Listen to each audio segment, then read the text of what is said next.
The Enchantress of Medicine with the Heaven-Defying Child and the Black Belly Father Chapter 3971 to Chapter 4139. Han Yi and the others suck in a mouthful of cold air, their complexions extremely unsightly. Defeating armies continues. At that time, I wanted to break through the barrier and inform Medicine King and Elder Chong, but I failed. The barrier was incomparably strong, I simply couldn't get out. Time passed like a year in the forbidden area. Just like that, another month passed, and Jun Shang appeared once again.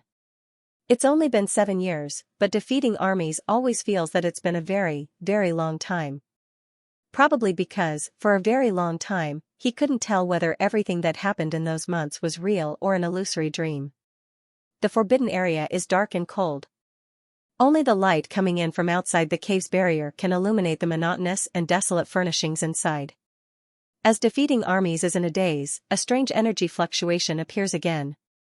Immediately after, a familiar figure appears in front of him. Defeating armies is simply ecstatic.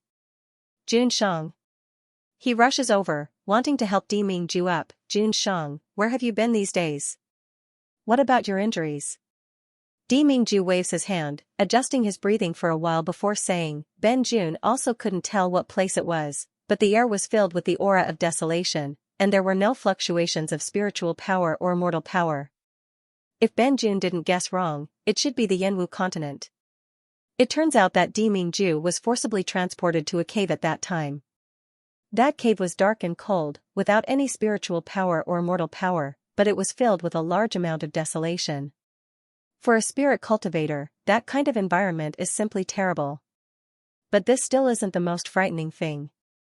The most frightening thing is that there's a special arrangement around that cave. Cursed land, and it's the cursed land that only targets the Li Fire bloodline. As long as Di Mingju wants to leave, the cursed land will attack him, slowly destroying his soul and godhead. Di Mingju tried several times, but not only did he not succeed, his injuries worsened instead. It's also because of those injuries and the exhaustion of his divine power. He has no way to resist the erosion of the desolation, and his body becomes weaker and weaker. The first time he returned to the forbidden area of the polar domain, he exhausted his last bit of strength, and didn't hesitate to consume his spiritual essence to fight for a slim chance of survival. But in the end, he failed. He was pulled back by that mysterious and strange energy fluctuation, and his injuries worsened. Just as defeating armies had predicted at that time. Unless there's a miracle, Di Mingju will undoubtedly die when he returns to the cave. But what's strange is that the injuries on Di Mingju's body are still very heavy this time, but his godhead has stabilized, and the death energy lingering around his body has also completely dissipated. Defeating armies was overjoyed. My lord, have you found a way to deal with the land of the cursed god? Di Mingju is silent for a moment, the tips of his ears inexplicably red. He then says, someone helped Ben Jun. When he said this, his usually stern face revealed a rare guilty expression. He dodged defeating armies' gaze. She didn't answer his question about who that person was. Instead, she asked softly, do you know how to, ability? Di Mingju is silent for a long time, then he says in a low voice. To win a girl's favor? Defeating armies thought he had misheard. What did Jun Shang say? Make a girl happy. Was this their callous and heartless Jun Shang, who could even throw a stunning female cultivator away when she came within half a foot of him? Defeating armies opens his mouth slightly, unable to say a word for a long time. The uneasiness in Di Mingju's eyes gradually turns into disgust. If you don't know, then go find someone to ask. 3 days later, Ben Jun will come ask you again. Defeating armies, wait. Jun Shang, you still want to go to that land of the cursed god? It wasn't easy to get rid of such a dangerous place. How could Jun Shang go back again? Di Mingju keeps a straight face, faintly saying, that girl is very timid, she can't leave Ben Jun for even a moment. If Ben Jun doesn't go back, what if she cries alone? Defeating armies. You just asked how to please a girl? Now you say she can't leave you for even a moment? You really don't feel that your words are contradictory? No, the point is, what kind of woman could make Jun Shang care so much about her? He's really curious, and he can't help but ask the doubts in his heart. Di Mingju gently touches a piece of vermilion jade on his waist, coldly saying, what does what kind of woman she is have to do with you? You only need to know that she is Benjun's wife. Defeating armies. No. Is Xianxia jealous of him? Just because he asked about that woman's situation, if it weren't for the powerful and familiar pressure that Demingju is emitting, he would suspect that his Xianxia has been possessed or impersonated. Moreover, Xianxia directly calls that woman his wife. It's enough to show that Xianxia really likes her, to the extent that he can't have her, but who is that woman? How is her innate talent? Does she have the qualifications to be the mistress of the polar domain? Is she a spy sent by the enemy to Xianxia's side? Isn't it too hasty to recognize her as the mistress of the polar domain without knowing any of this? What's more, Elder Chang used the Luoming Pan of the Hunyuan River to calculate that Demingju's marriage fate is different from that of ordinary people. He will have a woman of destiny that is destined to belong to Xianxia. And Xianxia, who possesses the world's one and only sun spiritual root, can only get the greatest improvement and pry into the peak of the great Tao by combining with the woman of destiny.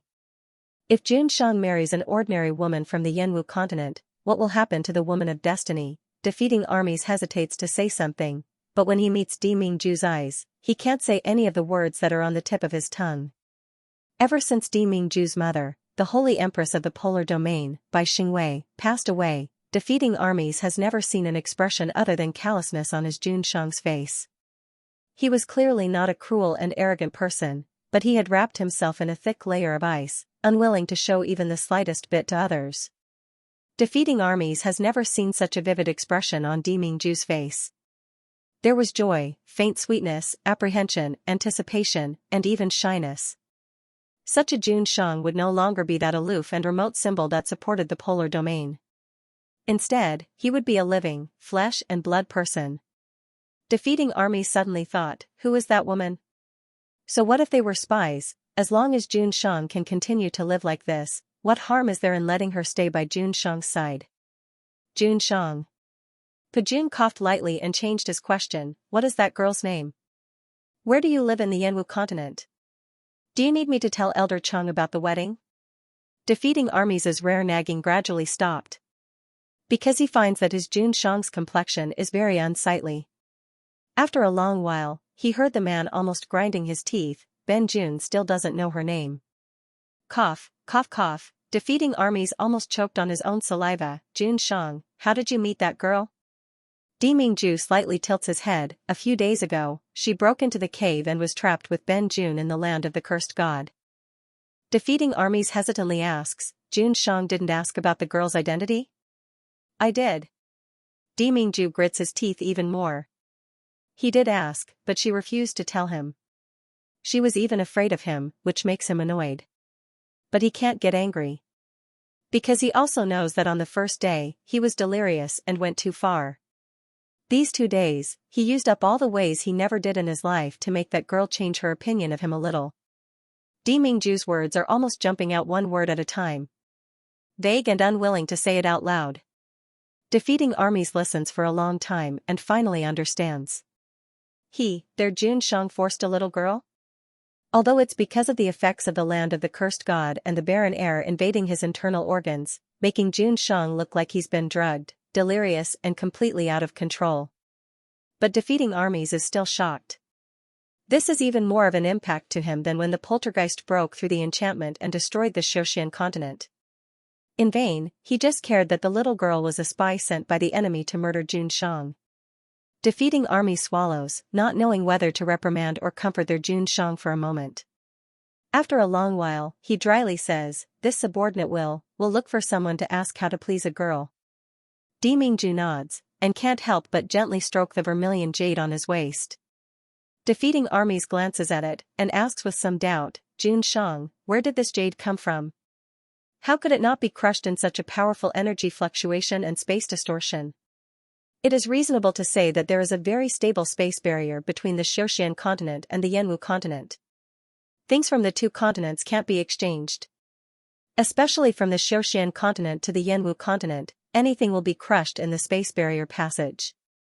And from the Yanwu continent to the Xiaoxian continent, if it's a treasure, Demingju can use his divine power to protect it, and there's still a chance to bring it back to the Xiaoxian continent. But this vermilion jade is clearly ordinary, without even a little bit of spirituality. Xianxia is seriously injured now, and can't use even a tenth of his divine power. But the jade actually passed through the space barrier passage, and followed Xianxia to the polar domain's forbidden area unscathed. Demingju slightly tightens his lips, saying in an indifferent voice, "She gave this to Ben Jun, defeating armies." Xianxia, are you sure you didn't steal it? Also, you obviously want to show off, so don't pretend that nothing happened. Defeating armies wanted to ask more clearly. He had a feeling that the woman was not simple. With this kind of vermilion jade, it can also save Demingju, whose godhead is on the verge of collapse. That was not something an ordinary woman could do. If he could obtain the vermilion jade or ask about the woman's appearance, he might be able to secretly investigate. It's just that, looking at Demingju's treasured appearance, defeating armies also knows that he absolutely won't be able to borrow vermilion jade. It's already been an hour? Demingju suddenly realizes something, and his expression changes. Ben Jun will go back first. Saying that, without waiting for defeating armies to react, Demingju has already disappeared from where he stood. That strange energy fluctuation was still powerful and terrifying, making it impossible for anyone to approach. But this time, defeating armies wasn't as worried as he was before. Xianxia is safe and sound.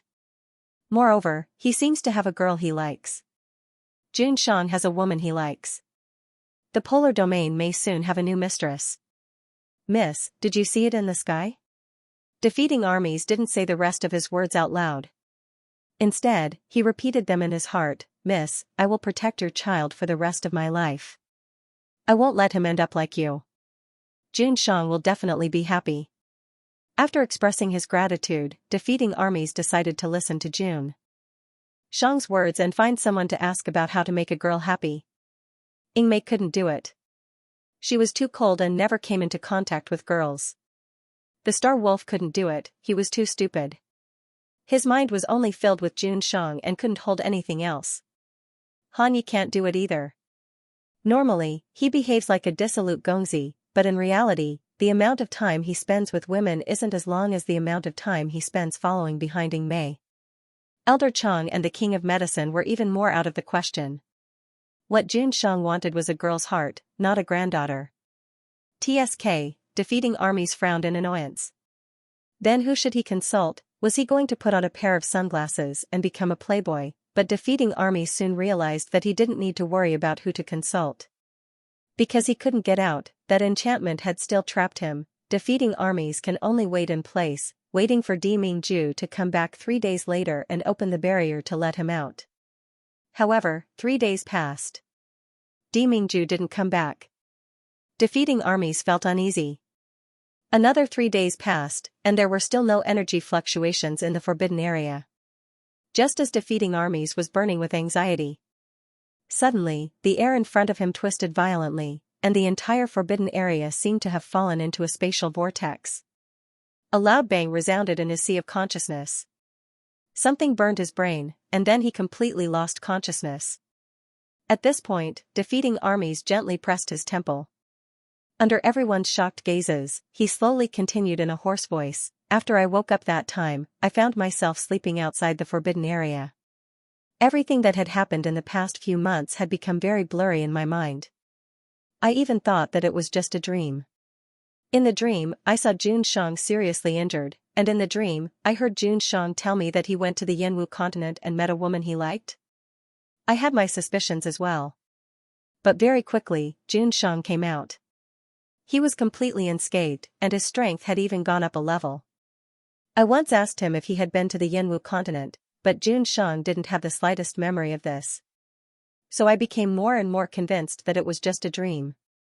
The only thing that I care about is probably that piece of cinnabar jade that has appeared on Xianxia's waist. I have a vague memory of this piece of vermilion jade in my mind, but every time I try to recall it, my mind will become chaotic, as if my memory has been covered by a layer of fog, causing me to unconsciously give up exploring it. Defeating armies' gaze swept over everyone present, his hoarse voice rising slightly. This situation continued until more than a year ago, when I met Little Master in Xianxia's small world. That memory, which had already been blurred, suddenly seemed to have been brushed away by dust and mist, becoming clear all at once. I clearly remember that Xianxia was sent to the land of the cursed god, of the Yanwu continent by the strange energy of the forbidden area. I remember Jun Shang saying that he met someone in the land of the cursed god and fell in love with that person. He even had a physical relationship with that woman. And Miss June and the little master are from the Yanwu continent. Han Yi, Star Wolf, and Ying Mei all suck in a mouthful of cold air, the expressions on their faces one more shocked and incredulous than the other. You're saying that Miss June is the woman who saved Jun Shang that year? And the little master is Jun Shang's biological son? Defeating Armies looks at Elder Chang. The others also look over. Elder Chang sighs softly, so this is the cause and effect of the matter. If Defeating Armies hadn't said it, I'm afraid the truth would have been buried. Jun Shang really owes Miss June and the little master too much. It's no wonder that Jun Shang still doesn't dare to acknowledge the little master. Star Wolf's eyes widen. The little master is really Jun Shang's flesh and blood? Han Yi, Elder Chang, you and Jun Shang already knew? Ying Mei, what do you mean by not daring to acknowledge? Elder Chang glances at the closed door and gently shakes his head. After that, he recounted what had happened on the floating island. Elder Chang tries his best to speak in the calmest tone. But Han Yi and the others still have a huge change in expression, their emotions fluctuating. Li Weiran is actually Jun Shang's half-brother? Bastard.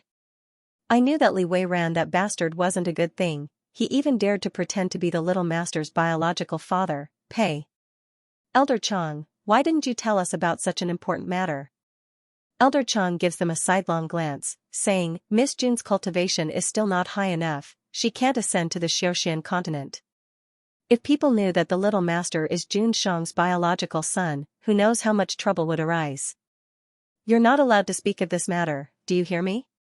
If I find out that any of you leaked it, especially if Miss June and the little master find out, you should know the consequences. The three of them shiver, nodding in unison.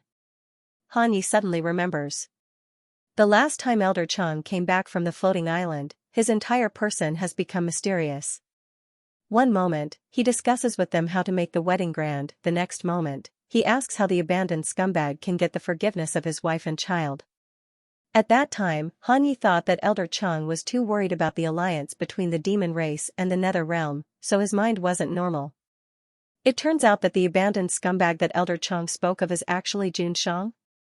But thinking about it, their Jun Shang seems to be quite a scumbag. Miss June was so young 7 years ago, she was probably pregnant before she even reached the marriageable age. Not only did she get pregnant before marriage, she even forgot about him. If he was Miss June, he would definitely hate this dog of a man who had abandoned her to death. Pooh pooh pooh, what dog man? That was their Jun Shang. She recalled what Chang Lao had said. Miss June had threatened to chop and castrate Xiaobao's biological father if she really met him. Han Yi couldn't help but shiver. The most important thing right now is to help their Jun Shang leave a good impression in front of Miss June. Otherwise, what if the polar domain's mistress and heir that are already at the tip of his tongue fly away? As Han Yi is lost in his thoughts, he is suddenly ruthlessly pinched on his waist. Han Yi couldn't help but let out a blood-curdling screech, and his whole body jumps up. Little Shadow, why are you twisting? Halfway through his complaint, he meets Ying Mei's chilly gaze. Han Yi immediately cowers and promptly says with a smile, Little Shadow, you pinched me so hard just now, does it hurt? Do you want me to rub it for you? Ying Mei's face was still cold as he said, men are not good things. Han Yi. Ah. Little Shadow, if you feel injustice for Miss June. Why are you angry at him? He was very innocent, okay, he was about to speak. The door opened with a squeak. Han Chujiu staggered out from inside. Little Jiu. Elder Chang quickly stepped forward to support him, how are you? Why do you look so bad? Han Chujiu stared at him and said in a bad tone, you try to consume all the divine power in your body and show me your face? That bastard Di Mingju, you wasted so many of my treasures. When you get better, I will not let you off. When he said this, he almost blew his beard and stared at him. However, his face was too handsome and cute, so he didn't have any momentum. When Elder Chang saw that he still had the strength to curse, he was relieved. How is Jun Shang? Han Chujiu took out an elixir and swallowed it, then coldly said, don't worry, he won't die. After 1.5 years, he will almost be cured. But what? Han Shujiao slowly converged the look on his face and said in a deep voice, "This kid's breath of the God Punisher curse is getting heavier and heavier. He is relying on his powerful spirit to suppress it. If he continues like this, once the God Punisher curse backfires, the consequences will be unimaginable." Elder Chang's face changed and his voice rose a bit. "How can it be?" Han Shujiao said with a cold face, "Why not? Others may not know, but don't you know how terrible the real curse is? Once you are infected, you can't get rid of it for life. When Di Mingju was a child, he was infected with the God Punisher curse. Later, the Divine Empress forcibly expelled it. But in the end, he was still infected with the curse. If he doesn't come into contact with the curse after that, it will be fine.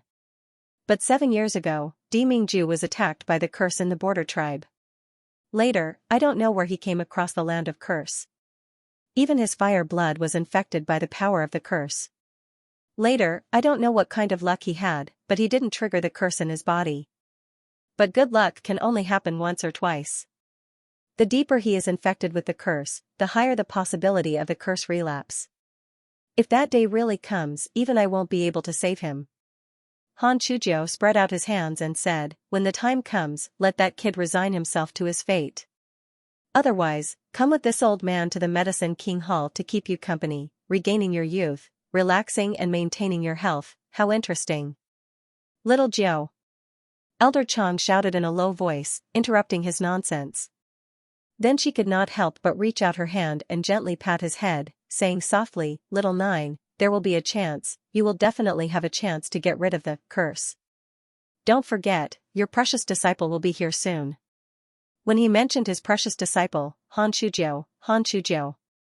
But when he remembers that the treasures he wanted to show off were all wasted on Di Mingju, he gnashes his teeth in hatred. I tell you, Dijio, I Jujio.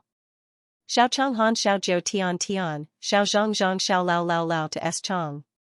Chong. Elder Chong nodded with a smile. Han Xiao Chong Han Xiao to Han Xiao again, Xiao.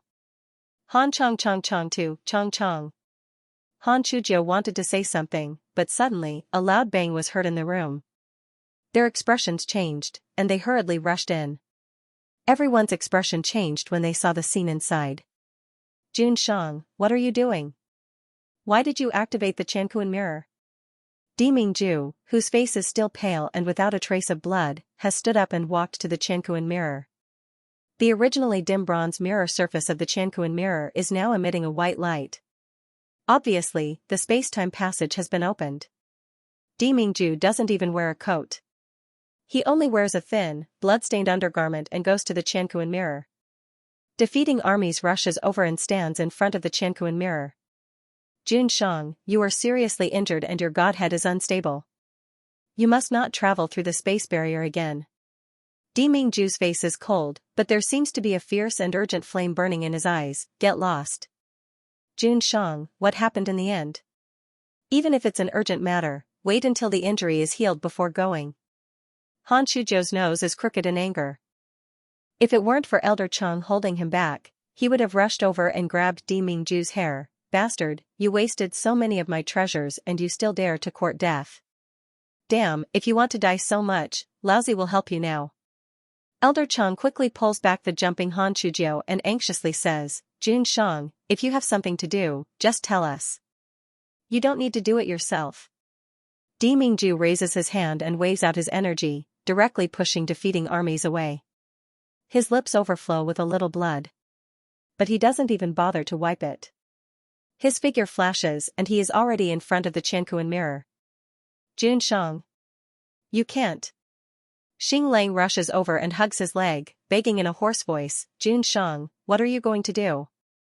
This subordinate will do it for you, I only ask you to take care of your own life." They know very well what the collapse of Godhead means. Di Mingju's life was saved by Han Shujiao's painstaking efforts. A little carelessness, and his old injury will relapse and he will disappear in a puff of smoke. Di Mingju snaps, "Let go." Han Yi kneels down, "Jun Shang, please think twice." Yingmei kneels down, "Jun Shang, please think twice." Defeating armies also slowly kneels on the ground. Jun Shang, please think twice. Xing Lang chokes with sobs. Jun Shang, if you don't care about your life and go alone, why don't you kill this subordinate first? Di Mingju closes his eyes, the voice that comes out of his mouth is indescribably hoarse and weak. Mayan is calling me, I'm going to find her. I promised that I would never leave her alone. I would never let anyone hurt her. However, he broke his promise. In the land of the cursed god, he had sensed that Mu Yan was in danger, and he had also heard the call from the void spirit ring. However, he couldn't get out, even if he disregarded the loss of his own divine energy and the collapse of his godhead to risk his life to break the land of the cursed god's shackles. It was too late. No more spiritual power fluctuations came from the void spirit ring. All the vows, all the promises, all became a joke at that moment. It was like laughing at his stupidity and weakness. Di Mingju also realized it at that moment. Everything could be a trap. He didn't know what had happened to Mu Yan that she would fall into such a desperate situation. But everything was too much of a coincidence. Over the past few days, defeating armies had been trapped in the land of the cursed god and could not leave. He could not send any messages, but he did not run into any danger. But on the eve of Mu Yan's accident, the soul lamp suddenly fluctuated. Even defeating armies doesn't know why his soul lamp became weak. And Di Mingju, who went to the land of the cursed god to look for defeating armies, was trapped inside. He couldn't go to Mu Yan's side when she needed him the most. Several people are startled when they hear that. Suddenly, Ying Mei points at the void spirit ring on Di Mingju's finger. His complexion greatly changes, and his voice trembles. Miss June, what happened to her? Why does the void spirit ring have so many cracks? The void spirit ring was made by Di Mingju using his own and Mu Yan's hair, and then linking it with a wisp of his soul. Even if they were in different worlds, they could still sense each other. When one side was in trouble, the other side would use their god essence/soul essence to prolong the other's life and rescue them. With my spirit, I will save your soul. I will use my divine essence/soul essence to nourish your life force. The ethereal spirit ring was indestructible, impervious to fire and water. Even if the void spirit ring took over another body, it would follow the soul. Only under one circumstance would the ethereal spirit ring shatter. That was, if one of the two sides was like a lamp that had run out of oil. Even the gods would not be able to save him. Now, Di Mingju's godhood has stabilized. However, cracks had appeared in the void spirit ring. What did that mean? The spiritual energy on Di Mingju's body vibrates, sending the star wolf flying. Jun Shang. At this moment, even Elder Chang's expression changed.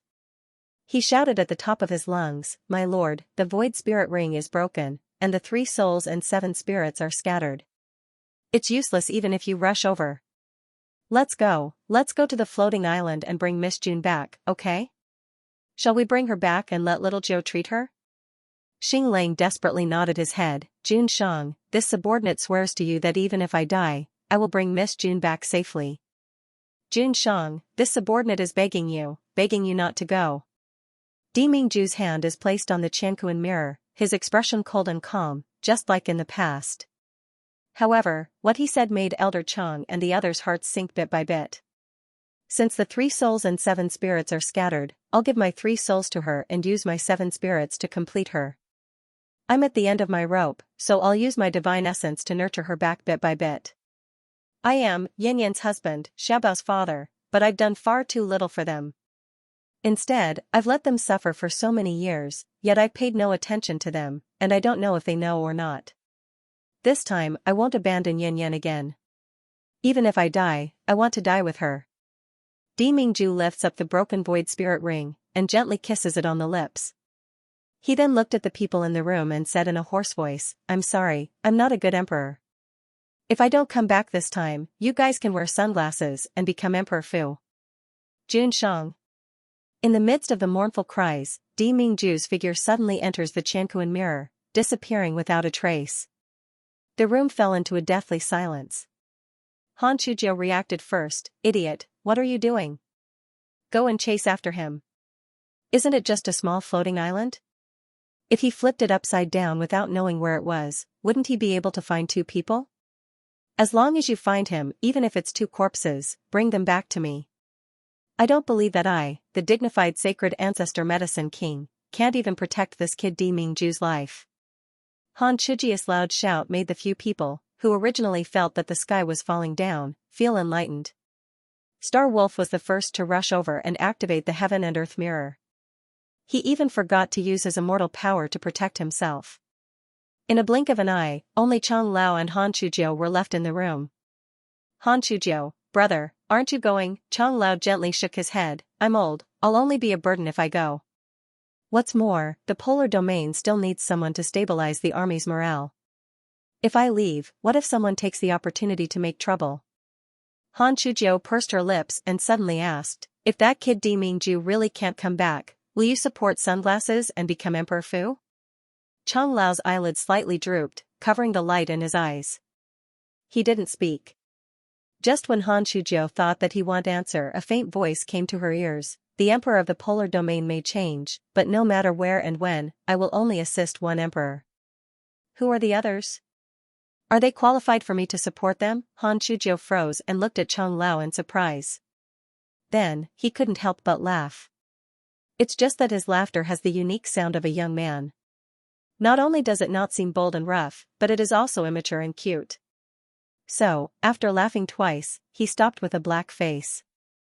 This damned curse, damned it, Han Chujiu calmed herself down and hooked her arm around Chang Lao's neck. Then, she said in a clear voice, Guh, you have been as kind as Maitreya for the past 2 years. I thought your temper had been polished, and you only know how to work like a horse for the emperor of the polar domain. Only today did I realize that you are still the unstoppable Chang'ing from back then. Chang Lao glanced at him. Han Chujiu softly said, brother, rest assured, that Mingju will be fine. I divined his fortune in the past, he still has a long life. Chang Lao, how come I don't know when little Jiu learned divination? Han Chujiu shamelessly said, in this world, I am the only one who doesn't want to learn, but there is nothing that I, Han Chujiu, cannot learn. Chang Lao patted his forehead, then stepped forward and gently wiped the bronze mirror with his old hand. His voice was soft, with infinite exhaustion and disappointment. Guangju and Sheng cannot live. It was not easy to find Miss June and Little Master. If they die, Guangju and Sheng will lose half of his life. Even if they are saved, I'm afraid he will only be a walking corpse, without any happiness. Han Chujiu couldn't bear to see Chang Lao so sad. She racked her brains to comfort him. Suddenly, her body became light, and she felt dizzy. When she recovered, she was already back in the Medicine King Hall. Bang! Han Chujiu heavily punched the alchemy furnace beside him. His handsome and lovely face was distorted. Damn curse, forcefully trapping him in this Medicine King Hall to death, all alone, powerless to do anything. How many more years was he going to be trapped? To the extent that he, a 7-foot man, became a baby in swaddling clothes. Han Chujiu took a deep breath and said while gritting her teeth, don't be angry, don't be angry. If he died of anger, wouldn't that be fulfilling that bastard's wish? Heh, what's there to be angry about? Anyway, my precious disciple is about to arrive. She can grow the red spider lily and the yellow springs fruit. She can it would definitely be able to bring him out of this cold grave. Han Chujiu slowly closed her eyes and slammed her whole body on the low couch. Wait. Suddenly, he jumps up from the couch. Didn't Mingju say that he likes my precious disciple? Then who the hell is Miss June? Mingju, you F** king dare to play double dealing with me, abandon me after you've started, treading on 2 boats? Han Chujiu gritted her teeth and kept walking around in the Medicine King Hall. The flames in her eyes almost spurted out. If Mingju was in front of him at this moment, he would not be able to help but tear him into pieces. Hee hee, a fickle big peacock like you wants to marry my precious disciple, dream on. The northernmost part of the floating island is the boundless Bohai Sea. But few people know, if you continue to go north along the Bohai Sea, what will you see? It's the edge of the floating island. Or it's another vast continent. Even Lan Xiaozi and Lan Chushi, who created the floating island, don't know about this.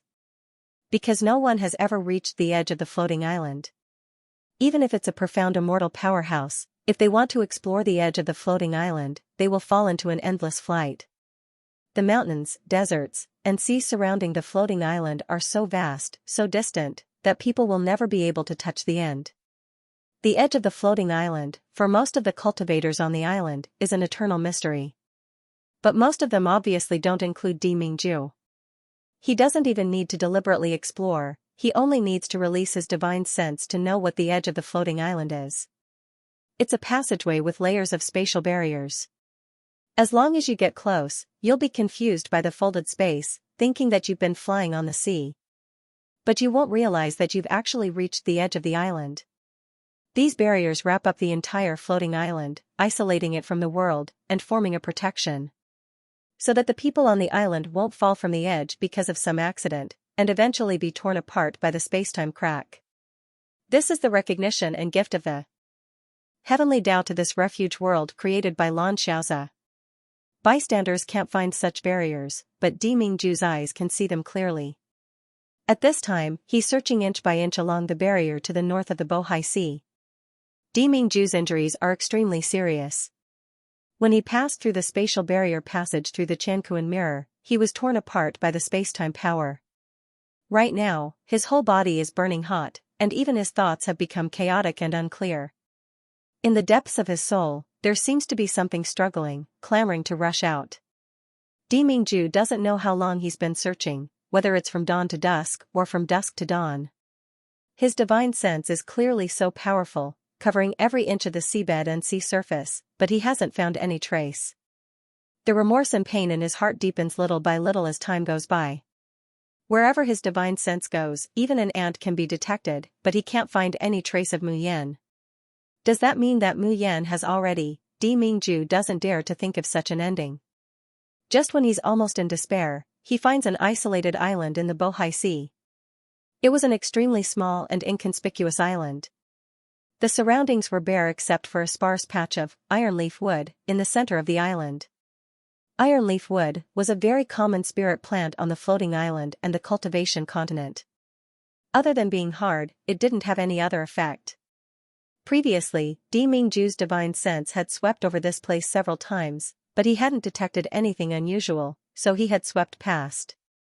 But when he swept his gaze over the island again, his movements paused. There were a few sea beasts lying on the sand and rocks around the small island. This was a very common thing. Sea beasts would naturally choose to rest on small islands. However, the strange thing was that there were simply too many sea beasts on this island. Moreover, every single one of them was of an extremely high level, and their bodies were emitting powerful spiritual fluctuations. It seemed to be coveting something. But on a small isolated island, there was only the iron leaf wood, an ordinary spirit plant that didn't bear fruit. What could the sea beasts covet? Demingju withdrew his thoughts and the divine power within his body surged. In the blink of an eye, he had already arrived on the isolated island. The roaring sea beasts surrounding the iron fir forest filled Demingju's aura. He was immediately frightened into silence. Each and every one of them has a horrified expression in their eyes. Demingju doesn't pay attention to them, and instead quickly enters the ironwood forest. Almost as soon as he enters the forest, an aura that was originally shielded by some kind of energy is reflected in his mind along with his divine sense. Demingju raises his hand and firmly clasps the ironwood branch. He clenches his teeth, trying his best to control himself so that his godhead doesn't collapse due to the violent fluctuations of emotions. In the sparse ironwood forest, several sea beasts have already drilled in, surrounding an open space in the middle of the forest. They bare their sharp fangs, their huge vertical pupils revealing a greedy and longing light as they slowly approach the open space. Drool drips all over the ground. And in the center of the open space, there's a little boy holding a sword. His small body is covered in blood, his clothes are tattered, and there's a half-conscious rabbit lying at his feet. When the sea beasts approached, he was already so tired that he couldn't even lift the sword in his hand. When he sheds the sword, he has to rely on the body of the sword to barely stand. But that little back is still perfectly straight. That pair of icy blue eyes are so young and tender, but they're filled with reckless determination and madness. Because he can't retreat, behind him lies a woman with a cold body. Her eyes are closed, and her chest isn't moving up and down, as if she's dead. That's his mother. If he retreats, his mother will be eaten by these sea beasts. Di Mingju takes a step forward, and the pressure of an immortal emperor is suddenly released. The sea beasts coveting the delicious food don't even have time to make a sound before they're torn to pieces, turning into a bloody mist that dissipates into the air. Di Mingju walks towards that little figure. But as soon as he takes a step closer, a sharp and cold sword light whistles over. He doesn't dodge, and lets the blade cut him. Once, and then again, one sword, and then another. It's clearly the flesh that's hurt, but the real pain is in his heart. It's like it's going to explode, making his vision blur. Finally, Di Mingju walks in front of the little boy, and reaches out to hold him in his arms. That little figure is still desperately struggling. His icy blue eyes are bloodshot and tyrannical, but they're almost unfocused. He's already reached his limit. Only the willpower to protect his mother is supporting him. Xiaobao, it's all right. Daddy is here. Xiaobao, you've done well. Mother will be fine. Let Daddy save her, okay? The violent struggle in his arms gradually came to a stop. The pair of ice blue eyes that had lost focus gradually reflected his figure. His chapped lips opened and closed slightly, but what came out was a voice so hoarse that it could break one's heart. Father, Di Mingju only feels a hand clenching his heart, making him almost unable to breathe. It's Daddy. As soon as the words left his mouth, he realized how choked they were. Xiaobao, Daddy's here. Tears slowly gathered in her icy blue eyes, and silently rolled down her cheeks drop by drop. Why? Why did you only come now? A child's voice was supposed to be childish, crisp, and carefree. However, little Treasure's voice was so hoarse that it made one's heart feel like it was about to be crushed. I've been calling Daddy. I've been calling Daddy to save Mother, save Martial Uncle? Why didn't you appear? Daddy is bad. I hate Daddy. Mother has lost so much blood, Martial Uncle, as well as Martial Granduncle, they're all dead. Xiaobao couldn't do anything, and could only pray to heaven to let Daddy come faster. But Daddy didn't come, why? Why haven't you come? Why can't you hear Xiaobao's voice? Didn't you say that you would always be by Xiaobao and Mother's side? As he finished speaking, little Bao was unable to support himself any longer, and his little body trembled violently. Tears rolled down her cheeks like a broken dam. The heart-wrenching cries were heart-wrenching. Di Mingju only feels that his heart aches so much that he's almost unable to breathe. He fiercely hugs the little body that's silently weeping and trembling in his arms. I'm sorry, it's Daddy's fault, Daddy came late. I'm sorry. Xiaobao opened his mouth, wanting to say something. Suddenly, he felt a warm liquid dripping onto his neck. Her father's body was so hot that he didn't even have an outer robe on him. He was only wearing a blood-stained inner robe. He suddenly realized something. Daddy was injured. It's not that father doesn't want to come and save Nyangqin, he must have been held up by something. Also, such a powerful and lofty father had crying and apologizing to him. Xiaobao tightens her grip on Di Mingju's sleeve, burying her whole body in his embrace.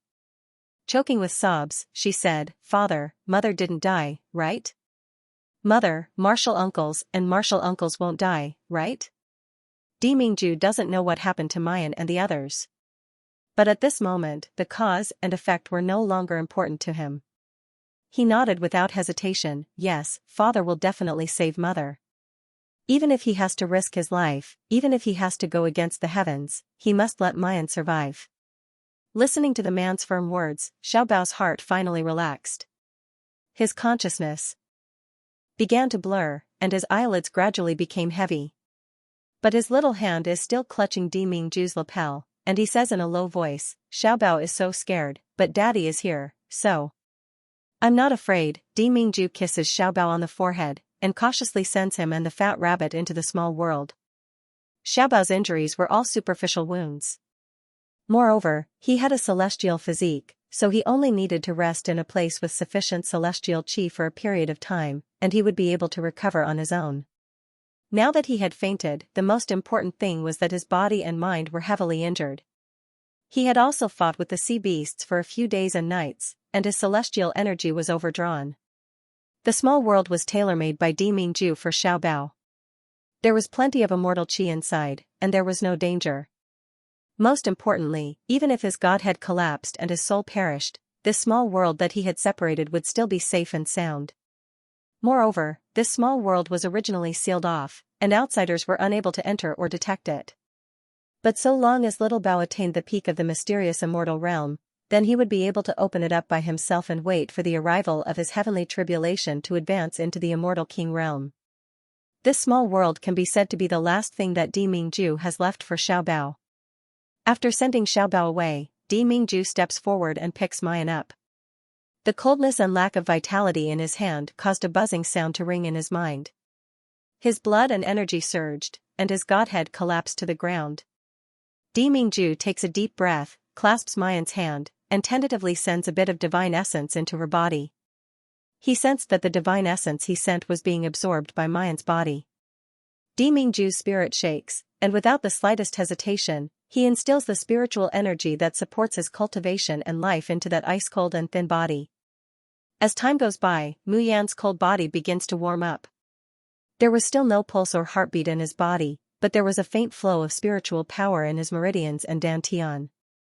Di Mingju, on the other hand, fiercely vomits out a large mouthful of blood because he has consumed a large amount of his divine essence. His injuries were extremely serious, and his godhead was forcibly suppressed by the medicine king, Han Chujiu, using various heavenly treasures. At this time, his divine essence was greatly consumed, and his godhead began to collapse again. Once it collapsed, it would be beyond redemption. But he couldn't care about anything else. Although Mu Yan's condition has improved, there's still no heartbeat, and even her divine soul has been torn apart. Di Mingju doesn't understand medicine, so he doesn't know how to treat such a near-death injury. All he can do is exchange his life and lifespan for her. If he doesn't have enough divine essence, then he will also block his 3 souls and 7 spirits. The only woman he deeply loves in this life, he already owes his Yan so much, how can he just watch her die in front of him? Di Mingju wipes the blood from the corner of his mouth, and lowers his head to lightly kiss Mu Yan's cold and soft lips. Then he grabs her wrist again, and injects his divine essence. Guji! Just then, a furry head bursts out from Mu Yan's waist. Its big round eyes look at Di Mingju, then it spreads its little wings and lets out a cheerful cry, "Daddy!" As it cries, it flaps its wings excitedly and pounces towards his face. Di Mingju has to stop the infusion of divine essence, and grabs its hind legs, pulling it down from his body. The little chick grumbles in dissatisfaction, and tilts its head. Why doesn't Daddy play kiss, hug, and raise Huang Huang high? His line of sight turns, and he sees Mu Yan lying on the ground. His big eyes suddenly brighten, and he reveals an expression of sudden realization, Guji. Woof woof woof. I know, Mommy is sleeping, so Daddy also wants to sleep with Mommy, right? Good, good. Huang Huang also wants to sleep. Daddy, let's sleep together. Di Mingju is the only 2 people in this world who can completely understand the little chick's language. For a moment, he's dizzy from the little guy's series of sleep. Even that tragic and painful feeling just now seems to have lightened a lot. Only this little guy can be so naive and happy at any time, right? Di Mingju throws the little chick aside, and grabs Mu Yan's hand again. He is about to inject his divine essence. Suddenly, he feels that his eyelids are getting heavier, and there seems to be a voice in his head saying, "Sleep, sleep, and you can get everything you want." Damn it, how could he sleep at a time like this? How could he not be able to control himself and want to sleep, just because Huang Huang said it wanted to sleep with its parents? Was there really such an evil creature in this world? In the end, Di Mingju still can't resist the heavy drowsiness.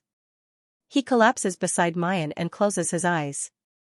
The last thing he remembered was little Chick happily squeezing between his parents, pulling out a piece of floral cloth to make a blanket for himself before closing his eyes. There seemed to be a melodious song coming from the distant horizon. Life was like a dream. The long and ancient time turned to nothing in an instant. There was love in life, and this hatred had nothing to do with the moon or the wind. Holding hands and waiting for 1,000 years in vain, life after life, the wrong marriage. My lord, are you really going to spend so much money to buy the child in that bitch's womb? Don't tell me that you're going to go back on your word after we dig the child out. The whistling wind brushed past his ears, accompanied by hushed whispers. Demingju slowly opens his eyes. What he saw was a middle-aged woman with a greedy expression. She was bowing to a man in black. This is the deposit. As long as you do things properly, there will naturally be benefits for you. Remember to cut off her entire womb palace and give it to me. The child in her belly must not be harmed in the slightest. Don't worry, Darren, we absolutely guarantee to deliver the fresh and living child to Darren's hands. Hee, we've heard that a 7-month-old baby still wrapped in a placenta is the most nourishing thing for a woman. The conversation between the two people trickles into Demingju's ears. It sobers up his somewhat muddled consciousness.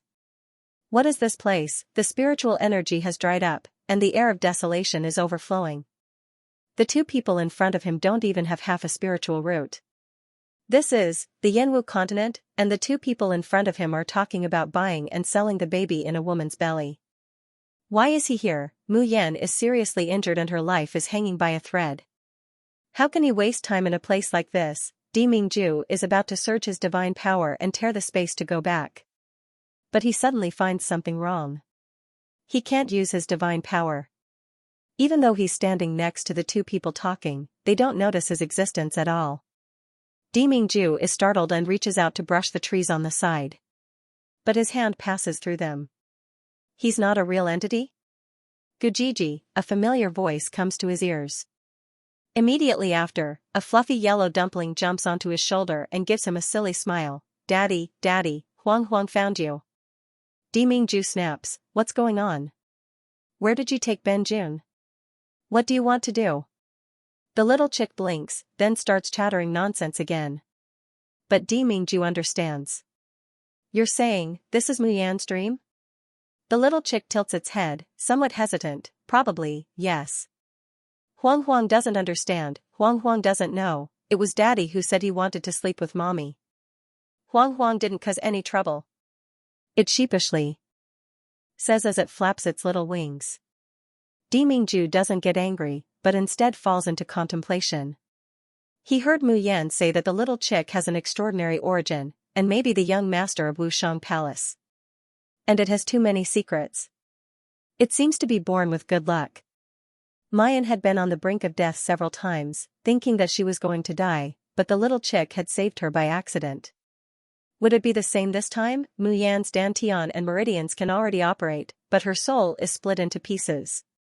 Did the little chick accidentally send him here? Is it because Mu Yan's broken soul is here? Divine essence could maintain the vitality of Mu Yan's body, but it couldn't condense her divine soul and let her come back to life. And the key to Mu Yan's survival lies here. Demingju slowly steadies his mind, and begins to use his divine sense to explore the surroundings. Yes, he could not use his divine power, and his body could not touch the physical objects around him, but his consciousness still existed. However, the amount of divine sense he could use was very little, and he could only detect the general situation within a few miles. Is this Mu Yan's dream? It seemed like it, but it also seemed like it wasn't. Although the ability to enter one's dream was rare, it wasn't as if no one in the Xianxia continent had ever cultivated it. However, the scene he saw in the dream was blurry, dreamy, and unstable. It would definitely not be as stable as the scene in front of him. Moreover, when entering a dream, one could use immortal energy, but not divine sense, because a person's dream did not have a physical body. Therefore, this is not Mu Yan's dream. Therefore, this isn't Mu Yan's dream. Rather, it's the great illusionary land. This is the dreamlike, small world that Mu Yan has created. Demingju doesn't have the time to marvel at Mu Yan's ability to create such a fake world with her cultivation.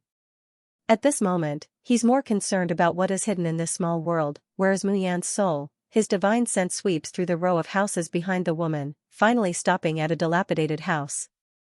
There's the breath of a young woman there. No, not just one, but two. But the other one is very small and weak, attached to the woman. That's a fetus. Demingju doesn't know why his heart sinks, and he subconsciously wants to check on the young pregnant woman's situation. That greedy woman has just received the gold coins, and she turns around to walk inside the house. As she walks, she shouts, "Have you prepared the scissors and the food box? What are you dilly-dallying for? Don't you know that the noble person is in a hurry to get the goods?" If you delay any longer, that little slut will wake up. Soon, several figures rush out of the kitchen, heading towards the dilapidated house. Mother, rest assured, so what if she wakes up? That little slut's hands and feet are tied by us, and she doesn't have any cultivation. How could she escape from our palms? I really didn't expect that the fetus in that little slut's belly could be sold for such a high price. Mother, do you think we should find a few more men for that little slut, raise a few more children? When the time comes, we won't have anything we want. They all laugh excitedly. While discussing this cruel matter, they excitedly and eagerly push open the door of the dilapidated house, without the slightest bit of guilt or fear on their faces. When the door is pushed open, Mingju finally sees the scene inside the house. With just one glance, his eyes suddenly turn crimson red. The anger in his chest almost burns away all of his reason. Even the entire great illusionary land can't bear his anger and begins to tremble and collapse. GGGG. The little chick is so scared that it hides in Mingju's arms. Father save me, mother save me, it's going to collapse, I can't sleep. The yellow-colored demonic voice pierces his ears, making Mingju's almost shattered reason slowly return. He clenched his fists tightly, closed his eyes, and told himself over and over again that he could not lose control. Only then did he manage to suppress his surging anger. This is the great illusionary land created by Mayan. It's fake, he must not destroy this small world, otherwise Mu Yan would really be beyond saving. However, every time he looked at the scene in front of him, his eyes would turn bloodshot, and he would almost lose control of himself. In the messy, run-down house, the thin and frail girl's abdomen bulged out. Her thin arms and legs were tied tightly to the bedpost. That girl is Mayan. It was Mu Yan who was carrying Xiao Bao, so fragile, so young, so helpless. The few people who entered the door approached her with greedy and cruel faces. They took out scissors and cut open her clothes. The girl suddenly came to her senses. Seeing this scene, a terrified expression appeared on his face. She cried and begged. She struggled with all her might, but she could only watch helplessly as these people used knives to cut open her stomach. The intense pain caused her to faint again and again, only to wake up again and again. From begging and crying at the beginning to despair and resentment. She looks at everyone in front of her with eyes full of hatred, and there's a bone-piercing killing intent in them. The woman meets her eyes, and immediately yells, "Little slut, what are you looking at? You've done something shameful, and you still have the face to glare at me. Shameless thing, having an illicit relationship at such a young age, and even getting pregnant. You've completely lost the face of our Sioux family. Right now, I'm helping you get rid of this evil creature in your stomach so that you can marry again in the future. That's for your own good. It's fine if you don't know how to be grateful, but you actually dare to glare at me. He really is an ungrateful wretch." The moment the fetus was cut out, everything in front of him was covered in blood red. The world spun and the stars moved. The scenes in front of him changed rapidly. Time seemed to flow at its fastest speed. But it was still enough for people to clearly see everything that had happened in that short 10 years. The helpless girl was spurned, schemed against, and hurt because she got pregnant out of wedlock. The baby in her womb had been dug out, and this filled her with hatred. However, he couldn't help but feel grateful to the woman who saved him from the fire pit and helped him take revenge. However, she did not know that the woman who saved her was the culprit who murdered her. She had been schemed against again and again, sent to Wanrenku, and used as a stepping stone. He was so young, but he had tasted all the suffering in the world. But in the end, the only thing that remained of his sincerity was deceived and used. She knew the truth in despair. She knew that the woman she treated as her best friend was actually the murderer who killed the child in her womb. The only reason for all this was that the child she was carrying was a fairy body. As long as he refined the child into a pill, he would be able to ascend and become an immortal. In the midst of endless despair, she chose to self-destruct. Fresh blood dyed the entire great illusionary land red. It was her blood, her tears. It was a grievance she couldn't erase from her previous life no matter how glorious and confident she was in this life. GGG. Batty, batty, batty. I'll kill the bastard who bullied my mother. The little chick was so angry that it flapped its wings and danced about madly. It wanted nothing more than to slice Xianxia and the others into pieces. It's just a pity that it's the same as Di Mingju, only a passerby in this great illusionary land. It's a shadow without a physical body. Therefore, after fighting for a long time, he was so tired that he was gasping for breath, but there was nothing he could do. At this moment, everything in the great illusionary land had returned to the beginning. It was still the greedy woman and the man in black who were discussing selling the fetus. There was also the young girl who was tied up in the rundown house, experiencing heart-wrenching pain and despair over and over again. This was an endless cycle of reincarnation, a nightmare that could not see the light of day. And Mu Yan's 3 souls and 7 spirits were currently sinking into this nightmare, repeatedly tossing and turning, wasting time until her soul flew away and scattered. Little Linghua is tired from fighting, so he throws himself at Di Mingju's feet, wanting to seek comfort from his father. However, just as she rushes under Di Mingju, she feels something dripping on her body. The little chick raised its head and let out a low cry. "Dad, are your eyes watery? Daddy, are you crying?" Di Mingju slowly crouches down. He seemed to want to reach out and stroke the little chick. However, he curled up as if he was in extreme pain. It hurts, it was really painful, it was as if his heart was about to explode. What did he see? What exactly is this great illusionary land? Was it real or just a dream? If it was real, if all these were Mayan's memories, then what did he do to Mayan, to Xiaobao? In the 7 years that he didn't know, in the 7 years that he forgot everything, in the 7 years that he was the emperor of the polar domain. The woman that he loved the most, his only child, what did she experience? In the land of the cursed god, Mu Yan's intrusion saved his life. In his delirium, he forced Yan to bear his child at such a young age. That child had a celestial spiritual body, which made all the evil people in the world greedy. Thus, Mu Yan's nightmare began. And he, Di Mingju, is the main culprit behind all of this. Goo goo? Little Linghua lets out a low cry, nudging Di Mingju with his little head, his big eyes filled with worry. "Dad, what's wrong with you? Is it very painful? Huang will blow it for you. Okay, Daddy, don't cry. Mommy and big brother will be sad if you cry." Di Mingju can't bear it any longer. He covers his face with both hands, tears pouring down like a broken dam.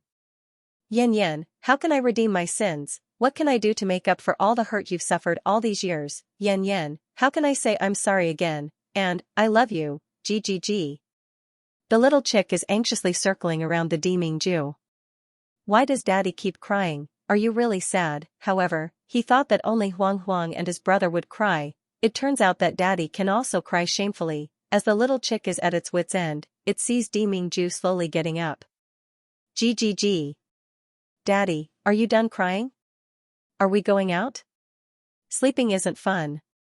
Let's go out and find Mom and brother, okay? Di Mingju grabs it in his hand, and presses his palm on its forehead. A pale blue light shrouds the top of the little chick's head. Huang, thank you. Thank you for showing me all this. Thank you for letting me know just how much I owe Mu Yan and Xiaobao. It's so much that I might not be able to repay it all in my lifetime. The man's hoarse voice was accompanied by a cool and refreshing aura that enveloped his body, causing Huang to close its eyes comfortably. The entire chicken felt drowsy. However, little chick still felt that something was wrong. It shook its little head, trying desperately to wake up. However, the power was too gentle and comfortable. The little chick couldn't resist it anymore and fell asleep. Then, its figure began to slowly fade and dissipate into the air. In the great illusionary land, one could not use divine power, spiritual power, or immortal power. Di Mingju is also unable to condense a solid body, unable to have any effect on everything around it. Just like what had happened in the previous cycle. Even if they were driven mad by hatred and pain, they could only watch from the sidelines, unable to interfere. But this time, Di Mingju slowly walks over to the girl tied to the crude wooden bed. He reached out and held her in his arms. Divine power surged, and the fragile hemp rope broke. He easily picked up the girl. A look of panic appeared on the girl's face. Who are you? What do you want to do? The panicked voices stopped abruptly. Di Mingju tightly presses that thin and cold body into his arms, hoarsely saying, Yan, don't be afraid, I'll take you home. The girl in his arms opened her mouth. Who are you? I don't know you. She wants to struggle, but Di Mingju hugs her tightly, so tightly that he practically kneads her into his own flesh and blood. He didn't say anything. He just repeated over and over, Yan Yan, don't be afraid. I'll take you home. His hoarse voice echoed in the girl's ears. A faint blue ball of light like a star bursts out from Di Mingju's body, drilling into the girl's body. You. The girl's eyes widen in shock, seemingly wanting to say something. But very quickly, everything in front of her starts to spin. That's the Big Dipper changing, the sea turning into mulberry fields. The appearance of the thin and weak girl with a big belly gradually begins to change. Her sallow skin became sparkling and translucent.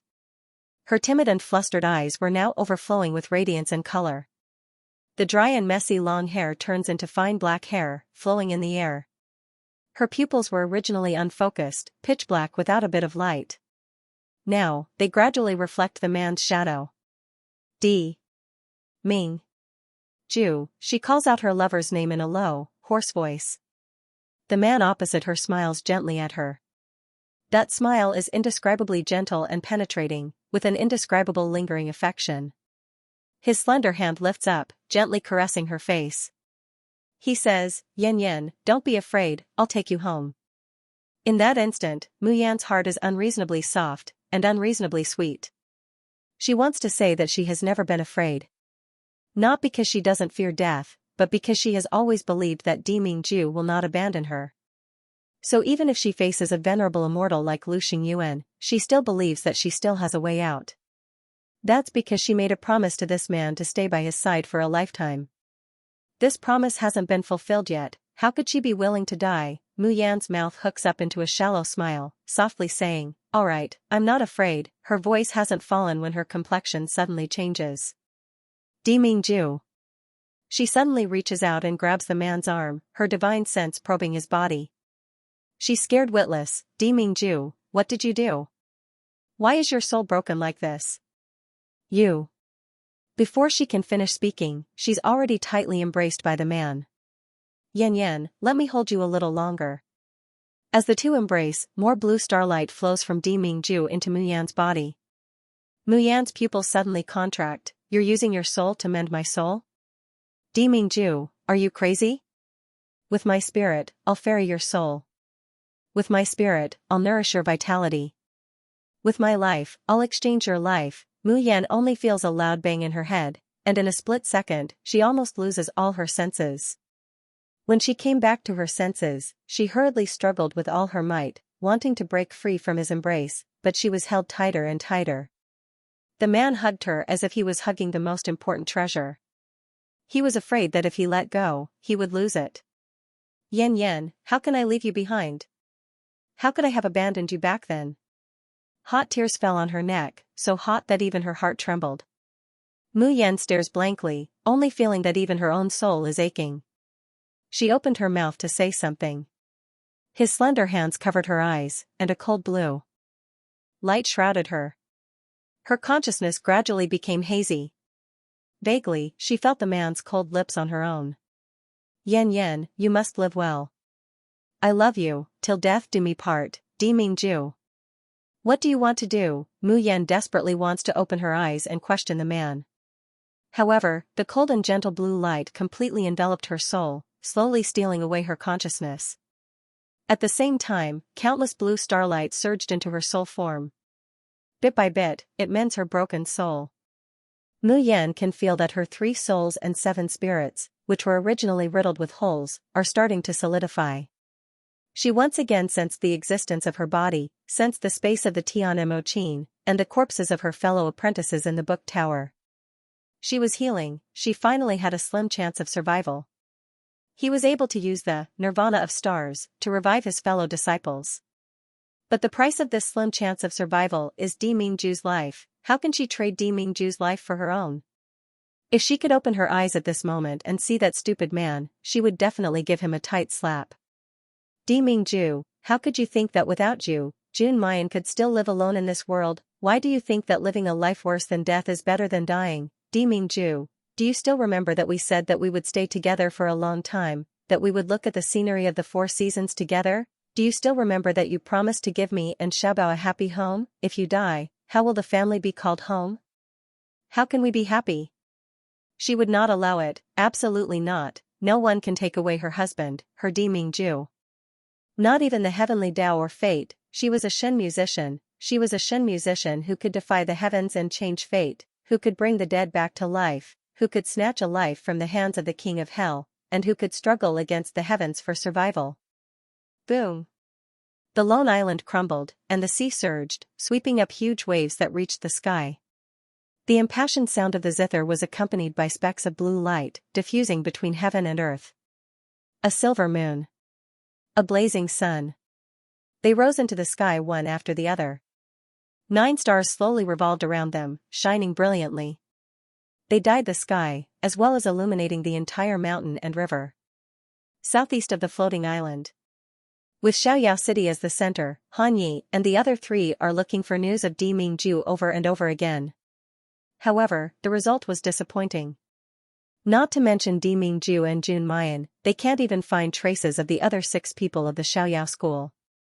Even the people of Liberty City only knew that the 7 carefree sons had gone to train themselves, but they did not know their exact whereabouts. Originally, Wei Mian had a communication talisman to contact Mu Yan and Luo Yu. But when he burned the communication talisman, there was no response from the other side. Wei Mian's heart is also burning with impatience. He sends out 100,000 Xiaoyao army members to help Han Yi and the others search. However, several days and nights passed. The entire floating island was almost turned upside down, but nothing was found. Ending the communication with Star Wolf, Han Yi wants to release his divine sense. However, he only felt that his sea of consciousness was dry and painful. His face paled a little. A porcelain bottle was passed to him from the side, and Ing Mei's slightly hoarse voice came into his ears. Drink some jasper dew to regulate your breathing. She originally wanted to say that if he overdrew his divine sense like this, his sea of consciousness might be damaged. But when he felt a burning pain in his dantian, he swallowed the words that were about to come out of his mouth. Han Yi takes the porcelain bottle and drinks the jasper dew inside in one gulp. When he handed the bottle back, his fingers trembled and the porcelain bottle fell to the ground. Han Yi promptly crouches down to pick it up, but the bottle rolls several meters away. He wanted to use his celestial power to grab the bottle back, but he found that his hands were shaking very badly.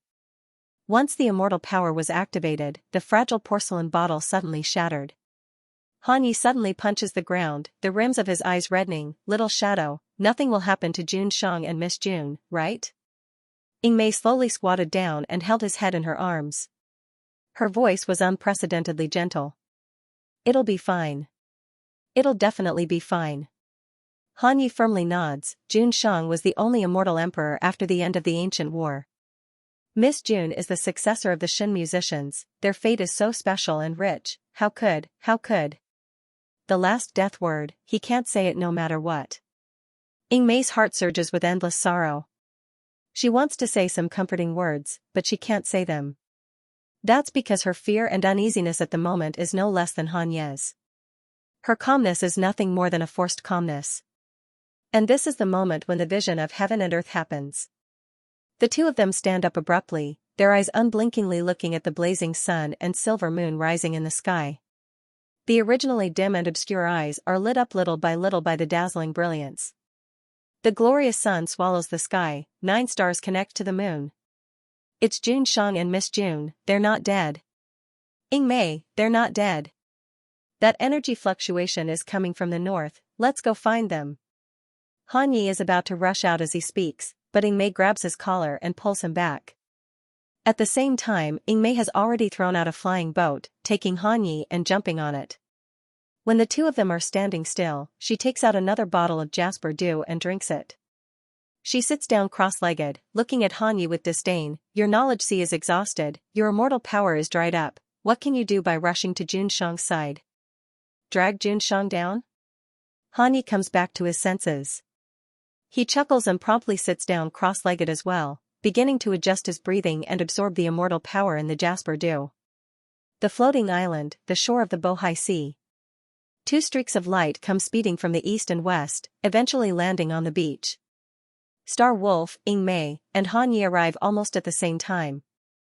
And defeating armies is even faster than them. Star Wolf cuts a sorry figure as he falls down from the flying sword, his complexion deathly pale, his appearance weathered by the vicissitudes of life. He doesn't even have time to steady himself before rushing over to ask defeating armies, "Where's Jun Shang?" Defeating armies slowly shakes his head, his expression grave. "The energy fluctuation stopped after I arrived here. At this time, the rising sun and the silver moon have long disappeared without a trace. I didn't find Jun Shang, and I didn't see Miss June. How could this be?" Star Wolf angrily says, "That's the glorious sun swallows the sky, it must be Miss June and Jun Shang."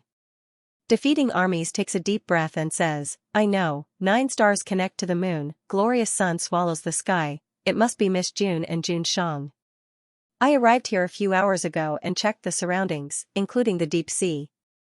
There are indeed no signs of living people." The expressions of the Star Wolf trio changed drastically, their minds on the verge of collapsing. However, defeating armies continued, "But there's something very strange. I sensed energy fluctuations from the opening of a spatial barrier passage nearby. And not just 1 or 2, but a total of 8? What does this mean?" Hanya's eyes brighten. "You're saying that Jun Shang and Miss June passed through the space barrier and left the floating island? But why are there 8 energy fluctuations?" 8 energy fluctuations represented 8 different spatial barriers, 8 different entrances and exits. What was going on? Is Jun Shang safe or not? While the 4 of them were bewildered, the jade slip on defeating armies' waist lit up. Soon, Elder Chang's excited voice came from inside. "Jun Shang has returned. He's in the numinous sky hall right now. The 4 of you, return quickly." In just half an hour, the beach on the shore of the Bohai Sea was restored to its calm state. Only the layers of waves curled up from time to time, rolling and crashing onto the shore. The rhythmic sound of the waves appears peaceful and serene. It's as if the previous bloody battle, the previous hatred, the previous love, hate, anger, and foolishness, all of it didn't happen.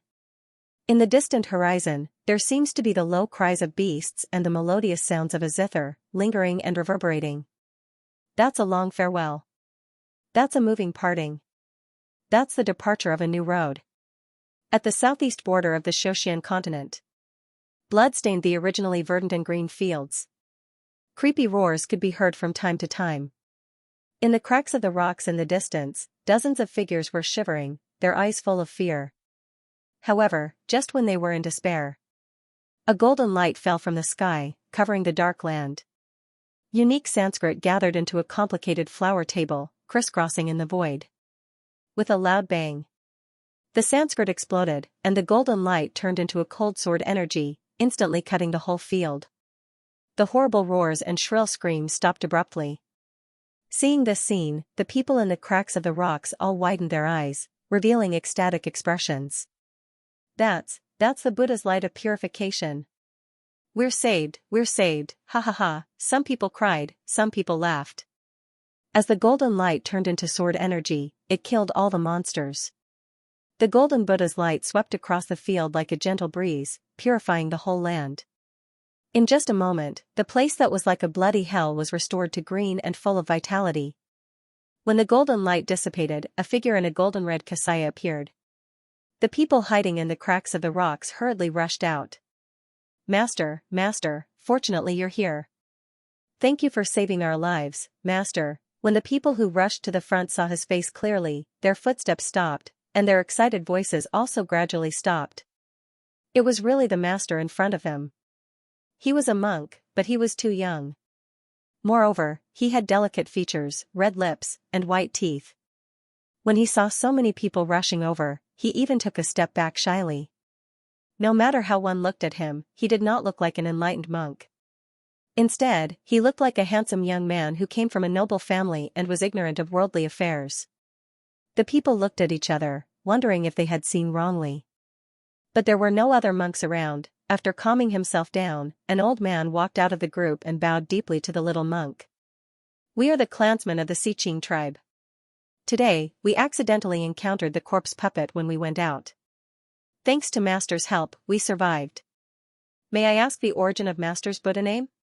If there is a chance in the future, the Xiqing tribe will do our best to repay you. Back then, when the heavens collapsed, the sky pillars collapsed, and the nightmare ghosts wreaked havoc. Countless humans and spirit beasts on the ground were bitten by the poltergeist ghosts. They were poisoned by the poltergeist ghosts and there was no time to treat them. In the end, these beasts didn't die, but they turned into monsters similar to the poltergeist. This was a corpse puppet. They were not as strong as the poltergeist ghosts, and their intelligence was even lower than the weakest poltergeist ghosts. Their numbers were countless times that of the poltergeists. Moreover, these corpse puppets had some of the same characteristics as ghouls. Undying and indestructible, his entire body filled with poison. Unless a special method or divine power was used to incinerate it completely. Otherwise, even if it was blown to smithereens, it would regenerate after a period of time. If there weren't many corpse puppets, ordinary immortals would be able to deal with them easily. However, once the corpse puppets formed a group, they would become an incomparably terrifying existence. You've just gotten rid of more than half of the corpse puppets, and the corpse puppets that were killed before will resurrect. Life and death, endless and unending. It was like a nightmare, and there was no end to them. The people of the Xiqing tribe were unlucky enough to encounter a large group of corpse puppets on this plane.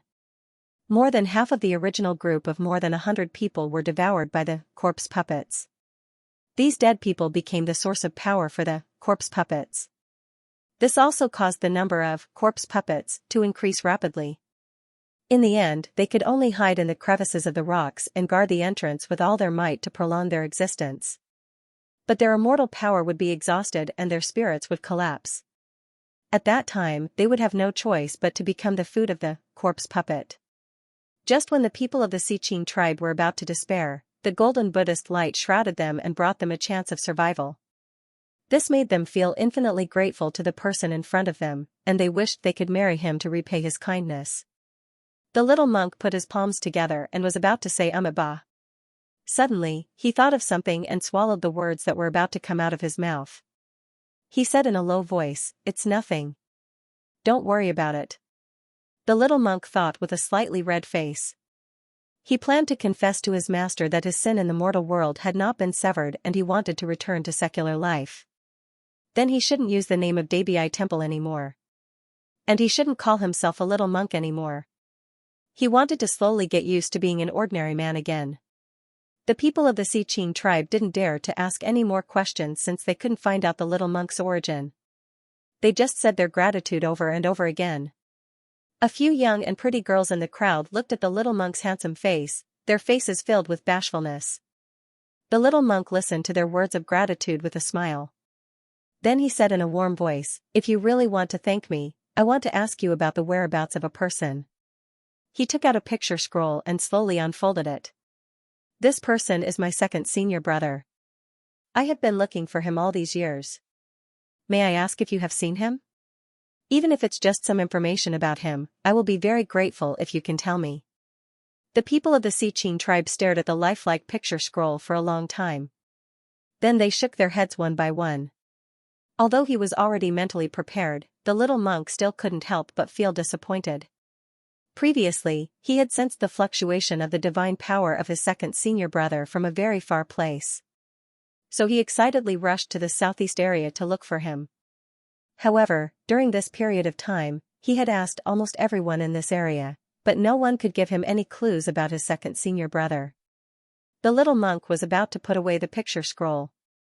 But he heard a little girl frowning and whispering, "This person seems a little familiar. I seem to have seen him somewhere." "Really?" The little monk's eyes lit up. The little girl said hesitantly, "I'm not sure if what I saw was the person in the painting, because the man had long hair and was dressed as a Taoist. Because of the existence of Defying temple, Buddhism flourished while Taoism declined. Usually, once one joined Buddhism, it was impossible for them to switch to Taoism. Therefore, although the little girl found him familiar at first glance, she hesitated and did not say it out loud. Hearing this, Jing Yuan was stunned, but he still said excitedly, "It's all right. It doesn't matter even if I'm mistaken. When and where did you meet this person?" The little girl seemed to be recalling something, and a pained expression appeared on her face. That was many years ago. My father was seriously injured and was about to die. I heard that there was an omnipotent immortal on Emo Mountain. I wanted to ask the immortal to save my father, so I kept climbing up. The little girl's cultivation level was very low. She was only at the 5th or 6th level of the Hollow Immortal stage. The Ink Mountain, in the netherworld, towered into the clouds and was covered with air barriers all year round, making it impossible to fly on a sword. It was obviously very painful and difficult for the little girl to climb up. I don't know how long I've been climbing. My hands and feet hurt so much that I couldn't hold on any longer and fell down. I thought I was going to die, but someone grabbed my collar and put me on a big rock. The little girl shows a grateful expression. At that time I was so tired and sleepy that I couldn't open my eyes. I only vaguely saw a man who was 100 times more beautiful than the immortal in the painting walking to my side. I guessed that it must be an immortal, so I desperately resisted my sleepiness, crying and begging him to save my father. That man put a porcelain bottle next to me. Before I lost consciousness, I saw another man fall next to the immortal. The little girl points to the man in the painting. It's this man. Jing Yuan promptly asks, "What did they say?" The little girl tries hard to remember. He said to elder brother immortal, "Everything in the world has its own path of life and death. You can't save all living things in the world by only helping one person. Sometimes, doing evil isn't really evil, but to achieve great benevolence and virtue. Do you understand?" Then elder brother immortal called that man master, and then I completely fell asleep. When I woke up, if I hadn't been holding the medicine in my hand, I would have thought that I was dreaming. Jing Yuan is startled.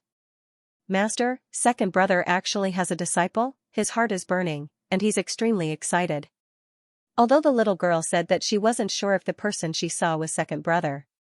But this is the closest he's ever gotten to news about second brother. "Miss, could I trouble you to go with me to Mount Emo?" The chief of the Siqing tribe says without hesitation, "Of course, the great master is our savior.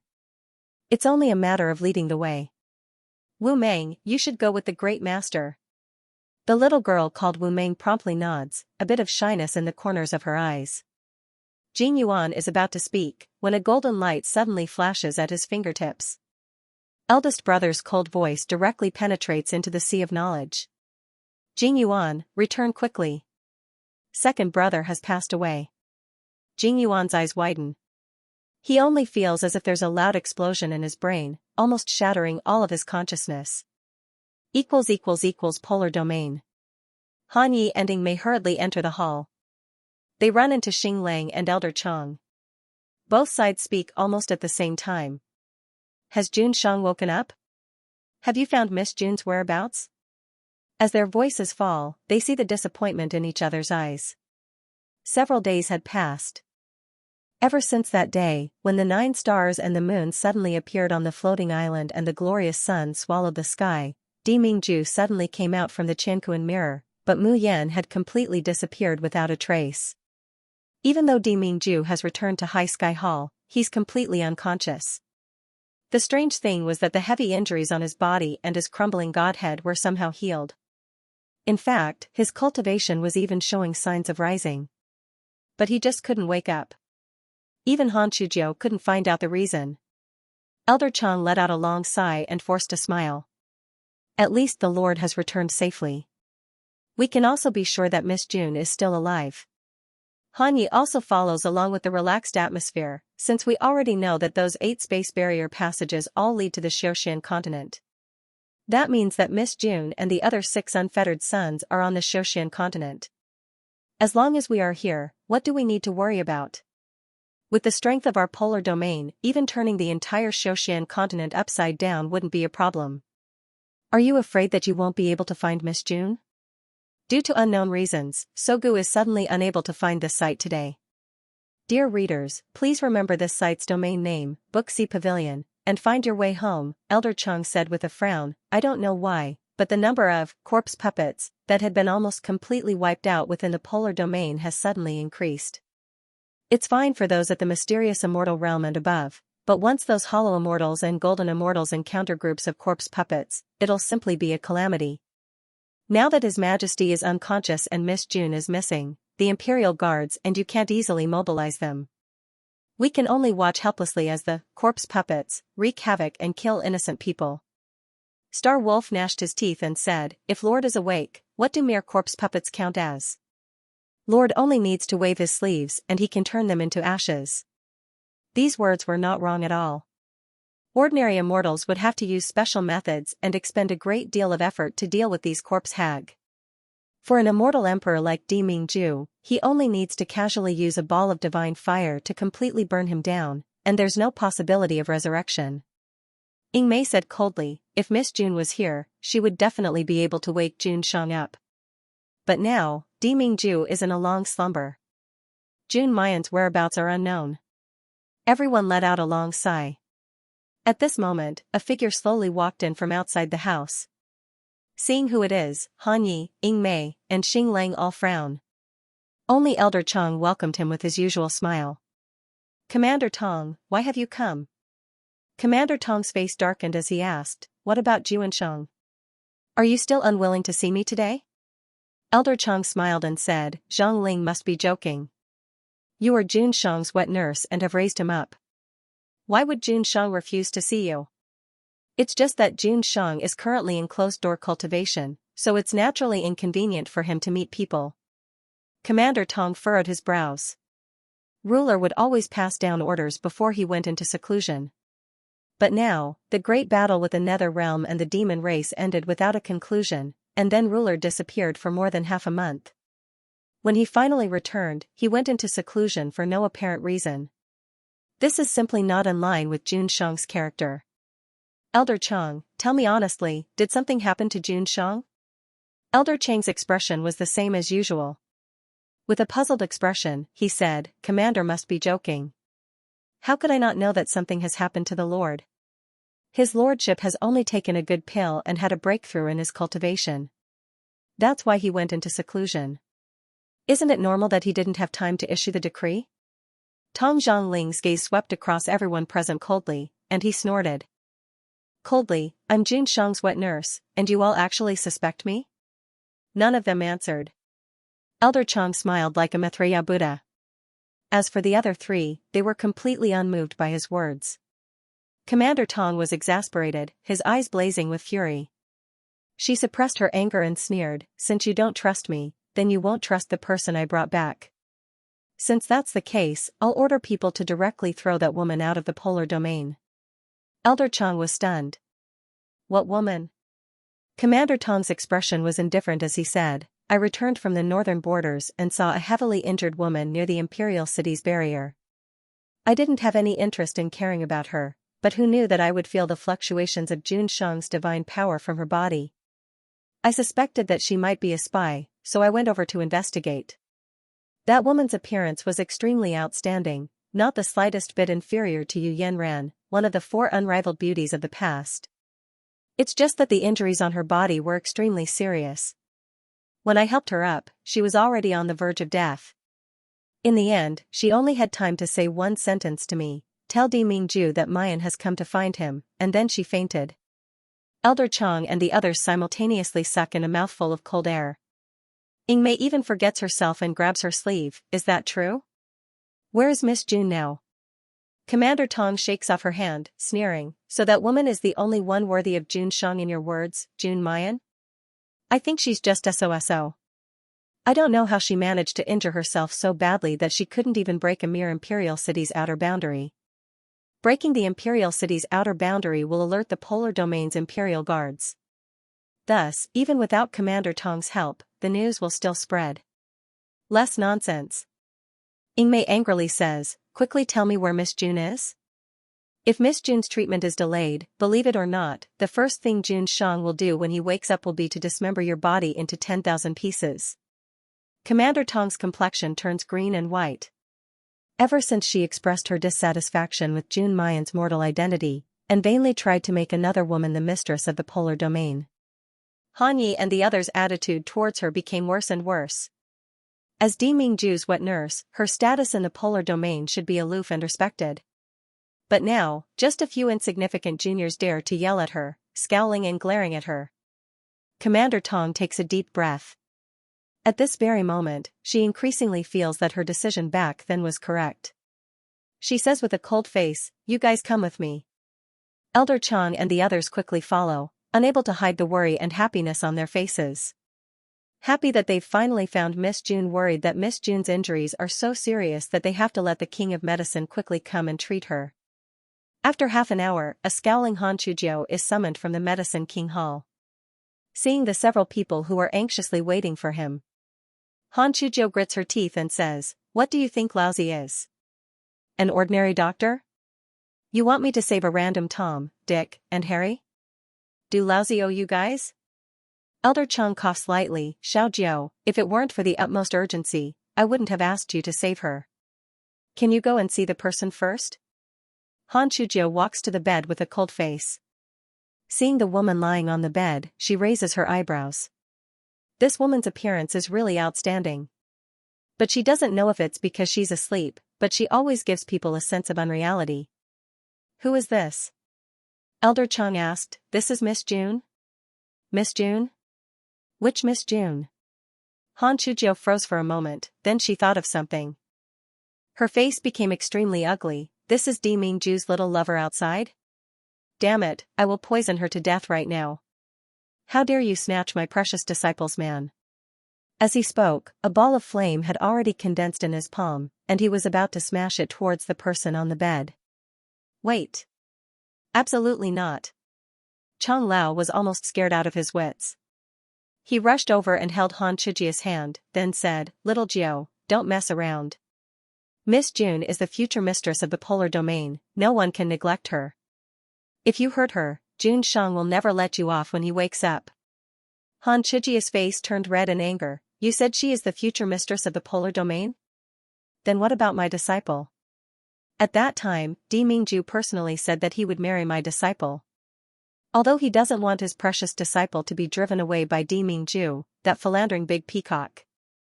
But his unwillingness and Di Mingju deceiving his disciple, is this the same thing?" Elder Chang's face shows a helpless expression. "Xiao Jiao, don't you think Miss June looks familiar?" Han Chujiu looked at the woman on the bed. The disgust in his eyes were overflowing. "I don't think so." Elder Chang was taken aback. This shouldn't be, even though Jun Shang didn't say it clearly, but the fact that Miss June is little Jiu's disciple is already set in stone. Only little Nine was kept in the dark. But how come little Nine doesn't seem to recognize Miss June? Han Yi suddenly thinks of something. In Tianguang ruins, Miss June used Yi Liangchen's identity and appearance. Because the Heavenly Light ruins was under the jurisdiction of the Nether Realm. Therefore, Han Yi and the others rarely enter the Tianguang ruins.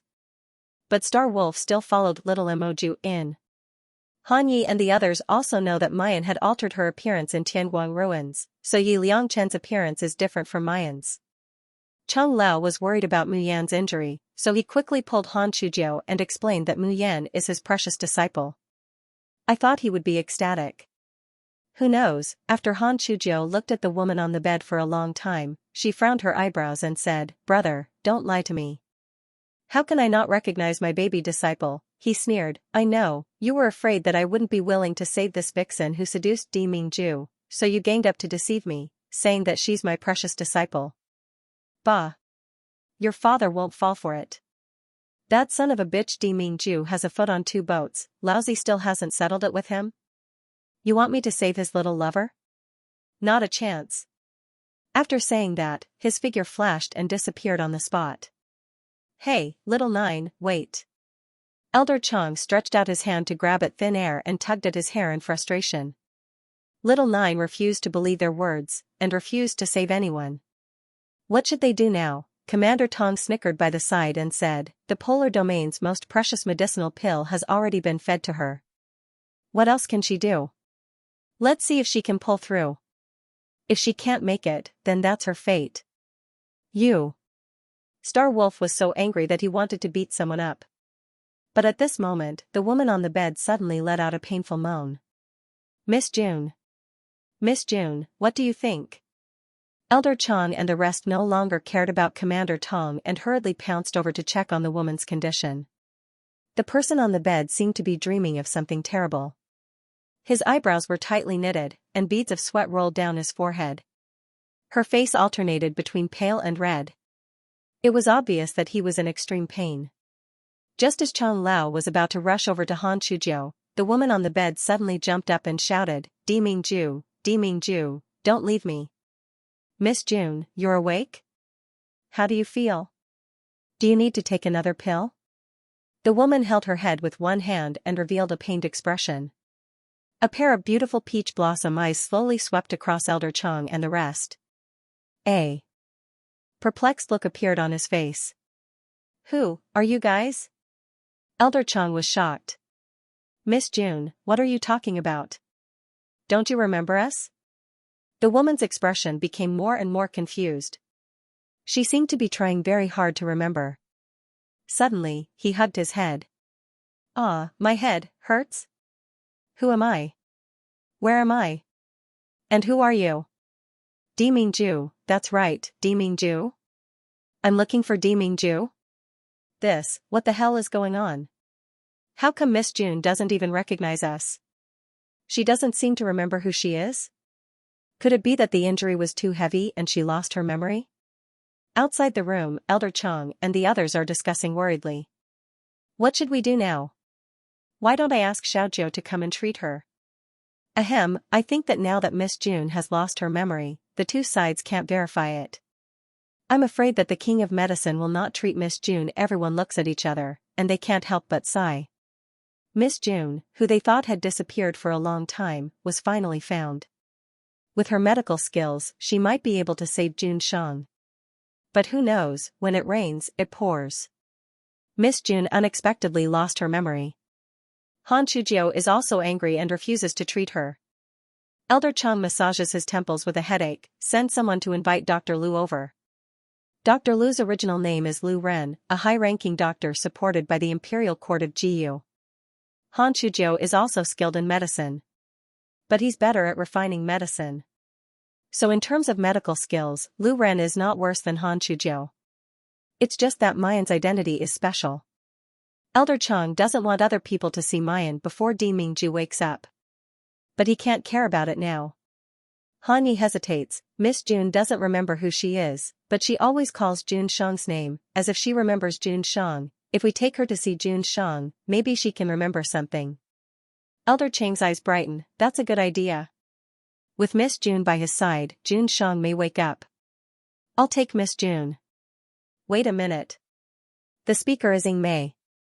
She frowned slightly, seemingly thinking about something. Han Yi asks with concern, Little Shadow, what's wrong? Are you worried about Miss June? Ying Mei reins back her thoughts and lightly says, nothing. It's just that Miss June is seriously injured and has lost her memory. Rashly taking her to see June Shang may worsen her condition. I think it's better to wait for Dr. Lu to come and see her first. In the end, Elder Chang listens to Ying Mei's opinion and doesn't take anyone to see Di Mingju. After seeing the patient, Dr. Lu determined that her soul is damaged and she has experienced a major shock, so her memory is in chaos. She only remembers Di Mingju, but she doesn't remember Elder Chang and her own identity. This is a sign of memory disorder.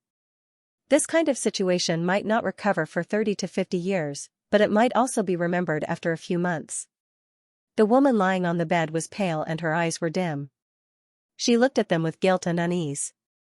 I'm sorry, did I cause you trouble? But I really can't remember anything. Old Man Chang quickly said, Miss June, you mustn't say that.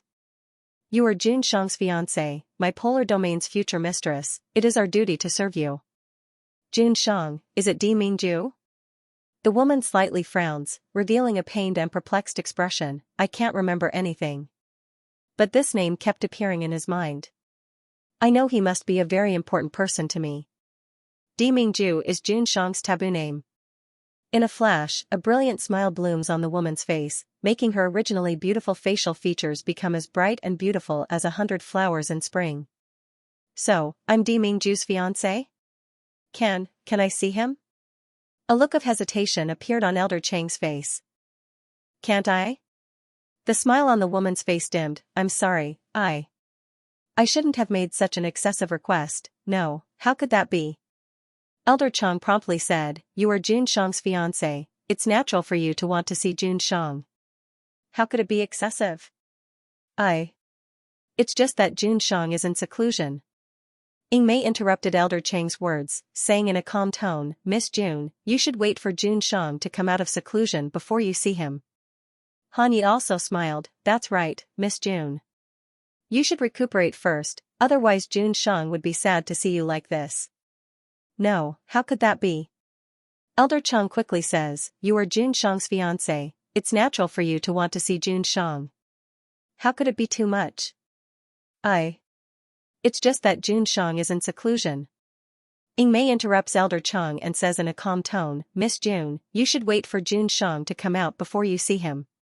Han Yi also smiles, yes, Miss Jun, you should recuperate first, otherwise Jun Shang will be sad to see you like this. The woman on the bed shows a bashful smile, then as if the medicine has taken effect, she falls into a deep sleep. They go out the door. Han Yi says doubtfully, Little Shadow, you're a bit strange today. Strange about what?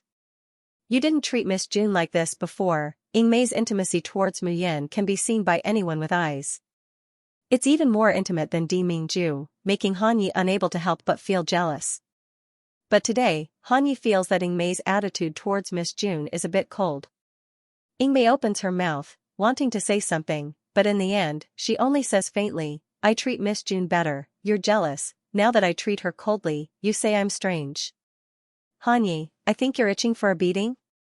Han Yi sees Ying Mei slowly clenching her fists, shivers, and turns to run.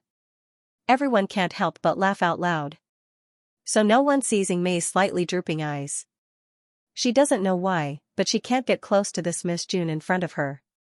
It's obviously the same face, but she feels that something's wrong. Shoshan continent, under the hidden abyss. Damn, it seems that today's fruitless again. Night Spirit smashes the Chankuan bag in her hand on a rock, and raises her hand to wipe the bloodstains on her face. She's really unlucky. With great difficulty, the barrier loosens, and she can come to the Demon Cloud Ridge to look for food. Who knew that she would run into a group of corpse puppets? The people of the demon race, even the lowest level demon soldier. They don't fear corpse puppets. Because compared to ghosts, the toxicity of corpse puppets is too weak. It simply can't penetrate the thick and filthy skin of the demon race. But that's when there are only 3 or 5 corpse puppets. Once the number of corpse puppets increases, the low-level demon soldiers and demon guards will be infected with more and more corpse poison. The infection of Pi poison was extremely strong. When the poison seeped into their skin and contaminated their monster cores, they would die without a complete corpse. Night Spirit was only a rank 5 demon weapon. She was lucky to be able to kill those 10 corpse puppets without being infected by the venom. However, the devil chi in her body had been completely depleted. Not to mention going to the Demon Cloud Ridge to look for food, he didn't even dare to go back. Any magical beast in this mountain range could kill her with a single slap. Night Spirit rummaged through the cosmic bag and ultimately only found a piece of rotten and smelly magical beast meat. If she ate this kind of trash, her magic core would be contaminated with even more impurities, making it harder for her to cultivate in the future. The most important thing was that the smelly magical beast meat was really unpalatable. Frowning, Night Spirit forced himself to pinch his nose and take a bite. Ugh! A disgusting sour smell, accompanied by the pungent smell of blood, filled all of her senses. Wait a minute, Night Spirit suddenly realized that something was amiss. Corpse puppets were lifeless walking corpses. Every inch of skin and every piece of flesh on their bodies was rotten and smelly. She hadn't even killed a single magical beast yet, so why would she smell blood? She hadn't even killed a single demonic beast yet, so why would she smell blood? The key was that the smell of blood was way too fresh and sweet. It stimulated the demon core in her body to spin rapidly, and a strong desire to eat surged in her heart. Night Spirit quickly kept the smelly meat and followed the smell of blood. Before long, she saw a person covered in blood and a crack in the rocks. Was this a human or a corpse? Night Spirit fell into deep thought as she looked at the woman whose chest was flat and her clothes were completely soaked in blood. She was said to be alive, but there was no fiendish chi at all.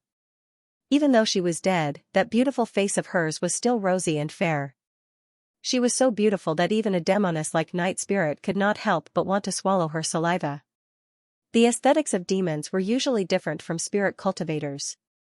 They revered strength and strength more, while women preferred the enchanting and charming snow girl, a stunner with all kinds of amorous feelings. The so-called peerless beauties that spirit cultivators talked about. To demons, they were all boring and pretentious little cabbages that were fake and pure. It was disgusting to look at them. They were not as interesting as demons who respected their own desires. But even so, Night Spirit could not help but admit that the woman before her was very beautiful. Be it the aesthetics of humans or demons, she was so beautiful that she forgot to breathe for a moment. However, the shock only lasted for a moment as Night Spirit snapped back to her senses.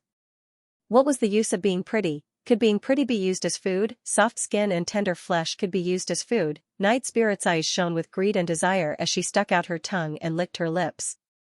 She had been hungry for a long time. She did not know how this human girl fell into the abyss. However, since she fell in front of her, she was her food.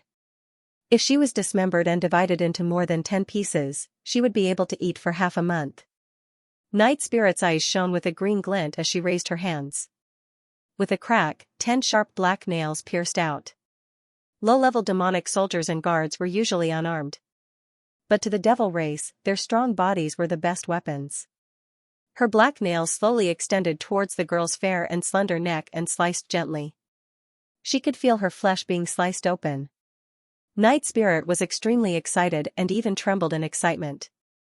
However, before she could cut off the girl's head and drink a few mouthfuls of fresh blood, he felt a burning sensation on his fingertips. Ah! Shrill screams echoed throughout the valley. Clutching his wrist, Night Spirit rolled on the ground and wailed. The hand that had grown sharp nails and was about to take someone's life had already disappeared. Or rather, he was melted alive. Night Spirit was a demonic creature born from the heavens.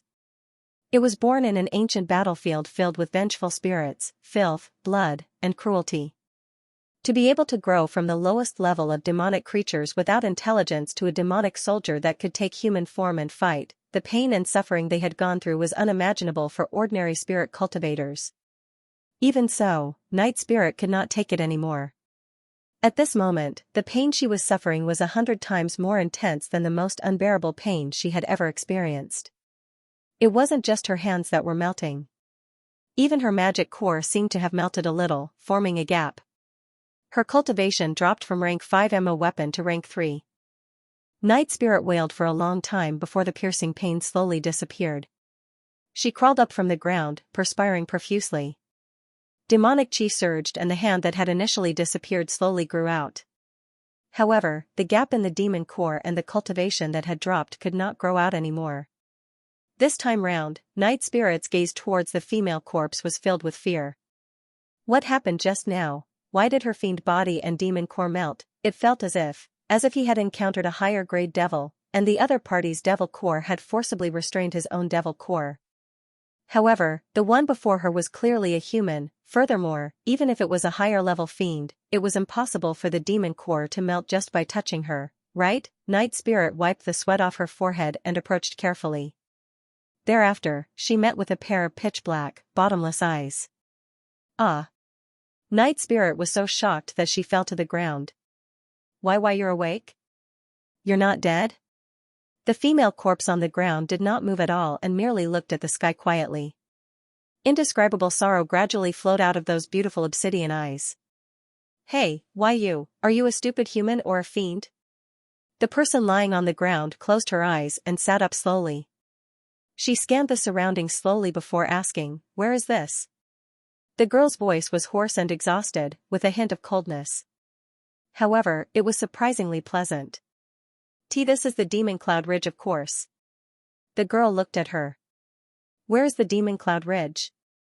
Night Spirit was stunned and thought to herself, the Demon Cloud Ridge is the Demon Cloud Ridge. Where else can it be? Suddenly, she thought of something and raised her voice agitatedly. You don't even know the Demon Cloud Ridge? You're indeed a stupid human. Foo-foo, this is the hidden abyss. I don't know how you fell in. However, humans can forget about leaving this place for the rest of their lives if they enter without permission. Night Spirit said with a cold smile. However, the girl seemed to have caught on to an important point. Hidden abyss? She said hoarsely. This is the fiend's territory? Night Spirit rolled her eyes. Isn't that obvious? Where else can there be such rich and fragrant demonic chi other than the hidden abyss? Hee hee, of course, to you humans, it's fatal to inhale too much of this demonic chi. Suddenly, Night Spirit was stunned. The woman in front of him was clearly immersed in the thick fiend chi. Why did she not look uncomfortable at all? She didn't even use her spiritual power to resist. There was also the strange power that had almost melted his demon core. Are you a human or a demon? Don't tell me you're an abyssal that transformed from a spirit cultivator? The species and origins of the devil race were very complicated. However, those who could appear in human form were usually divided into two types. The other type was naturally nurtured by the heavens, and was born from the evolution of some filthy demonic creatures. The other was the human spirit cultivators. Due to various reasons, they changed to the demonic path. This group of people were known as the Abyssal Clan. Some of the fallen devils were extremely powerful and sought after. However, there were also those who simply wanted to be unrestrained and do evil without restraint. These fallen evils were at the bottom of the hierarchy even among low-level demons, and were the most despised. The girl ignored her question and continued to ask in a slightly hoarse voice, "How can I leave the hidden abyss?" Huh? Didn't you hear a single word I said just now? As long as ordinary spirit cultivators fall into the hidden abyss, it's their misfortune. They can forget about getting out for the rest of their lives. Even if you're a fallen evil, you won't be able to get out unless you cultivate your magic core to the level of a demon lord. But I've never heard of a fallen evil who could cultivate their magic core to the level of a demon lord. Strictly speaking, the devil race didn't have a cultivation rank. Magic cores were divided into levels: demon soldier, demon guard, demon lord, demon general, demon venerable, and demon emperor. But the level of a magic core did not represent the full strength of a demon. Especially among the low-level demons. Demon soldiers defeating demon guards, and demon guards defeating demon lords.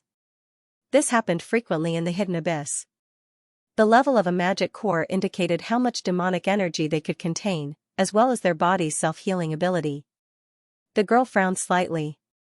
How do I know the level of my magic core? Night Spirit was stunned for a moment, then couldn't help but exclaim, "Damn, you really have a magic core in your body? Are you really a fallen evil?"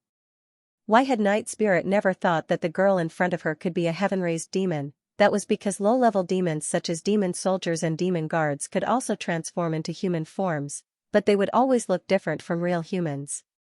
For example, Night Spirit herself had two strange black lines at the corners of her eyes that slanted to her temples. It made her already ugly look even more hideous and strange. Her nails were naturally black, and her skin was rough. It felt bumpy to the touch as if it was covered with scales. If she were in a human's eyes, she would be recognized even without divine senses. But what about the girl in front of her? Her skin was as white as snow. Her face was 100 times prettier than the girl in the drawing that fell from the hidden abyss. If she was a heaven-raised demon with such a perfect face, how high would her magic core be? The young girl turned a deaf ear to her fuss and repeated her question. How do I test the magic cores? Night Spirit originally wanted to mock the fallen evil's unpopularity in the hidden abyss. But when he met those pitch-black, cold eyes, his body instinctively stiffened. She didn't want to answer obediently, so she blurted out, "There's a magic core testing area in every main city. You only need to pay 10 mabe to get tested." The girl frowned and was about to speak. Suddenly, a strange sound of high and low voices came from afar. Night Spirit's expression changed when he heard that voice. He straightened his body. How could this be? I actually met 2 groups of corpse puppets today? I can't be that unlucky, right? Her cultivation had dropped drastically and there wasn't a single bit of demonic chi left in her body. However, misfortunes never come singly in this world. Night Spirit's vision darkened as he looked at the corpse puppets that were surging over from all directions. The group she encountered just now had 10 of them. Now, there were more than 100 of them densely packed together, and they were scattered all over the place. It's over. It's over. I'm really dead this time. Night Spirit exclaimed with a pale face. At the same time, he could not help but glance at the girl beside him. Speaking of which, you're really unlucky. I don't see any devil chi fluctuations on you, so you must have become a fallen evil recently, right? It's a pity that no matter how many grievances and resentments you had in your life, you can only die with me in the Demon Cloud Ridge today. The girl's gaze swept over the roaring monster that was approaching. Due to unknown reasons, this site is suddenly unavailable on Sogu today. Fellow readers, please remember this site's domain name, Book Ocean Pavilion, and find your way home. Are you serious? You don't even recognize corpse puppets? I say, which remote corner did a human like you crawl out from? Night Spirit looked at her as though she was looking at an idiot. If they were ghosts, they wouldn't be so slow. We wouldn't even have time to speak and would have been torn into pieces. As she complained, she raised her hands and her sharp black nails shot out. Her dark green eyes shone with a bloodthirsty and battle-thirsty glint. Although they knew that they would die, the demon race revered bravery and bravery. Whoever retreated was a bastard. Night Spirit let out a strange cry and charged towards the two corpse puppets at the front. Her black nails streaked through the air and a pungent stench shot out along with rotten flesh. Night Spirit grabbed the head of one of the corpse puppets and yanked it down. Roar! However, her shoulder was bitten viciously the next moment. Bastard! It hurts. Night Spirit threw away the head in her hand and clawed at the corpse puppets behind her. She retreated rapidly. However, there was too little demonic chi in her body and it was almost dried up. Her claw only forced the corpse puppets back 2 steps before they were surrounded again. Night Spirit knew very well. The scariest thing about these corpse puppets was not that they had no sense of pain or fear. It was that they could not be truly killed. Night Spirit had just said that she had dealt with 10 corpse puppets, but she knew very well. Those disgusting things would be reborn in another corner of the Demon Cloud Ridge very soon. As for the group of corpse puppets in front of her, if only 10 or 20 of them were killed, the corpse puppets would soon come back to life. Night Spirit's eyes were filled with despair as she looked at the approaching disgusting monsters. It's over. It seemed like she was going to die in the Demon Cloud Ridge today. Damn it, she couldn't even eat a mouthful of fresh meat before she died. How indignant. When the bloody mouth approached, Night Spirit, whose body was completely drained of demonic chi, did not dodge. She gritted her teeth and stood on the spot, straightening her back. Just as those teeth were about to bite her head, she saw a dazzling sword beam. Pfft, there seemed to be a soft sound beside his ear. Thereafter, the heads of the corpse puppets that were surrounding Night Spirit and trying to devour her rolled off their necks one after another. It even spun a few times around Night Spirit's feet. Night Spirit slowly turned its head stiffly. What entered his sight was a young girl dressed in blood-red clothes, holding a sword as she slowly walked forward. The sword in her hand was so strange, it was sparkling and translucent, almost invisible if one didn't look carefully. Was it this strange sword that chopped off the corpse puppet's head and saved her life? Night Spirit opened his mouth and only found his voice after a long while. You won't be able to kill these corpse puppets just by chopping off their heads. You must burn them with fiendish chi. Indeed, it was as Night Spirit had said. The headless corpse puppets did not collapse, but continued to sway forward. There seemed to be an invisible energy connected to the severed neck that emitted a nauseating stench. As his body moved forward, his head flew up from the ground and returned to his neck. The corpse puppet's movements became even faster. Night Spirit said anxiously, forget it. Don't bother about me. Hurry and leave. I can see that you're rather agile and should be able to escape alone. The girl's eyes were fixed on the corpse puppet. Her eyebrows furrowed slightly, her eyes flashing with contemplation. Night Spirit felt something brush past his body. This was divine sense. She was using her divine sense to probe the corpse puppet. What the hell, was this fallen evil sick? Instead of making the best use of his time to escape, he was actually using his divine sense to probe the corpse puppet. Was there anyone in the world who didn't know what corpse puppets were like? What was the use of probing them? Could he skin them alive and pull out their tendons? I see. Night Spirit was madly ridiculing in his heart when he heard the girl's slightly hoarse voice. As long as it comes into contact with any kind of energy in the air, the poison will split and regenerate infinitely. Just like the pie poison that Little Nine's master told me about. So, there are only 2 ways to really get rid of it. 1. Before it splits, use overwhelming power to completely engulf the pie poison and the energy in their bodies. This is what Hanyi said, that they can't completely kill it, but Di Mingju can do it. Because only Di Mingju can use divine power. Or, make a kind of poison that splits faster than the pie poison and is more sensitive to energy. Let the pie poison be unable to swallow, unable to split, and unable to live. Night Spirit was quite dumbfounded. What was this woman mumbling about? She could clearly understand every word, but why couldn't she understand what they meant when they were put together? TSK, no wonder everyone said that humans were hypocritical and eccentric, but she had just saved him. Night Spirit couldn't help shouting again, "Fallen evil, what are you standing there for? Why aren't you running? Do you think you're those bald donkeys from Defying Temple, murmuring to kill the corpse puppets?" It was unknown which of his words had poked the girl's lung tube. Her beautiful face, which was already cold, suddenly turned cold. The chilling aura emanating from his body caused Night Spirit to shudder. Even those corpse puppets seemed to be frozen, their steps slowed for a moment. Night Spirit stammered, Did I say something wrong? The people of Defying Temple are bald donkeys." The girl's dark eyes were deep and bottomless. Her pink lips moved slightly, and a voice that was even more coarse but mixed with killing intent came out. "Yes. It's a damn bald donkey." She took another deep breath and said in a low voice. "I can't take the zither out, so I can't use the golden silkworm to fight poison with poison. Then I can only use divine power. This is my first time using it. I hope I won't lose control." Night Spirit opened its mouth, wanting to say something. The sword light flashed again. One sword flattened mountains and seas. One sword shook the 9 provinces. In his daze, Night Spirit could not even remember what happened next. She only knew that when she regained consciousness and could close her gaping mouth, the corpse puppets, that couldn't be killed no matter what had happened, had completely disappeared. Not even a speck of bone ash was left. Oh no, there's still one left. The only remaining seedling was currently roaring and pouncing towards the girl. However, not only did his ferocious appearance not inspire fear, it even made him seem a bit pitiful.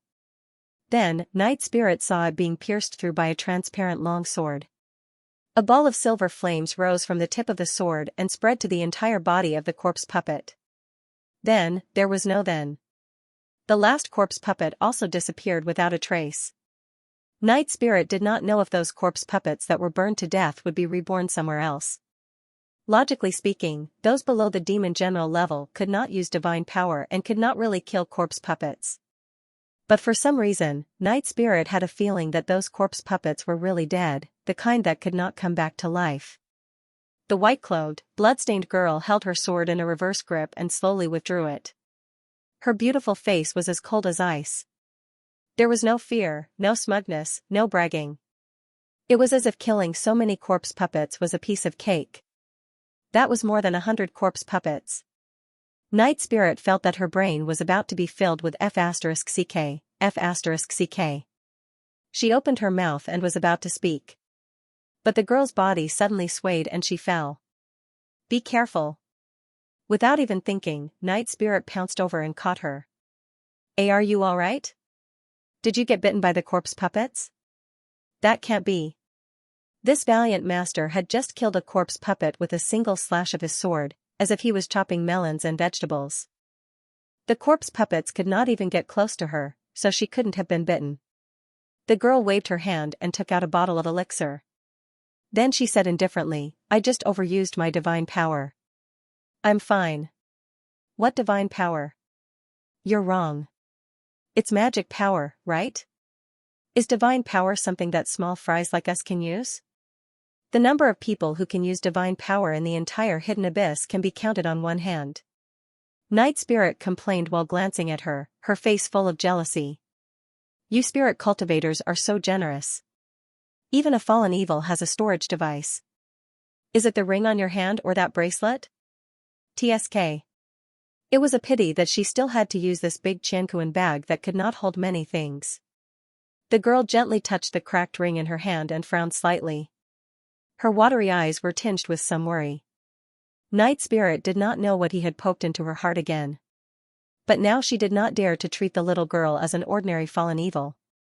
How could a fallen evil kill more than 100 corpse puppets without blinking an eye? The girl suddenly asked. Where's the nearest main city? How do I get there? Night Spirit hurriedly said. The nearest must be Bloody Flame City. I live there. The main city's barrier will open in 4 hours. I'll take you there. Take it as repayment for saving my life. The girl nodded and said, thank you. Night Spirit hesitated for a moment before he could not help but ask, I'm Night Spirit. What about you? What's your name? Don't misunderstand me. I'm not trying to find out who you were before you fell to the fallen evil. It's just that I can't keep calling you hey or fallen evil, right? The girl met Night Spirit's gaze in silence. Her peach blossom eyes were clear and bright, and the corners of her eyes were slightly raised, as if they contained 1,000 kinds of amorous feelings. But when it landed on the young girl's face, it only gave off a chilling murderous aura. Night Spirit shrunk its neck and thought to itself, fine, I won't say anything then. Could you not look at me with such a horrifying gaze? It was quite scary, however, at the next moment, she heard the hoarse voice of the girl, my name is Yap Liang Chen. == Polar Domain, High Sky Hall. The night was dark and windy. A figure silently entered through the half-open window and walked towards the woman sleeping peacefully on the bed. Swoosh, suddenly, an oil lamp at the head of the bed lit up like a human hand. It reflected the old man's face. Commander Tong, the person who has come is actually Commander Tong. Right now, she's lowering her head to look at the woman on the bed, her eyes carrying a touch of coldness and contempt. The corners of her mouth slowly curve up, as if mocking, but also laughing carefreely. Her slightly rough voice rings out in the quiet night, Yu Yanran, don't pretend to be asleep, I know you're awake. The long eyelashes of the woman on the bed slightly tremble, but she doesn't open them. A harsh light flashes in Commander Tong's eyes, and a blade of air is already swung out. You. The woman on the bed snaps open her eyes and jumps up, narrowly avoiding the blade of air. She looks at her sleeve that's been cut, anger flashing through her beautiful peach blossom eyes. Commander Tong, what are you doing? Commander Tong sneers, Yu Yanran, are you playing with me and burning the bridge after crossing the river? I'm talking to you, and you dare to pretend not to hear and ignore me? Believe it or not, I can expose you right now and let you die without a burial ground. The woman's face contorts. The originally peerless countenance that can topple cities shows a bit of malevolence at this moment. But thinking that the plan hasn't succeeded, she still swallows back the breath that's stuck in her chest. Her face shows a fawning smile. Commander Tong, you also know that we're walking on a thin thread right now. A little carelessness and we'll die a horrible death. Of course I have to be careful. Since entering the polar domain, I've thought of myself as the amnesiac Jun Mayan. Commander Tong, you also know how cunning and sensitive those people around Dijun are. A little bit of carelessness and we might reveal a flaw. I didn't answer you just now because I was afraid that there would be people watching around. Commander Tong snorts coldly, accepting her explanation. But he says with disdain, rest assured, those people are very respectful towards this lowly mortal Jun Mayan. Without Jun Shang's order, they absolutely wouldn't dare to watch at will. At most, they would quietly protect the periphery.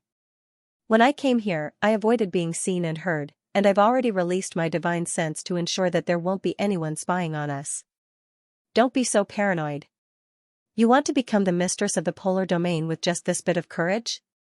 Hee hee. Yu Yanran was filled with hatred, but she did not dare to offend Commander Tong. She has no choice but to speak kindly. Without Aunt Tong's help, I would have already died in the hands of Han Yi and the other dog servants. How could I have the opportunity to use the magnificent quicksand, and even replace Mayan in marrying Dijun? Aunt Tong, your great kindness to me, Yanran will never forget it. If there's a chance in the future, I'll definitely repay you 100-fold. Only then did Commander Tong reveal a satisfied expression. Yu Yanran said carefully, it's just that Aunt Tong also knows that what we are doing must not be discovered by others. If we are the slightest bit careless, I will naturally be consigned to eternal damnation. However, Aunt Tong, who is in charge of executing me, will also be implicated. Commander Tong's expression turned cold. You dare threaten me? Of course this is not a threat. Yu Yanran smiled lightly. It is a reminder.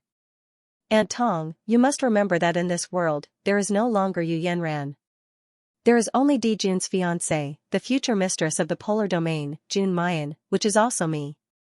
Commander Tong sneers, aren't you afraid that the real Jun Mayan will appear and expose your true colors? What's more, once I get Di Jun's favor, I'll have power in my hands. As soon as that slut appears, I'll have her killed. A puny golden immortal who ascended from the lower realms, without strength or background, killing her would be as simple as killing an ant. Commander Tong looks at the cruel and treacherous smile on her beautiful face, and a chill rises up his back for no reason.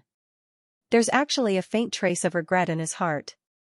Is it really good to keep such a person by Jun Shang's side and let her become the mistress of the polar domain? But when he thinks of Han Yi and the others' neglect towards him, and the power that's gradually being taken away from his hands, Commander Tong can't help but feel unreconciled. She wants to stand in a higher position, she wants to be closer to Jun Shang than Elder Chang and Han Yi. She wants everyone in the polar domain to revere and fear her. This is the position that she should have. And now, all she can rely on is this woman in front of her. Commander Tong says with a cold face, I came here tonight to remind you that Jun Shang wasn't in the polar domain for some time. After he came back, he went into seclusion and didn't come out. If I'm not wrong, Jun Shang should have been seriously injured. That hateful Chang'ing actually stopped me from visiting Jun Shang. Now, you're the only one who can see Jun Shang in broad daylight. Hearing that, Yu Yanran is delighted. Di Mingju was injured, that's really great. People are the most vulnerable when they're injured, and they need care the most. At the same time, their senses are the dullest, and they're unable to think carefully. In this way, the possibility of her being discovered as an imposter is even lower. And during this time, she only needs to take good care of Di Mingju, and have skin contact with him. What harm would there be in being discovered again in the future? Yu Yanran presses down the joy in her heart, and nods, rest assured, I'll definitely find a way to see Di Jun. Hee. They can stop everyone in the world, but can they stop me, Di Jun's fiancé? It's just, Commander Tong, you should pay more attention to your conduct in the future. Right now, I'm not Yu Yanran, but Jun Mayan. Commander Tong must remember this. Commander Tong's complexion is extremely unsightly. With a cold snort, he turns and leaves. Yu Yanran looks at his departing figure, and the corners of her lips curl up in ridicule. Then, a brilliant light blossomed in his eyes as he slowly clenched his fists. The island of Linglong was destroyed, and his trusted subordinates either died or betrayed him. The pain of consuming the magnificent quicksand made her wish that she was dead. But she made it through, now she had nothing.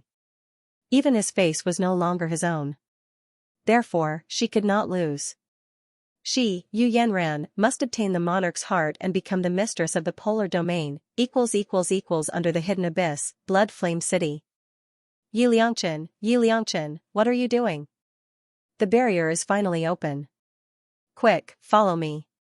Hearing the shouts of the female demon soldier, Mu Yan retracted her gaze from the crimson sky and slowly walked up. She never expected that when she opened her eyes, she would actually be in the Xianxia continent. Moreover, it wasn't in the polar domain, nor was it in the nether domain. Instead, it was in the hidden abyss where the demon race resided. Mu Yan doesn't dare to recall what happened on the floating island in the end. No matter how many times she thought about it, she would feel so much pain that she couldn't breathe whenever she thought about how her little uncle master had severed his own meridians and slowly collapsed in front of her. There's also the hatred of her own powerlessness and weakness. They, the Xiaoyao 7, always thought that they were very strong, but in reality, they couldn't save anyone. Mu Yan's memory of what happened afterwards becomes fuzzy. It's like she's caught in an endless nightmare. Mu Yan seems to have fallen into an endless nightmare. Her soul has been reincarnated again and again in the misery of her previous life, desperately trying to break free, but to no avail. Then, she sees Di Mingju.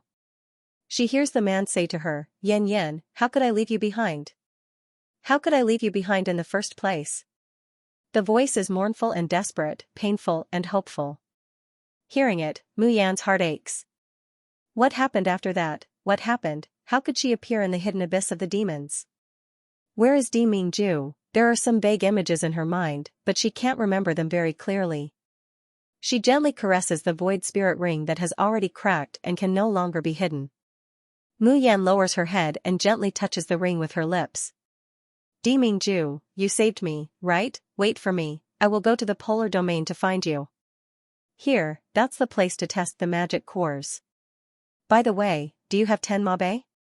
Mu Yan blinks and looks at the demon woman opposite her. Night Spirit let out a tragic cry. No way. You don't have mabe, do you want me to help you? How could I have 10 mabe? If she had 10 mabe, she would have gone to buy food long ago. Would she still need to risk her life in the Demon Cloud Ridge? Mu Yan frowns. Is there a shop here that accepts elixirs? You mean the elixirs of spirit cultivators? Night Spirit curls his lips. We demons can't absorb that kind of thing.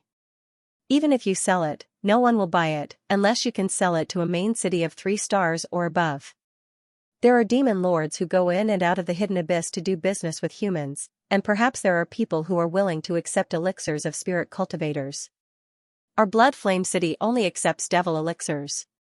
The main cities of the demon race are also divided into levels, ranging from 1 star to 5 stars. Blood Flame City is the lowest level of 1-star city. And there is only one 5-star city, and that is the Demon Imperial City where the Demon Lord Junshi Tian resides. Mu Yan is also at a loss at this time. Spirit cultivators don't accept anything? Not even magic treasures? Night Spirit spreads his hands. I'm telling you, low-level demons can't use anything from you spirit cultivators. This is troublesome. Night Spirit suddenly said, perhaps there's another way. In the square in the center of the city, there will be people giving out missions. Since you're so powerful, you can go and accept missions to earn mabe. But she paused and was about to explain how much the devils in Bloody Flame City discriminated against fallen evils, so she should not go to the center of the city to ask for trouble. But Mu Yan doesn't wait for her to finish, she already turns around and says, I'll try. F***ck. Why didn't you let me finish? Really, don't you humans love to beat around the bush and beat around the bush 3 times? How could a fallen evil like you be more decisive than a natural-born monster like me? Night Spirit hurriedly caught up with Mu Yan, thinking of a way to conceal her appearance as a fallen evil. However, he suddenly realized that everyone in the plaza was crowding around a magic crystal platform in the middle, and they were talking noisily about something. For a time, not to mention her fallen evil friends, there was not even a single one who posted or accepted a mission. Everyone's attention was drawn to the magic crystal platform. Quiet. Quiet. All of you, quiet down. The city lord has important news to announce. There is a short man standing on the magic crystal platform. He held 2 gigantic hammers in his hands and swung them in the air, causing a loud thud. The people who were initially noisy were shocked and immediately quietened down. Seeing that the surroundings had quietened down, the short man put away his hammer in satisfaction. He rubbed his nose and said loudly, the Demon Lord has ordered that tomorrow, the princess's betrothal contest will be held in the entire hidden abyss. As soon as these words came out, all the devils in the surroundings revealed a blank expression. Someone raised a hand and screamed, Princess? Which princess? What's the betrothal contest? Dong, the short demon instantly took out a giant hammer and smashed it down. Idiot, our demon race doesn't have a princess. Naturally, she is the only daughter of our most honorable, great, and revered Lord Devil Lord. Apart from this lucky and honorable lord, who else in the world is worthy of the title of princess? What's the betrothal contest? Are you an illiterate who can't read? Can't you even understand human language? The betrothal contest is naturally to find a son-in-law. The chosen one will become the princess's husband and the demon sovereign's son-in-law. You idiots should understand now, right? Whoosh, as soon as these words came out, the entire square instantly boiled over. The sounds of discussion, screams, and inquiries almost overturned the entire Blood Flame City. The short demon was so angry that he smashed his hammer a few times to calm everyone down. Someone else said, if I remember correctly, the demon princess already has a fiancé, right? If she's already betrothed to someone else, how can she remarry? The one who spoke was a slightly hoarse but surprisingly pleasant voice. It was hard to tell if it was a man or a woman. The short demon looked into the crowd, trying to figure out who was speaking. However, there were too many people, so he couldn't tell where the voice came from. He could only harumph and scream, "Don't say that the short-lived son-in-law died early. The betrothal has already been cancelled. Even if he's not dead, our princess has such a noble identity. So what if she marries 2 more son-in-laws? Don't you think so?" "Yes. Long live the demon sovereign, long live the princess. I'm willing to be the princess's lover. Choose me, choose me." "Piss off. What right do you have to be chosen by the princess and the demon sovereign? You should choose me." "Sir, how do we participate in the betrothal contest? Our Blood Flame City is only the lowest level 1-star capital city. Do you think we have the qualifications to participate?" Dong dong dong, the short devil hammered the hammer 3 times in a row before announcing loudly, "The demon sovereign has decreed that anyone who is a citizen of the Hidden Abyss sect can participate in this marriage selection. Regardless of whether they were heaven-raised devils or fallen evils, they were all treated equally." "But..." The giant hammer knocked again, signaling for everyone to stop shouting. The short demon narrowed his eyes as he swept his gaze over everyone present and sneered. "The demon lord said that if one wants to become one of the princess's son-in-law, one's background is not important. The most important things were looks and strength. Therefore, there are only 2 points in this selection. First, it's your appearance. The Devil Imperial City has sent selection envoys to all the major cities. By then, you will be judged by the selection envoys in turn. If your looks are not up to standard, you will not be eligible for the selection. You will be eliminated directly. Secondly, your strength. The selection method was very simple, and that was to fight on this magic crystal platform every 3 days. In the end, those who could defeat all the demons in Blood Flame City would be able to stand out and go to a 2-star main city. The one who wins first place in a 2-star main city will go to a 3-star main city. In the end, the winners of all the 4-star main cities will gather at the Demon Imperial City to decide the final winner. That lucky one will be the princess's son-in-law." The enthusiasm of the crowd decreased by more than half. How many demons were there in Blood Flame City? Wasn't it a fool's dream to want to defeat everyone in the city and become the first in Scarlet Flame City, not to mention that Scarlet Flame City was only a 1-star main city? What was the use even if they won there? Those in the 2-star main cities were all demon soldiers or demon guards above the 9th rank. There was no way they could win no matter what. The short demon coughed a few times because he was shouting too loudly. When he looked up and saw that they were all dejected like frosted eggplants, he couldn't help but reveal a look of disdain. "Look at you guys. Our Blood Flame City only has cowards like you. Even if we choose someone to go to a 2-star main city, you'll only be a joke. All of you listen up."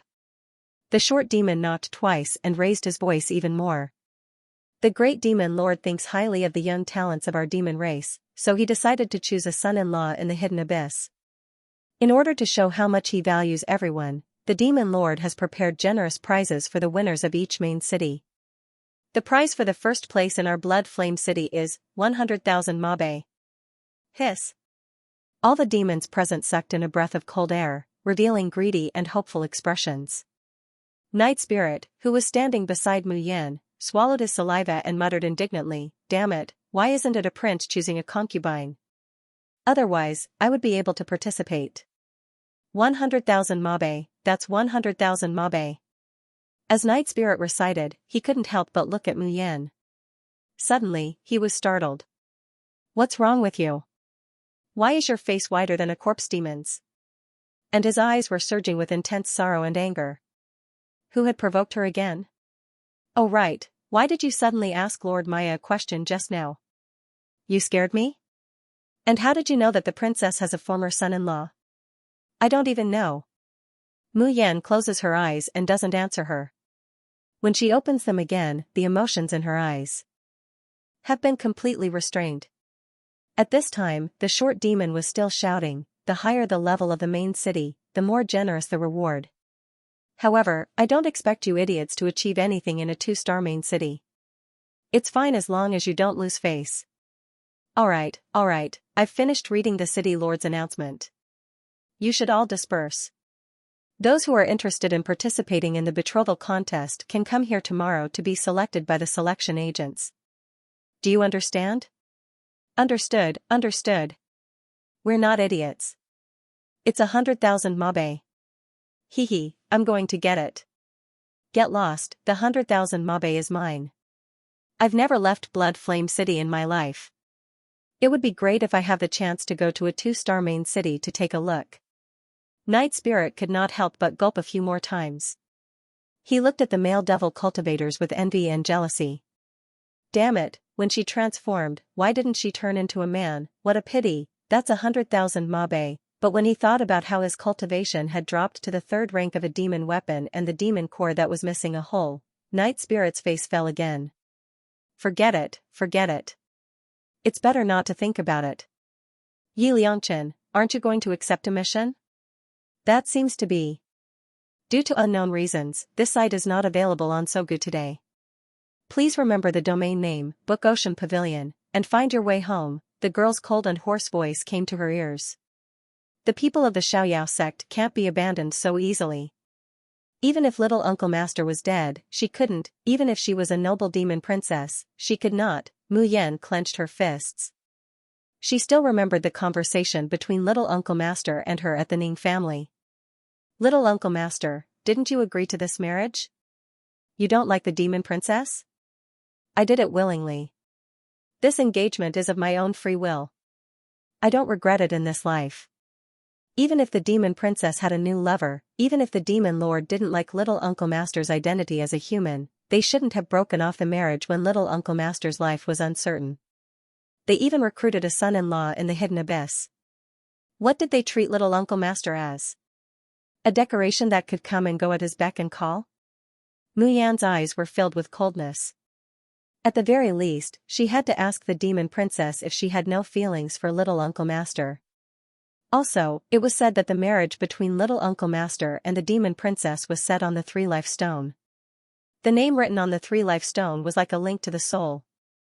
Regardless of whether the name was dead or alive, the 3-life stone would react. She wanted to confirm with her own eyes if little Uncle Master was really dead. Oh no, the betrothal contest is going to be held tomorrow, so the original mission has been cancelled. Night Spirit looked around and frowned. Hey, what are you going to do now? The barrier to the Demon Cloud Ridge won't be opened for the time being. Otherwise, you could kill a few demonic beasts to earn mabe. Just as he was speaking, a few male demons nearby inadvertently looked over. When they saw Mu Yan's face clearly, they drooled and revealed greedy and excited expressions. Night Spirit's heart tightened and she hurriedly grabbed Mu Yan. You don't have a place to stay tonight, do you? Go to my place and make do. Hypocritical fallen evil, I'm warning you, don't complain about my cave, or I'll bite you to death. A trace of warmth flits through Mayan's eyes, and she obediently lets her be pulled away. Out of the corner of his eye, he glanced at the few male demons who were quietly following him, and the corners of his mouth curled into a cold smile. 2 hours later, outside the main city.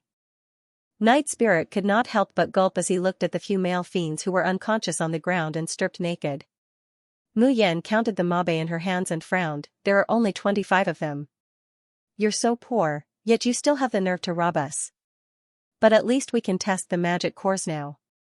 Let's go back to the city. Night Spirit's mouth was agape and her eyes were wide open. She only managed to find her voice after a long while.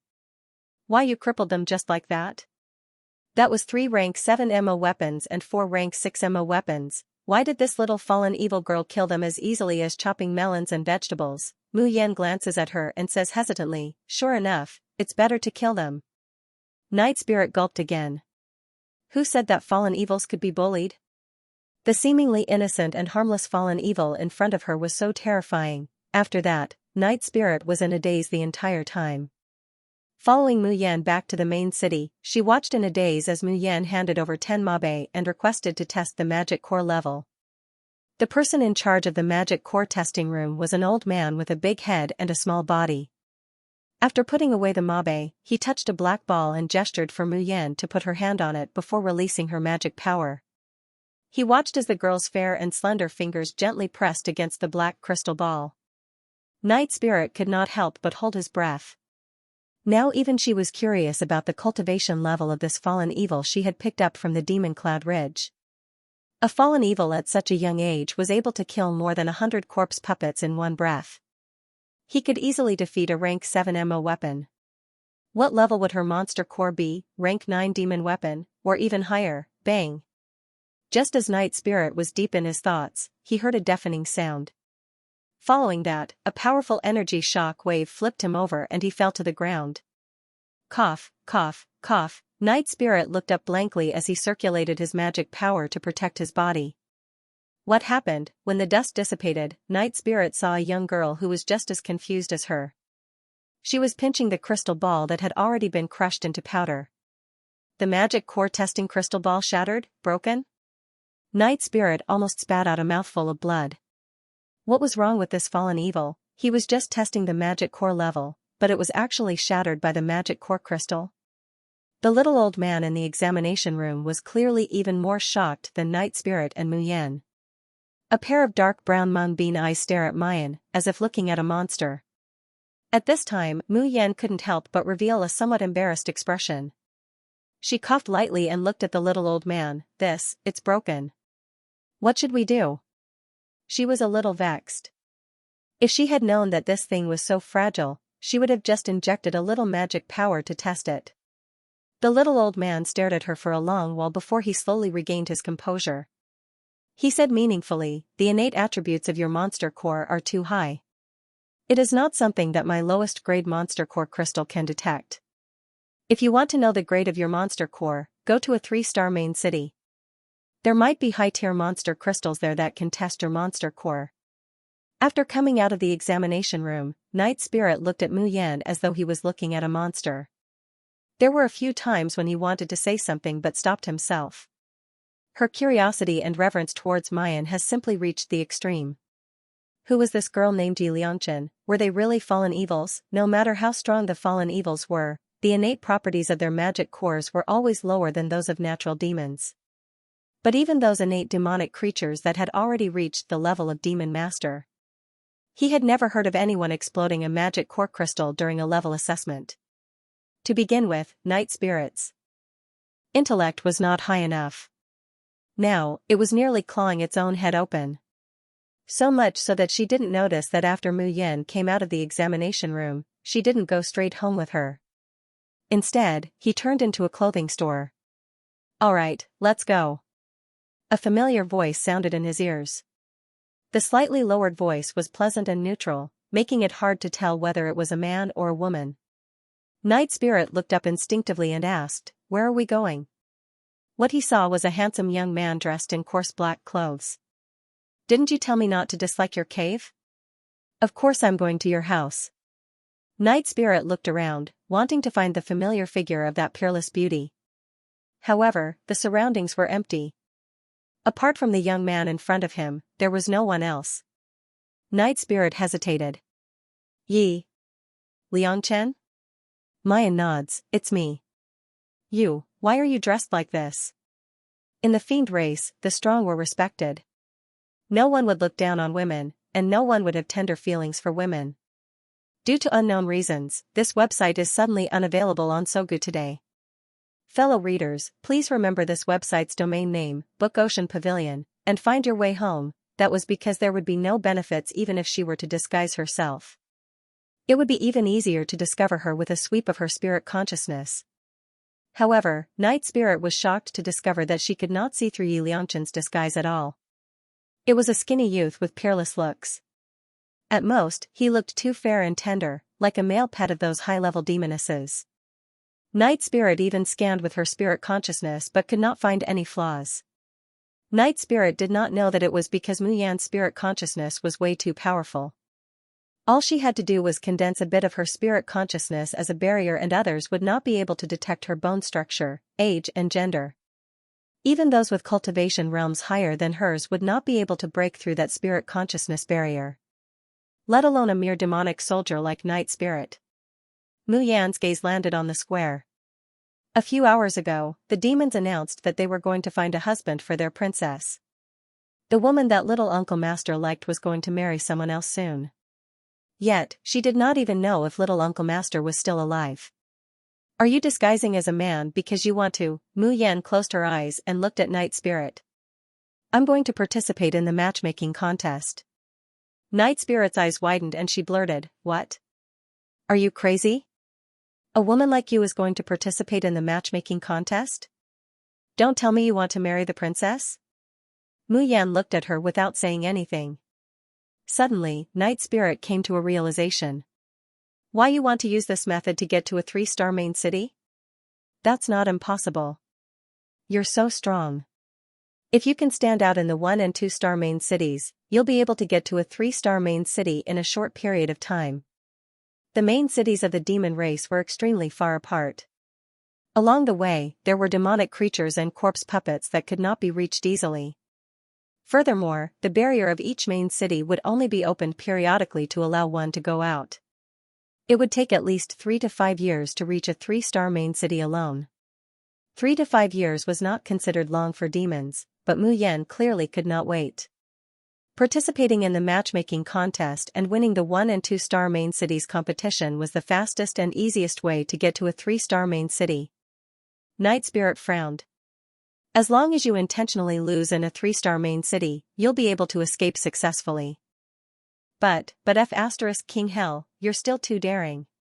Do you know how many worshippers there are in the Hidden Abyss? Do you know how high our status in the Hidden Abyss is as a princess who was blessed by heaven and earth? I'm telling you, if you're discovered, killing you would be considered a light punishment. Do you believe that those ruthless big shots in the Devil Imperial City can make you beg for death for the next 100 years? Mayan reached out and patted her on the shoulder. Night Spirit, thank you for your worry. I know what I'm doing. Who's worried about you? I was afraid that you would implicate me. Mayan hooks up her lips and chuckles, but she quickly restrains herself. She didn't tell the tough but soft-hearted female emo soldier.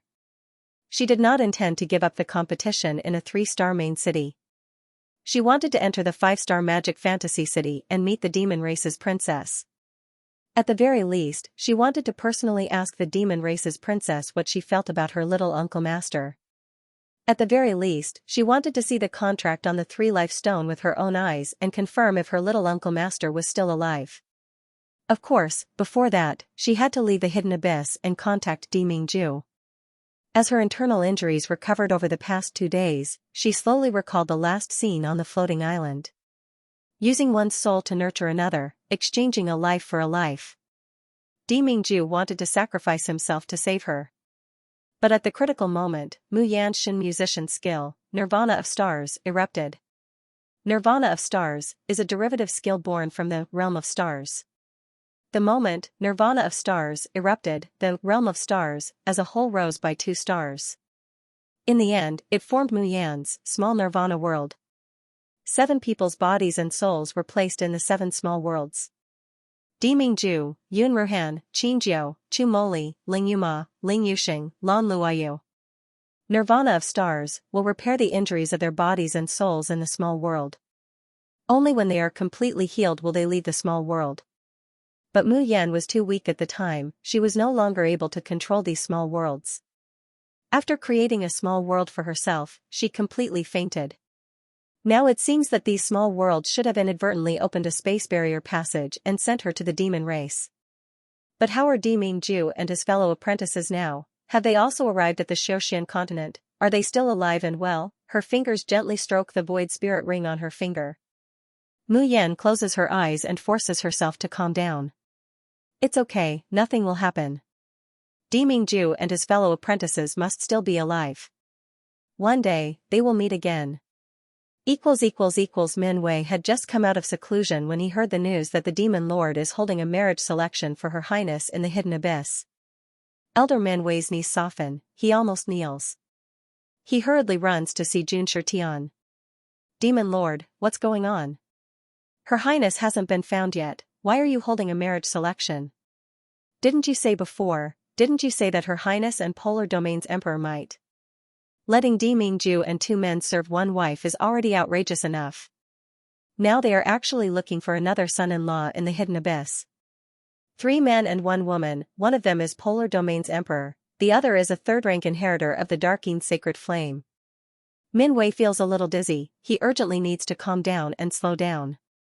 Jun Shirtian glanced at him indifferently, a hint of disdain could be seen in his cold eyes.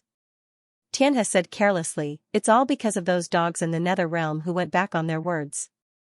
In order to find out the whereabouts of Her Royal Highness, I went to the Nether Realm with the wine boy to see our future Emperor's son-in-law.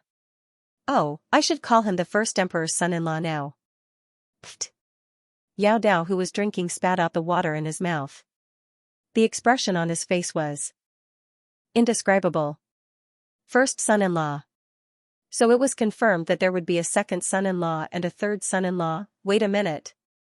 Then what was the ranking of the Polar Domain's sovereign emperor? Min Wei's face was completely frozen. After a long while, he wiped his face and said expressionlessly, whatever happened in this room today, if you hear it, no one is allowed to spread it outside this room.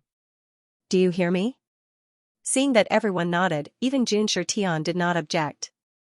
Min Wei looked at Tianhe and said, continue. Tianhe's lips curled up. He really wanted to retort, what's wrong with the Extreme Domain's sovereign emperor? Why are you so scared? But he was raised by Min Wei, and he was used to being lectured by him. He could only say obediently, in the end, Yin Wuji actually told me that the first emperor's son-in-law was already dead, and that Her Royal Highness's 3-year engagement was cancelled ahead of time. If the demon race still intends to form an alliance with the Nether Realm, then the engagement will be changed, and his youngest son, Yin Yuani, will be engaged to Her Royal Highness. Pei. Who doesn't know that Yin Yuani, that idiot, is now half dead, directly beaten into a cripple by Di Mingju. Yin Wuji, that old fox, actually wants to trick our princess into getting engaged to that trash. Does he really think that we demons are fools, that we can be fooled so easily? When Min Wei heard this, he was stunned. Dead? Luo Yunxiao is dead? How is that possible? He couldn't help but look at Xianxia. Xianxia frowned slightly. Ever since the marriage was set, no one has been able to approach the 3 live stone. Therefore, no one knew if the engagement had been cancelled or if Luo Yunxiao was really dead. But one thing was certain. The Nether Realm would never honor this marriage agreement again.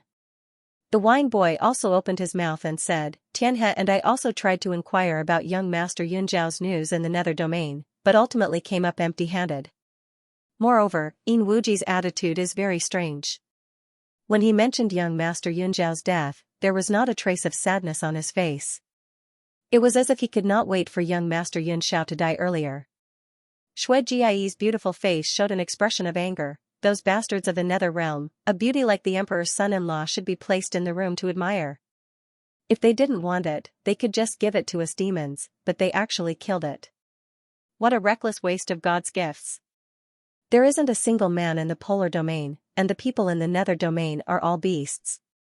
There really aren't any good spirit cultivators. Ever since she had returned in low spirits from the Polar Domain, Shui Jiayi had treated this matter as a great humiliation.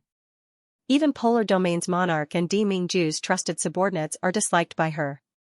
When she returned to the Hidden Abyss, she heard that the Polar Domain's sovereign emperor might have already secretly abducted her princess. Her dislike for him rose to the extreme.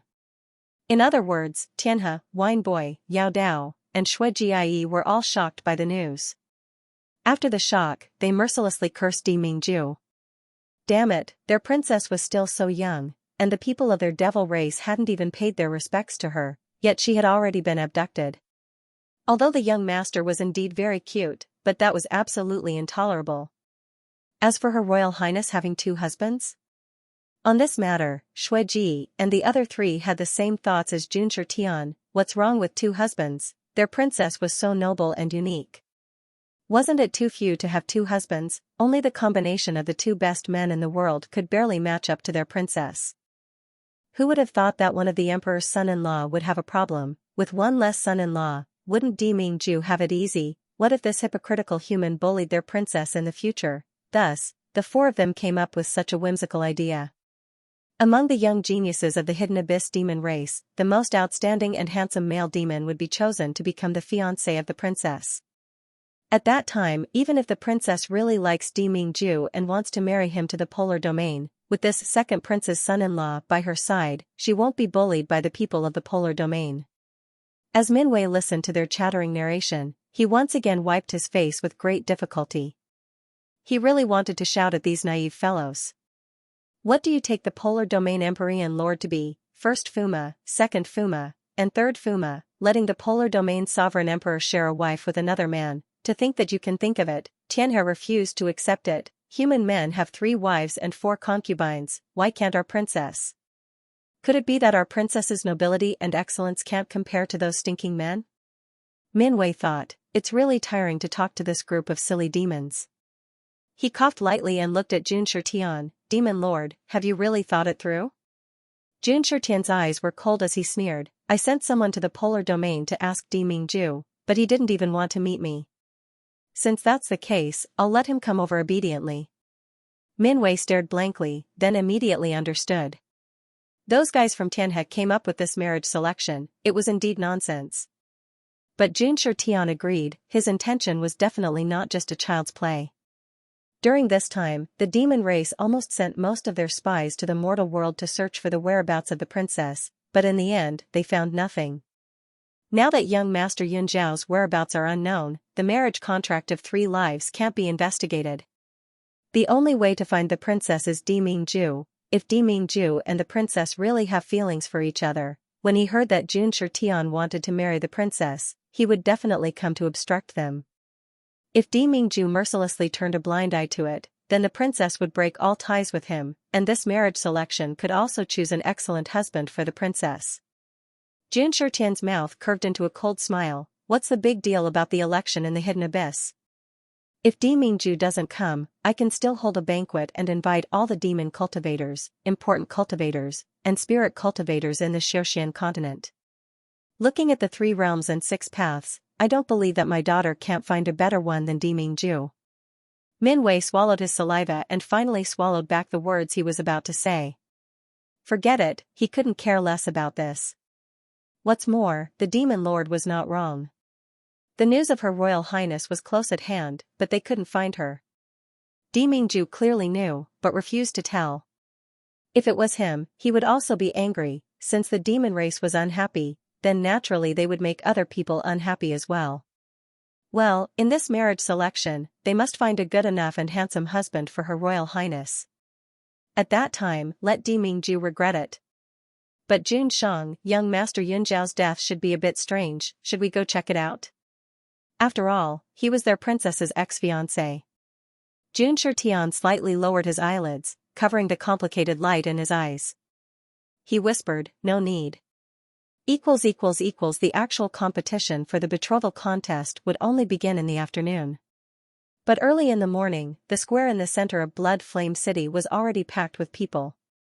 Because on that day, a messenger from the Demon Imperial City would personally select the male demons who were qualified to participate in the selection. A simple tent had already been set up in the northeast corner of the square. There was a long queue outside the tent. At that moment, Mu Yan was also in the middle of the group with Night Spirit standing beside her. From time to time, he would look into the tent with a nervous and terrified expression. Are you sure you want to participate in the election? Let me tell you, you must have been blinded by that 100,000 mabe and going to a 3-star main city. If this matter, the consequences are too severe. Are you really not going to think about it? Is it too late to back out now? Don't you want to go to a 3-star main city? At most, I'll go all out and accompany you. Night Spirit had been trying his best to persuade Mu Yan since last night. Towards this female demon soldier that he had just met, Mu Yan's heart gradually developed a sense of closeness from the initial indifference and alienation.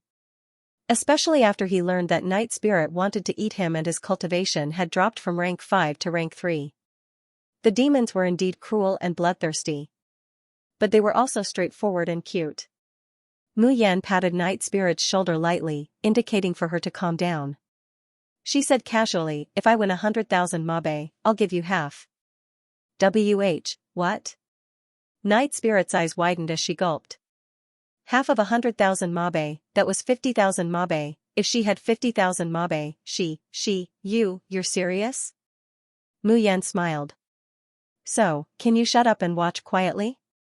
Night Spirit wiped her mouth and obediently stopped talking. However, his eyes were shining with excitement. Pfft!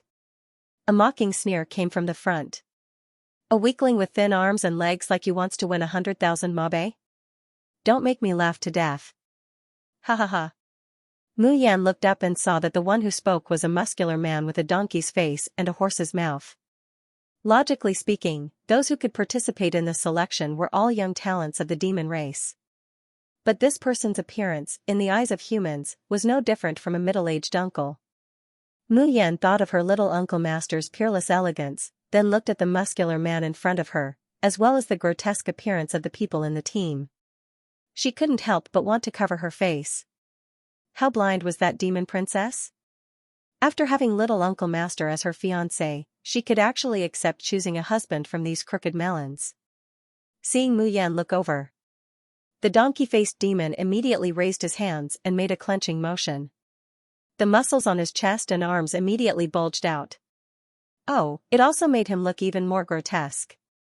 What are you looking at? Are you envious of my good figure and looks? Haha, stop dreaming. Even if a weakling like you trained for 100 years, you won't have it. As he spoke, he scanned him up and down and shook his head pitifully. How pitiful. With your listless appearance, I'm afraid you won't even be able to pass the selection. TSK, but this is good. Otherwise, with your small body, you'll be crushed to death in the competition. With that, he turned around proudly and looked at the tent that was getting closer and closer with a face full of expectation. Mu Yan was left dumbfounded on the spot. She had never thought that she would be looked down upon in terms of strength. But she had never thought that she would be despised for her looks when she was disguised as a man. Could it be that she was really mistaken? Demons had a different sense of beauty from humans. Did the demon princess like this kind of muscular and strong man, and not that kind of elegant young master like junior martial uncle? Mu Yan looked at the ugly yet confident male devils in the team. For the first time, she began to doubt her life. In the tent in the square. You're eliminated. Next? What? I was eliminated? How was this possible? Look at my strong muscles and strong physique. How could I be eliminated? Wait a minute, I refuse to accept this. Did you guys want to monopolize me, so you intentionally eliminated me? I refuse to accept this, I refuse to accept this. Bang, a teacup was smashed to the ground. Inside the tent, there were several enchanting evil women in revealing attire. Their expressions were as disgusting as if they had just eaten a fly. Holy shit. What the hell is this? With that strange appearance of his, I still want to monopolize him, ugh. This old lady wants to vomit. In fact, Mu Yan didn't know that not all demons had this kind of strange appearance. The stronger the innate properties of the cores, the closer they would be to human standards of beauty. Therefore, in the 3 or 4-star main cities, there were many demons who looked similar to humans and were even more handsome than humans. However, none of the low-grade devilish beings in Bloody Flame City were aware of this. They truly felt that they were strong and handsome. Even if they weren't qualified to marry the princess, they could still win the favor of these beautiful evil women and soar to the sky. Thus, everyone who came in was flirtatious and seductive with a confident expression. The evil women who came from the demon imperial city couldn't hold back and almost blew up their tents. The few of them took the tea handed to them by the demon servants behind them and drank a few mouthfuls before they managed to suppress their anger. Then, they fanned themselves with their goose feather fans while complaining. This Bloodflame City is indeed worthy of being a primary city. The smell in the air is too unpleasant. I'm afraid I won't be able to stand it for a few more days. This isn't a big deal. Wasn't the most important thing the most unsightly people participating in the election unbearable to look at? What is Xianxia thinking? Why does he have to involve a primary city and secondary city? A bunch of ugly and stupid soldiers and guards, how can they be worthy of our princess? It's fine if you say they're ugly, but why are they still so confident that they think they're the most handsome men in the world? They even want me to have him for myself, bah. One of the evil women, who was dressed more innocently than the others, waved her feather fan and giggled, "Sisters, don't be so harsh. Low-ranked demons have only gained intelligence less than 100 years ago, so it's normal for them to have a one-track mind. They simply think that having strong muscles and releasing more mana means that they're powerful. They don't know that true experts aren't like that at all. But since this is Xianxia's request, we have to carry it out. Maybe this little blood flame city has some undiscovered pearls, excellent seeds?" If that's the case and we find them, then our future benefits. The other evil women revealed longing expressions, but they quickly calmed down. Forget it, what good stuff can there be in this godforsaken place? Just as they were talking, they heard the demon servant's clear voice outside, "Next, come in." The evil women immediately calmed down and sat up straight. They calmly watched as the curtain was lifted, revealing the tall and slender figure of a young man. Hiss dash, bang, the room was filled with gasps, and the sound of teacups falling to the ground could be heard. After a long while, someone finally spoke, "What's your name? Are they natural demons or fallen evils?" The young man looked cold and noble. His voice was slightly hoarse, but it was very pleasant to hear. "My name is Yi Liang Chen." He paused for a moment before continuing, "I am a demon raised by heaven." "What? Are you really a demon raised by heaven?"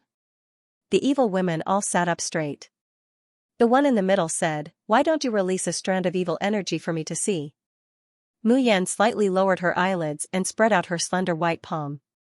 The monster core revolved within her body and a mass of demonic chi slowly condensed in her palm. Such a pure devil chi, it really is a devil raised by heaven. "Where did you transform?" Mu Yan thought for a moment and said, "The Demon Cloud Ridge." Tisk, tsk, tsk. The Demon Cloud Ridge is a place with such heterogeneous demonic energy, but it can actually transform into such a tempting product. The two demonesses walk in front of Mu Yan and circle around her. Some of them even reach out their hands, wanting to touch her flawless and handsome face. However, Mu Yan's figure slightly moves, and she avoids it. Hee, little handsome boy still knows how to be shy. Oh, even with such a frosty appearance, Big Sister is still moved.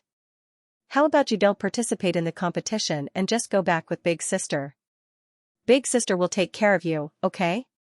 The corner of Mu Yan's mouth twitches, and she manages to maintain her frosty persona with great difficulty. "Can I pass the screening?"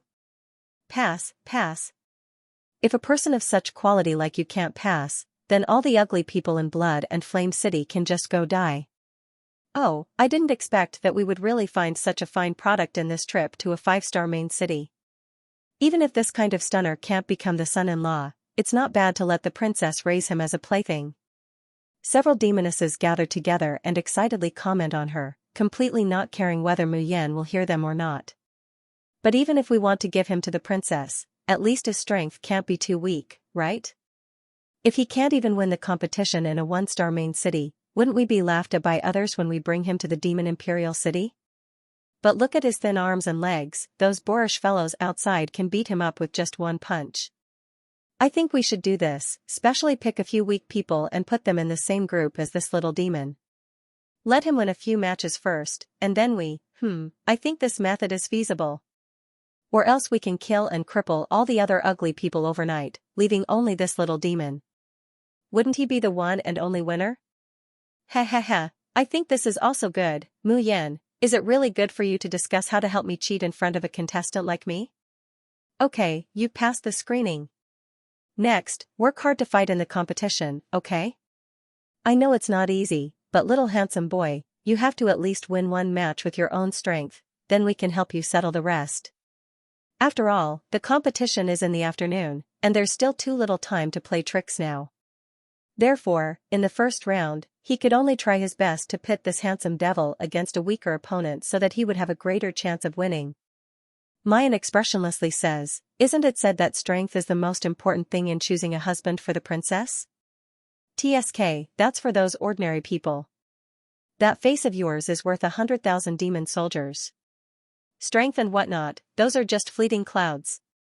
Mayan endured, but in the end, she still couldn't hold back. I heard that the princess's fiancé has a peerless appearance. Eh? You've even heard of this? I've also heard that our future prince consort has a peerless appearance. There's no woman in the world who wouldn't fall head over heels for him. But so what? Who would complain about having too many handsome men? Our princess is so noble and great, how can one son-in-law be enough? Then I'll have to choose a few more husbands to raise by my side. Mu Yan, she almost couldn't keep a straight face. His worldview was about to shatter. She couldn't even react in time when a female demon reached out to grope her face. Ayaya, little handsome boy, don't undervalue yourself. With your appearance, even if you can't compare to the prince consort, you won't be too inferior. I believe that Her Highness the Princess will definitely keep you by her side.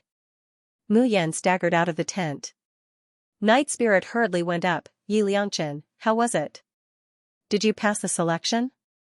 Mu Yan waved her hand dejectedly and did not say anything. Night Spirit's heart skipped a beat. He failed? F***ck, isn't it normal for him to fail? But why did I fail as well? I'm not convinced, those evil women must be jealous of my valiance. The evil man who was in front of Mu Yan cursed angrily. I want to see who will participate in the final competition. If they are uglier than me, then it must be a conspiracy. Another 2 hours passed. The short demon who announced the announcement with the hammer yesterday stood on the magic crystal platform again. The giant hammer slammed into the air, making a loud bang. The noisy square suddenly quieted down. The groom selection begins now. 10 people in a group will fight on the magic crystal platform. The last one will advance to the next round. Now, those whose names are announced, stand up within 10 breaths or you will be automatically eliminated. Do you hear me? I'm not convinced, with my looks, I can't be eliminated. I'm a grade 8 demonic weapon and I'm not bad looking either. Why can't I participate in the competition? As soon as the short demon finished speaking, a huge commotion broke out below. Bang, the hammer hit the air fiercely, this time imbued with demonic power. The banging sounds were like muffled thunder exploding in everyone's ears, instantly silencing the clamor. The short demon sneered, the judges from Demon Imperial City will be here soon. If you're not convinced, why don't you tell them yourself? While they were talking, several evil women with slender waists and protruding buttocks in revealing clothes leisurely walked to the specially prepared seats. Many of the male demons present could not help but swallow their saliva when they saw that. Someone wanted to speak. The evil woman sitting in the middle narrowed her eyes and released her aura. Puff, a demonic cultivator with a lower cultivation spat out a mouthful of blood and fainted. Demon Lord. They are all demon lords. On the square, the male demons who were expressing their dissatisfaction with indignation just a moment ago immediately fell silent out of fear. The short demon then said loudly, First group, Du Lu, Lei Peng, Mo Fei. Yi Liangchen. Eh? Night Spirit's eyes widened as he looked at the person beside him. You passed the selection? Mu Yan slowly exhales and nods. Night Spirit asked, Then why did you have that expression earlier on? Mu Yan revealed an indescribable expression. In the end, she didn't say anything. She patted her shoulder and jumped onto the magic crystal platform. F***ck, how is this possible? When the horse-faced man saw this, he immediately exploded. I didn't get selected, but this newbie passed the selection. Why? Damn it, I knew it a long time ago. There was indeed a conspiracy. Night Spirit glanced at him and could not help but roll his eyes. As an evil woman, her sense of beauty was different from these men. In her eyes, Yap Liangchen, who was disguised as a man, might not be handsome, but his face was absolutely flawless. How could it not look better than this donkey face? Hee, so what if you used dirty tricks to get the right to participate? The horse-faced man at the side was still gritting his teeth. Look at how weak he is. He can be taken down with a single finger. Even if he goes on stage, he'll only be embarrassing himself. Night Spirit curled his lips. Could he be taken down with a single finger? That would depend on who would be the one to be taken down. Bang, the giant hammer struck the air, creating a loud sound that shook the air and people's eardrums. The short demon shouted at the top of his lungs, the first match begins now. On the spectator stand, the eyes of several evil women were circling around Mu Yan. Big Sister Yuing, we've already arranged for the weakest rank 3 MO weapon for little handsome demon Yi. He won't be completely defeated, right? Yuing, who was sitting in the middle, frowned and said, although this Yi Liangchen has just transformed into a human form not too long ago, and the demonic energy ripples on his body are not obvious, but his demonic energy is pure and clean. He might be able to put up a fight against a third-grade demonic weapon. If she's about to lose, I'll secretly use a demonic aura blade to help her. Before this person could finish his words, a shocking change occurred on the magic crystal platform. The youth they were staring at suddenly took a step forward. Then, the originally clear figure became blurry. His whole body was like a phantom shuttling between the other 9 people. His movements were clearly as if he was taking a leisurely stroll in a courtyard, but his speed was so fast that the demon master's eyes almost couldn't catch him. The evil woman who just said that she would help him didn't even have the chance to finish her words and shut her mouth. He could only watch helplessly as the other figures on the magic crystal platform, apart from the youth, fell one after another.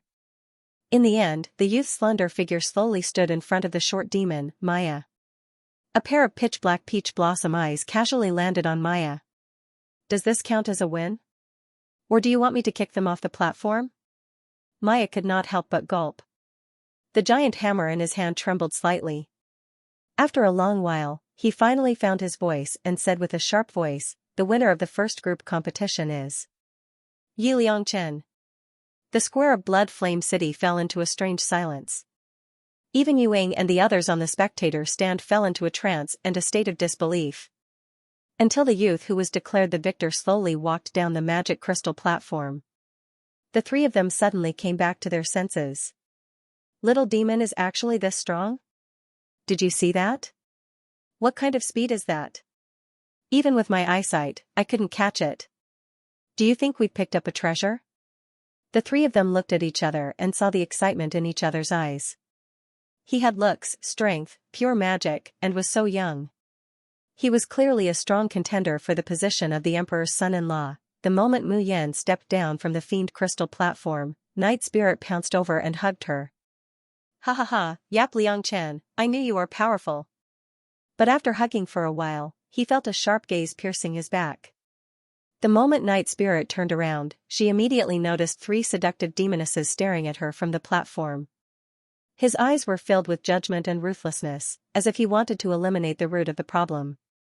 But when he looks at Mayan, his gaze is brimming with excitement, as if he's a rare commodity. Night Spirit shuddered. At this moment, they finally realized that Yap Liangchen was a man, and he was one of the most popular candidates to be the princess's son-in-law. It was as if a bucket of cold water had been poured over him. Oh my god, what if these demon masters found out that Yi Liangchen was a woman? Night Spirit did not dare to imagine the consequences of this. His body trembled uncontrollably. "Come on, let's go back." A hand gently patted her shoulder. The hand was slender and white, looking extremely fragile. However, when it pressed on his shoulder, there seemed to be an invisible force. It caused the fear in Night Spirit's heart to slowly dissipate. The 2 of them walked out of the square side by side. The crowd automatically parted to form a path. All eyes were fixed on Mu Yan as if they were looking at a monster. "Wait!" An angry shout came from behind. Immediately after, a burly figure and a familiar donkey face appeared in front of Mu Yan. "I don't believe that a weakling like you can have any strength. You must have used some tricks on the magic crystal platform, right?" Seeing that Mu Yan did not speak, the donkey-faced man became even more furious. "Hee, you can deceive others but not me. A trash like you is only qualified to be the evil woman's pet. You want to marry the princess? Dream on." Before the donkey-faced man could finish his words, he was suddenly lifted up high. A ball of pure black demonic energy wrapped around his neck and tightened bit by bit. His face, which was already dark red, suddenly turned green and purple, and even his tongue stuck out. The youth below him did not even move his hand. He only moved his long eyelashes and looked at him indifferently. "Do I need to prove my strength to you?" The donkey-faced man shook his head frantically with his tongue sticking out. Physiological tears rolled down from his eyes. Mu Yan curled her lips. "No, I think it's still necessary." With a slight movement of his slender fingers, a sparkling and translucent longsword appeared in his palm. The longsword lightly stabbed towards the donkey-faced man. At the same time, she said indifferently, "After all, you've asked for it so many times. I have to satisfy you, don't I?" Boom. The longsword stabbed lightly, but it instantly transformed into a huge wave of air. The crowd retreated in panic. When the wave of air dissipated, everyone saw a white body falling from the sky and smashing into the center of the square. The donkey-faced man's clothes had long been torn to shreds by the sword energy. He did not even have a piece of cloth to cover his body. There were 2 bloody words tattooed in the center of his chest, "Beautiful man." No one knew who was the first to laugh, but then everyone else couldn't help but laugh. The people who were filled with righteous indignation and wanted to cause trouble for Mu Yan just now retreated dejectedly. They rejoiced in their hearts that they did not make a move, otherwise, they would be the ones who lost all their face. Outside the demon core testing house, the little old man stroked his beard, shaking his head and chuckling. How could he possibly be an ordinary low-grade devilish being with such a powerful devilish core? Bloodflame City is going to have a big shot. Mu Yan suddenly opens her eyes, waking up from her nightmare. Cold sweat soaked her forehead and her clothes. Startled by her movements, Night Spirit opened her eyes with a frown. It's so noisy in the middle of the night. Can't you let me sleep?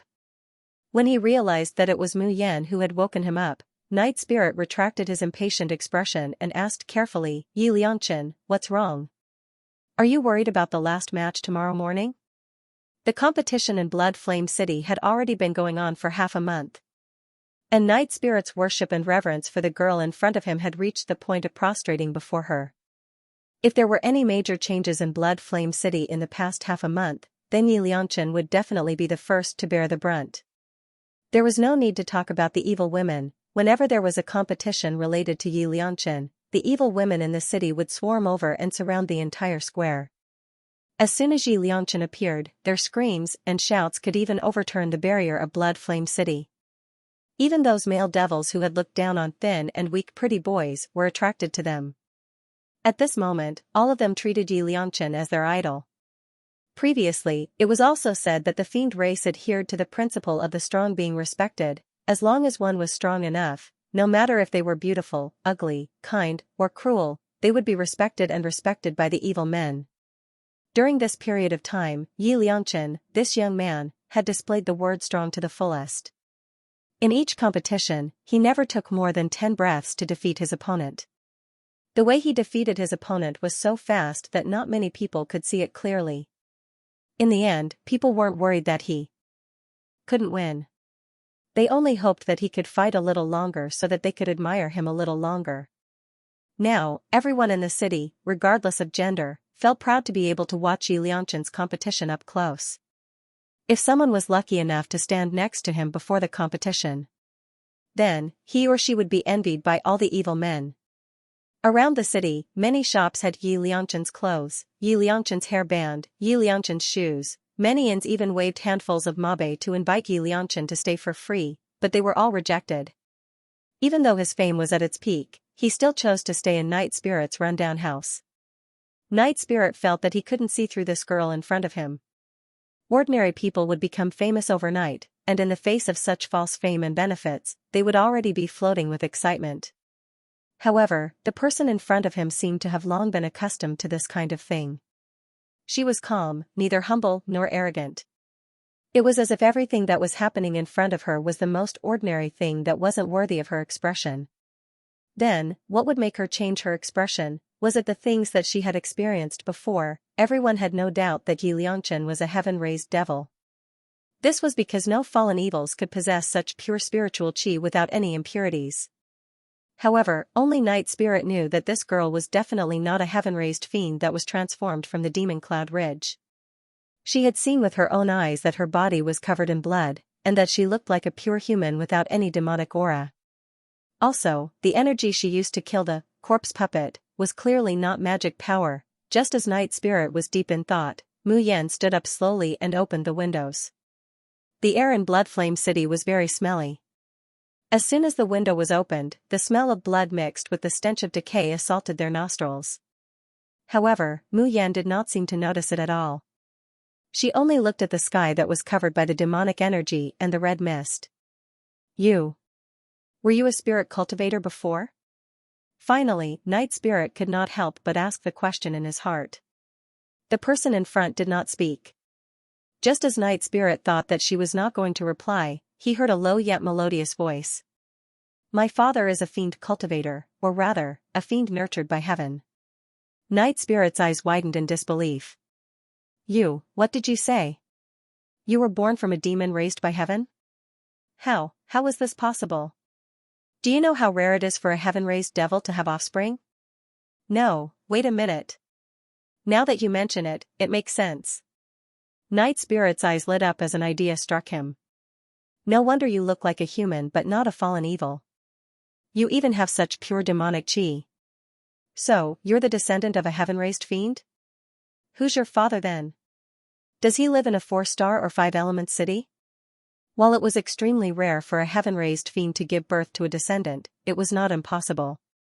If that was the case, Mu Yan's strength and uniqueness could be explained.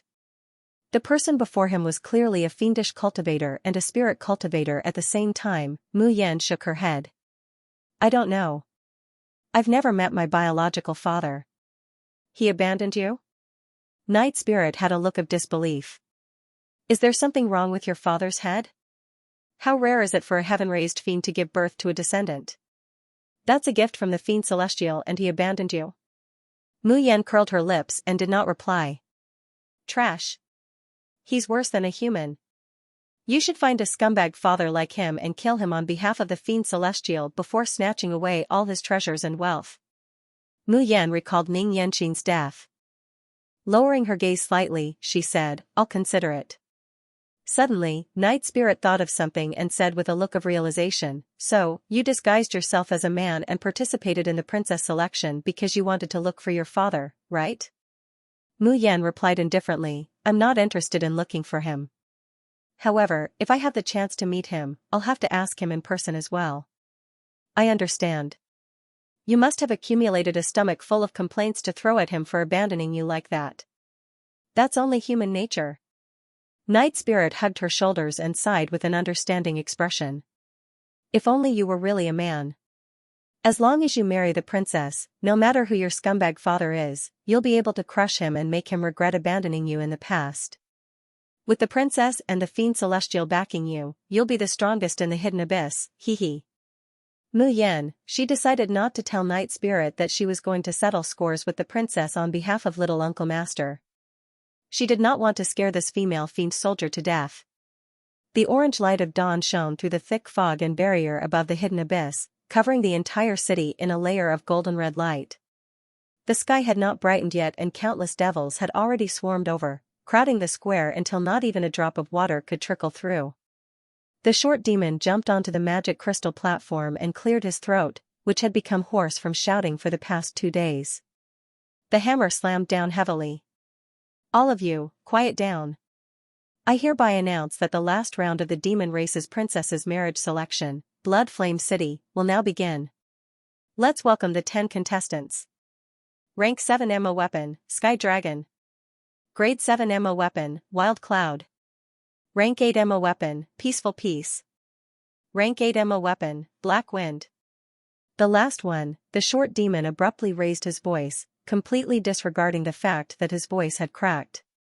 We can't tell his level, but he's the undefeatable hero of Blood Flame City. Everyone, tell me his name.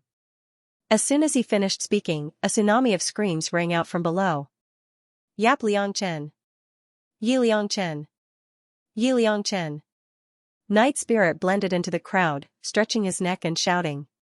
When he saw the plain-clothed youth fly onto the magic crystal platform, Night Spirit's face flushed red from shouting. His ears were filled with crazy shouts. At this moment, Night Spirit deeply realized.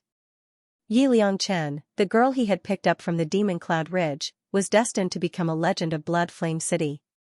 On the magic crystal platform, Mu Yan slowly pulls out the 7 absolute swords. This was the last battle in the 1-star main city. Soon, she will go to the main city. At that time, she will be one step closer to Di Mingju and the Demon Princess. However, before she can move, a black cloak suddenly flashes in front of her. Immediately after, screams and the sound of heavy objects falling to the ground come from the magic crystal platform. The screaming in the square gradually weakens. Everyone looks at the magic crystal platform in shock. They see that the male demons who were standing separately just now have fallen to the ground one by one.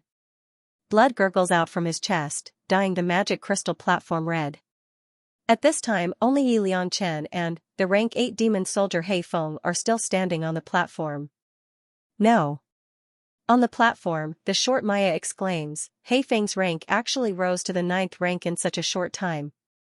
If I remember correctly, this is the first rank 9 demon soldier in our Blood and Flame City to successfully advance. Maya can't help but look at Yuing and the other two behind him. Clearing his throat, he says, in this way, is there any suspense about the final outcome of this competition? On the magic crystal platform, Heifeng slowly licks his bloody nails with his long tongue. A pair of triangular eyes stare straight at Mu Yan, full of brutality and greed. Yi Liangchen, you didn't expect this, right? I had already advanced to rank 9 demon weapon 10 days ago. In the previous competition, I have been hiding my strength, just to give you a fatal blow at this moment. Heifeng licks the blood off his nails, then sneers and approaches Mu Yan step by step. Yi Liangchen, do you understand now? The fame that you have received these days, the applause that you have heard, it is all given to you by me. Now it is your turn to return it to me. Ha ha ha. While saying that, Heifeng wraps his nails with demon qi, and fiercely grabs out. However, before his nails can touch Mu Yan, his figure stiffens in place. The arrogance on his face gradually turns into disbelief. The youngster in front of him stands there with his hands behind his back, calm and leisurely. But he doesn't know when, but a transparent sword has been inserted into his chest. Without any deviation, it slashes across the demon nucleus in his body. The slightest deviation to the left would cause the demon core to shatter and he would be dead. The young man's thick and long eyelashes fluttered, and his peach blossom eyes casually fell on his face. What did you just say? Are you going to give me a fatal blow? Black Wind's eyes protruded slightly, and his mouth moved. Finally, he fell down with a thud. The long sword in her chest slowly disintegrated and dissipated, before finally condensing in Mayan's hand. The silence in the square lasted for about 10 breaths of time. Then, aha! Yap Liangchen. Yi Liangchen. Yap Liangchen, I love you. Please look at me. Yap Liangchen wants me to be your mistress, right? I'm willing to be your slave and magical pet. I'm willing to do anything. Invincible Yap Liangchen. Blood and Flame Emperor Yap Liangchen. Who dares to challenge Yi Liangchen? Amidst the earth-shattering screams, the young man was dressed in a coarse white robe. He held a sword behind his back and calmly walked down the magic crystal platform. Patting Night Spirit's shoulder that was still drooling, he said, "Let's go." Night Spirit's back stiffened. At this moment, she felt countless burning gazes that wanted to kill fall on her. If gazes could kill, she would have been torn apart by these demonesses. Night Spirit smiled bitterly, "You got first place, first place. All the demons in Blood Flame City were defeated by you alone. Why aren't you excited at all? Not to mention that there was a reward of 100,000 mabe, if it was her, she would have been so proud that she could fly to the sky." Mu Yan brushed away the wrinkles on her body and murmured in a voice that only Night Spirit could hear, in Baisia's words, "I, a max-level main account, slaughtered a novice village. What's there to be proud of?" Night Spirit was the only one who heard it. What did that mean? Were all humans so complicated? Does he like to make people guess what he's talking about? Mu Yan brought Night Spirit back to the tent. Yuing and the other two's eyes lit up when they saw her. They couldn't wait to rush over and molest her. In the end, Mu Yan pressed the 7 absolute sword on the table, and the 3 demonesses restrained themselves a little. Strange, ordinary swords can't hurt the demon lord. Little handsome demon, what sword is that? It seems a little dangerous. Mu Yan ignored their questions and said indifferently, 100,000 mabe. Also, when can I go to a 2-star main city? Here, this is 100,000 mabe. Yuing threw out a storage bag and winked at her at the same time, "You're so annoying. It's just 100,000 mabe. Do you think Big Sister will blame you? As for when you can go to a 2-star main city, it's up to you. Even if you say you want to leave now, Big Sisters can take you away immediately." Mu Yan nodded and took out 50,000 mabe from the storage bag and put it in her storage bracelet. She left the rest to Night Spirit. "I'm leaving. Thank you for your care during this period." Night Spirit let out an ah and was still in a daze. You're leaving? You're leaving so soon? Don't you want to stay in Blood Flame City for 2 more days? No need. Mu Yan looked at the void spirit ring in her hand. I still have a lot of things to do and a lot of people I want to see. She didn't want to waste a single moment. Night Spirit's heart was filled with disappointment and reluctance. He blurted out, Can I go with you? I can accompany you to find father and do things for you that are inconvenient. Mu Yan was startled. Go with me? Yes. I've never left Blood Flame City in my life, and I've always wanted to see it. Night Spirit was so nervous that he was stuttering. Will I be a burden to you if I go with you? That won't happen. She turned to look at Yuing. Can I bring her along? Yuing looked at Night Spirit in disdain. Twisting her slender waist, she winked at it. Little handsome devil, this low-level demonic weapon is old and ugly. What's so good about it? If you want to find someone to warm your bed, you might as well find me. Night Spirit, you're the one who's old and ugly. Your whole family is old and ugly. All right, of course it's not a problem to bring someone along. Since it's your request, I'll definitely agree to it. Yuing said as she took a step back. He raised his hand, and a blood-colored ring appeared in his palm. As the ring gently danced in the air, the surrounding air began to distort and fluctuate. A blood-colored door of light slowly appeared in front of everyone. 2-star main city, Crimson Star. Little handsome devil, let's go. Don't let me down in the upcoming betrothal selection. Due to unknown reasons, Sogu is suddenly unable to find this site today.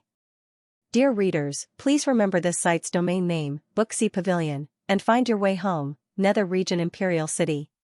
Have you heard? Recently, the demon race is holding a marriage selection to choose a husband for the princess who is nowhere to be found. What? It can't be? Didn't they say that the demon race and our nether region already had an engagement? Shouldn't the husband of the demon race's princess be our first highness? Shoo. You want to die? Don't you know that person is taboo and no one can mention him? In short, the engagement between the demon race and our nether region has long been broken. Even if their princess is looking for a husband, it has nothing to do with us. You are not allowed to say another word, do you hear me? The voice of the maid gradually faded away. They did not notice that in the shadow of the beam, there was a figure in white lazily lying down. Bright red silk covered his face, covering most of his face. Just by looking at his exposed lips, teeth, and figure, one could tell that this was a man with an extremely good appearance. He yawned and slowly floated down from the beam. Casually grabbing the air, a flower in the garden fell into his hand. I thought that something interesting would happen in this nether region. I didn't think that after so long, it would still be so boring. Li Weiran smelled the flower as he thought absent-mindedly, it sounds like the demon race is more interesting. Why don't I go to the demon race for a walk? The demon race's princess, his slender fingers gently twisted, and the beautiful flower turned into powder in his palm. Just as he was about to leave, a call came from afar. Priest Untainted, Priest Untainted. May I ask if you are here? Priest Untainted, so you are here. Quick, come with me, the domain lord is looking for you. Li Weiran raised his eyebrows and said in a bored tone, Oh, what is it now? The person said joyfully, the domain lord has finally found someone who can exchange life for her highness. Everything is ready. And waiting for Lord Priest to take charge. Oh? Someone who can exchange life. Li Weiran's lips slowly curled up. Who in this world could exchange life for Yin Yuani? That old man Yin Wuji wouldn't be stupid, right? That seemed interesting. Then he'd better not go to the devil race first, and take a look at the excitement of the nether realm first. When Fu Yushu heard that Yin Wuji had found the person who could exchange Yin Yuani's life, she quickly put on her clothes and hurried over. Ever since the day they surrounded and killed Luo Yunxiao, she seemed to have completely lost her spirit. Of her 2 sons, one had become a world-destroying demon from a young age and was destined to be destroyed. The other one was half dead and looked like he had become a cripple. How could Fu Yushu not feel sad and despair? She even suspected that this was her retribution for sacrificing her own son in exchange for benefits. For the past few days, Fu Yushu had been bedridden. Only when he heard the news did he perk up. However, he saw the unconscious young man lying on the bed in the room. Fu Yushu's face paled as she screamed uncontrollably, how could it be him? How did he come back? Limitless, limitless. Is he here to take my life? He must be here to take your life, right? Shut up. Wuji barked, open your eyes wide and take a good look. This is an ordinary spirit cultivator, not Luo Yunxiao's unfilial son. How could he not be? Fu Yushu screamed hysterically, look at that face, look at that face. Who else in the world could have the same face? He's Xiao, he's back to take our lives. Wuji, quickly kill him and throw him out, throw him out. Slap. A fierce slap landed on Fu Yushu's face, flinging her out. Li Weiran bumped into Fu Yushu as soon as he entered. He raised his eyebrows with interest and smiled, why is it so lively? It's no wonder. Finding someone who can exchange for Her Highness's life, the domain lord and empress should be happy. Wuji took a deep breath. Not looking at Fu Yushu, he forced a smile at Li Weiran. Priest Weiran, you're here? You said before that as long as we find a suitable person, they can change Er's fate. Please come over and see if this person is suitable? Li Weiran smiled and nodded, slowly walking forward. The red silk covered his eyes, but everything in front of him could be seen clearly. The face of the man on the bed reflected in his mind, and his eyes behind the red silk widened slightly. Luo Yunxiao, Mayan's martial uncle, wasn't he dead? Why would he appear here, huh? Something was wrong, the aura on his body was completely different. The person lying on the bed had a mixed aura, and his cultivation was only at the hollow immortal realm. There were no energy fluctuations related to the darking holy flame on his body. Could it really not be Luo Yunxiao, but was there such a coincidence in this world? Li Weiran's lips couldn't help but slowly curve up. Interesting, really interesting. Fortunately, he didn't leave the nether region to go to the demon race, otherwise he would have missed this good show. Priest Weiran? Li Weiran returned to his senses and met Wuji's scrutinizing gaze. He smiled slightly, my apologies, I just felt that he looked familiar to someone I had seen before. I forgot myself for a moment and made a fool of myself in front of the domain lord. This person. Pausing, he continued slowly, he can indeed exchange for Her Highness's life. Wuji let out a long sigh, looking at the unconscious man on the bed. His eyes flashed with excitement and fear.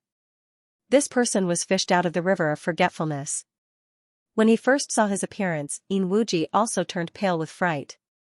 There were indeed many people who looked the same in this world. But Luo Yunxiao's face seemed to be born from the heavens and earth. How could there be a second one in this world? Wuji's first reaction was to kill him, to immediately grind his bones to dust. Let this nightmare that had existed for hundreds of years disappear forever. But soon, he discovered something different. This person did not have the darking sacred flame in his body, nor did he have the world extermination half-soul. His cultivation level was only at the pseudo-immortal realm. The spirit root in his body had also become extremely heterogeneous. Isn't this Luo Yunxiao? In other words, even that unfilial son of Luo Yunxiao was no longer a threat to him. When he realized this, Wuji almost wanted to hail to the heavens. He suddenly remembered that not every host of the red dust ambush would die. There were also some hosts that managed to survive the process of the world-destroying half-soul being extracted. Their bodies and souls were not completely torn apart, and they ultimately survived. However, this kind of life was even more painful than death. It was not an exaggeration to say that they were struggling at death's door. Before these hosts were possessed by the world-destroying half-soul, they were usually heaven's pridelings with cultivation talent that far surpassed that of ordinary people. But after experiencing the devastation of the mortal tribulation, even if he survived, he would become a cripple. After he had escaped from the encirclement of Luo Yunxiao that day, Lu Xingyuan had appeared. He had taken the formless cauldron of karma. Then, Wuji and Fu Yushu experienced a long and nervous wait. Was that evil creature killed or not? Was the mortal ambush over? Could his nightmare be completely ended? Such torment and conjectures vanished into thin air when he saw the cripple in front of him. Sure enough, Lu Xingyuan had successfully taken away the world-destroying half-soul. Yes, that was a venerable immortal with a higher cultivation than him.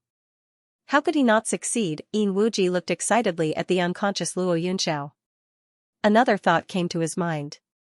His favorite son, Yuanyi, was now disabled by Di Mingju. He found the best doctors in the Xiaoxian continent and used all kinds of methods, but they couldn't make him recover. Later, Li Weiran, who claimed to be Mu Liuyun's successor as priest, appeared. He told him there was a way to save Yin Yuanyi. That was to find someone who had a deep connection with Yin Yuanyi and had the same aura. Then transfer Yin Yuanyi's pain and disability to that person. Of course, that person would die in pain. But Yin Yuanyi could be reborn and become the same as before. If there was anyone in this world who had the deepest connection with Yin Yuanyi, apart from the husband and wife, it must be Luo Yunxiao. They were brothers from the same father and mother. Yin Yuanyi had stripped the dark Yin holy flame from Luo Yunxiao many times and transferred it to himself. The aura between the two people must be the same, and the truth was as Yin Wuji had expected. Luo Yunxiao completely met the conditions to exchange his life. He was the stepping stone that heaven had prepared for Yin Yuanyi. After squeezing out every last bit of value from him, this unfilial son who had troubled and feared him for hundreds of years could finally die for real. Father, you said that you found someone who can exchange my life. Is that true? Yin Yuanyi stumbled into the room with the help of a maid. Only a few months had passed, but he looked dozens of years older than when he was in the Ning family. His originally handsome face was now full of wrinkles and gullies. He looked mean and twisted. Seeing the person lying on the bed, his reaction was the same as Fu Yushu's. He stepped back in horror and let out a scream. Luo Yunxiao? How could he still be alive? Father, didn't you say you killed him? Yin Wuji coughed lightly and said coldly, you are the young lord of the nether region. What a scandal it is to make such a fuss. It's all because your mother spoiled you. This isn't Luo Yunxiao, but a vessel to exchange your life. 4. But his face, Yin Wuji glanced at everyone in the room, including Li Weiran. The pressure of an immortal supremacy emanated from his body, and his tone carried a hint of threat. If I say he's not Luo Yunxiao, then he's not Luo Yunxiao. Haven't you always wanted to get better? Aren't you happy that you can transfer all your injuries to this person? Yin Yuanyi was stunned, and the panic in his eyes was gradually replaced by excitement. That's right. He's not Luo Yunxiao. He's my vessel. No, it's better if he's Luo Yunxiao. That piece of trash was only qualified to be my stepping stone. Ha ha ha ha. Yin Yuanyi laughed as he walked up to Luo Yunxiao, who was in a coma. He was so excited that his body trembled. Hurry, exchange my life for his immediately. I can't wait to see him wail in pain. Li Weiran glanced at Yin Wuji and smiled. Region Master, shall we begin now? Yin Wuji looked deeply at him before saying in a low voice, Priest Untainted, you should know very well that if you dare to play any tricks in the territory of our nether realm, you will definitely not be able to live to see tomorrow's sun. Li Weiran bowed gracefully and said with a smile, of course. I said long ago that I came to the nether region to be loyal to the Region Master. Isn't my life treasure still in the Region Master's hands? What is there to worry about, Region Master? It's good that Priest Unran understands. Then I'll have to trouble you to prepare. Yin Wuji didn't completely trust Li Weiran, this mysterious and strange priest. Even though he had Mu Liuyun's identity token. Even though the ability he displayed was different from immortal power and the same as Mu Liuyun. But for some reason, Yin Wuji felt that this man who looked like a youth at the same time was strange and frightening. He couldn't help but want to stay far away. But now, he really had no other choice. He was the only one who could help Yin Yuanyi change his fate. The fate exchange formation was prepared quickly. The unconscious Luo Yunxiao and the palpitating Yin Yuanyi walked into the center of the formation. Fu Yushu finally recovered and sat with Yin Wuji at the two ends of the formation. Her body still trembled uncontrollably. She didn't dare look in Luo Yunxiao's direction. But she maintained her calm on the surface. She had to be calm. Because the activation and operation of the Fate Exchange formation required the protection of at least 2 high-level immortals. And it involved Luo Yunxiao and Yin Yuanyi. Apart from her and Yin Wuji, no one else could believe it. Li Weiran's white robe changed to a fiery red. On the contrary, the red silk covering his face became snow satin. His originally youthful appearance seemed to be tainted with seductiveness and charm. Especially when his red lips curled up and his red robe fluttered, he was like an Azura stepping into the mortal world. He couldn't suppress the excitement in his heart and wanted to see the bloody scene with his own eyes. Li Weiran's outfit was well prepared. He had gotten a staff studded with jewels from who knew where. With a light wave, the tip of the rod emitted a dark red glow. Not far from them, the grand spell formation immediately burst into flames, burning along every vein and gradually surrounding Yin Wuji, Yin Yuanyi, Fu Yushu, and Luo Yunxiao.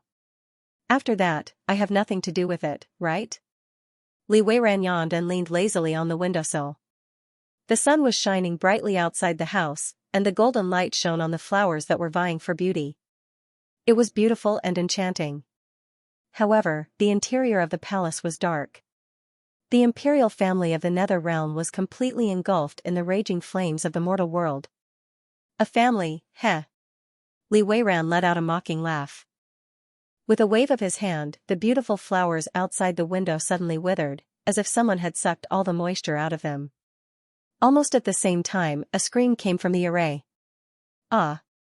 Luo Yunxiao, how did you wake up? What are you doing? Father, mother, save me. Help! Evil creature! Stop right now! Boom, a loud sound shook the entire palace as if it was about to collapse. Li Weiran leaned weakly on the windowsill. This time, he almost flipped out of the window. He barely managed to grab the window frame and looked up excitedly. Due to unknown reasons, Sogu is unable to find this site today. Dear readers, please remember this site's domain name, Booksy Pavilion, and find your way home. The scene in the hall caught Li Weiran's attention.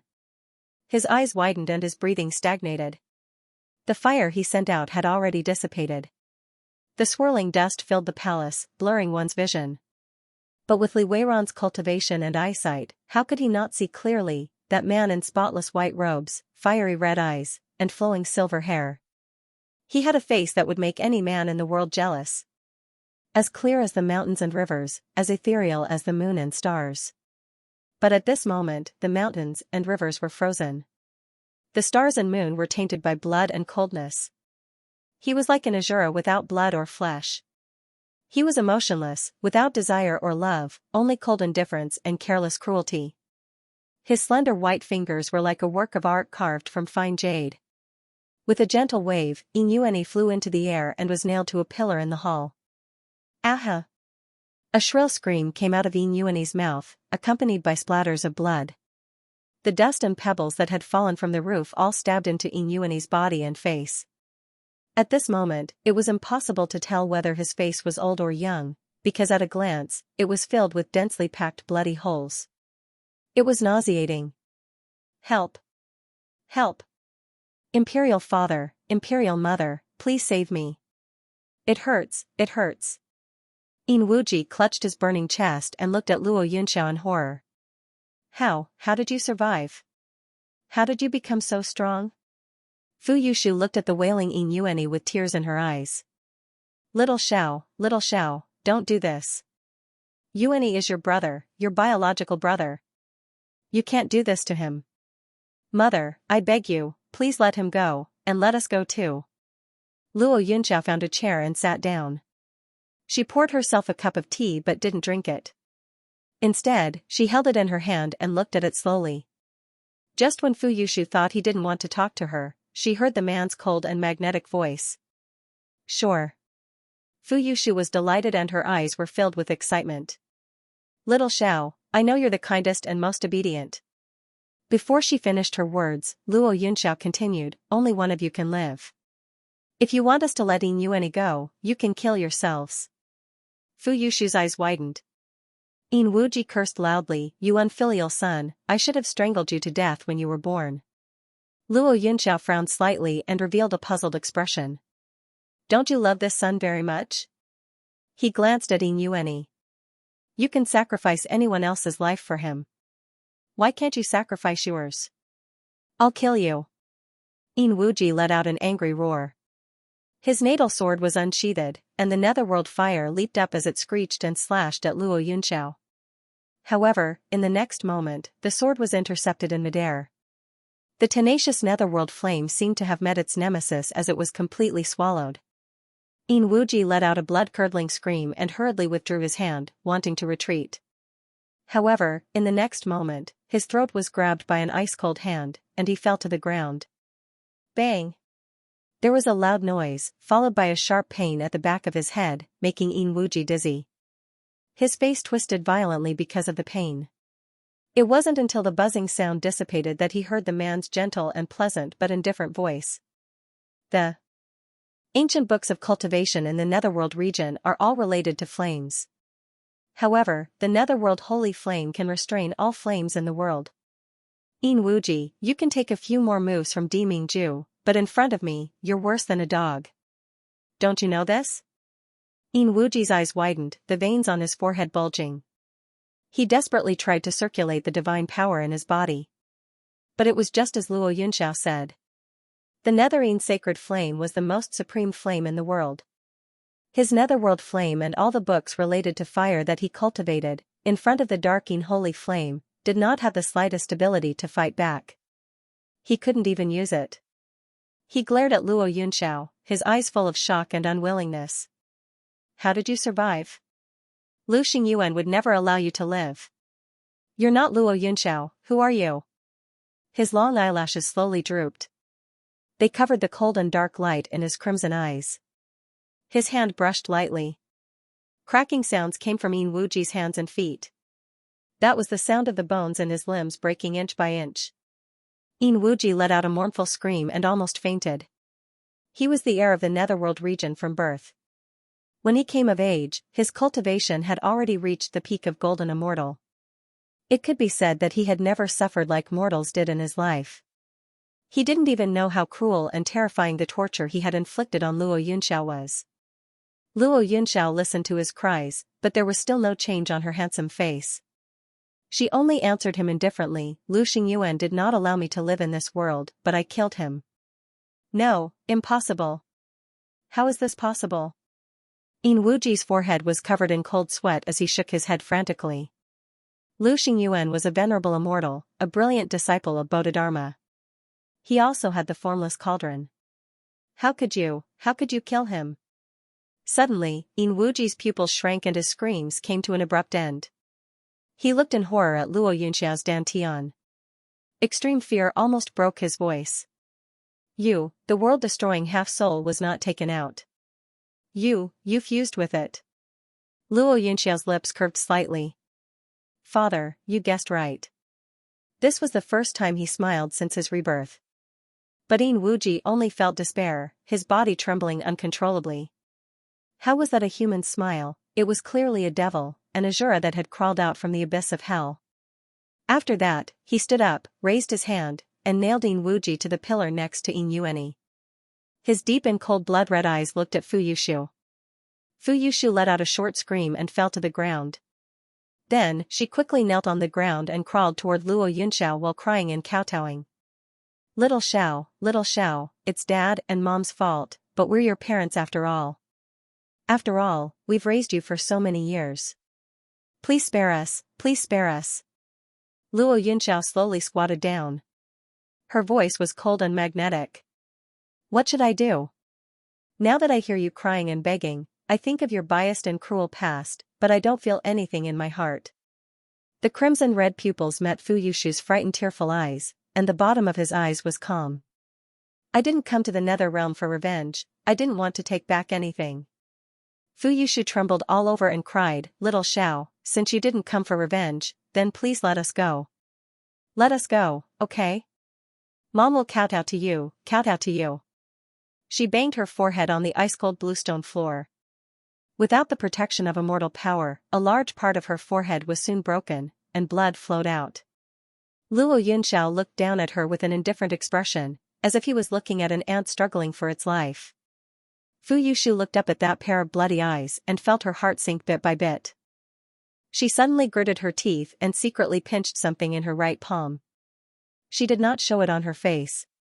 As she cried, she knelt in front of Luo Yunxiao and hugged his leg, crying loudly, Shower, say something. You really can't forgive Mother, ah. The dagger dipped in poison had just been stabbed out. Her wrist was clamped by 5 cold fingers. Accompanied by the sound of bones breaking, a piercing pain came from her arm. So painful, let me go, ah ah ah ah. Luo Yunxiao slowly let go of her hand and whispered, I really don't want revenge, but I want to say goodbye to my past self. That weak, useless, lowly Luo Yunxiao, if only she had never existed. If not for that Luo Yunxiao, he would not have lost the Xiaoyao sect. If not for that Luo Yunxiao, he would not have lost everything. So, everything related to that Luo Yunxiao, I will erase it bit by bit. He raised his head and looked at the 3 bloody people nailed to the pillars. His voice was cold and indifferent. If 1 day is not enough, then 1 day. If 1 month is not enough, then 1 month. Before that Luo Yunxiao completely disappears, I will let you live. But this life would be more painful than death. Bang, the door of the palace was smashed open. Region Master, what just happened? Yu Chen and the others had just rushed through the door and saw the scene in the palace. They were all shocked. Region Master. Region Empress. Your Highness. Yu Chen looked at the silver-haired, red-eyed Luo Yunxiao and the dying Yin Wuji. He could not believe his eyes. Luo Yunxiao sat back down on the chair and slowly took a sip of the cold tea. Audacious madman, you dare to hurt the Region Master. Go. Yu Chen had not recovered from the shock. The Nether Realm guards behind him roared and rushed forward. A dark red flame sprang up from the ground and engulfed the guards who were rushing over. These people did not even have the chance to make a sound before they were directly burned to ashes. The flames even spread to the 3 people on the pillars. Immediately, miserable screams rang out. Half of Yin Yuan's feet were burned off. Even Yin Wuji, who was a celestial prime, could not help but cry and beg for mercy. The chaotic hall fell into a strange silence. Everyone's eyes were filled with terror as they looked at the silver-haired, crimson-eyed man. Their legs were trembling, and they wished for nothing more than to flee immediately. Suddenly, there was a thud behind Yu Chen. Sang Rao, who was also an elder of the Nether region, had already knelt on the ground and shouted, Your subordinate greets the new Region Master. Region Lord, you have already cultivated the rank 4 Netherine Sacred Flame. You are more suitable to lead the Nether region than Yin Wuji. Under your glorious leadership, my Nether realm will definitely be able to recreate the legend of the Nether Saint Emperor. Long live the new ruler. With Sang Rao taking the lead, the remaining elders also knelt down one by one. They shouted, Long live the new ruler. You dare. Yin Wuji, who was nailed to the pillar, was both shocked and angry. He could not help but struggle and shout at the top of his lungs. However, the subordinates who were once loyal to him and flattered him only glanced at him cautiously. They retracted their gazes and continued to respectfully worship their new territory lord. This was the cultivation world. The weak were prey to the strong, and the victor was king. Luo Yunxiao was once weak, so even as a prince, he was repeatedly humiliated and tortured by his own father. No one stood up for him. Now that the situation had reversed, it was Yin Wuji's turn to taste everything that Luo Yunxiao had experienced. Yu Chen's heart was incomparably complicated. From a long time ago, he had favored Luo Yunxiao over Yin Yuani. He had sighed and regretted countless times in his heart. If the First Highness had not been chosen to be the host of the Mortal Plunder, how good would it have been, if the successor of the Nether region was Luo Yunxiao, then their future development would definitely not be any worse than the Polar region. But at this moment, Luo Yunxiao had returned to the Nether region in the most powerful manner. He had made Yin Wuji his prisoner. Even his dark Yin holy flame had broken through the 4th rank, and was only a step away from the 5th rank of legend. But the person in front of him was no longer the indifferent and kind-hearted First Highness from before. How did he crawl back from hell? How did he become like this? No one knew. Yu Chen closed his eyes and finally knelt down slowly. Greetings, new territory lord. Where would the future of the Nether region go from here? Yu Chen and the others paid their respects, but Luo Yunxiao did not have any reaction. At this moment, they did not dare to say anything and carefully retreated after kowtowing a few times. They completely ignored Fu Yushu's cries and Yin Wuji's angry roars. When everyone had left, there was a sudden round of applause in the room. Staying in the Nether region to watch such a good show is really worth it. Luo Yunxiao's gaze finally fell on Li Weiran. Li Weiran walked over and sat beside him. He poured himself a cup of tea in a very familiar manner. As he drank, he said with a smile, "Aren't your methods of torturing people a bit lacking? Why don't you give the three of them to me? I guarantee that in less than 2 hours, they will cry for their parents and regret being born into this world." Li Weiran, you! Yin Wuji let out an angry roar. However, before he could finish speaking, he was blocked by a clump of mud. Even Fu Yushu and Yin Wuji were given a lump of mud. As a result, the annoying noises in the hall disappeared. Li Weiran didn't even look at them as he excitedly looked at Luo Yunxiao. "I see that your cultivation is very high now. Why don't we join hands and destroy the polar domain?" Luo Yunxiao's long eyelashes drooped slightly. His entire body seemed to be carved out of ice jade, and he didn't react to anything around him. He did not have the joy of avenging a great hatred. There was no grief, anger, or pain. There was only indifference towards everything in this world. Li Weiran became even more excited as he said, "It's fine if you don't want to work with me on the polar domain. Can you at least tell me what happened during this time? The last time I saw you, you didn't seem to be like this. Mu Yan treasures you so much, seeing you like this, it's impossible for her not to have any reaction, right?" At this point, Li Weiran was a little unhappy. Not to mention Mu Yan and the people of the Xiaoyao sect. Even that little bastard Jun Machan treated Luo Yunxiao better than he did. He sourly thought, isn't it just a face? This time, Luo Yunxiao finally had a reaction. He slowly raised his head and met Li Weiran's eyes. Yes, eyes. The moment he raised his head, the red silk covering Li Weiran's face fell, revealing his ice-blue pupils. Before Li Weiran could get angry, he heard Luo Yunxiao's cold but hoarse voice. "Jun Mayan is dead. No one in the world would call him Junior Master anymore. There was no Xiaoyao sect in the world. Under the abyss. Oh my god, is this a 2-star main city?"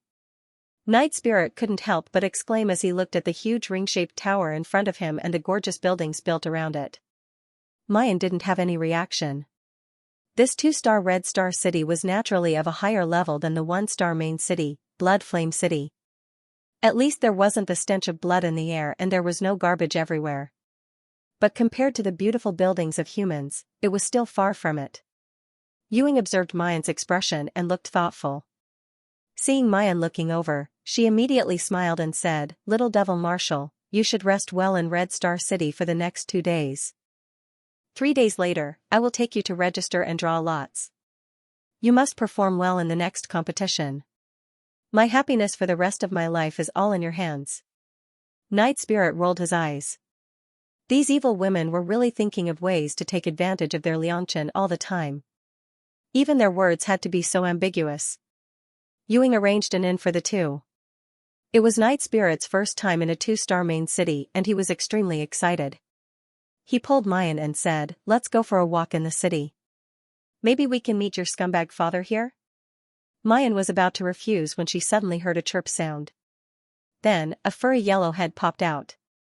"Chirp chirp chirp. Mom. Mom. Huang Huang."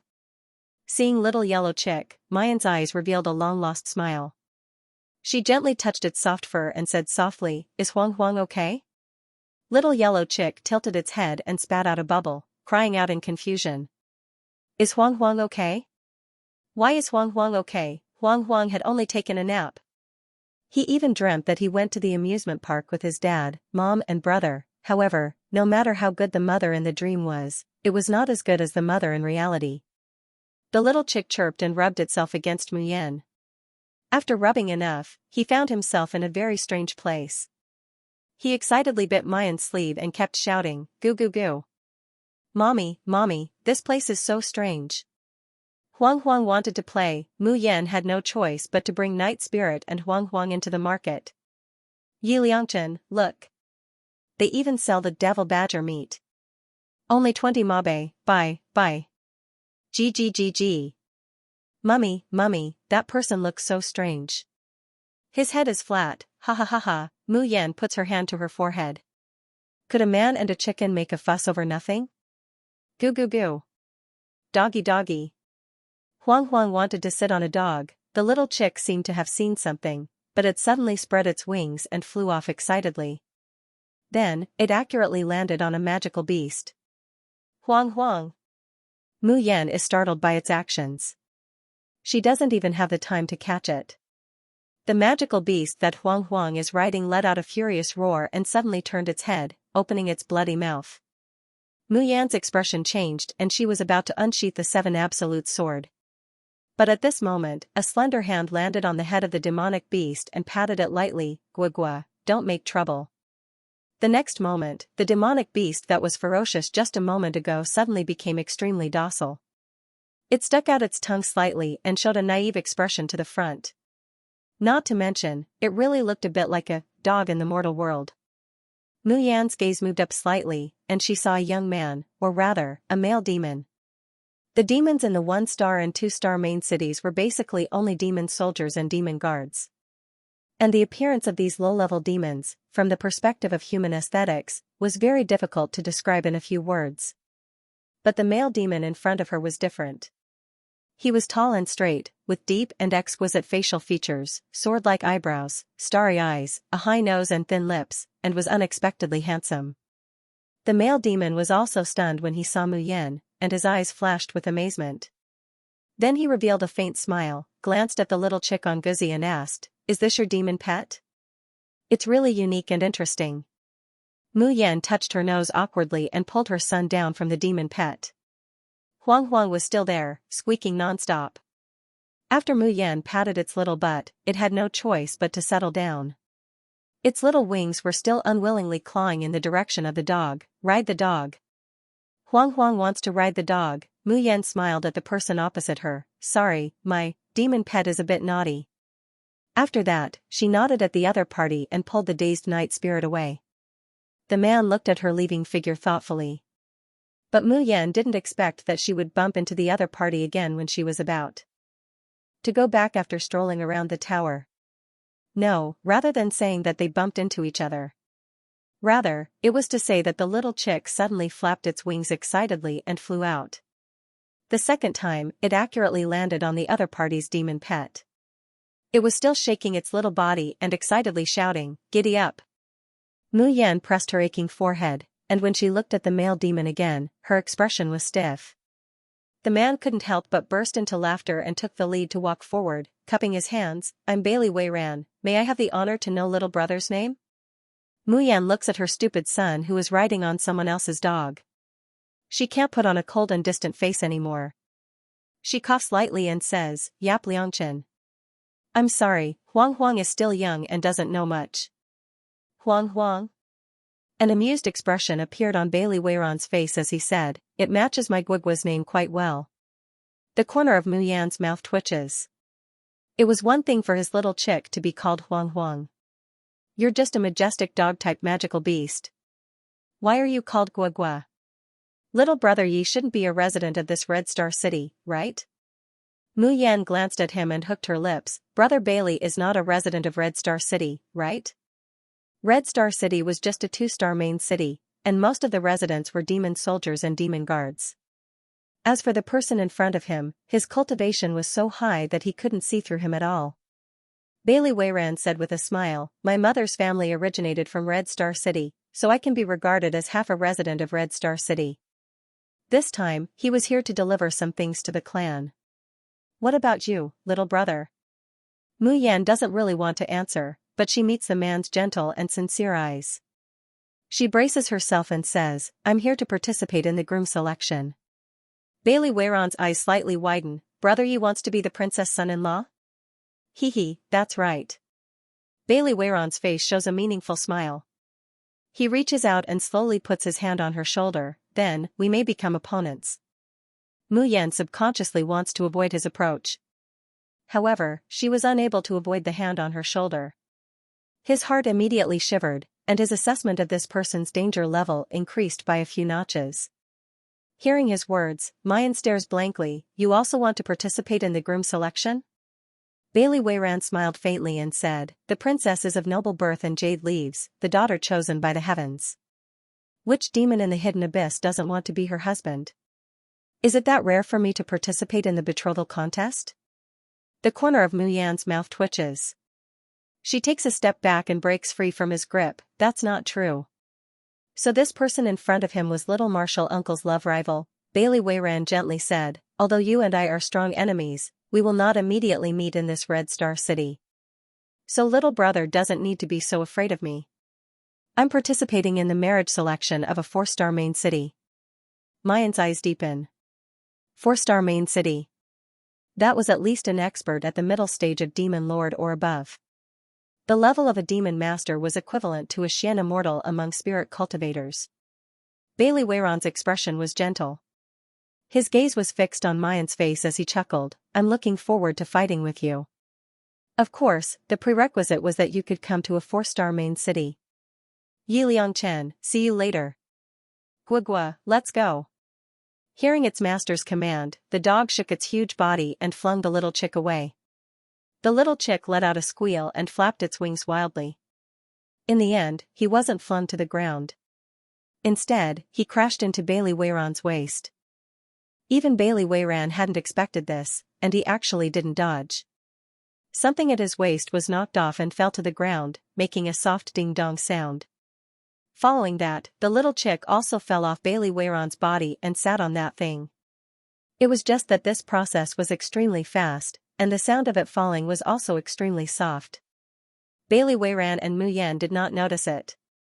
When Bailey Weiran and the magical beasts had gone far away, Mayan snappily picks up her stupid son from the ground. Huang Huang, if you don't listen, believe it or not, I'll pull out all the hair on your body and turn it into braised chicken and rice. Woo-woo, I don't dare anymore. Was it not enough for him to be obedient?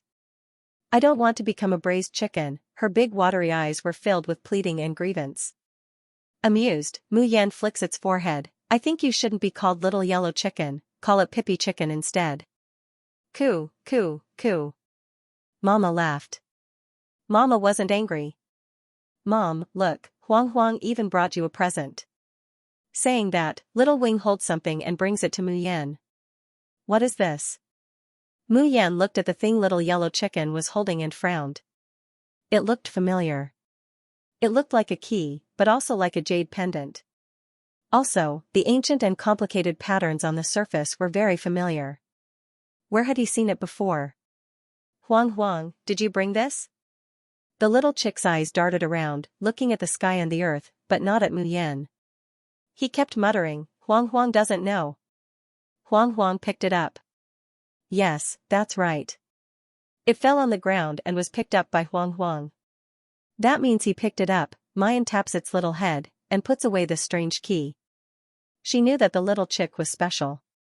His luck was often unimaginably good. Other people might pick up something by chance, but Huang Huang definitely wasn't. Perhaps it was heaven's arrangement. Bailey Weiran walks out of the tower, but his footsteps suddenly stop. He touches his waist and looks around. Where's my Jade Ruins key? Guagua, did you see it? Deguzi made a gurgling sound from his throat, pawed the ground with his front paws, and showed a blank look. Could it have fallen somewhere? Bailey Weiran frowned slightly. That's troublesome. There is no Jade Void key for sale in Red Star City, so I can't go to Tianguang Ruins. I wanted to stay in Red Star City for a few more days to watch the Little Brothers competition, but it seems that I can only go back early. Deguzi shook his head. Bailey Weiran rubbed the top of his head, and his eyes flashed with interest. This is the first time I've encountered a magic nucleus that I can't see through. I'm really looking forward to having a showdown with him in the marriage selection. After returning to the inn, Mu Yan took out the strange key to study. The little chick was tired from playing today. It turned over its belly and slept soundly in its mother's warm embrace. Mu Yan carefully put it on the bed and covered it with its special floral blanket. Only then did she continue to look at the key in her hand. The demonic energy slowly seeped into the key, but there was no response. Mu Yan thought for a moment, then condensed a divine power and carefully poured it in. Swish, there seemed to be a burst of fire in her mind. Then, Mu Yan's body softly fell on the bed. Her soul, however, appeared in a vast and empty space. A familiar, yet strange voice came to her ear. Welcome to Tianguang, first host, you, finally, came. Mu Yan's pupils suddenly contracted. This is Tianguang Ruins. Polar Domain, Medicine King Hall.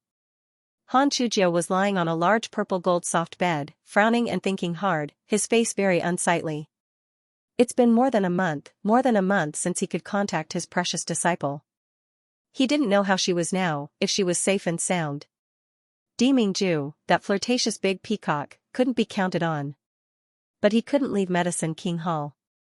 Han Shujiao rolled on the bed and suddenly jumped up.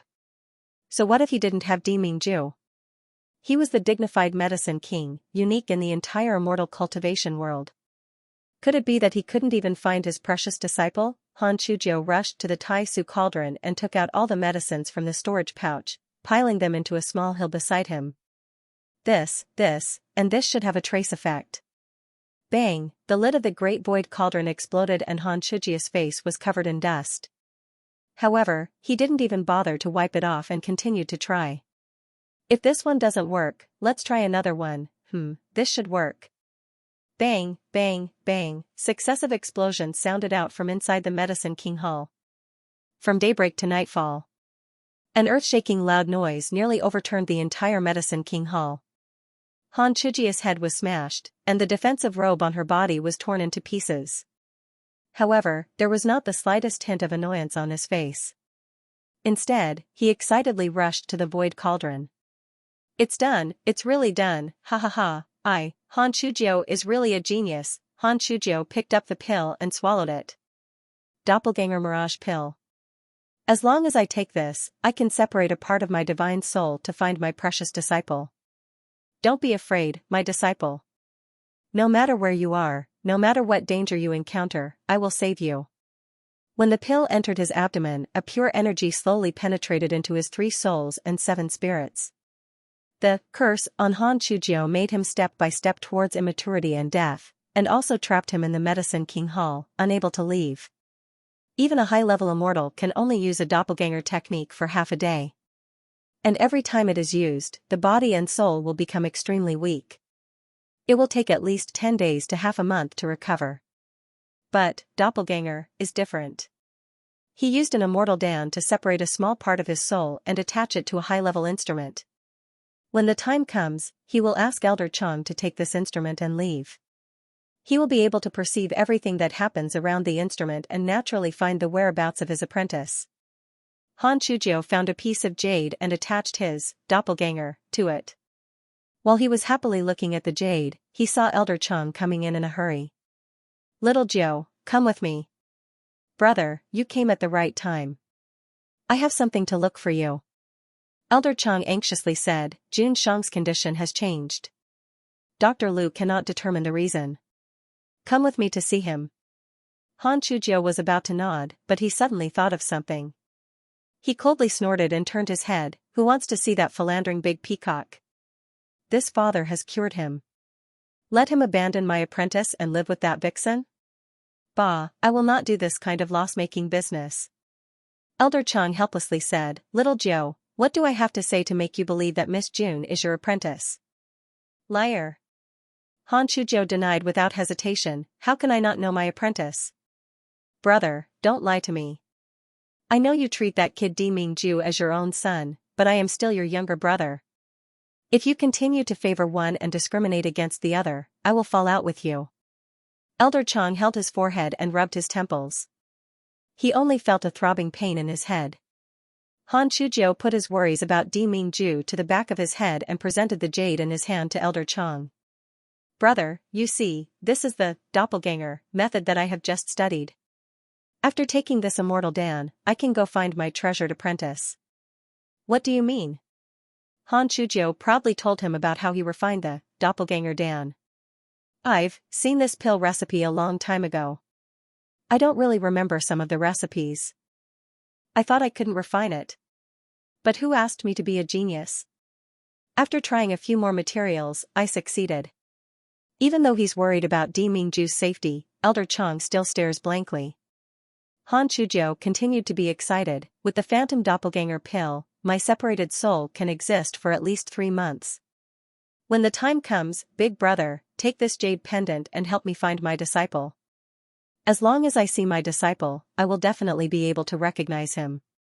Chang Lao wanted to say, isn't this the same as looking for a needle in a haystack? Moreover, Xiao Jiu's disciple is obviously Miss June. Even if he went out to look, how would he be able to find her? But Han Chijia's eyes were full of expectation. She couldn't hide her expectation. The words of rejection were stuck in his throat, but he swallowed them back down. So what if he couldn't find it? Little Nine had already been locked in this damned place for far too long. It would also be good if he could just take him for a stroll around. Thinking of this, Elder Chang showed a shallow smile. He took the jade pendant and softly said, well, wherever Little Nine wants to go, I will take you there. Han Shujiu's face immediately showed a happy smile. Her immature round face immediately became pleasing and cute. However, this smile only stayed on her face for a moment before it froze. Elder Chang's complexion also changed. The two of them looked at each other, then looked at the jade pendant. They couldn't speak for a long time. How could this be? Han Shujiu gloomily took the jade pendant and anxiously paced around. Why can't the divine soul attach to the jade pendant when it's in Ji's hand? Is there something wrong with the Dan? Elder Chang looked at his anxious and angry appearance. He wanted to comfort him, but he didn't know what to say. He could only gently pat his shoulder. Little Jiu, you've done very well, don't be discouraged, I remember. Han Shujiu suddenly shouted. Chang Lao jumped in fright. A person who can wear a doppelganger magical tool must have pure and vigorous divine power. Otherwise, the divine soul in the magical tool will clash with the wearer's own divine soul and be forced to be sealed. And the purer the divine power of the doppelganger magical tool, the longer the medicinal effect can be maintained. Elder Chang froze. The divine power I can display is very weak, but it's better than nothing. In the polar domain, the one with the purest and most vigorous divine power is naturally Jun Shang. Han Shujiu's cheeks immediately puffed up, and he angrily said, in the end, you just want me to save that fickle big peacock. Elder Chang stifled a smile. If you want to find someone to take your doppelganger to find your disciple, the best person is none other than Jun Shang. With Jun Shang's pure and vigorous divine power, you may be able to stay outside for a year and a half. But now that Jun Shang is unconscious, I'm afraid that even if he wanted to help you, he would be powerless. All right. You don't have to beat around the bush to persuade me. I'll go save that fickle big peacock, okay? Inside Spirit Firmament Palace. Xing Lang and the others were anxiously pacing around outside Di Mingju's palace. From time to time, they would look in the direction of Medicine King Hall. Xing Lang, I heard that Di Mingju's condition is recurring, is that true? An anxious voice rang in their ears along with the swift approach of a graceful figure. The person's complexion was slightly pale, her voice was hoarse, and her whole person carried a sense of haggard and fragility. But even this couldn't hide her amazing beauty. When Xing Lang saw the person, he immediately said respectfully, Miss June, aren't you recuperating? Why are you here? Yu Yanran's face is filled with anxiety, the rims of her eyes slightly red. I heard from Dr. Lu that Di Mingju's condition has changed. How could I sit still? I'm really worried about him. I want to go in and see him. The maidservant standing behind Yu Yanran echoed. After Miss June woke up, her injuries have not improved and her memories have not recovered. But no matter what, she has always been concerned about Lord's safety. Because she misses Lord, she has not been able to sleep at all. This maid was called Purple Jade, a female immortal of the Polar Domain's Lingxiao Hall. Ever since she found out about Yu Yanran's identity, she felt that she had found a golden thigh. In addition, Yu Yanran was trying to win him over. Therefore, in the past few days, the cub had told Yu Yanran everything it knew, taking care of her in every possible way. It had already regarded itself as Yu Yanran's confidant. Star Wolf has a natural good impression of all the people who are loyal and concerned about Di Mingju. What's more, he's already in awe of Mayan. Hearing these words, he immediately said, Jun Shang must be very eager to see you, Miss June. You should now. Before he could finish, he was interrupted by Ying Mei. No way. Ying Mei's voice was clear and cold, but it was completely irresistible. Elder Chang said that before the Medicine King arrives, no one is allowed to enter. Star Wolf was taken aback.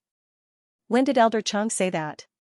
Ying Mei's expression didn't change as he lied. When Elder Chang spoke, you were examining Jun Shang's condition, so you didn't hear it. But Han Yi and I heard it. saying that, he faintly looks at Han Yi. The dumbfounded Han Yi receives his wife's warning. What would he dare to say? Of course, he would obediently lie. Yes, Elder Chang said so. Since it was Elder Chang's order, Xing Lang naturally wouldn't go against it. As for defeating armies, apart from that day when he was brought back by Di Mingju, he was more talkative. At other times, he was like an invisible person, cold and indifferent to the point others were practically unable to notice his existence. Yu Yanran furrowed her brows and glanced at Ing Mei. She didn't know if it was just her imagination, but this Ing Mei seemed to always be against her. Did he see through her disguise? No, absolutely impossible. The magnificent quicksand that she refined this time was different from the inferior product that Ling Qingwan had refined previously. It was truly a flawless disguise. Coupled with the amnesia as a cover, there was no way there would be any flaws. But regardless of whether or not he was seen through, it was best not to leave this shadow demon alive. Otherwise, it would become a stumbling block for him. Yu Yanran thought of this in her heart, but did not show it on her face.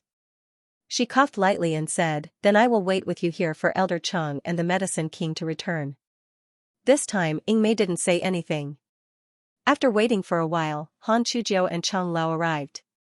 Star Wolf and Han Yi immediately greet him. "Medicine King, quickly go and take a look at Jun Shang. His current condition is very strange." Han Chujiu coldly snorted and pushed the door. When he sees Di Mingju on the ice bed, he is also startled. Di Mingju's entire body is flashing with a strange radiance. These rays of light were constantly jumping like flames, sometimes blue, sometimes red, and sometimes pure black. Between Di Mingju's eyebrows, there's a strange rune pattern flashing and flickering, faintly discernible. God-slaying curse. How could this be? Han Chijia's facial expression drastically changed and strode forward.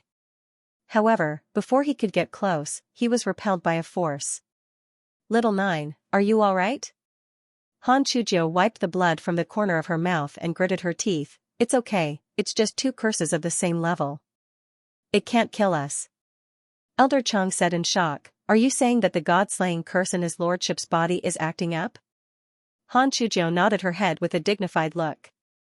"Maybe it's because I'm too badly injured this time, or maybe it's because I've entered the land of the cursed god that the Godslayer curse awakened earlier than expected. What should we do now?" Star Wolf said anxiously. "Medicine King, quickly save Lord." Han Chujiu slowly shook her head. "Now, I have no other way. But Di Mingju is using his own power to suppress the god-punishing curse, so it's not the end of the road yet. Elder Chang, is there no other way to help Jun Shang?" Han Chujiu clenched her fists. "Now, all we can do is wait. With Di Mingju's strength and the power of the god-punishing curse, anyone who rashly gets involved will only die a tragic death." The room was dead silent. Everyone's eyes were focused on the ice bed. As time goes by, the three colors of the flame change faster and faster. And on the forehead of the unconscious Di Mingju, beads of sweat emerged. Star Wolf was burning with anxiety. He subconsciously stretched out his hand to wipe the sweat on Di Mingju's forehead. The next moment, however, his whole body flies out and heavily hits a pillar. "Star Wolf Darren!" Ziyu exclaims, covering his mouth. Yu Yanran's complexion is also somewhat pale. Just now, she almost reached out to wipe Di Mingju's sweat, to show her intimacy with him. Now that she sees Star Wolf's end, her heart bursts with joy. Han Yi looks at Star Wolf, who can't get up for a long time, his face revealing worry. Han Chujiu glances at him, faintly saying, "Don't worry, he won't die. He was just affected by the collision of energy. At most, he'll have to recuperate for 10 days to half a month." Everyone's attention is briefly focused on Star Wolf. So much so that almost no one notices. On the ring finger of Di Mingju's originally empty left hand, the shadow of a ring gradually appears. The shadow flashes with silver light, turning into little stars that enter Di Mingju's body. Then it disappears without a trace. Defeating armies, who was guarding on the side, suddenly stands up straight, his brows tightly wrinkled. That energy fluctuation just now is very familiar. It seems to be exactly the same as the one he sensed in the forbidden area a few years ago. Retreat! Han Chujiu's shout interrupts defeating armies' thoughts. The several people instinctively retreat at full speed. Yu Yanran is so scared that she directly retreats outside the room, quickly setting up the protective shield around her body. Then, they hear a loud noise coming from inside the room. Boom, the main hall shakes, gravel and dust fall down. Jun Shang. Han Shujiu waves her hand, and the broken stones of the collapsed pillars fly away, revealing the still intact ice bed, and the person lying on it. Han Shujiu breathes a long sigh of relief, the tension in her eyes relaxing. But on the surface, she snorts, "Humph, this guy is lucky." Her voice hasn't fallen, when Di Mingju slowly opens his eyes and sits up on the ice bed. "Jun Shang, you're finally awake, that's great." Elder Chang and the others cry tears of joy. They've experienced too much during this time. Defeating armies mysteriously disappeared, Di Mingju was seriously injured, and Miss Jun's life and death are unknown. The Jiyu dynasty was even on the verge of collapse. Now that Jun Shang has woken up, everything is finally over. Di Mingju presses his forehead, and looks at the several people with red and swollen eyes. He frowns and says, "What happened? Why do you all look like that?" Elder Chang choked with sobs. "My lord, you've been unconscious ever since you returned from the floating island. We were really worried about you." Di Mingju stares blankly. "A floating island? Why would Ben Jun go there?" Elder Chang stares blankly. Han Yi and the other three also stare blankly. "Jun Shang, don't you remember? You sensed that Miss Jun was in danger, so you rushed to the floating island to save her despite your severe injuries." Di Mingju frowns even tighter. "What are you talking about? And who is Miss Jun?" Elder Chang's eyes widened and he was speechless for a long time. In the end, it was defeating armies who walked forward and slowly said, "Jun Shang, when does your memory stop?" Di Mingju's eyes darken. "Ben Jun should have been in seclusion in the forbidden area, but I woke up in this palace." He looked at defeating armies, his voice slightly hoarse. "You mean, I lost my memory?" Han Yi and the other two simply can't believe their ears. Jun Shang lost his memory? How could this be? On the contrary, defeating armies' expression is calm. There's even a feeling that this is the case in his heart. 7 years ago, Di Mingju went into seclusion in the Jiyu domain. In total, he came back from the Yanwu continent 3 times. The first time he came back, he was seriously injured, and that strange rune faintly appeared on his forehead. The second time he comes back, the injuries on his body are mostly healed, and the aura of energy lingering around his body is very similar to the starlight that didn't enter Di Mingju's body today. The third and final time he returned, the entire polar domain exploded. Defeating armies didn't have the time to see anything clearly before he was blasted away. However, he still had a vague impression of the terrifying power that seemed to want to obliterate his divine soul. Every time he thought of it, he would tremble. And today, he once again felt this power. Therefore, whether it was 7 years ago or today, someone is erasing the memories in Di Mingju's mind again and again, using the god-slaying curse. There was also that strange rune engraved on Di Mingju's forehead. And the memories that were erased were just that coincidentally, only the memories after he met Mu Yan were erased. The more defeating armies thought about it, the more frightened he became. His palm, which was holding the hilt of his sword, unconsciously began to sweat. He couldn't understand who would cast such a strange curse on Jun Shang's body. And who would have the ability to place a curse on Jun Shang's body? The truth might be crueler and more terrifying than he had imagined. Little 9, quickly take a look for Jun Shang. Han Shujiu grabbed Di Mingju's hand and checked it with her spiritual sense. Then, she curled her lips and threw away Di Mingju's hand. "Well, there is no danger to his life, and his cultivation has improved. TSK, the scourge lives on for 1,000 years. What about Jun Shang's memories?" Han Shujiu rolled her eyes. "It's good to be alive. Isn't it just losing some memories? What's the big deal?" Di Mingju's expression is very calm. He slowly stood up from the sickbed. The dust on his clothes rustled and fell, but the red bloodstains on the white cloth were exceptionally conspicuous. But he doesn't even spare them a glance. He only indifferently looks towards Han Yi and the others. "Tell me everything that happened in the past few years when I lost my memory. Don't leave anything out." Han Yi and the others shiver from head to toe. promptly kneeling down. Even Elder Chang's breathing quickened slightly. This was the polar domain sovereign they were familiar with. But it was so unfamiliar. Because 2 years ago, Di Mingju, who hadn't yet met Jun Mayan, was like this. Aloof, cold, aloof, and aloof, he was the supreme ruler of the world. However, there were almost no emotions or desires, and there was no worldly aura. And at this very moment, because he had lost his memories, this Jun Shang had returned. Xinglang used to worship this kind of Jun Shang the most. But at this very moment, looking at Di Mingju's eyes that don't have a trace of warmth, bursts of sourness and pain emerge in her heart. He doesn't like this kind of Jun Shang. Even if he was powerful, even if he was noble, even if he was a supreme being, he was still so lonely. Xinglang suddenly raised his head and said loudly, Jun Shang, let me speak. About you and Miss June. His lecture went on for more than 2 hours. During this time, Di Mingju has been quietly listening, his expression cold and indifferent, without the slightest ripple in his eyes. It was as if Star Wolf was talking about something that had nothing to do with him. Yu Yanran, who was standing at the door, clenched her fists tightly, her body trembling uncontrollably. Even the heavens were helping her. She's also afraid that when Di Mingju wakes up, he would discover the difference between her and Mayan and expose her. But unexpectedly, Di Mingju actually lost his memory. Xinglang kowtows towards Di Mingju, his voice hoarse, Jun Shang, I'm done.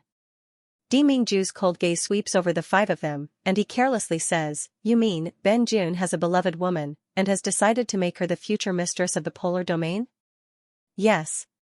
Di Mingju, where is the person? Bring her here for Ben Jun to see. Yu Yanran suppresses the excitement in her heart. She takes a step forward, her voice choking with emotion, Di Mingju, I am Jun Mayan. I don't know why we both lost our memories, but what I remember is that Di Mingju is the man I love the most, and my fiancé. Ice blue eyes slowly look at Yu Yanran, the person you're talking about is her? Xinglang nods, a few days ago, we found Miss Jun unconscious outside the enchantment. She has lost her memory, just like Jun Shang. Di Mingju's appearance is unparalleled in beauty, but very few people have discovered it. Because in this world, there are only a few people who dare to look straight into his eyes, to clearly see his features. But at this time, Yu Yanran raises her courage and looks back. Her pair of watery eyes contain a little tenderness, making people intoxicated. Di Mingju slowly hooks up his lips and smiles.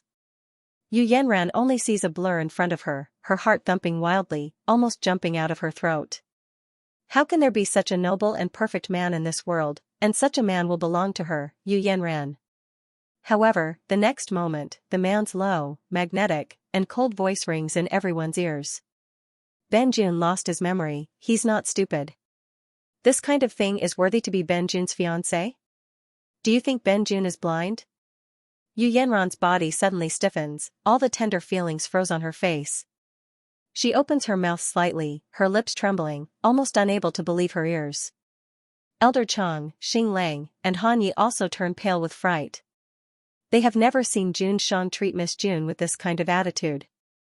Could it be that after losing his memory, Jun Shang has also completely forgotten his feelings for Miss Jun? Ha ha ha ha, well said. Di Mingju, I find you, this fickle peacock, more pleasing to the eye. Only Han Shujiu laughs heartily, completely ignoring this strange atmosphere and Yu Yanran's crumbling appearance. At least you have a good eye.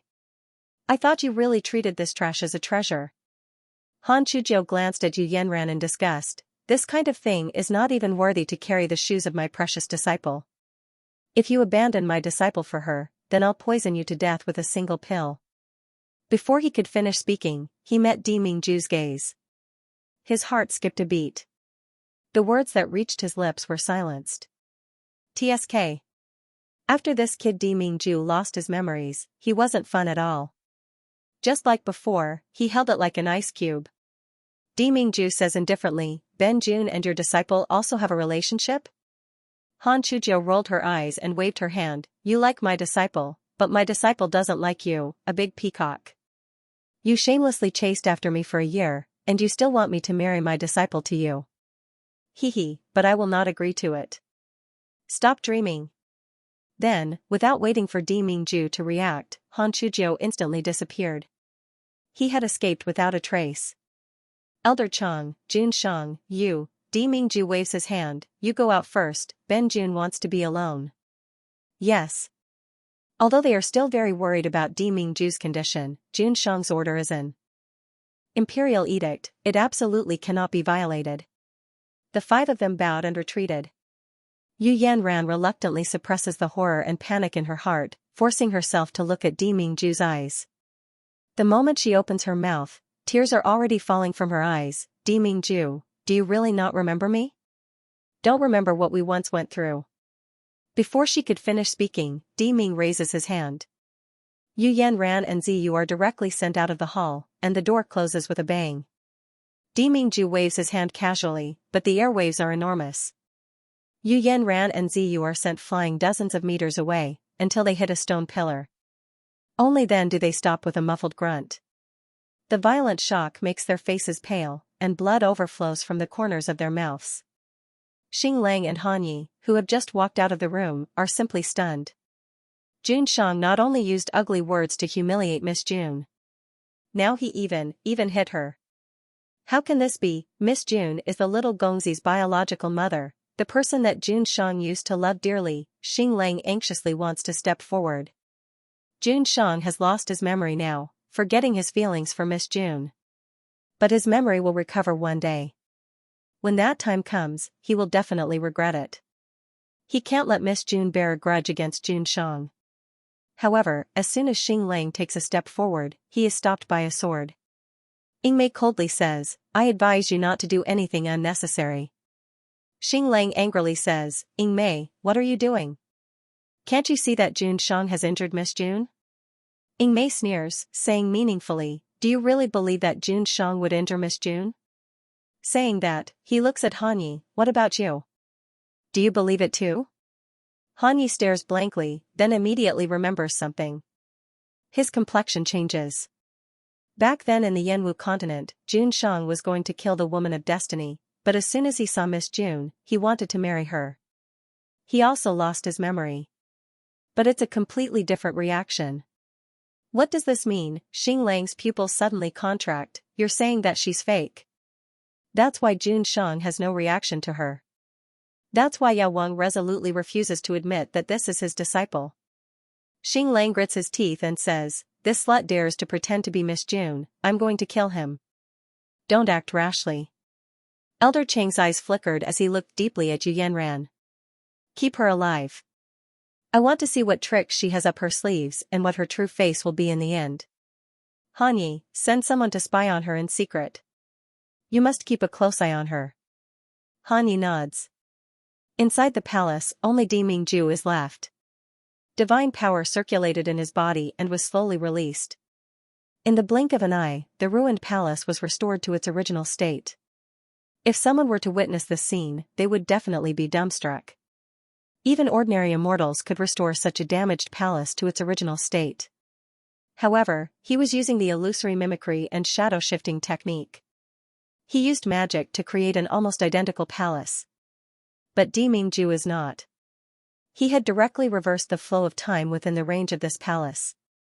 It brought him back to several hours ago. At that time, the palace was naturally in good condition. It sounded simple, but only if one grasped the power of the law of time. Otherwise, it would have been impossible. Di Mingju glances at his hand, his eyes revealing a trace of doubt. He had become stronger.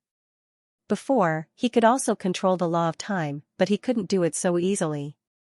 His gaze falls on the ring finger of his left hand. There's a ring there that can't be seen with the naked eye. That's the void spirit ring. Di Mingju slowly turns the ring, his brows slightly wrinkled, puzzled.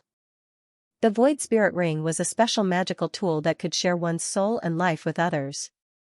Why would he tie his life to someone else's? My lord, you have a woman you love her like your own life. Her name is June Mayan. Star Wolf's words rang in his ears, causing a ripple to surface in his heart. However, that hypocritical and pretentious face immediately appeared in her mind. Di Mingju frowns. Impossible, he only felt disgust for this woman, but he did not like her. He would never fall in love with Jun Mayan. His god power surged and touched the void spirit ring. But just as he was about to take it off, a strange reluctance and anger welled up in his heart. It made him stop moving. There seemed to be a voice in his head telling him over and over again, "This ring cannot be taken off. Forget it, if you don't want to pick it, then don't pick it." Mingju knits his brows, brushes his sleeves and gets up. Clang. A jade pendant fell to the ground. This is demon core blood jade? Mingju's pupils shrink. Why would he bring a monster core blood jade with him? Moreover, the devil chi contained in it was extremely pure. Only those born into nobility would possess it. The demon core blood jade was specially used by the demon clan to identify their bones and blood. Because it was extremely difficult for a heaven-raised demon to give birth, and the process of having a child was usually complicated and ever-changing, it was impossible to bring the child to their side in time to raise them. In order to not let their precious offspring wander outside, the devil race refined a devil core blood jade. Inject the aura of the parents and the child into the blood jade and leave it by the child's side. One day, when the child's body nurtured a demon core, the demon core blood jade would be activated, making it easier for the demon clan to find and reunite with them. But the polar domain and the demon race were irreconcilable enemies. Why would he wear the demon core blood jade that the demon race used to search for their relatives? Mingju's brows tightly knit together, only feeling heavy with doubts. It seemed that even though Star Wolf had recounted everything that had happened in the past few years, there were still many things that he had missed out. It would be better to call Elder Chung over tomorrow and interrogate him properly. Mingju puts away the monster core blood jade and checks his own storage space. He discovered that there were many things that he was unfamiliar with. Low-level talismans, low-level medicinal pills, colorful jewelry, which he didn't give away. What the hell was all this? Finally, Mingju's gaze falls on a jade key. What is this? It looked a little like the jade void key of Tianguang ruins, but it was also different. But the heavenly light ruins was within the sphere of influence of the nether realm. The relationship between the polar domain and the nether realm was even more tense than the demon race. As the ruler of the polar domain, Mingju naturally wouldn't go deep into danger and head towards the sphere of influence of the nether realm. With the strength of his consciousness, as long as he entered the heavenly light ruins, there was no way the nether realm would not know. If Yin Wuji wanted to kill him in the Tianguang ruins, it would be as easy as flipping his hand. So, this is not the jade void key. What was that? Mingju grips the jade key and uses his divine sense to probe inside. The next moment, his vision blurred. User Emoju, welcome to Tianguang ruins. A mechanical voice rang in his ears. Under the hidden abyss. Mu Yan didn't expect that the little chick would actually give her the jade key of the Xiaoxian continent's heavenly light ruins. And in this hidden abyss, where spiritual power and immortal power couldn't be used, the heavenly light ruins could actually be entered. Just now, that familiar and stiff voice called her first host. Due to unknown reasons, this site can't be found on Sogu today. Dear readers, please remember this site's domain name, Booksy Pavilion, and find your way home. Therefore, the voice that calls her first host is Little Ruins? She calls out in a low voice. However, the air is quiet and there's no response. Mu Yan is about to call out again, but a flat voice comes to her ears. Special user Yi Liang Chen, welcome back. Do you want to change your basic information? Mu Yan was stunned. Did you just call me the first host? Do you want to change your basic information? The other party obviously refuses to communicate with her. Mu Yan gently exhales and chooses change. She is now participating in the selection of the demon race's princess son-in-law as Yi Liangchen. If a female Yi Liangchen appears in Tianguang ruins, won't she be exposed immediately? Mu Yan thinks over and over again. In the end, she doesn't change her name. Instead, she changes Yi Liangchen's gender to male and adjusts Yi Liangchen's appearance to be 70 to 80% similar to her male appearance. Change Yi Liangchen's gender to male and adjust Yi Liangchen's appearance. User confirm to update information. Mu Yan, confirm. Information change successful. The next moment, Mu Yan feels her vision blur and her whole body floats as if she has lost her weight. Her consciousness becomes fuzzy, as if she was thrown into a whirlpool, bobbing up and down. In a daze, she hears that familiar yet strange voice again. First host. We have waited for you, for too long. About to restart, bang, Mu Yan feels her body suddenly becomes heavy from floating, and then she is heavily smashed on the cold ground. She rubs her arm that hurts from the fall and climbs up from the ground with a frown. The surrounding noise enters her ears little by little. What she sees is a familiar scene that makes her feel like it's been a lifetime. This is the Reincarnation Square. It's almost the same as Tianguang ruins in the Xianxia continent, but it's slightly different. There aren't as many people coming and going on the square as in the Xianxia continent, but everyone's cultivation is very high, basically above the peak of Hollow Immortal. And the tower in the middle of the square is towering into the clouds, with a flickering flame pattern in the middle. Mu Yan recognizes that it's the symbol of the Nether Realm.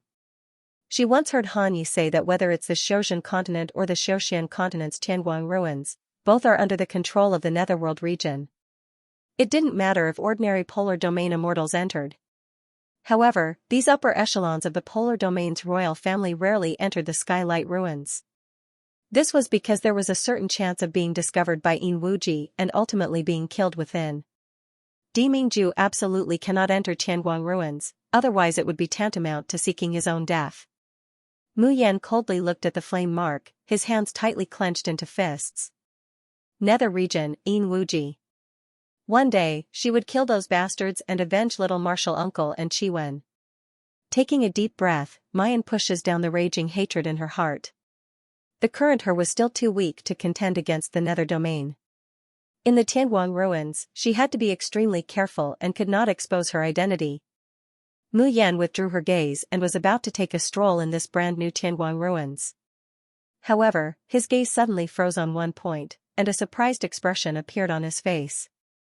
Not far from the Reincarnation Square, there stood an unbelievably beautiful little boy. Her hair was as black as ink, her eyebrows were elegant, and her ice-blue eyes were clear and bright. Even if there's an obvious indifference and anger, he was so beautiful that people couldn't take their eyes off him.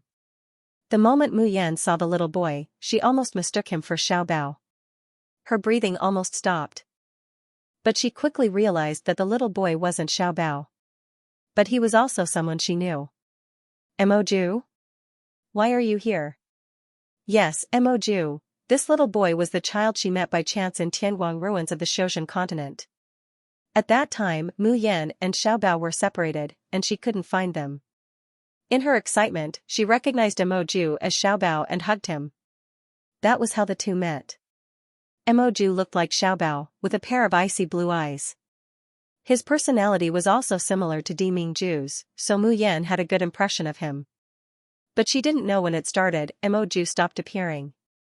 Later, when Di Mingju assumed the name Mo Ju and became a tutor in the Starry School, Mu Yan wondered if this Mo Ju was the Mo Ju, because it was too coincidental. But later, Han Yi said that Tianguang ruins belonged to the Nether domain, dispelling her doubts. Later, many things happened, and Mu Yan gradually forgot about this child. She never thought that she would see him again in Tianguang ruins of the Xianxia continent. Hearing Mu Yan's voice, the boy suddenly raised his head. A pair of clear eyes that belonged to a child, with a frosty coldness and the pressure of a superior. However, when this indifferent gaze touched Mu Yan's face, it suddenly froze. His heart was pounding, as if it was going to jump out. Di Mingju clutches his heart, his expression stunned. His eyes, however, fell on her face, hot and persistent, full of aggression. Mu Yan was taken aback by this gaze. She crouched down and asked doubtfully, Mo Ju? Are you Mo Ju? Di Mingju looked at her for a long time, then said in a low voice, You know, me? As soon as the words came out, it was a clear and tender child's voice. Di Mingju's face stiffened, almost wanting to overturn Tianguang ruins. Why did he have the body of a child in Tianguang ruins? Mu Yan thought of something and suddenly said, Right, I changed my appearance, so it's normal that you don't know me now. I'm Yi Liang Chen, we met in Tianguang ruins of the Xianxia continent, do you remember? When I participated in Flourishing Tianguang, you invested a lot of crystals for me. I haven't had the time to thank you properly. Di Mingju kept a straight face and pursed his lips, not saying anything. I don't know anything, and I can't remember anything. but I don't want to admit it. Mayan has long been accustomed to this little boy's precociousness and indifference, so she doesn't mind his attitude. She just asks, "Why are you here?" "Ben. Why can't I be here?" Mayan says, "So, you were originally in the Xianxia continent. At that time, you temporarily went to the Xianxia continent for something, and later left without saying goodbye. It was also because you returned to the Xianxia continent that you couldn't contact me, right?" Dimingju, Mu Yan felt that Mo seemed a lot colder and more distant this time. However, the two of them had only met by chance. Furthermore, the other party was a forgetful child. Wasn't it normal for them to drift apart after not seeing each other for a long time? Mu Yan smiled and rubbed his head. "Did you come to Tianguang ruins to take care of something? I won't bother you anymore." With that, she turned around and left. Dimingju still hasn't recovered from the shock of someone actually dares to rub Benjun's head. Seeing that Mu Yan is about to leave, a trace of panic suddenly rose in his heart. Almost subconsciously, he reached out and grabbed her hand, pulling her back. "You are not allowed to leave." If Dimingju were to do this action, it would be pulling the person in front of him into his arms. But now he's Moju. A little bean sprout that isn't as tall as Mayan's waist. With a tug, Mu Yan subconsciously pulls her back. Her small body falls over and falls into her arms. She smelled the youth's fresh scent and felt his embrace. Dimingju's entire body freezes. "Be careful." Mayan looks down, only to find that little Moju's face is flushed red, from the skin of her face to the tips of her ears. Why is it so hot? Did he have a fever? Logically speaking, there shouldn't be a fever in Tianguang ruins. Moju. Moju? Before Mayan could finish speaking, she sees the little figure in her arms slowly disappearing. Did they withdraw from the Tianguang ruins? She furrowed her brows slightly, and there was a hint of confusion in her eyes. What happened to Moju? Why is this kid acting so weird when we meet again in the Xianxia continent, polar domain? Dimingju abruptly sits up on the ice bed. He looks at the jade key in his hand, his expression fluctuating. His heart seemed to still be beating in his chest. He had never felt this way before. For 1,000 years, there had never been anyone who could make his heart beat so fast. She was so eager to have that person, to keep him by her side forever. She recalled the youth's pitch black and bright eyes, his red and tender lips, and the scent she smelled when she fell into his arms. Dimingju's ears reddened slightly. He wanted this person, madly, desperately wanted. Even if he had only seen this person once and only known him for a day. But damn it, in the Tianguang ruins, he was actually a child. Dimingju's handsome face is almost distorted. He stood up abruptly and was about to use his divine sense to summon Elder Chang. He wanted Elder Chang to think of a way to turn him back into a human in the Tianguang ruins. He also wanted to tell Elder Chang that he had already found the true mistress of the polar domain. That person was not Jun Mayan, but Yap Liang Chen. However, just as he was about to release his divine sense, it suddenly froze. Dimingju suddenly realized. Yap was a man. Therefore, he wanted to marry a man to be the future holy empress of the polar domain. If Elder Chang were to find out, would he die from anger? After bidding farewell to Moju, Mu Yan suddenly felt a little dispirited. His longing for Dimingju and Xiaobao has reached its peak.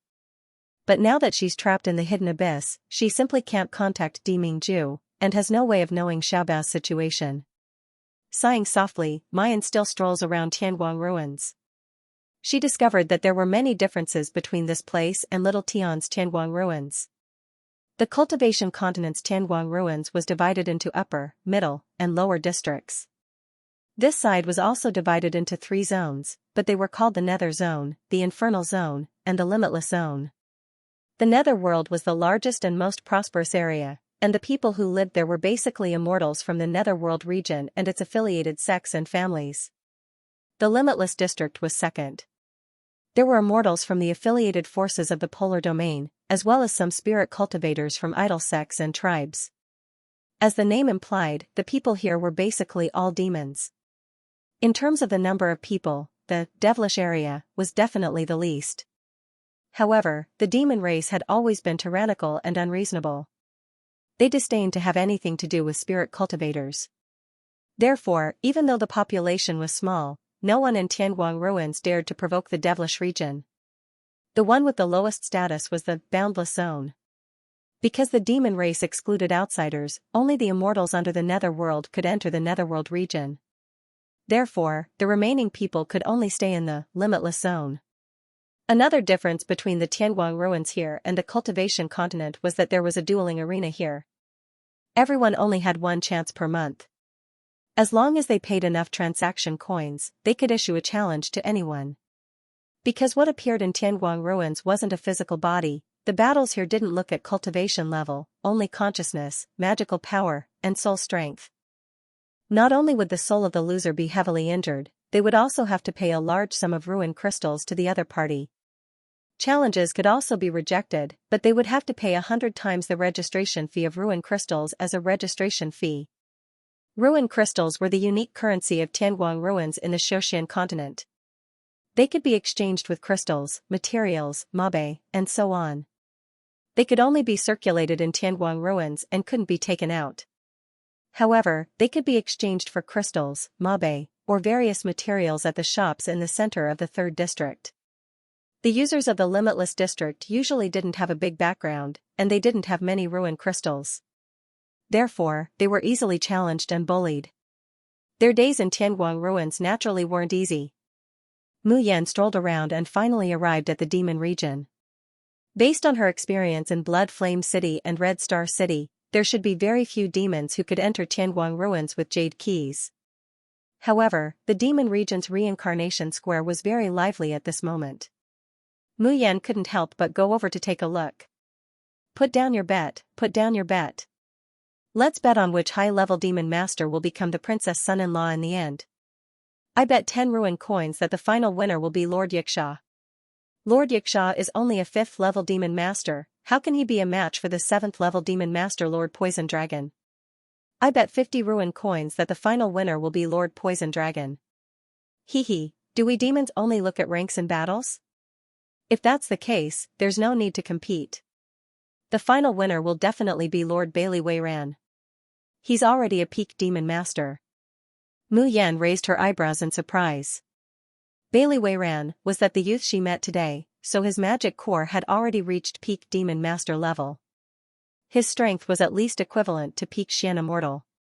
No wonder she couldn't see through him. The surrounding chatter continued to reach her ears. I admit that Lord Weiran is talented, and he's the child of a heaven-raised demon and a human. But he's too young, and he's too gentle and honest. How could he be a match for Xianxia and Poison Dragon who fought their way out of the bloody battlefield? Humph, anyway, I bet that Lord Weiran will win in the end. Only someone like him, with his appearance and family background, is barely worthy of our princess. Do you all think that the Emperor's son-in-law will come from a 4-star main city? What if there's a dark horse? Haha, stop dreaming. It's not that easy to find a dark horse.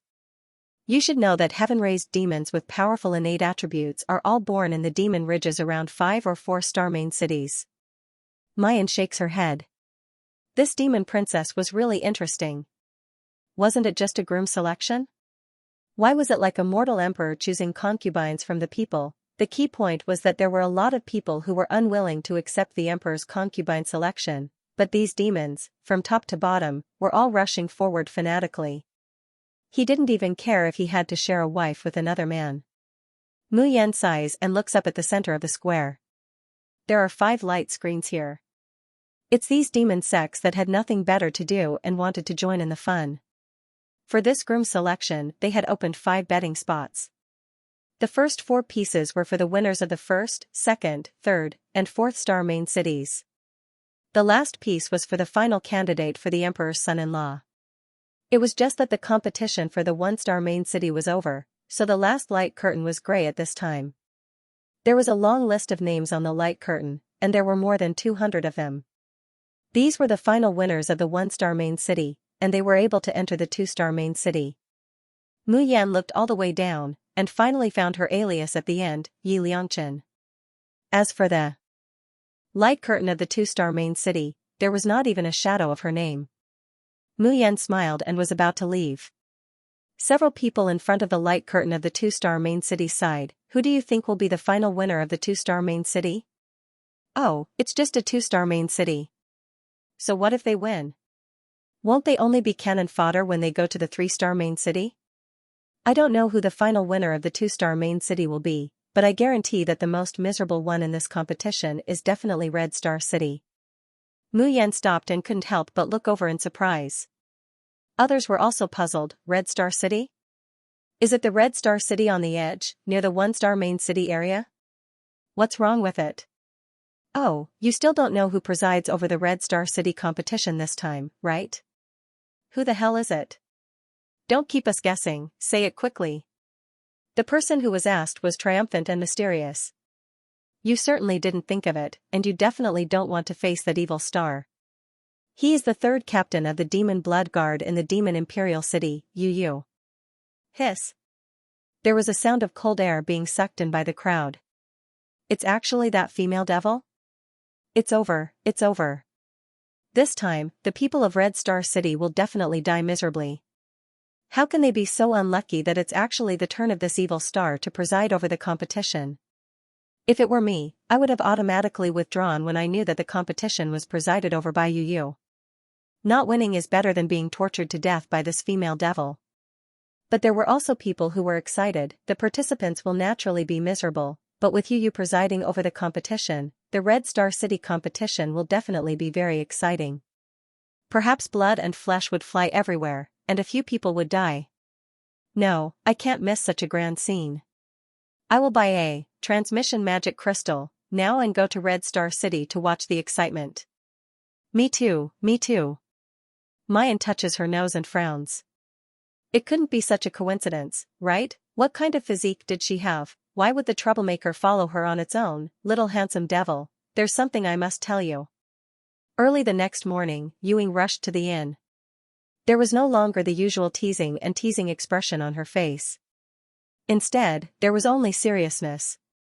If you don't want to lose your life, don't participate in the match the day after tomorrow. Mu Yan, because the host of the competition is Yu? Yu Ying's eyes widened slightly. You knew about it? How did you know? Mu Yan smiled. I went to Tianguang ruins yesterday. Hiss, you have the Jade Void Key? Where did you get the Jade Void Key? Mu Yan looks at her with a smile, not saying anything.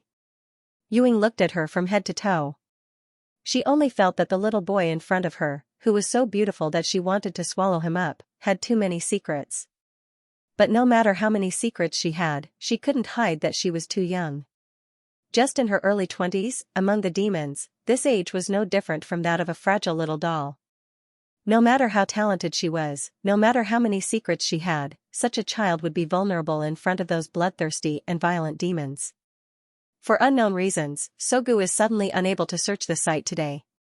Please remember the domain name of this site, Booksy Pavilion, and find your way home. What? She is Lady Yue. Isn't it said that Lady Yue kills people like flies and is bloodthirsty and cruel? Isn't it said that Lady Yue is a ruthless person that even the 4 demon generals around the demon lord are afraid of? How could she be such an innocent and lovely girl? Even Mu Yan shows an astonished expression.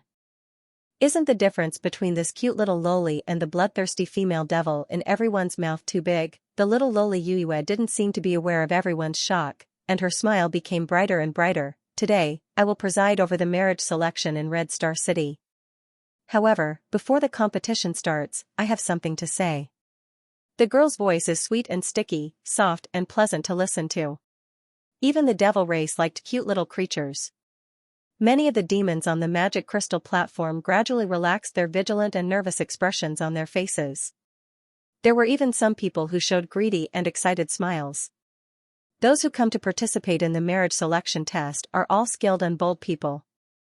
They dream of becoming the princess's son-in-law, and from then on rise to the sky. No matter how bad it is, they can become the leader of Red Star City and get rich rewards. From then on, they can get whatever they want. And a young and delicious girl like Yue is also their favorite. Once he was successful, he could even make her his male pet. Just as they were thinking about this, they saw the girl's eyes sweep over everyone on the magic crystal platform, and her soft voice also came into everyone's ears. I'm not targeting anyone, but I'm saying that all of you are trash. A group of trash like you want to marry Her Royal Highness? Haha, go back and take a piss and look at yourself. As soon as these words came out, the people on the magic crystal platform exploded. They are all the leaders of one-star city or the elites of two-star cities. They are used to being arrogant and sought after. Most of the examination ambassadors from the Demon Imperial City are polite to them. When have they ever suffered such humiliation? Immediately, their faces turned ugly and they glared at her. What are you talking about? A little girl dares to be so arrogant. Haha, haven't you heard that one shouldn't bully a poor youth? Who among us is likely to become the princess son-in-law? You're just a leader of the demon blood guards, so what? You didn't even look at their expressions and waved her hand casually. The few burly men behind him immediately stepped forward and took out a huge armchair.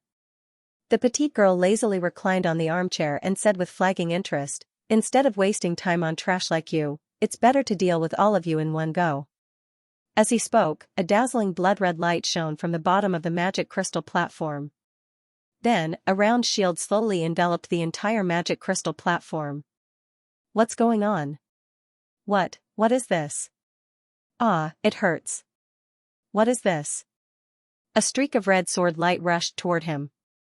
Mayan dodges in a flash, revealing an astonished light. This is a sword formation. It was similar to the blood slaughter sword formation that youngest uncle had them practice. However, compared to the tens of thousands of sword chi of the blood slaughter sword formation, the sword chi in the sword formation before him was really child's play. Their numbers were too few. It was too slow. Mu Yan dodges very easily. However, it was obvious that the others on the magic crystal platform did not think the same as her. As time went by, more and more sword chi crisscrossed on the magic crystal platform. Screams came one after another. The strong smell of blood filled the air, making people nauseous. There were even a lot of broken limbs rolling around on the ground. As a demon, as long as the magic nucleus was not destroyed, the injuries on the body could heal quickly. But that was only if there was no fatal injury. Once the blood flow increased, or the heart, brain, and other parts were severely damaged, the consumption of magic power in the magic nucleus would increase exponentially, and in the end, they could only die of exhaustion. Slowly, everyone panicked. Some people screamed and cursed. Some people cried and begged, shouting to withdraw from the competition. However, the girl on the armchair next to them was drunk, drinking wine and eating immortal fruits. She did not even look at them. You, what do you want to do? The princess's marriage selection was set by the demon lord. If you kill him, there will be no leader in Red Star City. How will you explain it to the demon lord? Yuing was anxious watching from the side. Yu Yu's 5 ghosting wind sword formation was famous. Even the demon lord could rarely survive a quarter of an hour in the sword formation. Not to mention these little fellows who were only low-level demon guards. Was Yi Liangchen still alive now? It couldn't have been pierced through by the sword formation, right? But the energy cover of the 5 ghosting wind sword formation was blood red. It could block the line of sight. In addition, there were so many people inside. How could she see which one was Yi Liangchen? Yuing also wanted to question Yu Yu, but she did not dare. Yu Yu's ferocity and willfulness were well known in the entire Demon Imperial City. Fortunately, someone couldn't help but ask. The one who asked was a person with a background. Like Yuing, she came from a one-star main city. She was very confident about the leader she had chosen. Now that the dark horse she had invested in was about to be played to death by Yu Yu, how could she be willing? Yu Yu raised the corner of her mouth, revealing a drunken smile. What are you afraid of? If he can't even survive my 5 ghosting wind sword formation, what qualification does he have to marry the princess? Even if this kind of trash dies in the competition, isn't it what it should be? Otherwise, they will think that it is so easy to marry the princess. You. Don't go too far. You, others are afraid of you, but I am not. Immediately remove the 5 ghost chilly wind sword formation, or else don't blame me for not being a guest. Ah. Before the man could finish speaking, he immediately let out a series of miserable howls, like a pig being slaughtered. His body went limp as he knelt down. His forehead was covered in cold sweat. Her wrist was being held tightly by a slender little hand. A ball of reddish-black devil chi curled around her wrist, drilling into her heart and her devil core bit by bit. His meridians and flesh felt like they were about to be torn apart. Yu smiled and said, "What did you just say?" "I'm sorry, I didn't hear you clearly."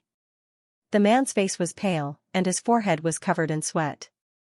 He could only speak weakly, I won't dare to do it again. Lord Yue, spare me, spare me." Yu stretched out her small hand and patted her face. She said in a soft voice, "You look so pitiful. Your magic core and meridians have been crushed. It must be very painful, right?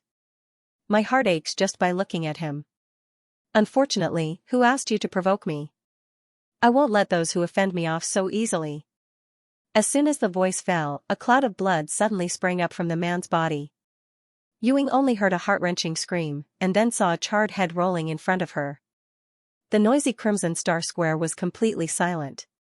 Except for the few guards of Yu, everyone looked at her in horror. She killed a fiend lord with status and background just because of a disagreement. Yu was indeed worthy of being the legendary Great Devil. Ewing couldn't help but swallow a mouthful of saliva. Her heart was thumping non-stop. The cold sweat on her back had already soaked her clothes. Fortunately, she didn't resist. Otherwise, she would have ended up like this burnt head. "Little handsome demon, I want to save you too, but there's nothing I can do. You better pray for your own good fortune." Just as she was thinking about that, a white sword beam suddenly shone from the demonic crystal platform. The sword beam was like a star, like the scorching sun, almost covering the blood-red color of the 5 ghosting wind sword formation. Ewing was still thinking about what kind of light was that. Was there such a setting in the 5 ghosting wind sword formation? Yu suddenly sat up from the armchair. A look of surprise and excitement appeared on his face, which had always been languid and casual. Everyone in the square was alarmed by the commotion. They whispered to each other, looking puzzled. The dazzling white light gradually dissipated. Even with the blood-colored sword formation, everyone could see the scene on the demonic crystal platform clearly. The demonic crystal platform that was crowded with hundreds of people was now empty, with a ground full of corpses. Stepping on the corpses on the ground was a handsome young man in a snow-white robe with picturesque features. In his hand was a sparkling and translucent sword. As the blood-colored swords of the 5 ghosting wind sword formation shot over, the young man took a slight step. His body seemed to have turned into a phantom, shuttling through the swords. He passed through thousands of leaves, but not a single one touched him. However, the young man in front of her was walking through thousands of swords as if he was strolling in his own backyard. Everyone looked at this scene with their mouths agape. Some of them couldn't help but rub their eyes. "Ah!" Ewing exclaimed and hurriedly covered her mouth. Oh my god, what did she see? It was Yi Liangchen, the little handsome demon that she thought was so weak that he might have died on the demonic crystal platform. How did he do it? On the Crimson Star Square, Night Spirit was also shocked when she saw the scene. Yi Liangchen was so powerful, she knew that Yi Liangchen could do whatever he wanted in the one-star Blood Flame City. But she didn't expect that he would be so powerful in Red Star City. Yap Liangchen. Long live Yap Liangchen.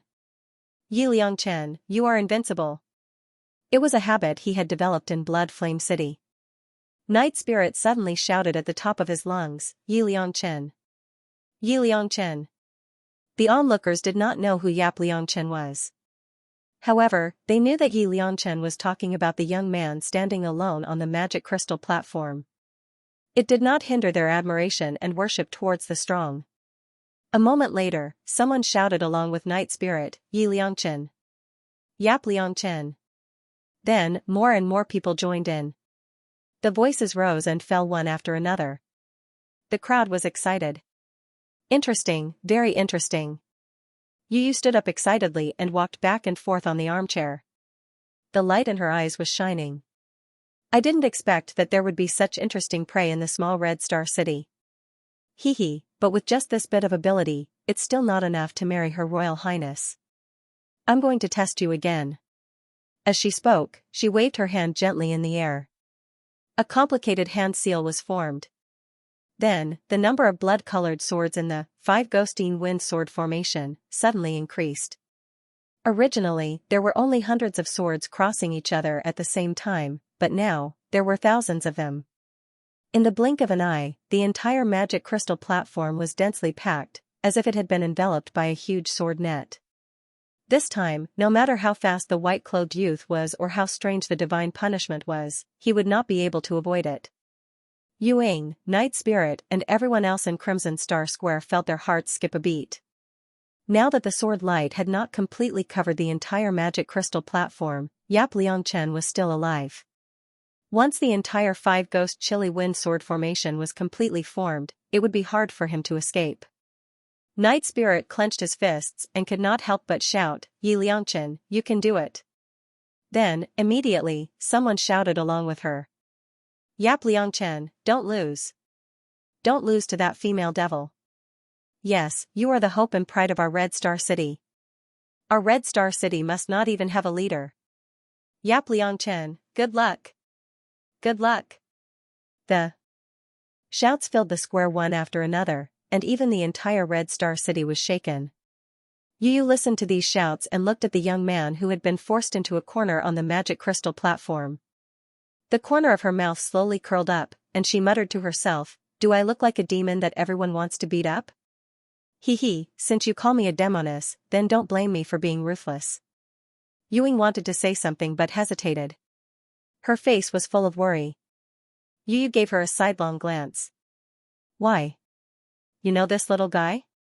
Ying wiped the cold sweat off her forehead and forced a smile. "His name is Yi Liangchen, and he comes from the Blood Flame City. He is a heaven-raised devil with great potential. If I die here, then. Too wasteful?" Ying nodded cautiously. Yu agreed. "It's too wasteful. But I like it." Fake lowly true devil Yue grinned brightly. "Who asked her to think too highly of herself and want to marry the princess? Since you have the guts to covet the princess, don't you deserve it if you die because you don't have the ability?" Yue ignored him and looked at the youth on the magic crystal platform with great interest. As the crisscrossing blades filled the entire formation, the youth was almost forced into a desperate situation. "I'd like to see how you're going to survive." On the magic crystal platform, Mayan slowly lowers her head and looks at the seven absolute sword in her hand. His fingers gently stroked the hilt of the sword, and his lips curled into a smile. His voice was nostalgic and sad. "This sword formation is very powerful, but it's still far from youngest uncle's blood slaughter sword formation. Don't you think so?" The seven absolute sword trembled slightly and made a low buzzing sound as if it was answering her question. Mu Yan couldn't help but smile. "We, the seven brothers and sisters of the Xiaoyao sect, spend almost every day in this kind of sword formation. I can barely handle youngest uncle's blood-slaughtering sword formation. Can't I break this poor sword formation? Qiju, let's not hide from the blades. How about we directly destroy the five-ghost chilly wind sword formation? I've never tried to control you with pure magic. How about I try it today?" Buzz, the seven absolute sword trembled violently. A wave of pure mana emanated from the mana crystal platform. This silenced all the discussions and shouts in the square. The interest on Yu's face gradually turned into shock. In other words, everyone from the Devil Imperial City, including Ying, was in disbelief. This demonic energy, how could it be so pure? Even Yue, who is at the peak of the Demon Lord, cannot cultivate such pure demonic energy. Who is this Yi Liangchen? Just as the shocking thought flashed through her mind, she heard an earth-shattering bang coming from the magic crystal platform. The huge blast overturned hundreds of people in the center of the Crimson Star Square. It also made Ying and the others who were close to the magic crystal platform step back again and again. Yue did not retreat. She stretched out her small hand, and a blood-colored shield appeared in front of her to block the blast. But the horror on her face could not be concealed at all.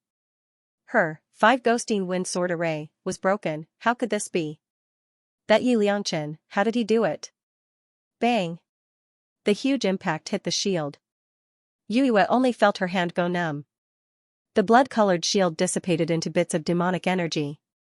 A cold sword was placed on her neck, and the pure demonic energy seeped into her body through her skin, bringing the threat of death. Yue looked up in a daze, and met the youth's incomparably handsome face and shimmering peach blossom eyes. The light pink thin lips slowly approached, and a slightly hoarse voice rang in her ears. Is it fun to watch others struggle in the 5 ghosting wind sword array? Do you want to go to the same place and try it yourself? A moist and warm breath fell on her face, with the unique cool breath of a youth. The beautiful eyebrows and eyes were very close, and the thick and long eyelashes gently blinked. A pair of peach blossom eyes could captivate one's soul. Yoyua's little face suddenly turned red. She suddenly realized that the youth in front of her was really good-looking. Almost every inch of him was in line with her aesthetic taste, directly stabbing her heart. Her eyes blinked, and her face showed a cute expression. Little brother, don't be angry, I was just joking with you. I know I was wrong, little brother, can you forgive me? Mu Yan, why did she feel that she met a female version of Li Weiran? It was a big headache, okay? Taking a deep breath, Mu Yan loosened Yoyua's collar, and said coldly, now can you announce the result of the Crimson Star City competition? Yoyua blinked her big eyes again, and said cutely, little brother, what's so fun about marrying a princess? Why don't you marry me? I promise I will take good care of you. You don't have to do anything at home, just enjoy yourself. You're responsible for being as beautiful as a flower, and I'm responsible for making money to support the family. Isn't this better than being the emperor's son-in-law? Don't blame me for not reminding you that Her Royal Highness already has a husband. Mu Yan, how could this guy change his expression faster than flipping a book? Just a moment ago, he was still calling them trash, saying that they were unworthy of marrying the princess. It would be best if all of them died here. Now, it had become that being the emperor's son-in-law wasn't that great. Mayan says with an expressionless face, can you announce the result of the match? Yu bit her finger with a look of unwillingness. She paced back and forth on the armchair with her bare feet. If I secretly bring him back and lock him up, he shouldn't find out, right? There are so many participants, it doesn't matter if one is missing. Ahem. A burly man behind him couldn't help but remind him, boss, don't blame me for not reminding you. Before the competition started, all the participants' information has been registered. What's more, everyone in the Red Star Square has seen it. Boss, it's just a small matter for you to kill a demon without eyes. But if you dare to ruin the Demon Senior's consort recruitment, I'm afraid that Lord Minwei will be the first to not let you off. Yu glared at him sadly, don't I know this? Do I need you to remind me? Alright, I won't mess around, okay? I'm just talking about it. Can't I have a good dream? Saying that, he looked at Mu Yan reluctantly. His eyes were like a piece of fat flying away from his mouth, which made Mu Yan's mouth twitch. Yu walked up to the magic crystal platform that had been mostly destroyed, and said with a depressed face, I announce that the winner of the Red Star City's marriage contest is Yi Liangchen. There was dead silence on the Red Star Square. Most people were still at a loss, and they had not recovered from the magical scene they had just seen. Yi Liangchen directly destroyed the 5 Ghost Chili Wind Sword formation. Yi Liangchen put his sword on Lord Yu's neck and threatened her. Yu, the female devil who could walk sideways in the Demon Imperial City, was actually submissive to Yi Liangchen, and her tone was gentle. She even blushed and showed a shy expression. If this scene was not magical, what was magical? Was it because the impact of the explosion just now was so great that they were hallucinating? Until the voice of Yu announcing the result of the contest came into their ears, they suddenly recovered. Holy sh*t. Yi Liangchen survived. He survived the Dark Moon Demon's 5 Ghost Chili Wind Sword formation. So, it took other 2-star main cities 10 days or half a month to decide the champion, but our Red Star City decided it in one day? With an undisputed and crushing victory, this unique result was established. On the magic crystal platform, those demons who were knocked unconscious by Mu Yan's sword also stood up one after another. Although they couldn't get up just now, their consciousness was still faintly clear. They knew what had just happened. They also knew that without Yi Liangchen, all of them would have died in the 5 Ghost Chili Wind Sword formation. At this time, they looked at Yi Liangchen with shock and fear, but also full of gratitude. No one knew who first knelt down on one knee and bowed to Mu Yan. Today's contest, I am convinced of my loss. I dare not forget the life-saving grace. If there is any task in the future, I will not hesitate to go through water and tread on fire. Before his voice fell, a dark green dot of light floated out from this person's body and entered Mu Yan's body. Mu Yan has experienced this kind of scene several times in Blood and Flame City, so she is already accustomed to it. The first time she saw it, she was also shocked. Later on, Night Spirit was the one who told her. These different colored spots of light represented a wisp of the demon soul of the demon race. Entrusting the demonic soul to a powerhouse for safekeeping represented an oath to follow and pledge loyalty. If there was a battle, someone would definitely return and win. This was the demon race's unique way of worshipping the strong and hugging the thigh.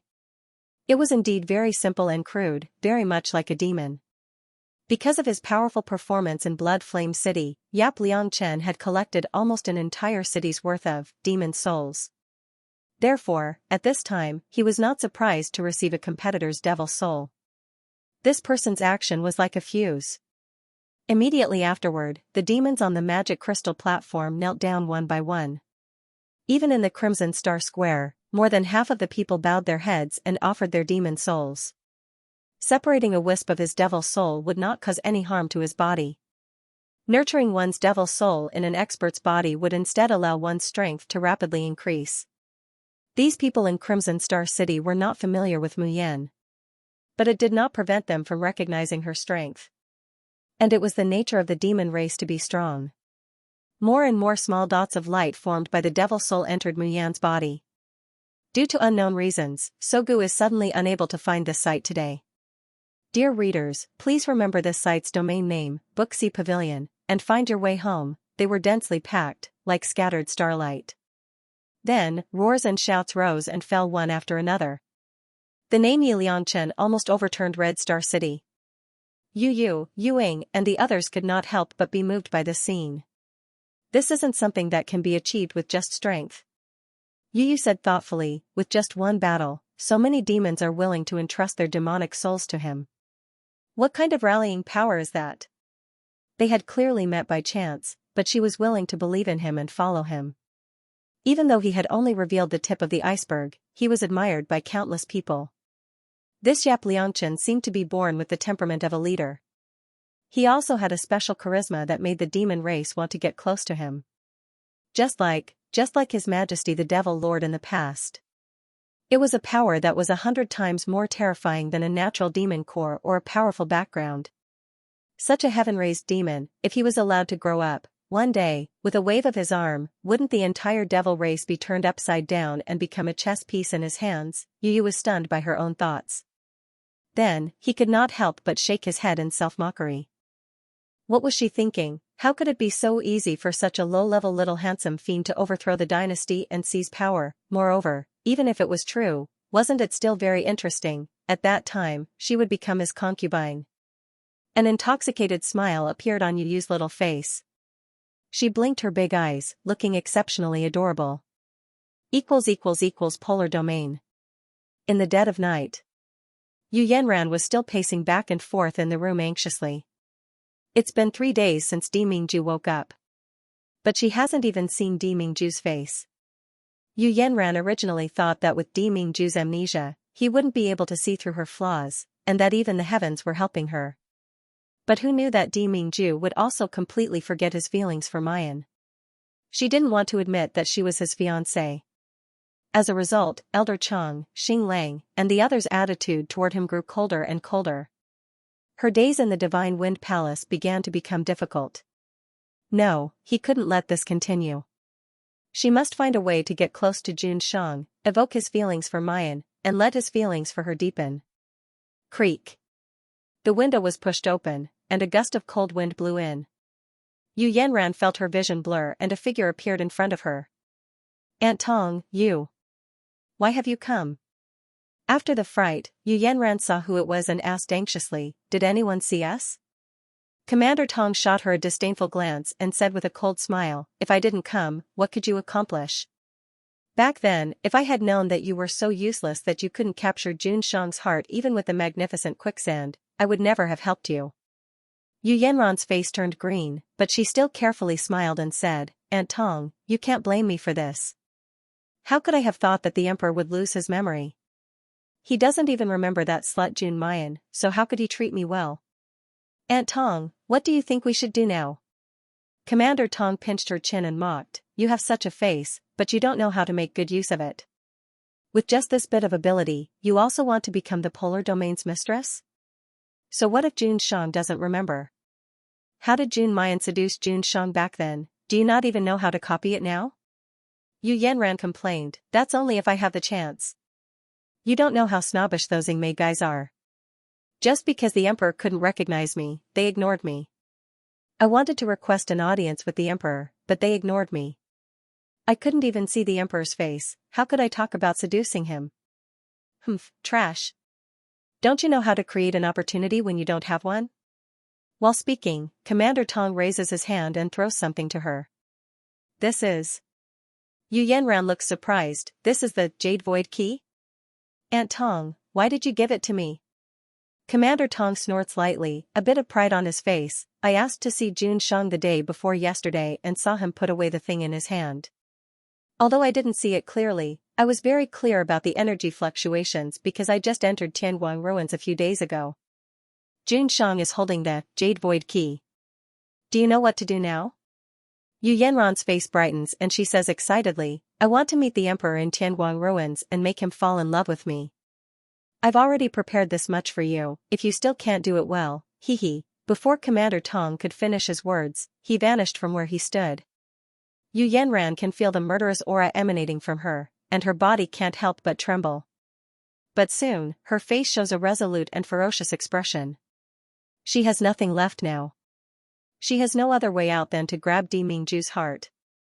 Thinking of this, Yu Yanran closes her eyes and her consciousness sinks into the Jade Void Key. Commander Tong, who leaves Yu Yanran's room, doesn't notice that after her figure disappears into the darkness. A figure slowly appears from behind a pillar, a sloppy smile on his face. But a pair of cold eyes. Little Shadow was right, this Miss June is really fake. But I really didn't expect that the person working with the fake would be Commander Tong. Tianguang ruins. Di Mingju has been very anxious these 2 days. He didn't go to Elder Cheng to solve the child's problem. But he still braces himself to come to Tianguang ruins, just to see the youth.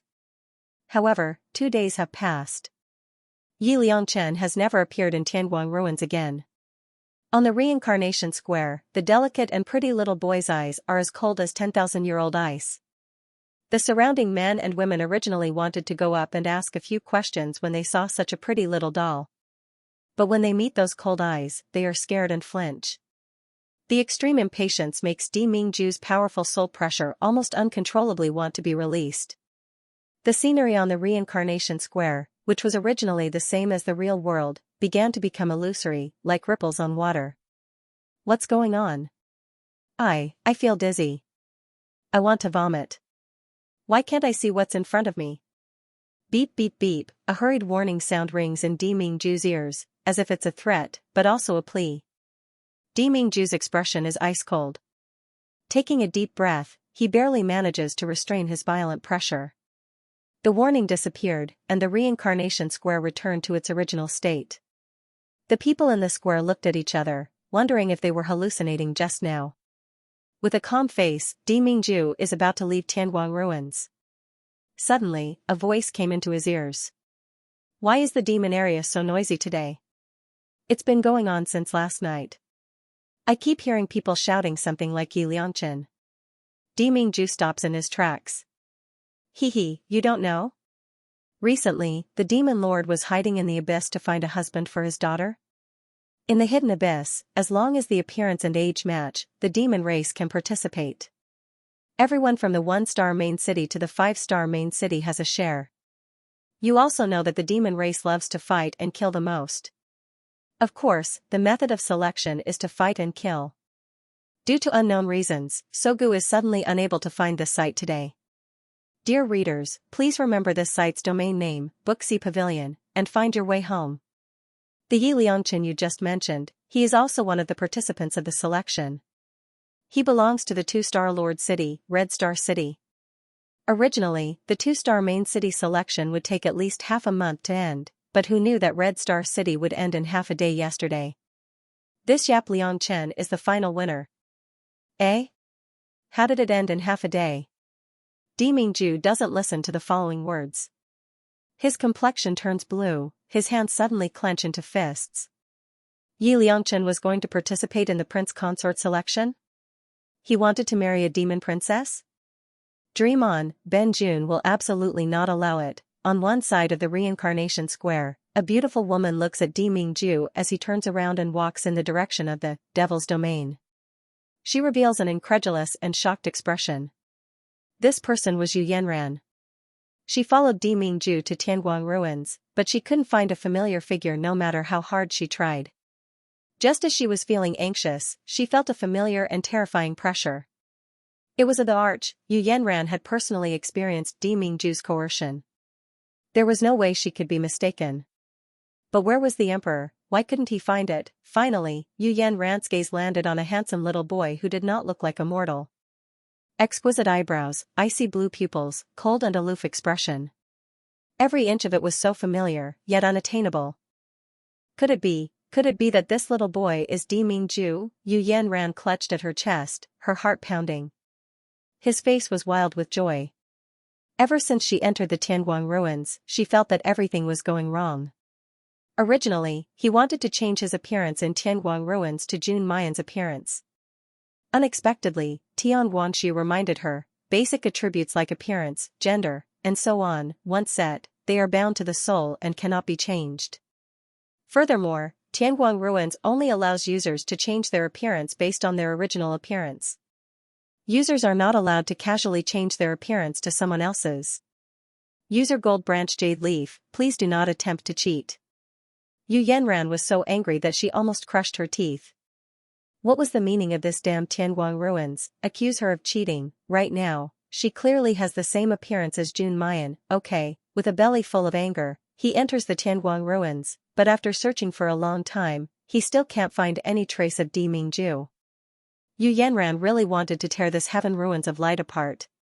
But now, her state of mind had changed completely. For some unknown reason, Dimingju unexpectedly turned into a child in Tianguang ruins. No one knew this, only he knew. So long as she pretended to know nothing about all of this and approached the emperor without leaving a trace, she would definitely be able to make him feel her beauty and fall in love with her. Thinking of this, Yu Yanran could not help but curl her lips in disdain. She can imagine how Jun Mayan managed to seduce Di Jun. It was just that he didn't know the god monarch's identity and treated him like an ordinary man. This made the god monarch curious and attracted him step by step. She didn't do it before, not because she couldn't do it, but because she didn't want to. Now, even if she doesn't have Mayan's appearance, she can certainly make Di Jun fall head over heels for her. Just as Mu Yan entered Tianguang ruins, she was startled by the scene before her eyes. The reincarnation square in the demon area was crowded with people. Yi Liangchen shouts incessantly filled her ears. When she heard it for the first time, she thought that she had been recognized. In particular, there was a big and burly man standing next to her. He roared with a voice like a broken gong, Yi Liangchen. Yi Liangchen. She almost agreed to it. When she came back to her senses, she discovered that these people were actually betting. On the light screen of the two-star main city, the three words Yi Liangchen were at the top of the list, and the amount of bets behind it far exceeded the sum of everyone else's bets. Mu Yan wiped her cold sweat, and quietly retreated from the crowd. She tried not to attract the attention of others. In fact, she still didn't understand what the demon race was betting on. But just from the way these people were crazily shouting Yi Liangchen, she knew that if her identity was exposed, it wouldn't be easy for her to escape. Before going to the duel arena, she should first think of a way to buy a mask to conceal her appearance. In fact, Mu Yan came to Tianguang ruins this time to spend ruin crystals to put up a missing person notice in the reincarnation plaza. Her goal was obviously to find her fellow disciples of the Xiaoyao sect, as well as Dimingju. So when she first came in, Mu Yan wanted to exchange 10,000 mabe for ruin crystals. But she found it hard to believe. In reality, the exchange rate of crystals, mabe, and ruin coins would actually change according to her level and prestige in Tianguang ruins. The higher the prestige, the lower the exchange rate, and the more cost-effective it was. The lower the prestige, the exchange rate was simply enough to make people vomit blood. And she didn't have any accumulation in Tianguang ruins of the Xiaoxian continent. Now, she only had the empty titles of special user and first-generation host, but her prestige was ridiculously low. If she exchanged mabe for ruin coins now, 1,000 mabe would only be exchanged for 1 ruin coin. 1,000 to 1, this ratio was so low that it made people's hair stand on end. Mu Yan wouldn't exchange for it unless she was crazy. Therefore, she made up her mind to increase her reputation level first. And the fastest way to increase her prestige was the duel arena. The duel arena had 2 uses. One was to issue challenges to people she didn't like, and suppress the opponent. The other was to fight with people randomly. She only needed to spend 1 ruin crystal, and if she won, she would get back double, and if she lost, she would just lose 1 ruin crystal. And every time she won, Tianguang ruins would calculate the pressure. As his winning streak continued to accumulate, his prestige would increase by 100-fold. At that time, she could even exchange 1 mabe for 10 ruin coins, and then buy the mabe back at the center of the reincarnation plaza at a price of 1 to 1. Just by changing hands, his assets would increase 10-fold. After Mu Yan entered the Tianguang ruins, she reluctantly exchanged 1,000 mabe for a ruin crystal. Now, he was planning to go to the dueling arena to increase his reputation. Yap Liangchen? Suddenly, he heard a gentle voice. Mu Yan turned around and saw who it was. She couldn't help but reveal a surprised expression. Bailey Weiran? Bailey Weiran immediately revealed a smile. His expression was gentle and sincere.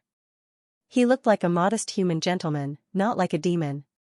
I never thought that I would be able to meet such an influential figure in the hidden abyss in the Tianguang ruins. Mu Yan rubbed his nose. Brother Bailey, don't joke around. Compared to your 4-star main city, a mere 2-star main city competition is nothing. Bailey Weiran shook his head and looked at him meaningfully. Brother Yi, you are too modest. Now, everyone in the hidden abyss knows that you have broken Lady Yoyua's 5 ghost chili wind sword formation and made the arrogant and willful Yoyue admire you. When I said that we were opponents before, it wasn't completely sincere. But now that I'm saying this, it's 100% from my heart. Brother Yi, in the future, you should be a formidable opponent of mine. Mu Yan's mouth twitched as she thought to herself, there's no need for that. I'm a woman and I can't marry the princess. I only participated in the competition to leave the hidden abyss and meet the princess in the demon imperial city. As for the princess's husband, you can choose whoever you want to be. She didn't show it on her face and only smiled. Thank you for thinking so highly of me, Brother Bailey. Why did Brother Yi come to the Tianguang ruins? Mu Yan nodded and was about to speak. Suddenly, a scream came from behind. Isn't that Yi Liangchen? What? Yi Liangchen? Where? Damn, it's really Yi Liangchen. Ah, Yap Liangchen, I watched your battle. You are so powerful. Please let me follow you. Damn, Bailey Weiran. Isn't that Lord Bailey Weiran? Why is he with Yi Liangchen? Mu Yan's expression changed. Before she could react, Bailey Weiran had already grabbed her wrist and ran towards the direction of the limitless area. The two of them turned into an alley, turning left and right, and finally got rid of the people chasing after them. They couldn't use magic power in the Tianguang ruins, so they were panting from running. Bailey Weiran, who was a gentleman, even had a strand of hair falling down. He looked a bit embarrassed. The two looked at each other and couldn't help but laugh. The young man's skin was as white as jade. His cheeks were slightly red because of the strenuous exercise. His dark eyes were shimmering like stars, making him look extremely beautiful. Bailey Weiran was stunned. His heart almost skipped a beat. How could there be such a good-looking young man in the world? Even the demon and human women he met couldn't be compared to him. Bailey Weiran subconsciously reached out to confirm whether the person in front of him was real or not.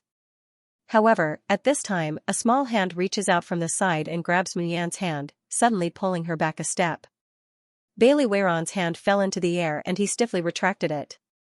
The surrounding air was filled with bone-chilling coldness, making him shiver. He suddenly came back to his senses. Mu Yan turned around and saw a pair of ice-blue eyes filled with displeasure. Emoju? The incomparably beautiful little boy pursed his lips tightly and held onto her wrist with a death grip. His icy blue eyes were bottomless and seemed to be surging with uneasiness, anger, and jealousy. Wait a minute? Jealousy? What was he, a child, jealous of? Did he see wrongly? Mu Yan bowed. Emoju, why did you leave without saying goodbye last time?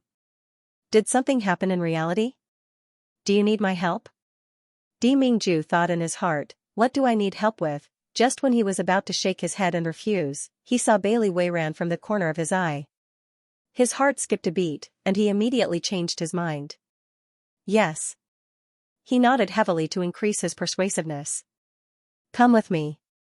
Mu Yan looks at his dignified expression, and she can't help but worry in her heart. From the moment he first met Emoju, he had been a proud and independent child. Now that he had opened his mouth to ask for help, he must have encountered something very serious. Her expression immediately turned serious as she said, all right, wait for me for a moment. Brother Bailey, I have something to do today, so I'll take my leave first. Bailey Weiran was reluctant to part with her, but the two of them were strangers who met by chance. He could only nod and smile. How about we establish contact in Tianguang ruins? Meeting each other is fate. If Brother Yi needs my help, don't hesitate to ask me. Due to unknown reasons, Sogu is unable to find us today. Dear readers, please remember our domain name, Booksy Pavilion, and find your way home. Mu Yan's mouth twitched. She thought to herself, there's no need for that. I'm a woman and I can't marry the princess. I only participated in the competition to leave Hidden Abyss and meet the princess in Demon Imperial City. As for the princess's husband, you can choose whoever you want to be. She thought so, but she didn't show it on her face. She just smiled and said, Brother Bailey, thank you for thinking highly of me. Brother Yi, why did you come to Tianguang ruins? Mu Yan nodded and was about to speak. Suddenly, a scream came from behind her. Isn't that Yi Liangchen? What? Yi Liangchen? Where? Where? Damn, it's really Yi Liangchen. Ah, Yap Liangchen, I watched your battle. You are so powerful. Please let me follow you. Damn, Bailey Weiran. Isn't that Lord Bailey Weiran? Why is he with Yi Liangchen? Mu Yan's expression changed. Before she could react, Bailey Weiran had already grabbed her wrist and ran towards the direction of the limitless area. The two turned into an alley. They turned left and right and finally got rid of the people chasing them. They couldn't use magic power in Tianguang ruins, so they were panting. Bailey Weiran, who was a gentleman, even had a strand of hair falling down. He looked a bit embarrassed. The two looked at each other and couldn't help but laugh. The young man's skin was as white as jade. His cheeks were slightly red because of the strenuous exercise. His dark eyes were sparkling like stars. He was so beautiful that it could take one's soul away. Bailey Weiran was stunned. His heart almost skipped a beat. How could there be such a good-looking young man in the world? Even the demon race and human women he had met couldn't be compared to him. Bailey Weiran subconsciously reached out to confirm whether the person in front of him was real or not. However, at this time, a small hand reaches out from the side and grabs Mu Yan's hand, suddenly pulling her back a step. Bailey Weiran's hand fell into the air and he stiffly withdrew it. The surrounding air was mixed with a bone-chilling coldness, causing his body to shiver, and he abruptly came back to his senses. Mu Yan turned around and saw a pair of ice-blue eyes filled with displeasure. Emoju? The incomparably beautiful little boy pursed his lips tightly and held onto her wrist with a death grip. His icy blue eyes were bottomless and seemed to be surging with uneasiness, anger, and jealousy. Wait a minute? Jealousy? What was he, a child, jealous of? Did he see wrongly? Mu Yan bowed. Emoju, why did you leave without saying goodbye last time? Did something happen in reality? Do you need my help? Di Mingju thought in his heart, what do I need help with? Just when he was about to shake his head and refuse, he saw Bailey Weiran from the corner of his eye. His heart skipped a beat, and he immediately changed his mind. Yes. He nodded heavily to increase his persuasiveness. Come with me. Mu Yan looks at his dignified expression, and she can't help but worry in her heart. From the moment he first met Emoju, he had been a proud and independent child. Now that he had opened his mouth to ask for help, he must have encountered something very serious. Her expression immediately turned serious as she said, "All right, wait for me for a moment. Brother Bailey, I have something to do today, so I'll take my leave first." Bailey Weiran was reluctant to part with her, but the two of them were strangers who met by chance. He could only nod and smile. "Why don't we establish contact in Tianguang ruins? Meeting each other is fate. If Brother Yi needs my help, don't hesitate to ask me." Mu Yan thought about it and didn't refuse. She wasn't very familiar with the Hidden Abyss demon race and the Xiaoxian continent's Tianguang ruins. In the future, he might need to consult Bailey Weiran on some matters. Di Mingju fiercely grinds his teeth, his eyes churning with raging flames. What bullsh ** T was a chance encounter, this person clearly had ill intentions. Do you really think Ben Jun can't see through it? Mo Ju, can we establish contact as well? Just as he was gnashing his teeth in hatred, he heard the clear voice of the youth. As soon as Di Mingju raises his head, he meets those gentle eyebrows and eyes. His heart suddenly jumps. He lowered his eyebrows and replied coldly, however, his consciousness very quickly triggered the Tianguang ruins and established a connection with Mayan. Bailey Weiran reluctantly looked at Mu Yan and turned around to leave. He could feel that the beautiful, otherworldly little boy seemed to dislike him very much. Moreover, the demon's instinctive perception of danger was urging him to leave this place immediately. However, at this moment, a pleasantly surprised voice came from the alley not far away. Little Murphy, I finally found you." As he speaks, a figure pounces towards Di Mingju. Di Mingju doesn't even spare a glance out of the corner of his eye. He grabs Mayan's hand and takes a step back. It was only an extremely small step, but the two of them instantly moved back several meters. Mu Yan couldn't help but look at him in surprise. Only then did he turn to look at the newcomer. Because of Mo Ju's quick dodge, the attacker fell to the ground. When she raised her head, her eyes were filled with tears. She was a beautiful woman. She looked to be in her 20s and had an enchanting figure, but her face had a cold feeling of a flower on a high mountain. But now that she had revealed an expression like a pear blossom in tears, it destroyed her cold and aloof demeanor. Her delicate and pitiful appearance reminded Mu Yan of the white lotus flower that Bai Xia often mentioned. Their gazes met in the air. Then Mu Yan sees the woman suddenly widen her eyes, revealing an incredulous expression. He opened his mouth as if he wanted to shout something. But when the time came, he forcefully swallowed his words. What was going on? Mu Yan slightly narrows her eyes. Does this person know me? Yu Yan Ran's shock could no longer be described with words. Jun Mayan, isn't this Jun Mayan? Those 3 words were almost at the tip of her tongue, but she forcefully swallowed them back. Because she suddenly realized that the person standing in front of her was a youth. It was a man, not a woman. Moreover, if you look carefully, you'll find that this person's appearance is quite different from Mayan's. Did they just happen to look alike? Yu Yan Ran heaved a sigh of relief and no longer cared about her. Instead, he looks at Di Mingju. Little Mo, are you little Mo?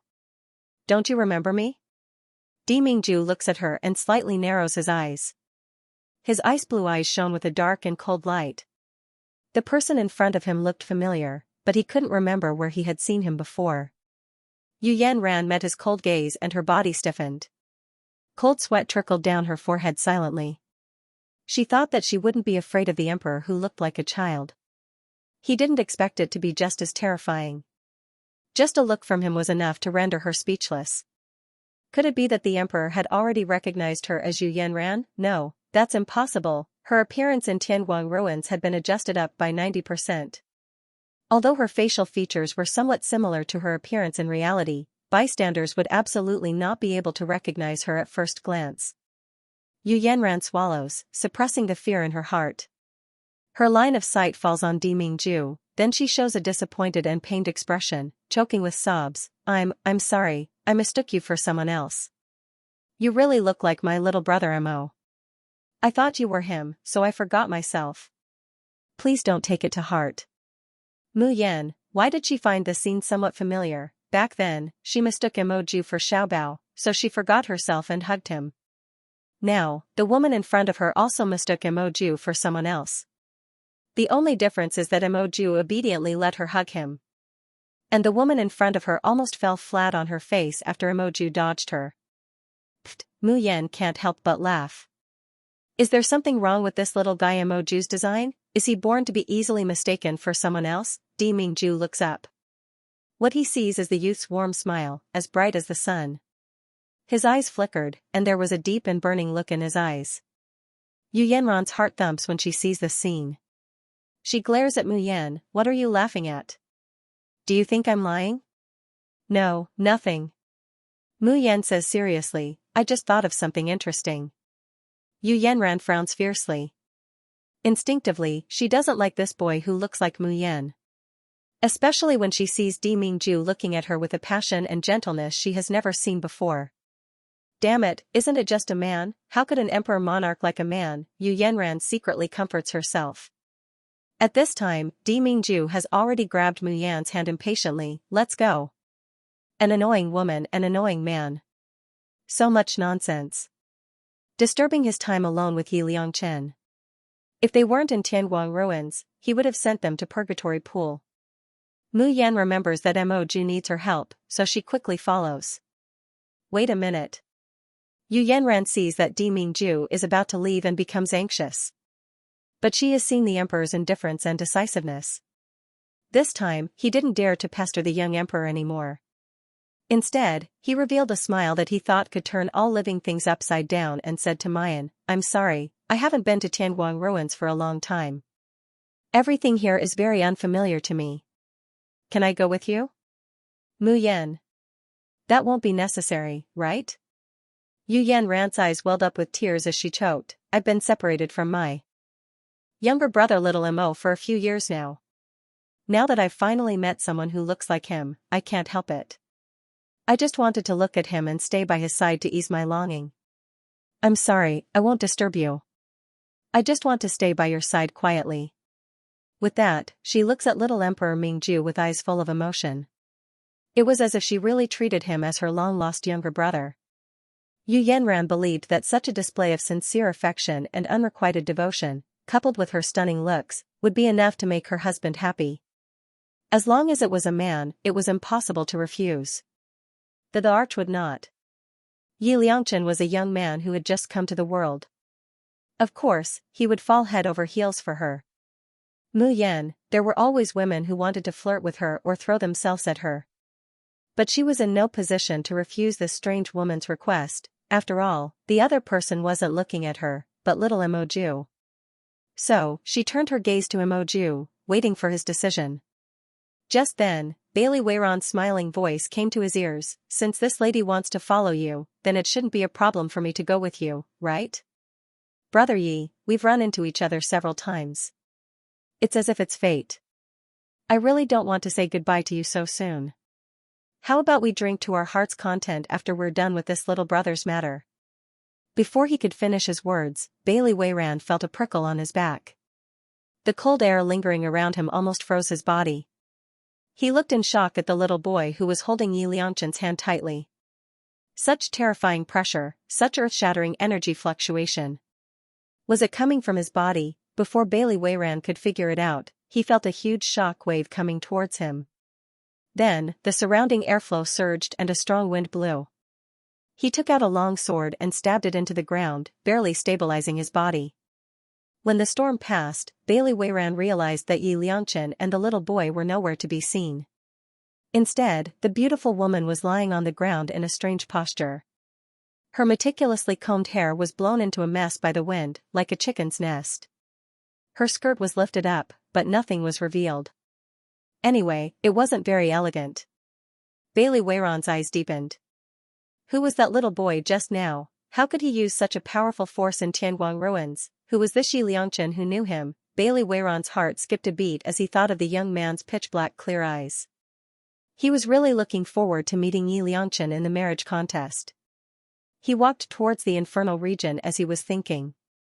But this time, a disguise mask that could blur a person's appearance automatically appeared on his face. He suddenly felt a strange touch under his feet. Bailey Weiran realized that he had accidentally stepped on the woman lying on the ground while he was lost in thought. Yu Yanran let out a muffled groan and slowly raised her head, revealing her beautiful face. Bailey Weiran curled his lips and said gently, "I'm sorry." Then, he lifted his other foot and stepped on her again. He swaggered off. Yu Yanran, aha. What the hell was this Tianguang ruins? There's a blur in front of Mu Yan, and she finds herself back in the infernal domain. However, this time it was not in the reincarnation square, but in an extremely remote and sparsely populated alley. The body of the little boy in front of him swayed slightly, and his face was a little pale. "Mo-ju, are you alright? What did you just do?" Ming-ju's ears are flooded with a frenzied beep beep beep sound, as if it wants to pierce through his eardrums. He knew that Tian Guangsu was warning him not to use power that exceeded the limits of his power. Ming-ju hooks up the corner of his lips, ignoring him. "You made Ben Jun look like this, yet you still want to talk about rules with Ben Jun? Believe it or not, this monarch will tear you apart today, Xiaosu. I'm not. I didn't design you to look like this." "Ah, bastard, you dare to threaten me? If it wasn't for the fact that you're the first host's lover, I would have immediately reported your whereabouts to Master." "Mo-ju?" Ming-ju raises his head, meeting the youngster's worried expression. His long eyelashes drooped and he said in a low voice, "I feel a little dizzy." "Then how about I hug you? Where do you want to go? I'll take you there?" Mu Yan always had infinite patience for this little boy who was similar to Ming-ju and Xiao Bao. Due to unknown reasons, Sogu is suddenly unable to find this site today. Dear readers, please remember this site's domain name, Booksy Pavilion, and find your way home. Ming-ju, Ben Jun wants to hug you more. Although he thinks this in his heart, his hand very honestly goes around Mayan's neck. His scorching breath hits Mayan's earlobe. Mu Yan's body trembles, as if an electric current has run through her entire body. A numb feeling welled up in her heart. It's just like when she first met Ming-ju, when he took liberties with her and took advantage of her. Mayan composes herself and looks at the little boy in her arms. She saw him looking back at her innocently with a straight face. Mu Yan, she must be thinking too much. He was just a child. She picked him up. "What do you want me to help you with?" Ming-ju, who was trying his best to take advantage, "Oh no. I haven't thought about it yet." He racked his brains, and finally came up with a reason. "I lack ruin crystals." Mu Yan's footsteps paused, and she couldn't help but frown. "I don't have any ruins crystal right now." In fact, she only had a single ruin crystal with her right now. He was just waiting to go to the dueling arena and increase his reputation. "You're missing a few. If you're really in a hurry, I can." Ming-ju immediately interrupts her. "No hurry, as long as it's within a month or two, that's good." "How much?" Lord Jun, who had no concept of currency at all, thought hard for a moment before giving a number. 100,000 ruin crystals? He was afraid that if he reported too little, he would not be able to reflect his need for the youth. Mu Yan, she only had 50,000 mabe on hand. If he wanted to help Mo-ju and put up a bounty, he would have to increase the exchange rate of mabe to 1, 2. As far as she knew, the highest exchange rate in the entire Tianguang ruins was 1 to 5 for Dugu Xianxia, who was ranked first on the reputation leaderboard. This mission wasn't just any ordinary arduous task. Ming-ju's heart thumps. Too much? Or was it too little? Jun Shangdaran, who has never been a household and has no other currency besides obsidian crystals, says that he really doesn't know anything about this. "No." A smile appeared on Mu Yan's face. "In a month at most, I will definitely gather them." She reached out and squeezed the little boy's face. She was used to pinching Xiaobao, so she couldn't change it. "You don't have to feel embarrassed. Back then, it was your crystals that helped me win the championship of the glorious heavenly light. Now that I'm helping you, it's what I should do, and I'm doing it willingly." Jun Shangdaran, who has been pinched, is completely stupefied. Bastard. Bastard. Do you know what you're doing?" His icy blue eyes were filled with anger. However, her cheeks turned red. He retreats slightly, dodging Mu Yan's hand. Forcing himself to keep a straight face, he says, "Ben. I heard rumors that you're going to participate in the selection of the demon race's princess son-in-law." Mu Yan smiled and said, "That's not a rumor. I'm really participating in the demon princess's groom selection. In a split second, Di Mingju's heart, that little bit of charm and happiness is completely burned away by his anger. How can you participate in this bullshit? Marriage selection? Mu Yan, why can't I participate in the marriage selection? Although she had indeed falsified the information. But Emoju didn't know that. Why was the little guy so angry all of a sudden? Could it be because of the natural hatred that humans have for the demon race? Mu Yan put him down from her arms and took a step back. She smiled and said, I'm a demon from the hidden abyss. Emoju, if you don't like demons, then we shouldn't have too much contact in the future. Due to unknown reasons, Sogu is suddenly unable to find this site today. Dear readers, please remember this site's domain name, Booksy Pavilion, and find your way home. When did I say that? Di Ming was infuriated. Was he an angry youth a demon? Of course not, he was angry that this young man actually wanted to marry a demon princess. What bullshit demon race princess, what was there to marry? Suddenly, Di Mingju's expression stiffens. What right did he have to be angry? Yap Liangchen was a man and a demon. Wasn't it reasonable that he wanted to marry the demon princess? But what was he going to do? It was the first time he liked someone so much. Even if it was a man, he still fell without any struggle. However, Yi Liangchen had never even seen his real face. It was even more impossible for her to fall in love with him. Di Mingju's heart surges with a stabbing pain and a ruthlessness that wants to destroy everything. Emoju? What's wrong with you? Why do you look so pale? His wrist was suddenly clamped by a hand that was like an iron clamp. Mu Yan felt her divine soul shake violently, and then she met a pair of eyes that were rolling with scarlet flames. Wait for me to find you. You're not allowed to marry anyone else. Mu Yan's mind was in chaos. By the time she regained her composure, Emoju was nowhere to be seen. What happened just now? Mu Yan looks down at her wrist in shock. There were 5 distinct red marks. It was the hand that had just grabbed him. But these fingerprints clearly belonged to an adult, not a little girl. And just now, Mayan has an illusion that she seems to be seeing Di Mingju. That expression is very much like the man who kissed her for the first time and declared Jun Mayan is mine. Emoju, Di Mingju, is there any connection between the two of them? That's not right. If Emoju was Di Mingju, there's no way she wouldn't recognize him. Mu Yan slightly narrows her eyes, sinking into contemplation. Polar Domain, Divine Wind Palace. Jun Shang, what did you just say? Elder Chang couldn't believe his ears. You said you want to go to the submerged abyss? Don't tell me you've gone mad instead of amnesia? Di Mingju sends an ice-cold glare over. Elder Chang immediately fell silent. Han Yi and the others also look at each other in dismay, not understanding why Jun Shang suddenly wants to go to the demon race. Xing Lang asked cautiously, Lord, why do you want to go to the demon race? If those blind dogs of the devil race offend you, we can send troops to suppress them and directly beat them to the ground. Di Mingju, Ben Jun is very invincible and wants to do this.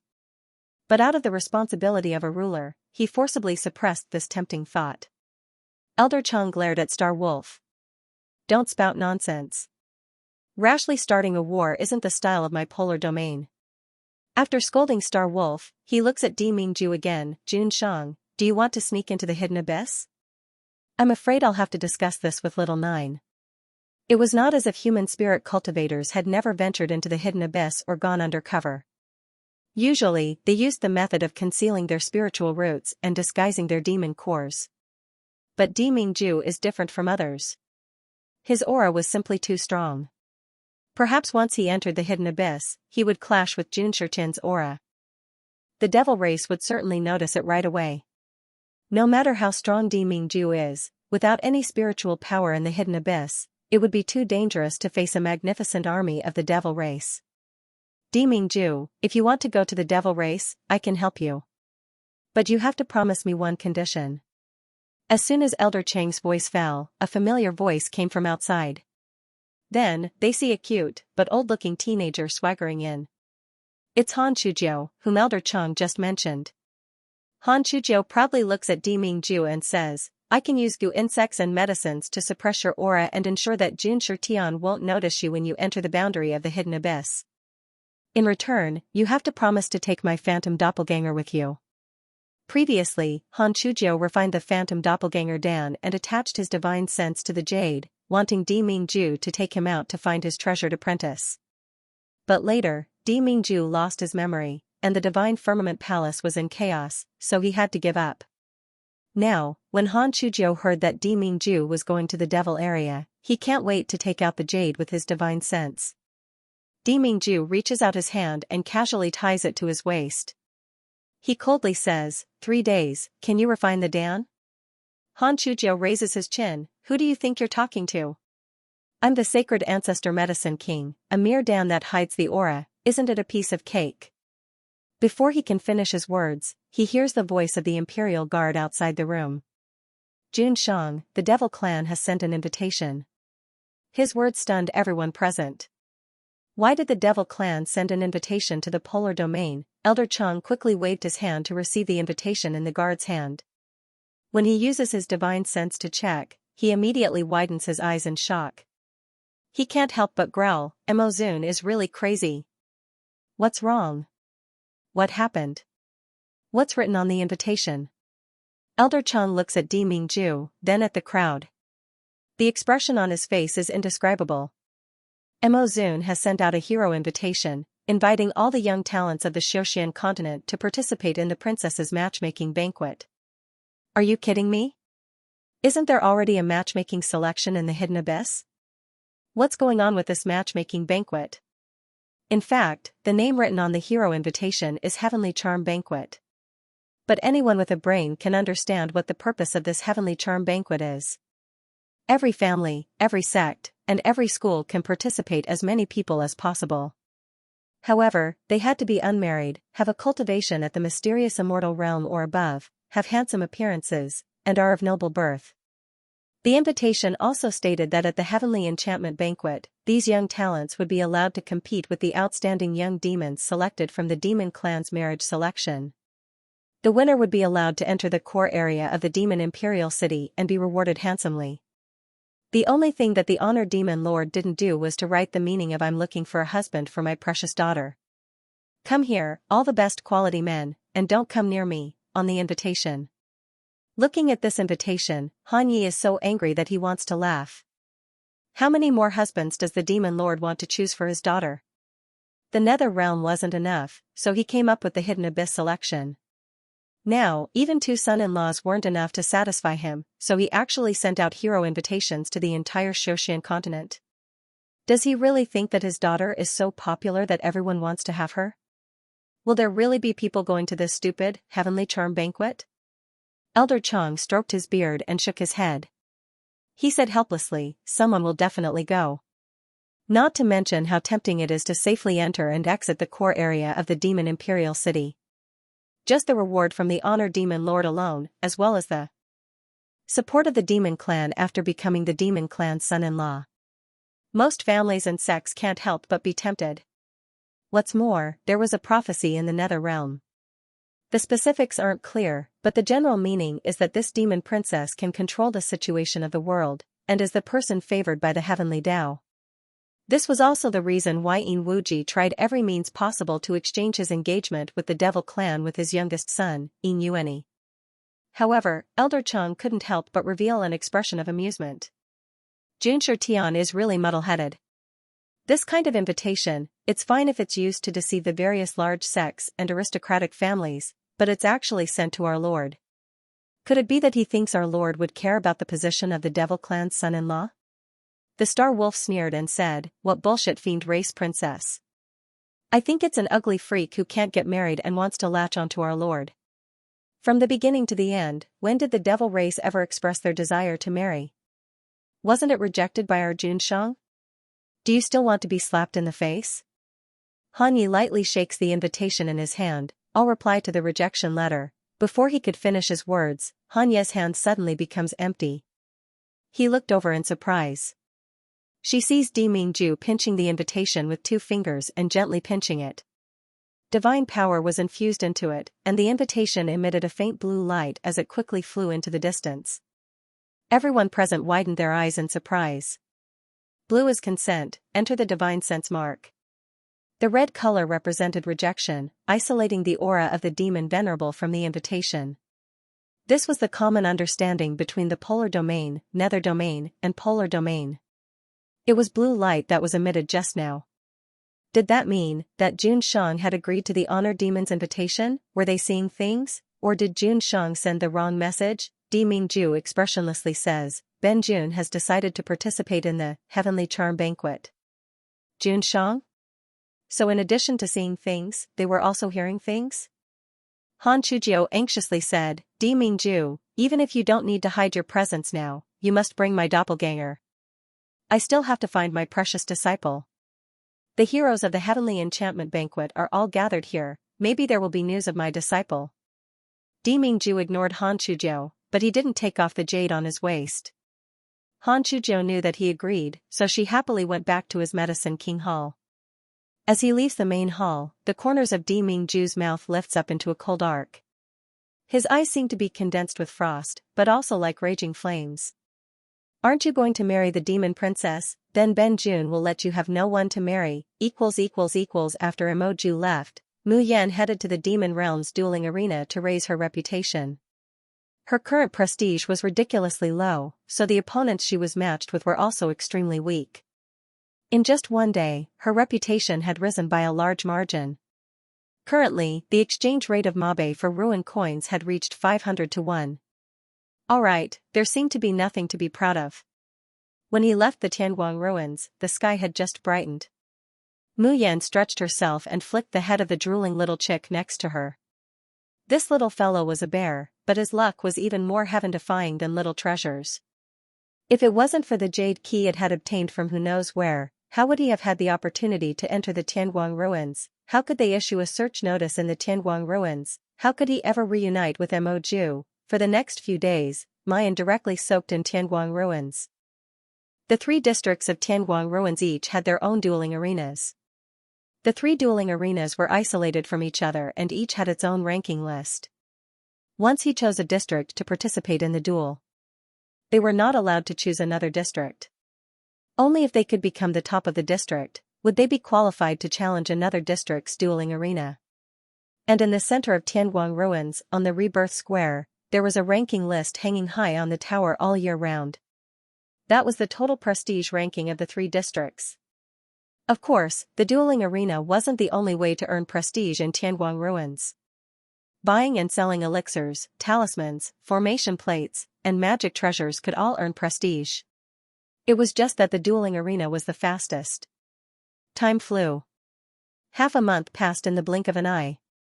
Several other 2-star main cities had also decided their leaders. And Mu Yan's ranking in the dueling arena of the demon area was getting higher and higher. In the beginning, no one noticed the change in the Tianguang list. Originally, it was common for the list of names to rise and fall, and for it to change. When Yi Liangchen's name entered the top 50 for the first time, people finally noticed it. Some people felt that it was familiar and couldn't help but say to their friends, Yi Liangchen? Is it the Yi Liangchen who was in the limelight in Red Star City and even broke the 5 ghost chilly wind sword formation of the great demon Yue? Ah, I didn't expect that Yi Liangchen would come to the dueling arena to play. He can enter the top 50 in such a short time. Not bad. However, that was all.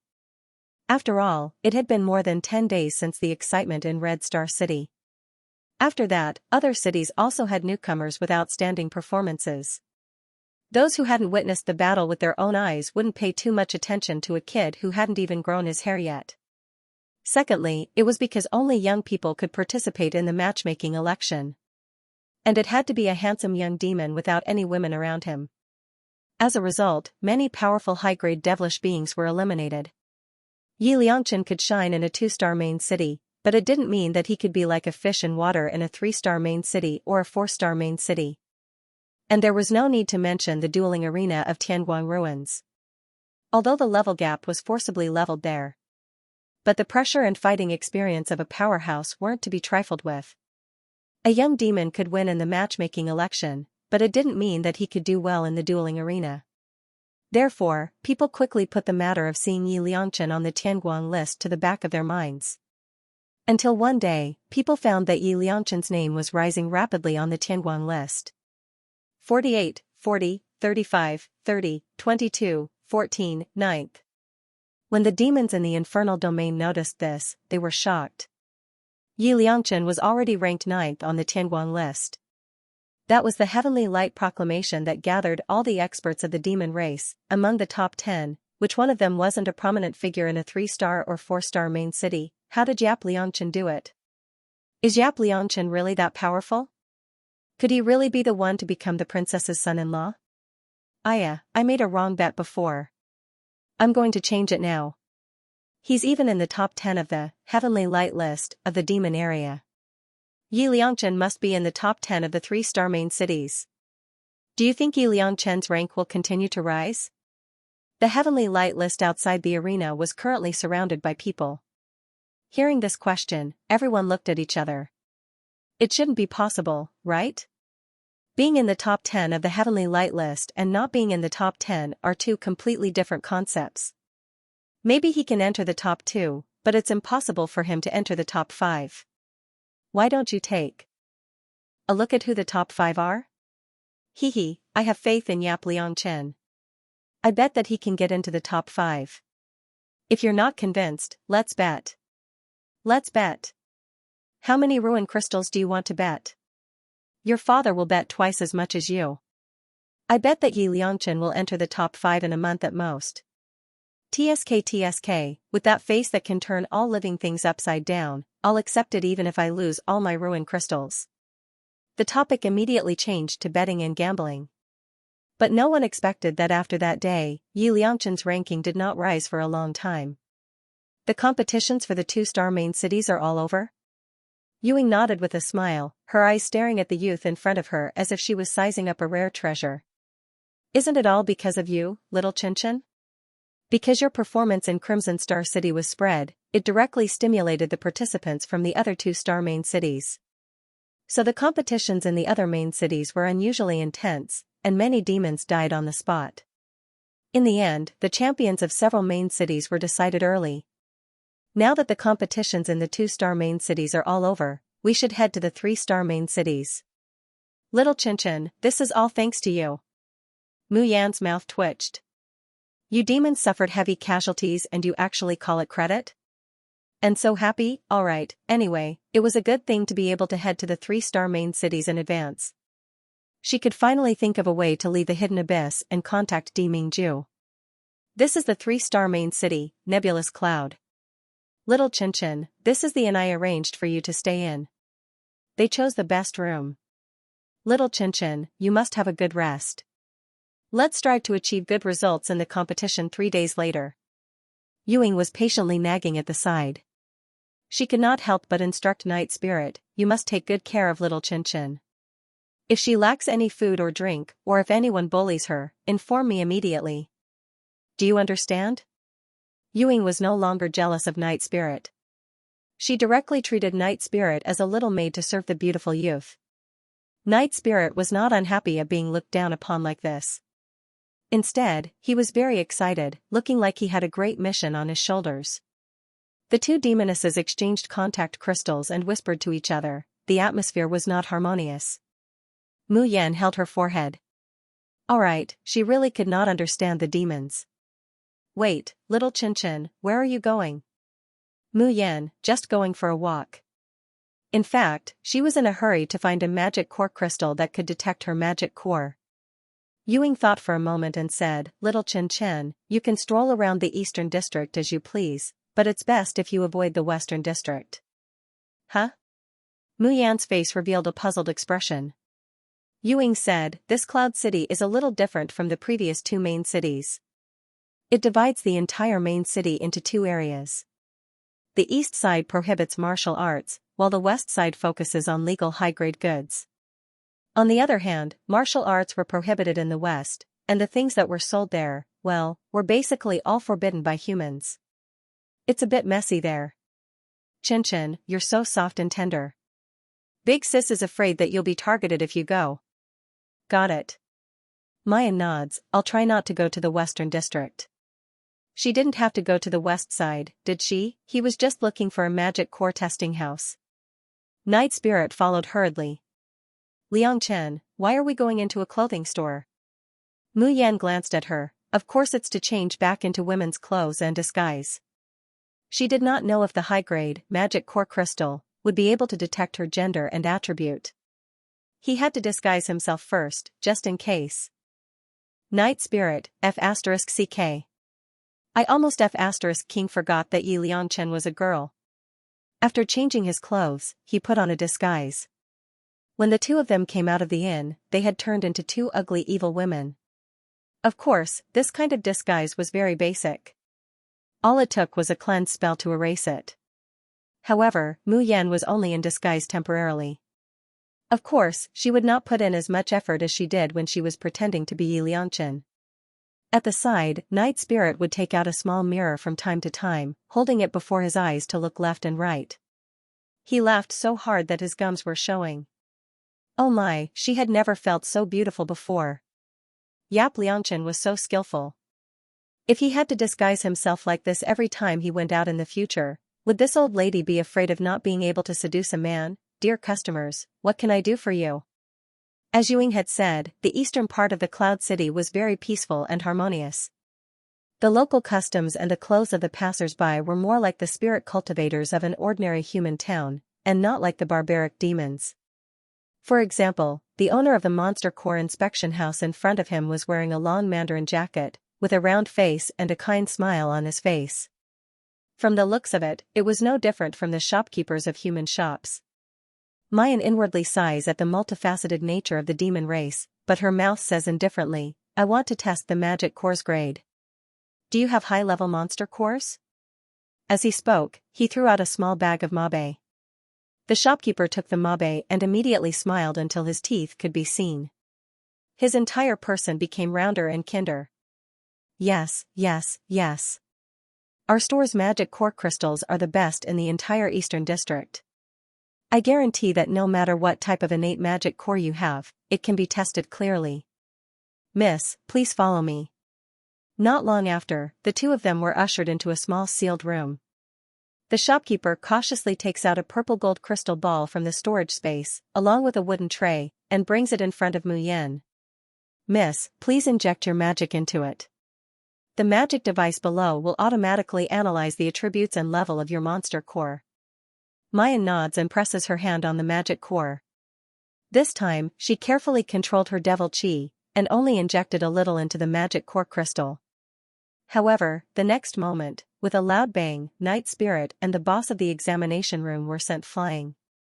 Fragments of the crystal ball were scattered all over the ground. Demonic chi surged in the small room, as if it was about to overturn the entire room. Mu Yan coughed a few times and channeled his divine power to suppress the wave of air. She looked around blankly, and then the headache came. The magic core crystal shattered again. Both Night Spirit and the manager fainted from the shockwave earlier. The heavy wooden tray that contained the magic core crystal, the magic device that the shopkeeper said could detect her attributes, was continuously flashing with a blood-red light. Didn't she just want to test the magic cores? Why was it so difficult? His heart was tired. Mayan can't imagine how she's going to escape after the shopkeeper wakes up and sees this scene. After some thought, Mu Yan picked up the unconscious Night Spirit and threw a huge bag of mabe on the table. He then put away the monster core crystal fragment and silently left the examination room. As for what the shopkeeper would think when he woke up, she couldn't care less. Night Spirit woke up in a daze. The first thing he saw was the blue sky and white clouds, as well as the bustling streets. What was going on? Wasn't she in the examination room waiting for Yi Liangchen to test the level of the monster core? Night Spirit turned around in a daze and looked at its partner. No, Golden Thigh. So, you blew up another monster core crystal? Mu Yan had a rare look of distress on her face. Is the shopkeeper lying to us? Is this really the highest grade of demon core crystals? Night Spirit, was that the F***king point? Was that it? Shouldn't the point be the innate attribute of her demon core to be able to explode 2 demon core crystals? Suddenly, Night Spirit realized that the background of his little friend, no, Golden Thigh, seemed to be even more terrifying than he had imagined. Mu Yan frowned, feeling frustrated. Did she have to wait until a 4-star main city to find a higher-grade demon core crystal? How long would that take? Night Spirit wiped his face and said expressionlessly, "Wait for me." She returned after a round and told Mu Yan, "I found an informant in the East District and asked him about demon core crystals." Mu Yan reveals a somewhat astonished expression. Night Spirit chuckled with a smug expression. Snakes and rats have their ways. No matter how prosperous a city is, there will always be hooligans who sell information. I'm best at dealing with these people. This person told me that the demon core crystals in the East District are indeed the highest grade. However, not every type of demon core can be detected. There are some demons with high-level bloodlines, or those with special attributes in their magic cores. The magic core crystals in the examination room are basically unable to distinguish them. Of course, what Night Spirit did not say was, even if the attributes of other people's demon cores could not be detected, the demon core crystal would not explode. If you want to detect the attributes of special demon cores, you can go to the West District. There's an old man at the street corner there with a scarlet gold demon core crystal in his hand. Its grade is much higher than the one in the test house. Mu Yan revealed a grateful expression. Thank you, Night Spirit. Night Spirit scratched his head and chuckled. There's no need to thank me. Don't forget me when you become rich in the future. Mu Yan smiled as well. She did not make any promises, but she remembered all the kindness in her heart. This boorish female demon soldier had once wanted to eat him. Later on, he devoured her demon core instead and her cultivation realm dropped tremendously. However, she did not bear any grudge. It was all thanks to her that he had her by his side the entire way. Mu Yan thought to herself that it was time for her to try to refine elixirs that demons could consume. At the very least, he had to make up for Night Spirit's lost level. After laughing, Night Spirit could not help but reveal a worried expression. However, Ewing said that it's best that we don't go to the West District. Mu Yan thinks for a moment. Why don't you go back first? I'll go to the Western District alone. No. Night Spirit rejected immediately. I'll go with you. As she spoke, she gripped the communication crystal in her hand tightly. She had already made up her mind that if Yap Lianchen's life was really in danger. She called Ewing over. Even though it might expose the fact that Yi Lianchen was a woman, he couldn't care less. Cloud City, Western District. If the Eastern District was said to be a peaceful flourishing age, the Western District was a different kind of ghetto filled with blood and violence. There were no shops here, only dilapidated houses and stalls set up everywhere. The stall owner was usually either sleeping or picking his feet. In short, he did not look like a businessman at all. But what surprised Mu Yan was that there were all kinds of things sold here, and there was everything that one could think of. Regardless of whether it was the treasures and pills of the demon race or human spirit cultivators, there were people selling them and people buying them. Mu Yan even saw many products that were banned by humans. For example, the blood flag that was refined from the souls of the dead. Due to unknown reasons, this site is suddenly unavailable on Sogu today. Readers, please remember this site's domain name, Booksy Pavilion, and find your way home, for example, summary discs for casting forbidden spells. Or the broken limbs and internal organs of the ghouls. Mu Yan was dumbfounded and couldn't help but feel an itch in her heart. She hadn't seen some alchemy materials from Di Mingju and Ninth Shifu, but they were here. If she could buy some back, she could try to refine demon elixirs and elixirs above, king elixirs. However, she only had 50,000 mabe in total. She still had to issue a reward and give it to Imoju. She was really stretched thin. Mu Yan reluctantly looked at the rare materials and continued to walk forward. Night Spirit, who was following beside her, couldn't help but tremble. Because the two of them were in women's clothing, they looked like two young girls. So the moment they entered the West District, countless greedy eyes looked over. A few hours ago, Night Spirit was still happy that she had become beautiful after putting on makeup. Now, she only wished that she could become 100 times uglier. Her forehead was covered in cold sweat as she followed closely beside Mu Yan, peeking in her direction from time to time. Why was Yi Lianchen still so calm? Didn't she feel the naked and terrifying gazes of the people around her? Wasn't she afraid that the two of them wouldn't be able to leave the West District intact? Of course Mu Yan wasn't afraid. She was already used to being the center of attention. She was used to the fanatical, worshipful, greedy, bloodthirsty, and ruthless gazes. Why would she care about them? It was just a 3-star main city. The strongest demon was only a beginner-level demon lord. What was there to be afraid of? Mu Yan dragged the trembling night spirit forward and finally stopped in front of a stall at the corner of the street. An old man with messy hair was sitting there. His hands were folded together and his head was lowered as he slept soundly. Snoring sounds came from his mouth from time to time. Bam bam. Mu Yan kicked the chair beside the stall twice. Get up and do business. The old man blew a snot bubble before slowly raising his head. A pair of blood-colored eyes looked at Mu Yan with a bit of confusion and turbidity. The moment he saw Mu Yan, his pupils constricted slightly. A dark light seemed to flash across his eyes. However, it only lasted for an instant before it vanished completely. The old man yawned and said weakly, I don't have any business here. Let's go, I haven't slept enough. Mu Yan says faintly, I heard that you can test the grade of magic course here? The old man raised his eyelids and looked at her a few more times. Little girl, you want to test the magic course level? Maya nods. The old man chuckled and said, 10,000 mabe per test. What? 10,000 mabe? Are you king robbing me? Before Mu Yan could say anything, Night Spirit could not help but exclaim. Her voice was so sharp that it attracted the attention of many people around her. 10,000 mabe, the eyes of these people burned with greed. Night Spirit's face turned pale instantly as it covered its mouth with fear in its eyes. Damn it, what was wrong with her just now? Why did he shout out loud without thinking? Didn't they know that it was a taboo to expose one's wealth in a place like this? At that moment, Night Spirit was truly filled with regret. However, Mu Yan was still very calm as she frowned at the old man. Isn't 10,000 mabe too expensive?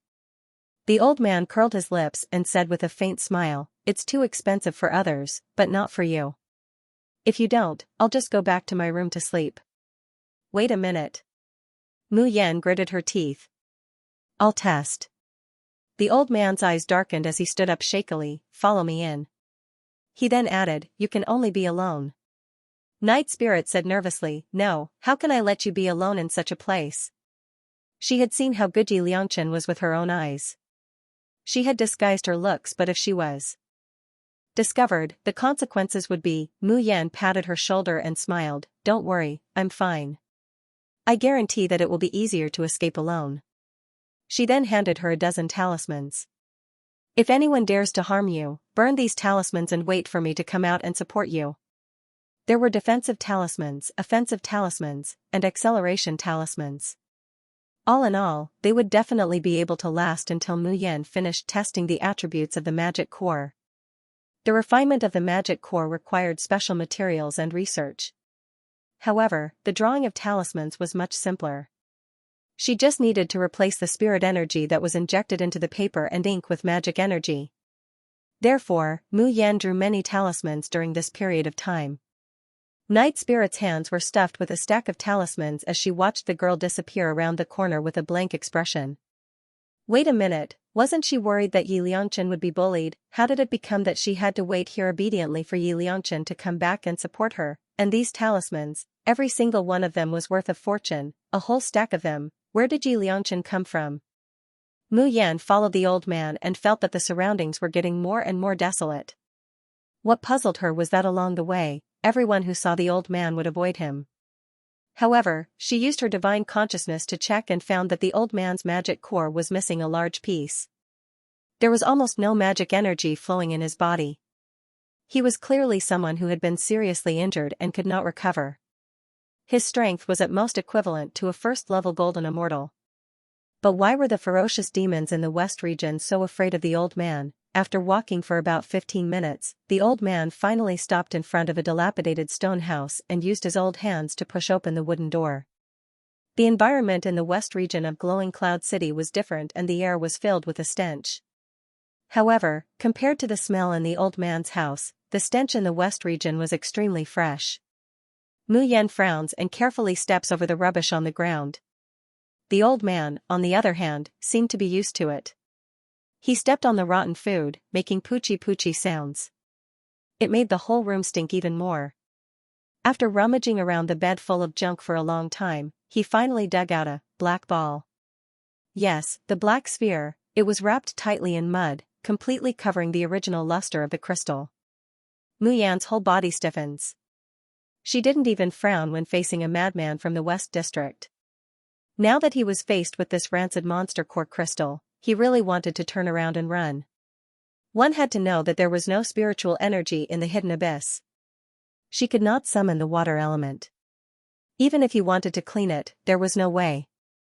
But in order to see Di Mingju, she endured it. Mu Yan takes a deep breath and puts her hand on top of the black sphere. Demonic chi slowly poured into the black ball from his palm. The old man held the black ball in his palm. He could feel the pure demonic energy seeping into his body. The black ball, which was covered by layers of mud, also emitted a reddish gold light.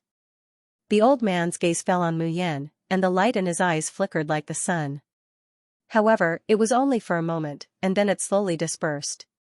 So what if he knew the identity of the girl in front of him was not ordinary? What did this have to do with him, a cripple? Something strange happened at this moment. A loud bang came from his palm. Countless stinky black mud suddenly exploded, covering the old man's head and face. The whole stone house shook violently, the doors and windows creaked horribly, as if it would collapse at any time. And an invisible energy column was emitted from the magic core crystal, shooting straight into the sky. Demon Imperial City. Min Wei sat on the left side, his sharp eyes swept from top to bottom, from left to right. Including Jun Shirtian, no one was spared. Being swept by his eyes, except for Jun Shirtian, everyone else avoided with a guilty conscience. A drop of cold sweat rolled down Tianhe's forehead. When he had seen enough, Min Wei gritted his teeth and said, "Heavenly Charm Banquet. Good, I didn't know you would hold the Heavenly Charm Banquet as soon as I called, and now you even sent out the invitations. Tell me, whose idea was this?" "Tianhe, was it you?" "I'm innocent." Tianhe immediately shouted, "It has nothing to do with me, with my brain. How could I think of such a good idea as the Heavenly Charm Banquet?" His voice became softer and softer, avoiding Min Wei's murderous gaze. He coughed lightly and pointed to Demon Blade. "It was Demon Blade, I heard it from Demon Blade." Demon Blade's face stiffened, and he immediately pushed the blame. "I heard it from the wine boy." The wine boy's mouth twitched. The Heavenly Charm Banquet was organized by Xue Jie. Xue Jie gritted her teeth so hard that a cracking sound could be heard. "Good, you usually act like you're good to me, but your feelings are all faked by me. At this time, you're pushing all the blame to me. Wait until we get out of the Red Demon Palace, see if I don't skin you alive." However, facing Elder Min Wei's sinister gaze, Xue Jie still swallowed her saliva guiltily, and said cautiously, This decision was made by the Demon Lord, I'm only responsible for hosting. Although, to be able to hold the Heavenly Charm Banquet, to be able to ruthlessly slap the face of those bastards from the polar domain, she was very happy." Min Wei pressed his temple. He really wanted to press these 4 silly demon generals into the hidden abyss, and destroy them. He took a deep breath and looked at Jun Shirtian. "Demon Lord, how could you hold the Heavenly Enchantment Banquet without discussing it with your subordinates? Have you ever thought that opening the submerged abyss barrier and letting so many human spirit cultivators in would bring great hidden dangers to the demon race?" Jun Shirtian avoided the gaze of his trusted elder. He coughed softly, trying his best to maintain his aloofness and dignity as a demon lord. Min Wei was exasperated that Yun Che didn't live up to his expectations. He continued, "If you really want to show off your might to the Polar Domain's sovereign lord, you can just invite the Polar Domain's people to attend the Heavenly Enchantment Banquet alone." "Humph, of course not." Jun Shirtian coldly interrupts him, "Only inviting people from the Polar Domain. That brat Di Mingju still thinks that my demon race is fawning on him. I want to let him see how many people are trying to marry my, Jun Shirtian's, daughter. Whether it is the demon race or the human race, the nether realm or the polar realm, they are all waiting in line to marry my daughter. He, Di Mingju, is a fart." Xue Jie couldn't help but complacently add, "Elder Min Wei, you still don't know, right? The Polar Domain has already replied to the invitation, agreeing to attend the Heavenly Charm Banquet. So what if he's the Emperor of the Polar Domain? He solemnly vowed to refuse to marry our princess, but now he still runs over. Hee hee. Min Wei pressed down on the veins on his forehead again and again, forcing himself to endure. Endure my ass, how can I endure this bunch of idiots? Min Wei gritted his teeth and roared, Lord Demon Lord, please allow me to remind you. You have to have a daughter first before you can show off that there are many people chasing after the princess. Do you know where the princess is now? Can you bring her back and let her appear at the heavenly enchantment banquet? Junshi Tian and the 4 demon generals' expressions froze. Damn it, recently, the marriage selection was too lively and joyous. As a result, they had almost forgotten that her Royal Highness had not been found yet. Junshi Tian coughed and was about to speak. But before he could say anything, his expression suddenly changed. He looked into the distance in shock. Then, his figure suddenly disappeared on the spot. Everyone in the palace was startled and disappeared. In the highest palace of the demon imperial city, Junshi Tian looked into the distance, his expression was cold but his heart was in turmoil. Demon Lord, did I sense it wrong? Min Wei appeared beside Junshi Tian, his face was full of shock. Just now, I seemed to be in the far west and felt the same demonic aura as you. Junshi Tian clenched his fists and slowly loosened them. You didn't sense it wrong. But the Demon Lord is in front of us, he did not release any demonic energy. Junshi Tian's eyes flashed, there is only one person in the world who can have the same demonic energy as me. There is only one person who can create such a huge energy fluctuation. Although in the entire hidden abyss, he was probably the only one who could clearly sense it. Tian He and the other 3 looked at each other in disbelief. Princess. In the world, only the princess's demonic energy fluctuation is similar to the demon lord's. So, the princess is here, in the hidden abyss? When this conclusion came out, even the usually calm Min Wei's eyes turned red and his hands trembled. The princess was in the hidden abyss, they had been searching for so long, using all kinds of methods but they could not find the princess. How could she be in the hidden abyss? Min Wei excitedly paced back and forth on the roof, he could no longer maintain his calm in the Crimson Demon Palace. But his brain was still fine. After the excitement, he began to analyze the situation rationally. Princess, did you happen to pass by the hidden abyss, or are you here to look for the demon venerable? If she happens to pass by, I'm afraid she'll leave immediately. There's a barrier in the hidden abyss. If you want to leave, your demon core has to be tested to be at the level of a demon master. Then, you can use the test results to exchange for a pass. But the princess's demon core is innately similar to the devil lord's, so ordinary demon core crystals won't be able to detect it. If you want to test the level of the princess's monster core, you need to at least have a top-notch monster core crystal. Such a powerful demonic chi fluctuation is definitely not something that can appear in ordinary combat training. Then it's very likely that the princess wants to test the grade of the monster core. This demonic aura is emitted by a top-grade monster core crystal. At this point, Min Wei's expression changed drastically. Oh no, the princess might want to leave the hidden abyss. Testing the level of his demon core, proving that he had reached the demon master realm, and obtaining the identity token. If this series of steps was not to leave the hidden abyss, what else could it be? Junshi Tian's face darkened, and he immediately said in a cold voice, Tianhe, pass down my order, seal the boundary of the submerged abyss. Before the end of the enchantment banquet, only people can enter, no one can leave. Due to unknown reasons, Sogu is suddenly unable to find this site today. Dear readers, please remember this site's domain name, Book C Pavilion, and find your way home, Tianhe Bows and Niels, understood? With that, he immediately turns around and leaves. Shuijie. Shuijie, listen to my order. Thoroughly investigate all the cities in the north that are above 3 stars. You must find the person for me. Shuijie's pretty face flushes with excitement. She says excitedly, Demon Senior, rest assured. Even if I have to dig 3 feet into the ground, even if I have to turn over all the cities, this subordinate will definitely find the princess. Great, the princess has arrived, the heavenly charm banquet can be held smoothly.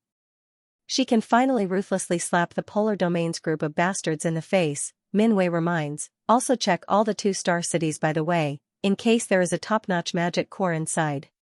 Shuijie repeatedly nods. Check, check, check. As long as it's a 2-star city or above, she won't even let a female ant go. As for a 1-star city, even Minwei hasn't considered it. That place was far too barren, and no high-grade devilish beings would venture there, let alone top-grade devilish cores.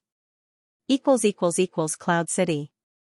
In a hut with broken stones and tiles, Mayan and the old man look at each other in dismay. The old man looks at the magic core in his hand that has lost its light. He grits his teeth and says, I knew it, even 10,000 mabe is still too little. Although this magic core didn't break like the previous two, it has lost its golden light. However, it had lost its reddish-gold radiance, and the top was covered in spiderweb-like cracks. Obviously, it can no longer be used. Mayan gives a hollow laugh. She turns her head away guiltily, not daring to speak. She only obediently hands over a Qianquan bag of mabe. Even though she knows nothing about the prices of the demon race, she knows that this top-notch magic core is definitely worth more than 10,000 mabe. But the problem is that she is poor now. No money, she can't afford it even if she wants to. The only thing worth rejoicing about is that although the magic core was damaged this time, the magic core's level test was successful. The old man takes out a jade slip the size of a fingernail from the tray under the magic core and throws it to her. He snappily says, You're a rank 5 demon master, why did you come to a 3-star city like Cloud City and pretend to be a little girl? Scram, take the appraisal result and scram. I don't want to see you for even a second. Mu Yan sheepishly puts away the jade slip and looks at the stone house that has been broken to the point that it can no longer be lived in. A rare look of embarrassment appeared on his face. I'll pay for the repair of this house, did you hear me when I told you to get lost? The old man grabbed his smelly and dusty shoes and threw them at her. If you don't get lost, I won't be polite anymore. Mu Yan jumped in fright and quickly ran out of the house, leaving in a hurry. In his heart, he thought that when he earned some money, he would definitely make up for the old man's losses. Alas, when I tested my spiritual route on the road of cultivation, I didn't break any magical equipment. This devil race's devil artifact was too useless. After 3 tests, 3 magic cores were destroyed. All the mabe he had earned in Blood Flame City had been lost. Speaking of which, the reward of Red Star City seemed to be a superb demonic weapon. Ewing said that she would bring it to him tomorrow. Since the magic tool was useless, he might as well sell it for money. After Mu Yan leaves, the old man blankly stands in the same place, looking at her disappearing back. After a good while, he shows a wry smile and falls on his butt on the bed. After a while, he suddenly buries himself in the stinky bed. After rummaging around inside for a while, he finally fishes out another crystal ball. Compared to the dirty magic core just now, this crystal ball is sparkling and translucent, and under the weak light, it exudes a gorgeous luster. Even without using his divine sense to examine it, he can see that this is a rare treasure. The old man stared blankly at the crystal ball in his hand for a while before injecting a wisp of demonic chi into it. However, the next moment, his face immediately revealed a painful expression. Holding his head, he fell onto the bed and curled up like a shrimp. The pain lasted for more than 2 hours before it slowly dissipated. Blood flowed out of the old man's eyes, ears, mouth, and nose, making him look extremely wretched and miserable. The old man wiped the blood off his face and couldn't help but laugh softly. That laughter was incomparably sorrowful, with resentment and pain. As he laughed, blood flowed down from the corner of his eyes again. He couldn't go back. He could never return to his former self. After leaving the old man's hut, Mu Yan smelled the stench emitted from her body and felt a headache. There was no spiritual power in the abyss, so she couldn't even use the cleaning spell to clean herself. But she didn't have a second set of female clothes on her. After thinking for a moment, she simply found a secluded corner and changed back into men's clothes. Then, she disguised herself. Just like that, the little girl who was unattractive just a moment ago had turned into a handsome young man who was as elegant as jade. She was Yi Liangchen. After changing her clothes, Mu Yan quickly returned to the place where she separated from Night Spirit. However, before she could approach, she heard a burst of laughter and angry curses. Get lost, I told you to get lost, did you hear me? Io, is this little girl very hot? A mere demon soldier actually dares to put on airs in front of us. Hee hee, I heard it just now. You have 10,000 mabe in your hands, right? Hand over the mabe and sleep with me. How about I guarantee that you can leave the West District safely? Mu Yan's eyes darkened and she quickly walked forward. She saw a group of people surrounding Night Spirit. Night Spirit held the talisman in his hand, his face full of panic. Don't come over, otherwise I won't be polite. Seeing her pick up the talisman in her hand, the surrounding demons couldn't help but take a few steps back. There was some fear on their faces. But soon, someone sneered, "Come on, you're just a rank 3 demon soldier, how much demonic chi can you have in your body? You've already burned 5 talismans just now, so your demonic chi should be almost used up, right? If you continue to use it, your magic core will be wasted." Hearing this, Mu Yan's face revealed a look of regret and guilt. What was wrong with her? When he gave the talisman to Night Spirit, he did not consider that she was just a small demonic soldier and that she might not have enough demonic chi in her body. Thankfully, he had returned in time. Otherwise, if anything had happened to Night Spirit, she would definitely not forgive him. A wretched-looking man was about to touch Night Spirit's chest. Mayan raises her hand and the 7 absolute sword appears in her palm. Without hesitation, she swung her sword horizontally. With a blood-curdling scream, the devil's arm was directly chopped off. Night Spirit raised his head and saw the peerlessly handsome young man. His vision blurred for a moment. Today was too dreamy. This was the first time in her life that someone had taken liberties with her. When he was surrounded, he actually felt a trace of joy in his heart. God damn it, there was finally someone who admitted that she, Night Spirit, was a woman and a beauty at that. All of these were given to her by Yap Liangchen. But as the number of people surrounding him increased, he felt a chill run down his spine. Furthermore, the demonic energy in his body had been completely depleted. Night Spirit began to panic. She didn't know what to do. Find Yuying to save the day? Would Yuying come? In Yu Ying's eyes, he was just a follower of Yi Liangchen, and he was not worth saving at all. Due to unknown reasons, this site is suddenly unavailable on Sogu today. Dear readers, please remember this site's domain name, Book Ocean Pavilion, and find your way home. Just as Night Spirit was beginning to lose hope, a familiar sharp sword light that could cut down an army flashed. The male demon who wanted to humiliate her had his arm chopped off cleanly and lay on the ground, wailing. As for that incomparably handsome young man, he slowly walked in front of her, shielding her behind him. The young man's cold gaze swept across everyone present, his slightly hoarse voice without a trace of warmth. What do you want to do to my people? Night Spirit.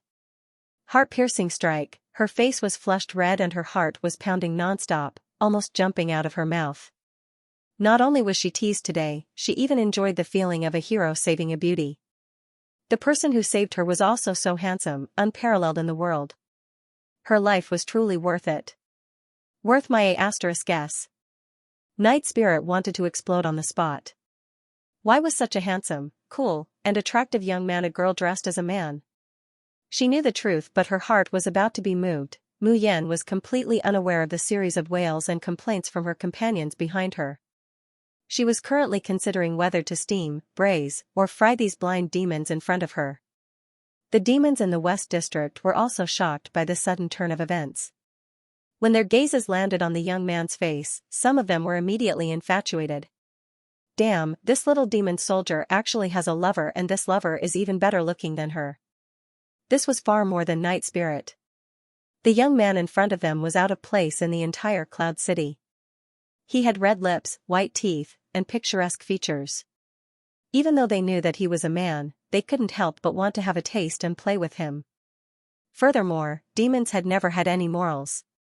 What did it matter if he was a man or a woman? It was fine as long as the taste was ecstatic. Hee, little brother, if you want us to let your woman go, why don't you accompany us first? That's right. If you're willing to stay and leave with us, we'll give up the 10,000 mabe and this female demon soldier. Hearing the discussions around her, Mu Yan's lips curled up slowly. The corner of Mayan's mouth slowly hooks up, the smile on her face looks innocent and immature. Hee, you want me to stay and accompany you, sure.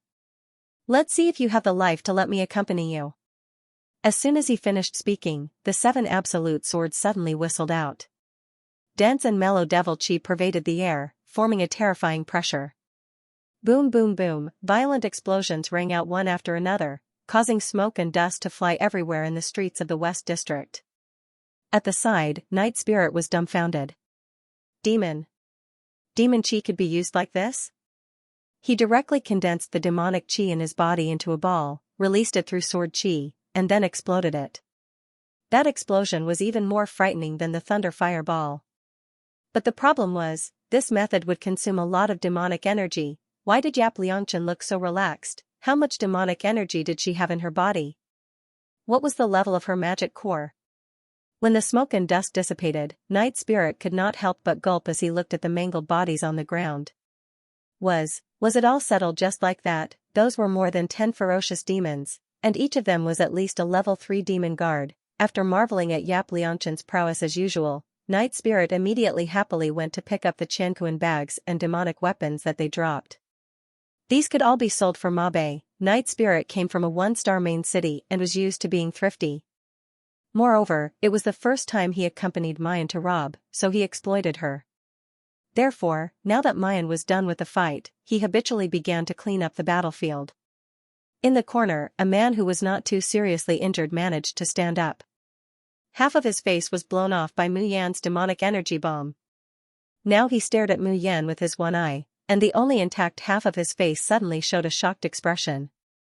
You are Yi Liangchen. There's no mistake, you are the Yi Liangchen who broke Yoyue's 5 ghosts in wind sword formation in Red Star City. As soon as these words came out, the atmosphere around them suddenly changed. The western district of Cloud City was an extremely cold place. The demons there acted on their own, burning, killing, and looting, but never willing to help others. So when this group of demons was beaten up by Mu Yan just now, the weaker ones had already fled. Even if they lived in a house nearby, they dared not to speak up. Who made the rule of the demon race always be that the weak are prey to the strong, and the strong are respected. As for those with high strength, they either watched the fun from the sidelines, or left indifferently. No demon would come to save an unrelated kindred. And no demon would ask for help from an unknown kindred in a time of crisis. However, at this moment, as soon as this man's words came out, the faces of the demons who were watching the fun suddenly changed. Even those demons who had already walked away indifferently, suddenly turned around and rushed back. After a short silence, the news in the western district of Cloud City began to spread explosively. Have you heard? That boy in the limelight in Red Star City came to our western district? Huh? That evildoer that Tianguang ruined swore with confidence? TSK, shitty evildoer, I have to meet him. I also want to participate in the marriage selection. If I kill him today, I will have one less opponent, ha ha ha. It doesn't matter whether I marry the princess or not, I just want to kill him to make a name for myself. The celebrity who broke Yoyue's 5 ghosts in wind sword formation, I will kill him, and everyone will remember my name in the future, ha ha ha. Very quickly, the entire block that Mu Yan was in was densely packed with people. Those standing on the roofs and broken walls were all watching the fun. Those on the ground were all holding weapons, and their faces were full of excitement and fierceness. Night Spirit's face was pale, and her hands and feet were cold. At this moment, she was regretting so much that her intestines had turned green. What was wrong with her just now? Why didn't she drag Ye Liangchen away with her? Why did she go to the battlefield instead? If they had left immediately, Yi Liangchen wouldn't have been recognized. Night Spirit grabbed onto Yi Liangchen's sleeves with trembling hands and stammered, I'll summon Yuing over, right now. Luckily, Yap Liangchen had changed back to his male clothes. Even if he called Yuing over, it would not be exposed. Mayan says unhurriedly, did you forget that Yuing said that she has an appointment with a young and tender devil, and that she's going to hang around for the whole day? Get her out of bed. She'll skin you alive. Night Spirit's expression froze. She recalled that Yuing had indeed said that. That was why he told them not to go to the chaotic west side. She was not afraid of being skinned alive. However, she was afraid that Yuing would be disappointed and both of them would owe Yap Liangchen a favor. She would ask Yap Liangchen to repay the favor with his body. Aha! No, absolutely not. Night Spirit was out of her wits as panic and regret were written all over her face. Mu Yan reached out and rubbed her head, saying warmly, don't be afraid. Wait at the side obediently. I promise that I'll bring you back to the inn before dinner. Night Spirit, bloody hell. It was yet another heart-piercing critical strike. Yi Liangchen, I'm begging you to stop releasing your charm. I can't take it anymore. Night Spirit retreated to the side with a flushed face and squatted in the corner obediently. Mu Yan looked at the demons that surrounded her and said indifferently, "Are you guys going to come one by one or all at once?" Fufu, as expected of the Crimson Star Dark Horse. You sure are arrogant. Yi Liangchen, you are indeed capable, but don't be too arrogant. Let's attack together. Fufu, this is all the elites of the West region. Almost all the experts in the city are gathered here. Do you think you can take on an entire city on your own? Mu Yan propped the 7 absolute sword in front of her and pressed her hands on it. Her expression was indescribably casual. So what do you guys want? Don't dawdle. If you want to fight, then fight. If not, then scram. I'm waiting to return to the inn for dinner. Damn it, I can't take it anymore. How dare a brat who hasn't even grown his hair act so arrogantly in my city? Brothers, follow me. Let's cripple his hands first. As they shouted, a group of people charged forward. There were about 7 to 8 of them, and all of them were above rank 5 demon guards. The leader was a rank 9 demon guard. He was also one of the participants in the marriage selection. His name was Lu De. Seeing Lu De charge forward with his lackeys, the others took a step back and observed the situation. It wasn't because they were moral and didn't bully others with numbers. It was because the demons had always been suspicious of each other and were heartless. Demons who were not familiar with each other would stab you in the back when you weren't prepared. Demons who were not familiar with each other would suddenly stab you in the back when you weren't prepared. Boss, do you think Lu De and the rest can defeat Yi Liangchen? The person who was addressed as boss shook his head. They are definitely not ordinary people who can break Yoyua's 5 ghosting wind sword formation. However, Lu De and his lackeys aren't simple either. Even if they can't win, they can exhaust a lot of Yi Liangchen's demonic qi. However, Lu De and his followers are not simple either. Even if they can't win, they can still consume a lot of devil qi from Yi Liangchen. I think this battle will take at least half an hour. Before he could finish, Lu De and the rest let out a tragic cry. Before this person could finish speaking, he heard Lu De and the others let out miserable screams. Then, a few mutilated bodies were thrown into the crowd. It was either a broken arm or a broken hand. Some even had their stomachs cut open with a large hole. Although none of their monster cores had been destroyed, it was clear that they would not be able to recover from such serious injuries in a short period of time. The man who spoke just now looked at his boss stiffly. His Adam's apple moved up and down as he said with a dry voice, "Boss, how much devil qi do you think Yi Liangchen consumed?" The young man in the middle of the encirclement was still leaning lazily on his sword, his expression unchanged. He even yawned and said in a bored tone, "No one's going up again? I haven't even warmed up, and you're already taking a break?" The faces of the demons alternated between green and white. Mu Yan raises her slender and fair hand and beckons them with her finger. "Alright, stop thinking about who will be the vanguard to exhaust my devil qi. With your fighting strength, the rate at which my devil qi is being consumed can't keep up with the speed at which I recover. If you want to attack, then attack together. I'm in a hurry." Was this a humiliation?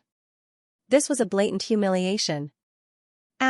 If they could tolerate this, how would they be able to mingle in Dark Cloud City in the future? Everyone attack together, there's no need to cooperate. Today, we have to crush this arrogant brat to death. That's right. If we can't kill a little brat with so many experts, how would we have the face to meet people in the future? Kill. Kill. The crowd swarmed forward. Due to unknown reasons, we are unable to be found on Sogu today. Dear readers, please remember our domain name, Book Ocean Pavilion, and find your way home. Countless demonic weapons flew around, accompanied by a terrifying pressure and whirlwind blades. Night Spirit, who was hiding at the side, trembled instinctively. She gripped the communication stone tightly in her arms. She would call Yuing over if anything went wrong. Yi Liangchen was very powerful, but how could she be a match for so many people by herself? Swoosh. Swoosh. Swoosh, 7 dazzling silver rays shot into the sky and transformed into 7 crystal-clear swords. The white-robed youth stood in the air in front of the 7 swords, looking down from above. He used his spiritual will. The 7 swords shattered and turned into starlight that fell. Ah! Ouch! What the hell is this? My demonic armor can't block it at all. After a round of sword light, the youth slowly descended from the sky. The starlight gathered back into the 7 swords and they combined into one, returning to his hand. The crystal-clear sword emitted a dazzling glow under the refraction of the light. Around her, there were a bunch of demons lying on the ground, unable to get up. Only a few peaked demon guards were still standing, but their faces were pale and their bodies were wobbling. Mu Yan raised her hand and put away the 7 absolute swords. She revealed an innocent smile on her pale face. See, this saves time and energy? Now, can I go? The few standing demon guards' faces were as black as the bottom of a pot and they did not say a word. As for those on the ground, they were in so much pain that they did not even have the strength to reply. Mu Yan curled her lips and waved at Night Spirit. Let's go back.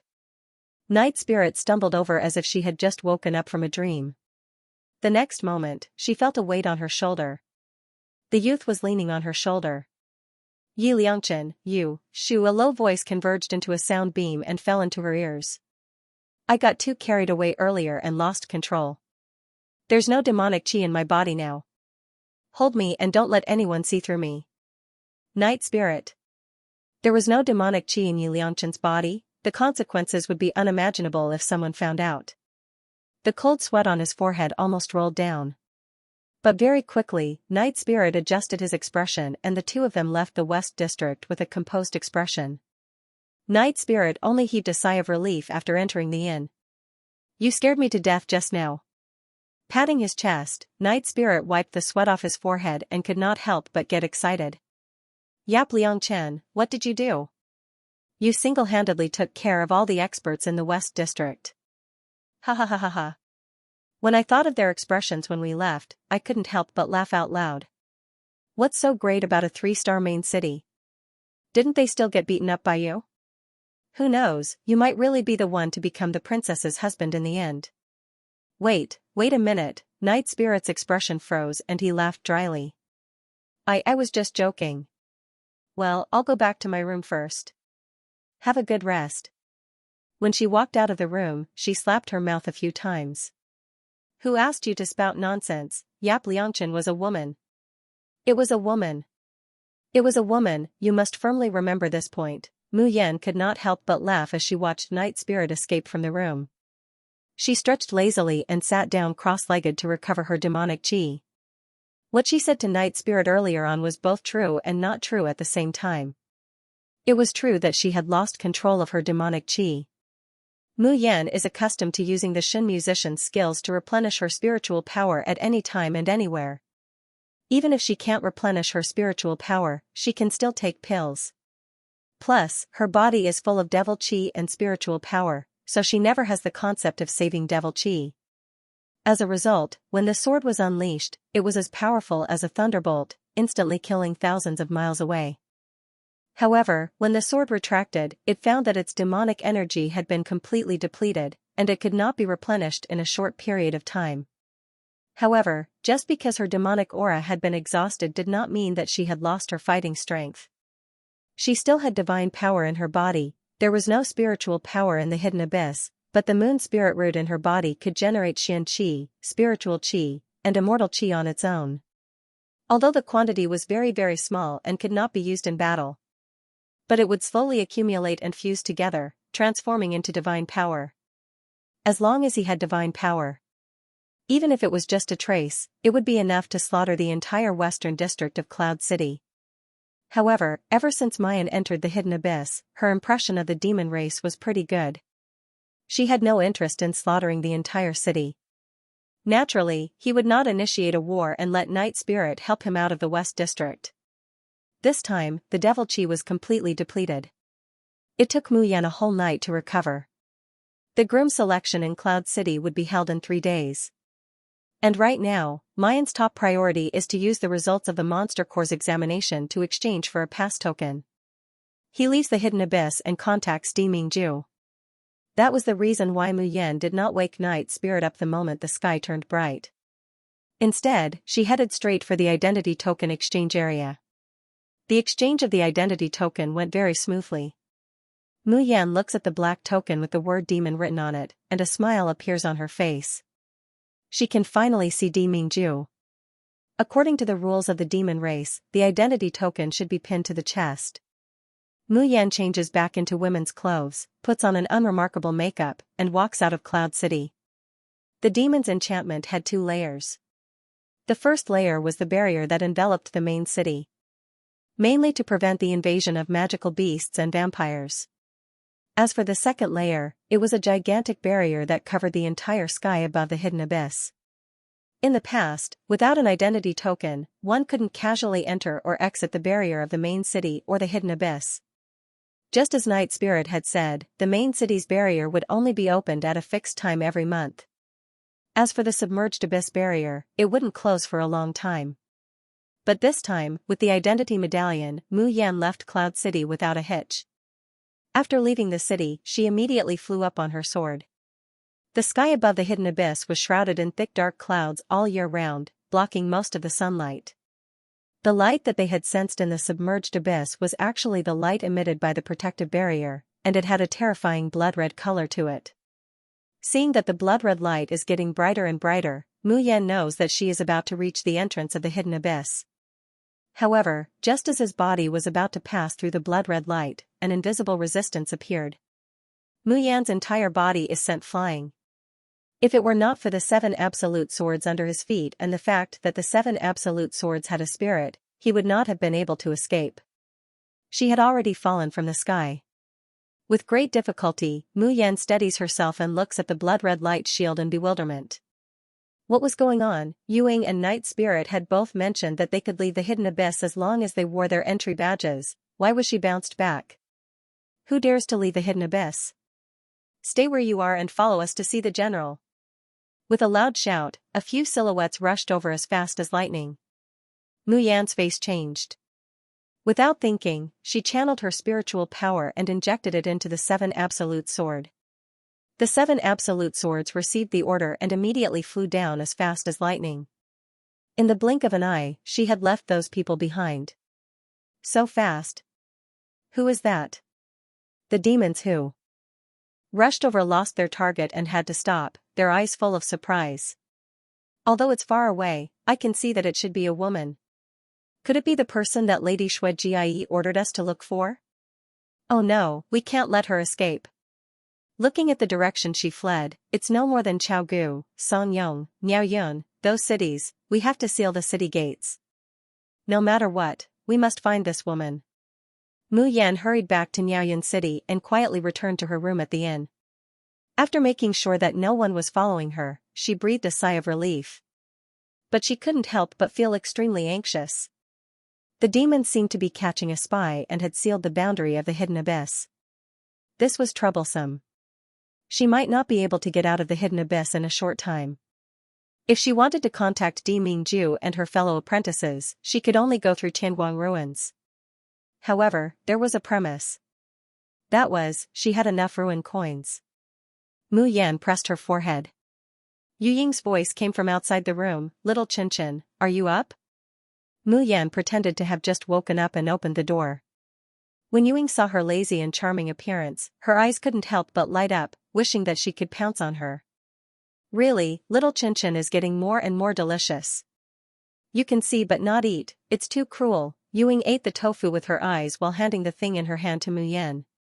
Here, this is your reward for winning the first place in Red Star City. Elder sister brought it for you. Mu Yan took it and stared blankly. What was this? A black piece of iron? Would this thing be worth selling? It would be better to just give her 100,000 mabe. As if she had seen through the ridicule in Mu Yan's heart, Yu Ying rolled her eyes and said, Little Qinchin, which mountain corner did you come from? You don't even know about the best quality demonic tool, chaotic demonic change. Oh, I almost forgot, little Qinchin, you come from the 1-star blood flame city. Isn't that a mountain corner? No wonder you are so ignorant and ill-informed. Mu Yan. Don't think I won't fall out with you. Ewing smiled. The chaos demonic change is a good thing. This treasure was also known as the 10,000 demons homing artifact. Whatever demonic tool you want, as long as you think about it and guide your divine sense into the chaotic demonic change, it will transform into the demonic tool you want. The higher the level of the chaotic demonic transformation, the more powerful the demonic artifact will be. The chaos demonic change in your hand is at the level of a top-grade demonic divine artifact.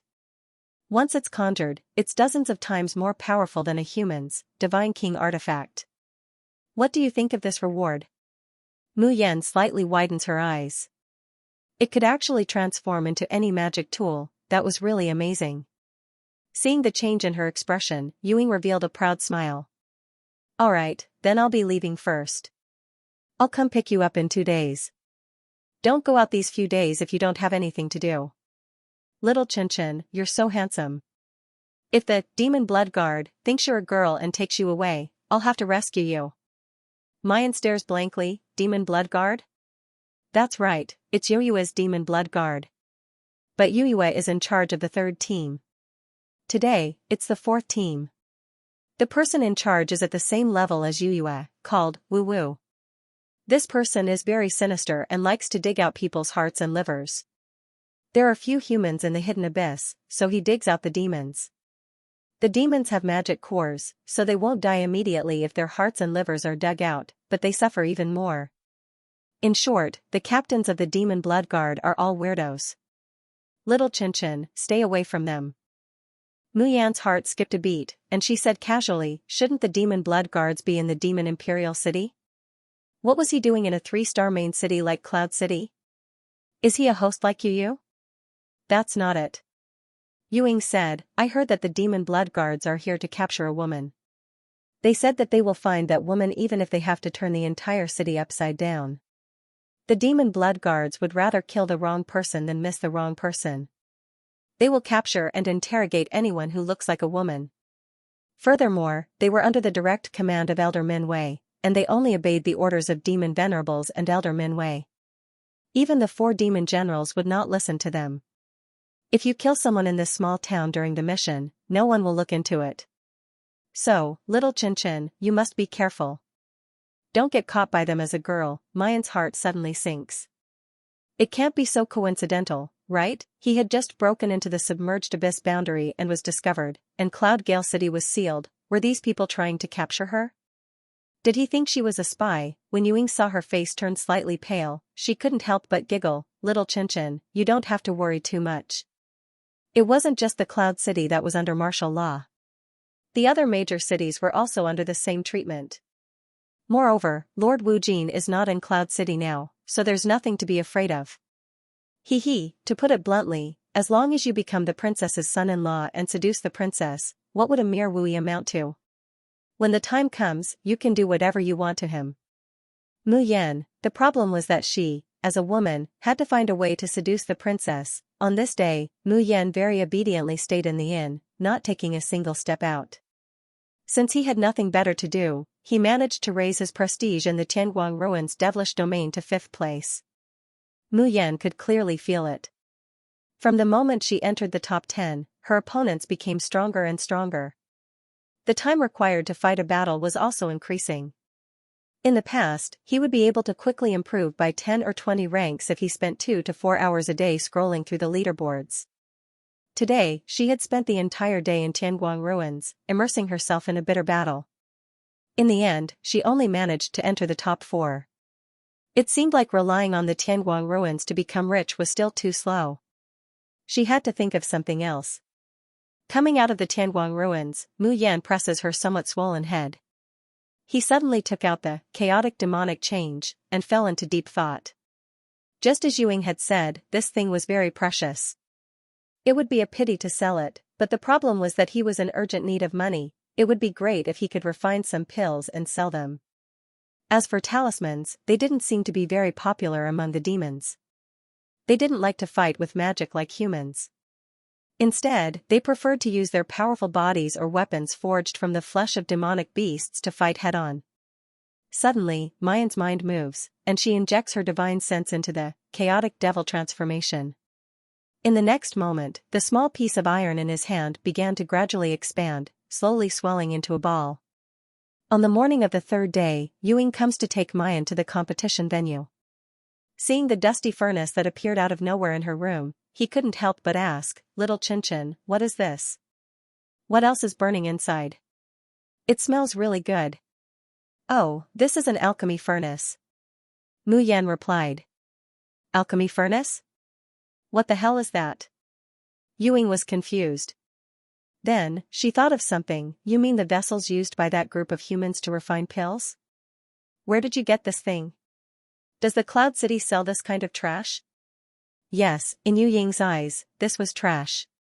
Due to unknown reasons, Sogu is suddenly unable to find the site today. Dear readers, please remember this.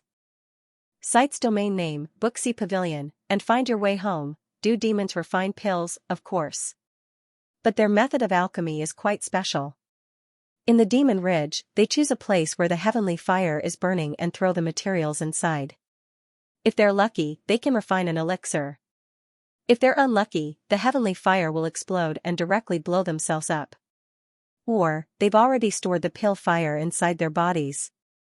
These are the demon pill masters that are sought after by the demons. Demon pill masters usually wear special magic devices, release pill fire on their palms, and then bake the materials on the fire. Yes, you're right. The so-called elixir of the demons is refined by their own hands. Their valiant bodies don't even need an alchemy furnace. And they look down on weak humans who need to use alchemy furnaces to refine elixirs. That's why Ewing says it's trash. Mu Yan smiles and calmly says, "I didn't buy this, it was transformed using the Chaos Demon transformation." The room falls into a strange silence. Again. Say. Once. This. Is. What? Is. Mu Yan coughs lightly. "This is the Chaos Demon transformation." You son of a bitch who recklessly wastes natural resources, I'm going to kill you." Seeing Ewing pouncing over, Mu Yan calmly raises her hand and stuffs something into her mouth. Ewing is caught off guard and swallows it all at once. Cough, cough, cough, "What did you give me to eat?" "Mu Yan, you'd better sit down and adjust your breathing." "Adjust your breathing, the competition is about to start, we have to hurry, damn." Yu Ying's complexion suddenly changes. Clutching her chest, she reveals an incredulous expression. "Why is my magic nucleus burning?" "Little Qianqian, what did you just give me to eat?" Mu Yan unhurriedly says, "I haven't named it yet, but it's probably a magic pill that can help you break through the bottleneck. However, the quality of this magic pill is average. You'll only need to adjust your breathing for half an hour at most before the devil chi inside is almost consumed. When that time comes, we'll still be able to make it." Ewing dumbfoundedly looked at Mu Yan, and then looked at the alchemy furnace that was transformed by the chaotic demonic transformation. An unimaginable thought appeared in his mind. Don't tell me you used this furnace to refine these pills?" Mu Yan nodded matter-of-factly. "Otherwise, why would I waste the Chaos Demon change?" Ewing swallowed a mouthful of saliva and looked at the youth as if she was looking at a monster. She wanted to ask, how could a newly formed little demon like you know how to refine a devil pill? What's more, he used a human's alchemy furnace, but at this moment, the magic core in his body was spinning faster and faster. The surging energy from his limbs and bones began to rapidly converge toward the magic core. Heavens, she was actually about to break through. Ewing did not care about anything else, and quickly sat down cross-legged, and began to harmonize with the circulation of the demon core. Mu Yan arrived at Night Spirit's room and gave her an elixir as well. As expected, refining a magic dan was not easy, Mu Yan thought in melancholy. A single set of ingredients was only able to refine 5 devil pills. Because she didn't have the recipe for a devil pill, the elixirs that she just gave Ewing and Night Spirit were all modified according to the recipe for the barrier-breaking pill. But its true effectiveness was far inferior to the barrier-breaking pill, and even slightly inferior to the barrier-breaking talisman. Of course, there was another very important reason. She still hadn't figured out a way to use devil chi to open the space of the Tian Mo Qin. Without the assistance of the Shin musician's skills, the effect of alchemy would naturally be greatly reduced. Due to certain reasons, a large number of users were unable to access this website. Please remember the domain name of this website and find your way home, but looking at Yuing and Night Spirit's reactions, this demon pill should be worth some mabe, right? How can this be sold for mabe? Yuing, who had just advanced a small realm, was going crazy. When she hurried to the Black Cloud Square, her footsteps were shaky. Her mind was filled with the young man's casual and even slightly dissatisfied expression. There are only 5 to 6 pills in one furnace and it takes at least an hour to refine one furnace. The effect is so bad, what's there to be satisfied about? I have to think of a way to improve it. You asked what the pill is called. Whatever, how about Vigor Pill? What the hell is Vigor Pill? Yuing wanted to scream hysterically. Do you know how precious a demon pill that can help a demon lord advance a small realm is? Does this kid know what he has done? Yuing, what are you doing? Where's Xianxia? The person beside her called out to her, causing her to come back to her senses. The person who spoke was the female demon who was hosting the competition today, Lu Jing. Lu Jing's cultivation was 3 small realms higher than Yu Ying's. She also led the champion all the way from a 1-star main city to a 3-star main city. The young male demon she supported was called Chu Xiu. He went through a bloody massacre in a 1-star main city, an absolute city, and a 2-star main city. In the end, he became the champion when no one thought highly of him. Just like how Yuing thought highly of Yi Liangchen. Lu Jing also thought highly of the son-in-law candidate that she chose. Most importantly, Chu Xiu looked pretty good. Lu Jing saw that even though she had talked for a long time, Yuing still had a distracted look on her face. She couldn't help but laugh. Don't tell me that the Yi Liangchen you supported knew that he wouldn't get a good result in a 3-star main city, so he chose to retreat? Saying this, she looked at Chu Xiu who was on the magic crystal platform with satisfaction. She didn't hide the praise in her voice. If I didn't go to a 1-star main city, I wouldn't have thought that there would be such a genius there. Most importantly, he wasn't arrogant or rash, and he didn't try to please the crowd. I don't expect him to become the leader of a 3-star city, but if there's anyone in a 1-star main city who can go the furthest, it's definitely Chu Xiu. Yuing finally understood the hidden meaning behind her words. Her face darkened and she snapped, "Who are you accusing of playing to the gallery? My family's little Xianxia is very powerful and famous, so is he to be blamed? Weren't some people just not capable enough? Still bragging about not being arrogant or rash, being humble and low-key, my ass. What we demons believe in is arrogance and self-confidence. The strong are respected. Our little Xianxia has the strength, so why would he be low-key? If you're so capable, why don't you let that dog fart Chu Xiu do the same for me?" Lu Jing's face darkened and she clenched her fists. "You want to fight? Ahem, Lord Lu, the competition is about to begin. Please activate the formation." Lu Jing snorted coldly. "We'll settle this after the competition." But, sweeping a glance around the magic crystal platform, the corner of her mouth curled up slowly. "The powerful and famous Yi Liangchen that you mentioned seems to not dare to participate in the competition today." As soon as she finished speaking, she saw a young man in a green robe slowly walking up from below the magic crystal platform. Almost at the moment when he appeared, the faces of the demons who were originally standing in 2s and 3s on the magic crystal platform changed instantly. Suddenly, as if they saw a ghost, they retreated to the side and squeezed into a corner. Due to certain reasons, a large number of users are suddenly unable to access this website.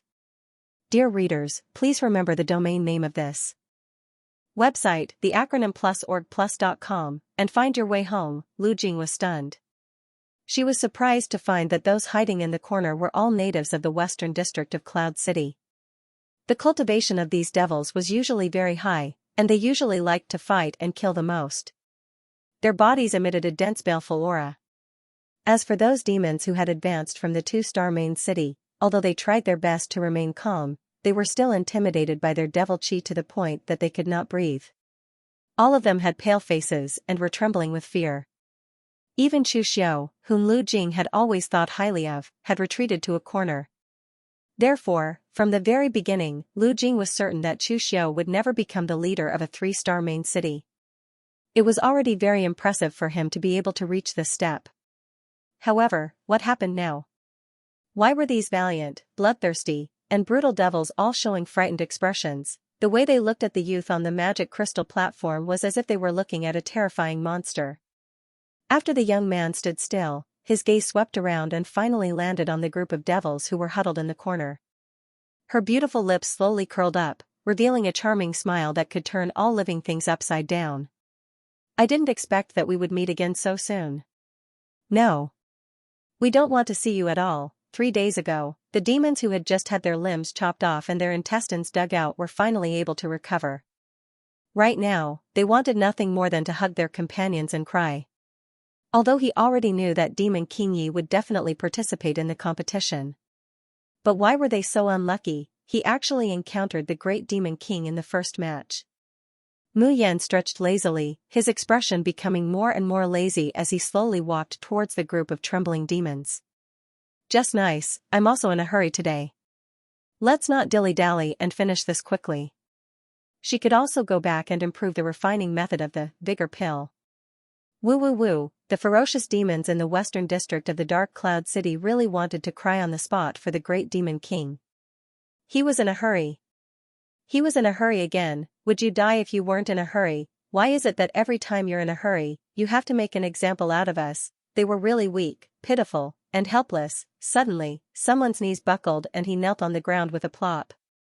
Demon King Yi, I, Luda, pledge my loyalty to you. After saying that, the brawny man kneeled on the ground and squeezed out an innocent and cute smile with great difficulty. Then, a green dot floats out from her chest, swaying as it floats into Mayan's body. Mu Yan's face darkens. You're the great Demon King. Your whole family are great Demon Kings. It wasn't easy for her to get rid of the title of She-Devil, and now it was Demon King Yi again? Wasn't Guru Yi good enough? However, in the demon race, Great Demon King was really the best title. When Luda saw that the devil's soul he swore his loyalty to was not rejected, he immediately grinned. That was great. If he pledged his loyalty to the Great Demon King, he definitely wouldn't hit him. When the others saw this, how could they fall behind? Thus, each of them knelt down faster than the other. Great Demon King Yi, me too. I also want to pledge my loyalty to you. I am more loyal to you. Great Demon King, how could it be your turn to fight in such a small competition? Just sit there and watch. We'll take care of these small fries for you, and then we'll obediently get out of here. What do you think about this? As a result, the black-faced Mu Yan was invited to the side by this group of cute and obedient demons from the Western District. There's even a demon who very excitedly stooped down in the shape of a chair, inviting her to sit on his back. In the end, Mu Yan kicked him away on his buttocks. Mayan has just finished. This group of weak, pitiful, and helpless demons turn around and immediately reveal a sinister smile towards the remaining people on the magic crystal platform. Hee hee, you stinky trash, are you going to obediently roll down, or are you going to wait for your father to tear you apart, and then kick your heads and magic cores down together? Some people are scared out of their wits on the spot, and they turn around and run down the magic crystal platform like a wisp of smoke. There are also some people who are unwilling, and they propose to fight alone. For example, Chu Xiao, who has worked hard all the way from a 1-star main city. The demons of the Western District really did send a representative to fight him alone. Chu Xiao goes on stage full of confidence, but the result is cruel. It's already difficult for him to win in a 2-star main city, let alone a 3-star main city. The result is that his hand is torn off, and he is directly thrown down the magic crystal platform. After finishing off the trash, these cruel demons with bloody hands turn to look at the white-clothed youngster sitting on the side. The sinister expression on their faces gradually solidifies. The panic and fear in their eyes are simply tumbling. We didn't delay the Great Demon King's time, did we? Boo-hoo, he won't divide us into 7 or 8 pieces again, right? What are you still wasting words for? Hurry up and get lost, you don't want to live anymore. Great Demon King Yi, then we'll take our leave? They see the youngster looking at them expressionlessly, not saying a word. These people are so scared that they almost scream out loud. They quickly kneel on the ground, and then more than 10 people roll down. Lu Jing, who is watching this competition from the sidelines, feels like her whole body is about to split apart. What the hell is going on here? she practically roars at Ying. What did Xianxia do? Ying, this old lady also wants to know, in these 3 days that I don't know, what did little Xianxia do? But very quickly, she comes back to her senses. She raises her chin high towards Lu Jing, and sneers, I'm really sorry, my little Xianxia wants to keep a low profile, but his fame is too great. So many people are kneeling and begging to give him the position of the champion. My little Xianxia really can't keep a low profile even if he wanted to. This kind of pain of fame, some small fish that have already been eliminated, won't understand. Lu Jing, She's pissed, Ying rebuked Lu Jing without hesitation, as if she had everything under control. But as soon as she arrives at the inn and rushes into Mayan's room, her whole person goes crazy. Xianxia, what happened on the magic crystal platform just now? Why do the devils in Cloud Abyss City listen to you? Mu Yan feels dizzy from being shaken. After a long while, she holds Yu Ying's hand and says, 3 days ago, I made a trip to the Western District. Then, I was accidentally recognized. Then, I was surrounded by them, so we beat them all up. Yu Ying's body swayed and she felt a little dizzy. Little Xianxia, tell me honestly, how high is your cultivation? Mu Yan fishes out the magic core jade slip from his bosom and hands it to her. 5th Order Demon Lord? Yu Ying's voice suddenly rose in pitch, so sharp that it almost overturned the roof. Your cultivation level is higher than mine? Mayan smiles faintly. Little Xianxia, tell me, how many more secrets are you hiding from Big Sister? Night Spirit's face reveals a flustered expression as he looks at Mayan. She's afraid that Xianxia's secret will be discovered. Ying also notices Night Spirit's expression, and her expression suddenly becomes solemn. It turns out that this young boy really has a secret.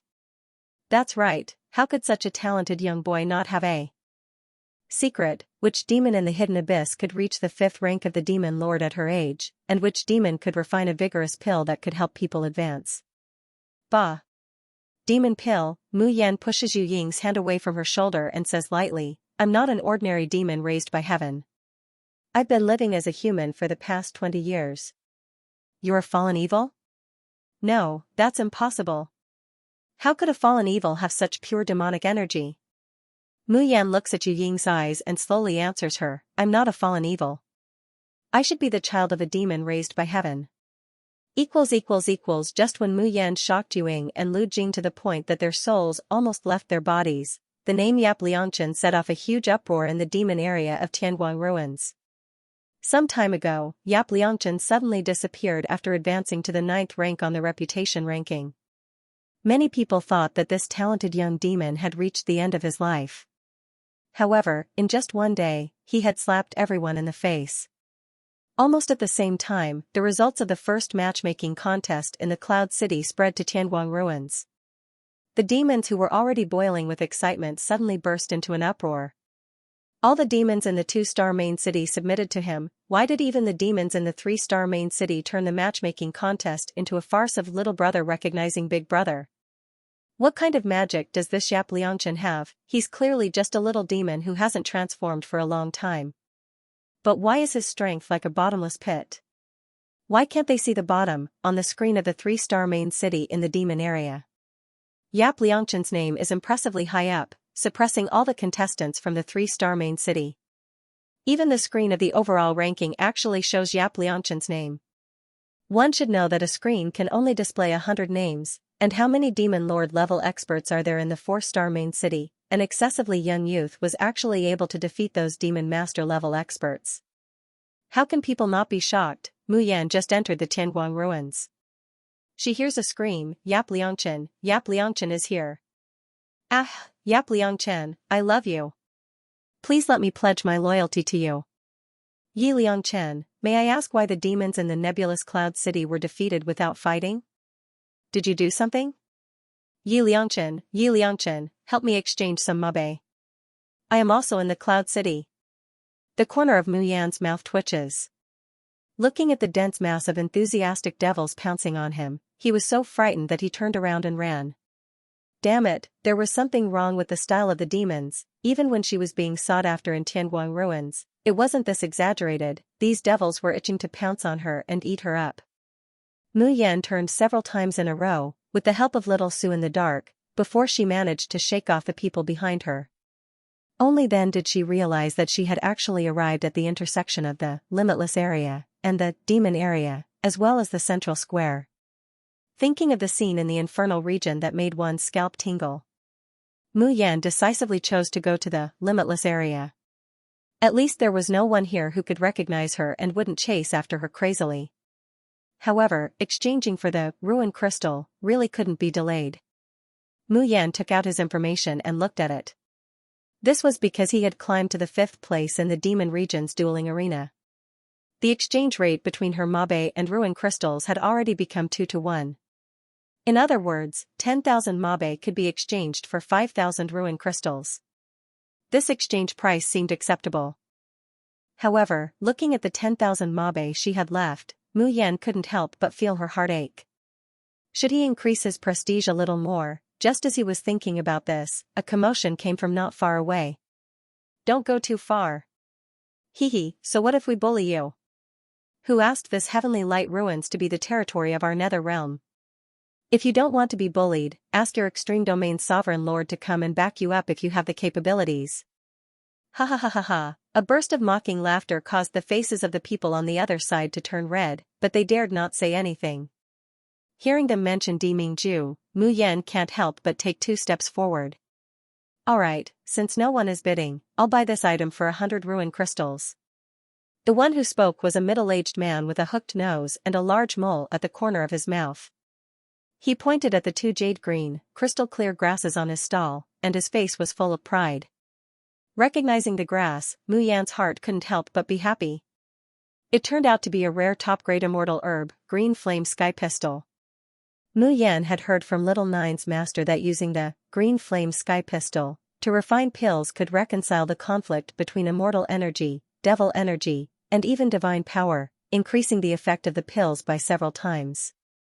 However, there was a high chance that the elixir would fail if it was mixed with the green flame sky pistol. Even a God King level alchemist would have almost no chance of success. But for Han Shujiu, the Xingzu medicine king, this Qin Yan Tian pistol is his dream. Unfortunately, this thing couldn't be sold for a high price and was extremely rare, hard to find in the world. Mayan really thought that she would actually see 2 of them in the Tianguang ruins. She didn't even think about it and hurriedly said, "Is this thing auctioned? I offer 1,000 ruined crystals." Being able to buy 2 cyan flame sky pistol for 1,000 ruined crystals was simply too profitable. The stall owner was on the verge of tears. However, in the face of the aggressiveness of the people of the nether region, he had no choice but to compromise with a sullen face. However, before he could agree to the deal, he heard the youngster's voice. 1,000 ruined crystals. His original price was only 600 ruined crystals for 2 stalks. Since this young man was willing to pay 1,000 ruined crystals for it, wouldn't his urgent need be resolved? However, would the arrogant people of the nether region agree? The stall owner subconsciously looked at the youth, his eyes filled with panic, anxiety, and hesitation. The surrounding atmosphere suddenly became deathly silent. Haha, Brother Liu, I didn't expect there to be an idiot who dares to compete with us. Kid, did you just enter Tianguang ruins and don't know anything? Do you know the consequences of going against our brother Liu? Mayan curls her lips up into a smile. She's just about to say, the highest bidder wins, it's only right and proper. Someone tugged at her and whispered in her ear. Little brother, please reconsider. Lu Hongzhuang and his group must not be provoked, or there will be endless trouble in the future. Mu Yan glanced at Brother Mole and asked in surprise, why? The cultivation of these people didn't seem to be very high. The person who spoke revealed a wry smile. These people are the outer disciples of the Myriad sect. Although the Myriad sect can only be regarded as a second-rate sect in the nether region, they have been devoting themselves to managing the Myriad sect's forces in the Tianguang ruins for decades. Now, they can be regarded as one of the top forces in the nether region. Of the top 10 rankings of the nether region's dueling arenas, 5 belong to the Myriad sect. Of course, this didn't mean that the Myriad sect's members were the top experts of the Xianxia continent. It was because not everyone was interested in coming to the Tianguang ruins to compete for such a ranking. Take the demon race for example. Bailey.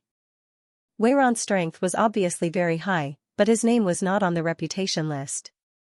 The result of the Myriad sect monopolizing the reputation leaderboard is that they can challenge other users at will, and we can't even refuse.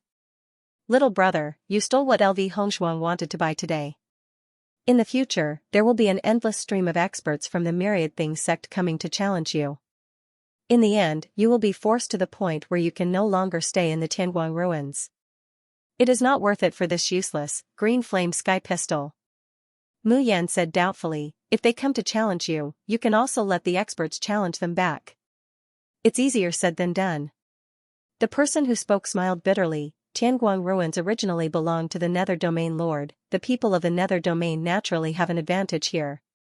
As for us, the people of the Polar Domain, we can only be bullied. Who asked our Polar Domain to not have any major sects or great aristocratic families dare to enter the Tianguang ruins?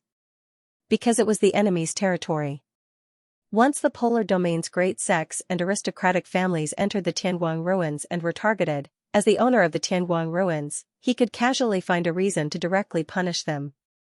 The strongest divine soul lightning punishment could even cripple an immortal king. Unless the Polar Domain's sects and aristocratic families were stupid, they wouldn't send their own elites to such a dangerous and unprofitable place. At the end of the day, Tianguang ruins was just a trading ground. For these geniuses who had ample resources since they were young, they were not indispensable. However, it was different for the disciples of small sects and rogue cultivators.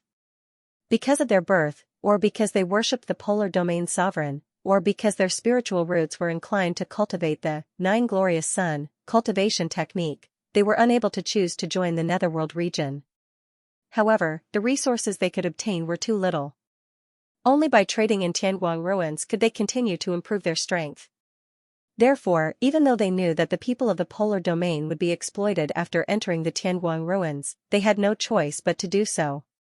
While this person is comforting Mayan, LV Hongshuang and the others don't say anything.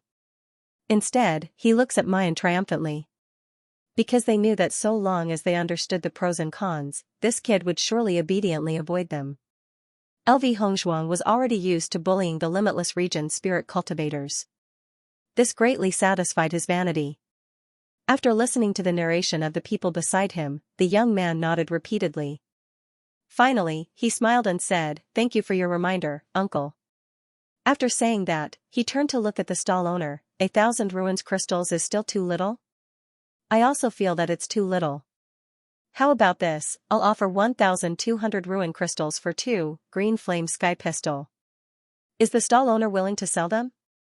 Hee, you've really given up. You've decided not to purchase from the stall owner, right? LV Hongshuang's face revealed a proud and understanding smile, and he was about to force the stall owner to complete the transaction immediately. However, when he realized what the young man had said, his expression did not change at all. What? Wasn't he not buying anymore? Instead, he was going to pay 1,200 ruin crystals? The smug smile on LV Hongshuang's face could no longer be maintained. He suddenly steps forward, grabs Mayan by the collar, and angrily says, "Kid, do you know what you're doing?" Due to unknown reasons, Sogu is suddenly unable to find this site today. Dear readers, please remember this site's domain name, Booksy Pavilion, and find your way home. The corners of Mu Yan's mouth slowly hooked up, and she said unhurriedly, "I remember that apart from the dueling arena in Tianguang ruins, users are not allowed to attack each other, right? Aren't you afraid that Tianguang ruins will punish you?" Punishment my ass. Don't you know that this Heaven Light ruins is the territory of our nether realm? Before he could finish, a bolt of lightning fell from the sky. It directly struck LV Hongshuang's head. His whole body quivered, and his hair exploded, emitting a cloud of black smoke. His entire face contorted in pain, and saliva dripped down from the corner of his mouth. Brother Liu, are you all right?" The lackeys behind Lu Hongshuang hurriedly supported him. It took him a long time to regain his composure. He glared at Mu Yan in bewilderment and resentment, his words somewhat stuttering. Good. The people of the Boundless region also knew that they had some backbone. Tui, even a yellow-haired brat dared to be so arrogant. Since you refuse a toast only to be forced to drink a forfeit, don't blame me for being impolite. Mayan doesn't even bother to look at him as she straightens her clothes. He turned around and looked at the stall owner. 1,200 ruin crystals. Are you selling? Sell, sell. But little brother, you. Mu Yan chuckled, then wait for me for a moment. I'll head to the central area to exchange some ruin crystals. Stinking brat, how dare you ignore me? Mu Yan raises her eyebrows. Get lost, a good dog doesn't block the way, or do you want to feel the taste of lightning again? LV Hongshuang's face stiffened. Mu Yan has already bypassed him and went straight to the central area. A moment later, she spent all the 10,000 mabe she had on her to exchange for 5,000 ruin crystals. But when he walked back to the everlasting district, he found that the stall owner was already surrounded by people. Little brother, run. That's right, quickly retreat from the Tianguang ruins. It's not too late to retreat now. Mu Yan stares blankly, turning her head to meet LV Hongshuang's sinister and resentful eyes. But this time, the one who spoke was not Lu Hongshuang, but a young man standing in front of him. His chin was slightly raised, his face filled with pride and arrogance as he walked in front of Mu Yan. He casually cupped his hands and said, I am Xianxia of the Myriad Sect. May I know your name? Mu Yan hooks up her lips. If you have something to say, say it. You don't dare to tell us your name. Are you afraid that we will challenge you if we know your name? Lu Hongshuang, who was standing to the side, immediately laughed out loud. Kid, don't you know that our Myriad Appearance sect has high-grade tools in the Tianguang ruins? As long as we want to, we can find out your identity and background anytime and anywhere. High-grade tools? What was that? Without waiting for Mu Yan to react, Xianxia had already formed a seal with his hands, and a white ball of light floated towards Mu Yan, entering her body. Above her head, there were 3 words that everyone could see, Yap Liangchen. Yap Liangchen? Why does this name sound so familiar? Xianxia muttered softly, but immediately threw it to the back of his mind. With a carefree expression, he said arrogantly, My Myriad sect is a great and prestigious sect. We have our own ways to recuperate, and we don't want to bicker with a brat like you. How about this, you kneel down and kowtow to admit your mistake, and this matter will be over. The onlookers heaved a sigh of relief. Fortunately, the one who came this time was Xianxia, who had a better temper. If it was someone else from the Myriad sect, this little brother wouldn't have escaped so easily. Lu Hongshuang, who was standing to the side, was a little dissatisfied. That brat caused him to be punished by the Tianguang ruins, and he still wanted to take revenge. How could kowtowing to beg for mercy appease his anger? However, he didn't dare to go against Xianxia's intentions, and could only glare at Mu Yan. Just when everyone thought that the immature youth would lower his head to Xianxia and beg for mercy, instead, she casually walked in front of the stall owner and swiped her ruin crystals over with a thought, 1,200 ruin crystals, keep it well. I'll be taking these 2 green flame sky pistol. Since the transaction was successful, the originally untouchable green flame sky pistol was automatically unsealed. Mu Yan smilingly picked up the 2 immortal herbs and kept them in the jade void key. She didn't even look at Xianxia once. This time, Xianxia's face completely darkened. Lu Hongshuang, on the other hand, was wild with joy. He originally thought that he couldn't take revenge, but who knew that this kid would be so stupid to court his own death? Then he can't be blamed later. After buying the green flame sky pistol, Mu Yan turned to leave. Stop. Xianxia's voice was sharp and stern, his eyes no longer had the calmness from before, only fierceness remained. Yi Liangchen, I, Xianxia, challenge you to a duel. As soon as he finished speaking, an invisible force spread out in the market. The surrounding spectators were instantly teleported several dozen meters away. Even the stalls that were originally set up in the surroundings automatically moved backwards. With Mu Yan and Xianxia as the center, the market directly emptied out an empty space. The limitless district spirit cultivators all paled. They looked at Mu Yan with concern and sympathy. I really didn't expect that the Myriad sect would choose to duel on the spot. Sigh, if it was in the duel arena, with all sorts of rules and restrictions, they wouldn't be able to be ruthless. But in this bazaar, little brother, you're in trouble. It's still not too late to leave Heaven Light ruins, but now it's too late. But what did little brother do wrong? He's just trading the green flame sky pistol. Normally, the highest bidder wins. Isn't that a matter of course? Sigh, who asked our limitless district to be weak? So what if we're bullied? The stall owner was the most worried at this moment. He had obtained far more ruin crystals than he expected. But the youth who helped him was now facing such a desperate situation. The stall owner clenched his hands and made up his mind. If Xianxia wanted to punish the youth after winning. Thus, he took out a portion of the 1,200 ruin crystals he had obtained, hoping that it would appease their anger. After making up his mind, the stall owner took 2 steps forward, ready to loudly plead to the Wanwu sect. However, his voice had yet to leave his mouth. There was a loud bang. Accompanied by a scream, a figure smashed toward him like a cannonball. The stall owner was so frightened that he quickly turned his head and dodged. However, the arena was protected by Tianguang ruins. Therefore, when the figure was about to smash in front of him, it was bounced back by the light shield and fell heavily to the ground. The groan of pain was close at hand. This familiar voice gave the stall owner an unbelievable thought. He turned his head again, stiffly and slowly, and looked down slowly. Xianxia's face was contorted in pain, and it was right under his feet. Wait a minute, what happened just now? Was he dreaming, or was he hallucinating? This thought appeared in the minds of almost everyone present. There was dead silence. Following Xianxia's painful groan, an incomparably handsome youth with fluttering white clothes slowly walked forward, the transparent longsword in his hand emitting a faintly discernible radiance. He muttered to himself, "This still doesn't determine the end of the duel? Then should I try chopping off his hands and feet? Or dig out his heart?" Xianxia, who had just struggled to get up from the ground, almost fainted when he heard this. When he saw the sword in the young man's hand swing again, he turned around in horror and scrambled out of the protective shield. He screamed, "I admit defeat. I admit defeat. Remove the light shield, quickly remove the light shield, let me out ah." However, Tianguang ruin seemed to be stuck at this moment.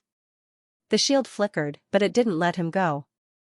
The smiling youth walked closer and closer, and the sword in his hand slashed towards his neck. Xianxia's bladder tightened, and a warm current flowed down from between his legs. At the same time, his snot and tears also flowed down. The pungent stench made the onlookers retreat, covering their faces and frowning. Just as it was about to cut Xianxia's throat, the shield finally shattered and disappeared. Xianxia's knees softened, and he knelt on his own urine. Pfft! Aren't our souls in Tianguang ruins? Why can we pee? This is the first time I've seen someone pee in his pants in Tianguang ruins. Ha ha ha ha. Who is this youth? Although Xianxia isn't a top expert in the Wanwu sect, he's still on the reputation leaderboard of the Nether region. But he couldn't even take one move from this youth, and he even peed his pants. Pfft. Yap Liangchen? Have you seen this name on the reputation leaderboard of the Wuji region? No. Me neither. But for some reason, I feel that the name Yap Liangchen sounds familiar. Now that you mention it, I also feel that it sounds familiar. I seem to have heard it somewhere before. Amidst the laughter and discussion, Xianxiaqiang finally changed his clothes and cleaned up the traces on his body. Tianguang ruins wasn't reality after all. So even if no one wiped the urine stain, it would disappear after a while. But Xianxiaqiang's embarrassing appearance would forever remain in everyone's heart, and he became the laughingstock and topic of discussion in the Wuji region. Xianxiaqiang's face flushed red. His eyes are firmly fixed on Mu Yan, resentment, shame, and also fear. When Mu Yan looked at him, his entire body trembled, and he instinctively wanted to turn around and run. Xianxiaqiang was not strong in the All Things sect, but he had a powerful backer. His grandfather was the great elder of the All Things sect. His achievements today were almost completely piled up by his grandfather. He was arrogant and vain, but he had never faced true death. So, just now, he was really scared by Mu Yan to the point of peeing. He opened his mouth, wanting to say a few harsh words. However, the young man opposite him said with a smile, "What? The duel just now wasn't enough. Do you want me to start another one? Let's have a good fight at this old place." Xianxiaqiang, he was so scared that he almost peed his pants again. He shook his head like a rattledrum, not daring to say anything more. Mu Yan shakes her head with some regret. She did not expect that the reward for winning a duel would be so high. It was much more profitable than the reputation leaderboard that she had to painstakingly grind for. Unfortunately, there was a limit to the amount of ruin crystals he had to pay for the duel. Otherwise, she would just find people to challenge every day. Mu Yan leaves with a perfectly contented heart. Meanwhile, the group of people from the All Things sect fled back to the Nether region angrily and pathetically. After both parties left, the market in the Wuji region instantly exploded. The name, Yap Liang Chen, began to spread wildly in the market. Have you heard? A super awesome god has appeared in our limitless district. With just one move, he defeated an expert on the prestige list of the Nether district. I heard that the expert is from the Wanwu sect. Hehe, you guys don't know anything. Let me tell you, I was at the scene. You guys didn't see. That Xianxia from the Wanwu sect peed himself. Ha ha ha, he really peed himself. We almost died of laughter. I was wondering why the people from the Wanwu sect didn't come to our limitless district to plunder. It turns out that they lost all their face here. Ha ha ha, let's see how arrogant they can be in front of us in the future. Yi Liangchen?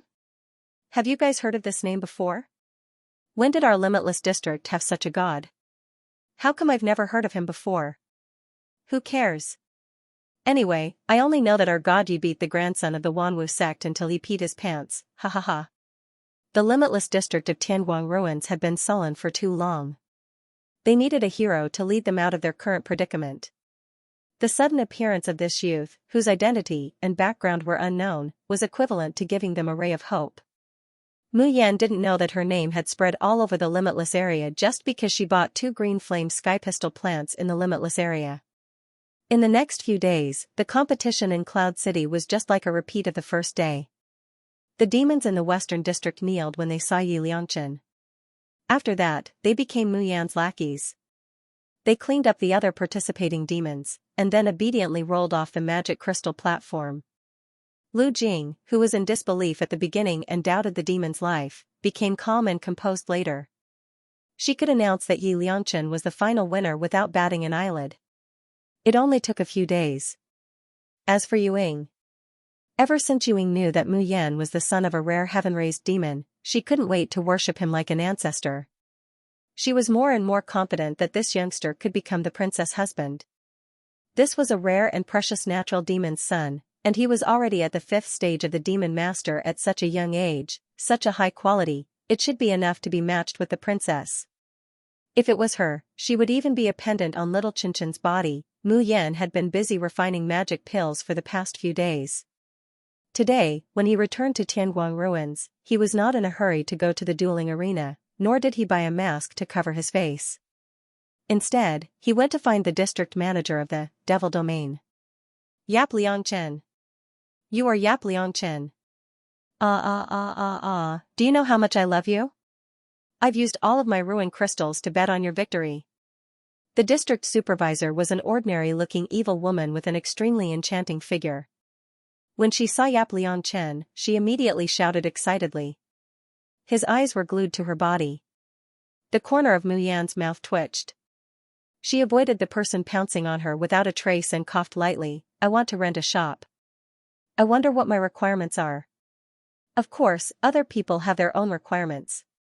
But little Qinchen, you're different. As long as you let this servant take a whiff, this servant will even pay the rent for you.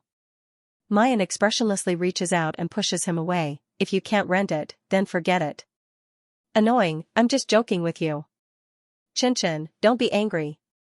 Due to unknown reasons, Sogu is suddenly unable to find this site today.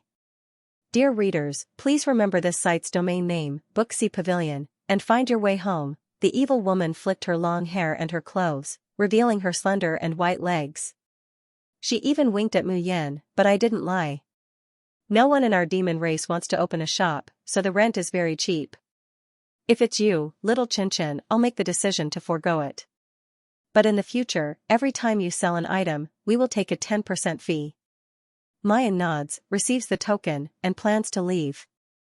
Qinchen, you have to tell me what store you're going to open, right? I can also go and support you.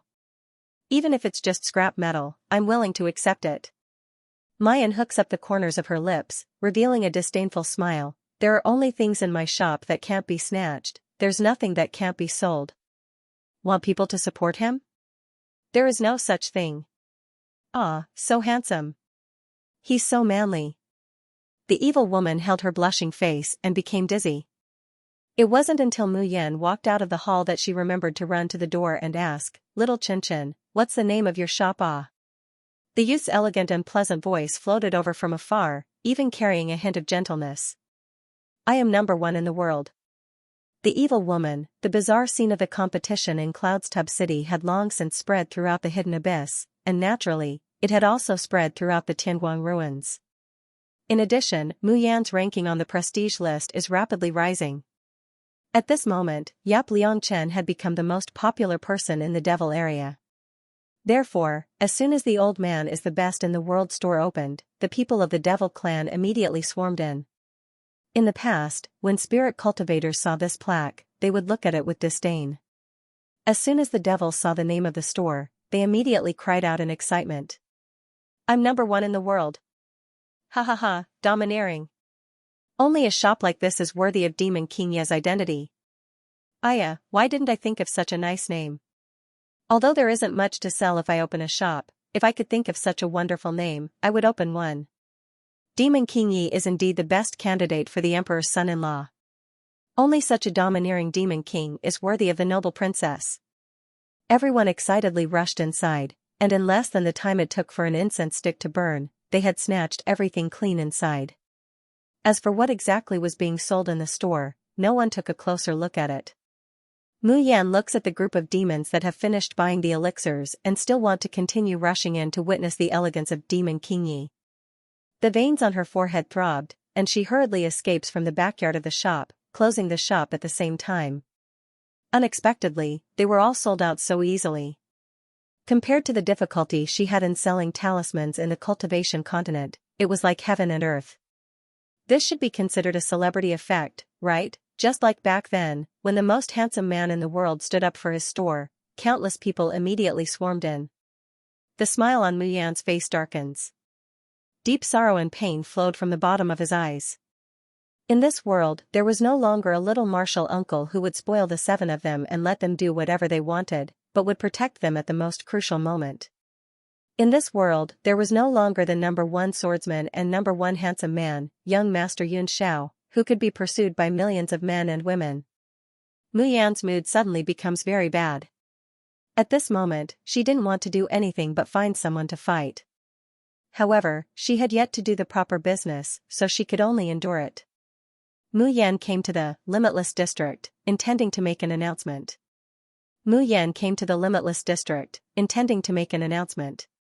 She couldn't directly announce her identity, so she planned to issue a carefree assembly order to Yi Liangchen. Whether it was her senior brother or Di Mingju, they would definitely know that it was her message.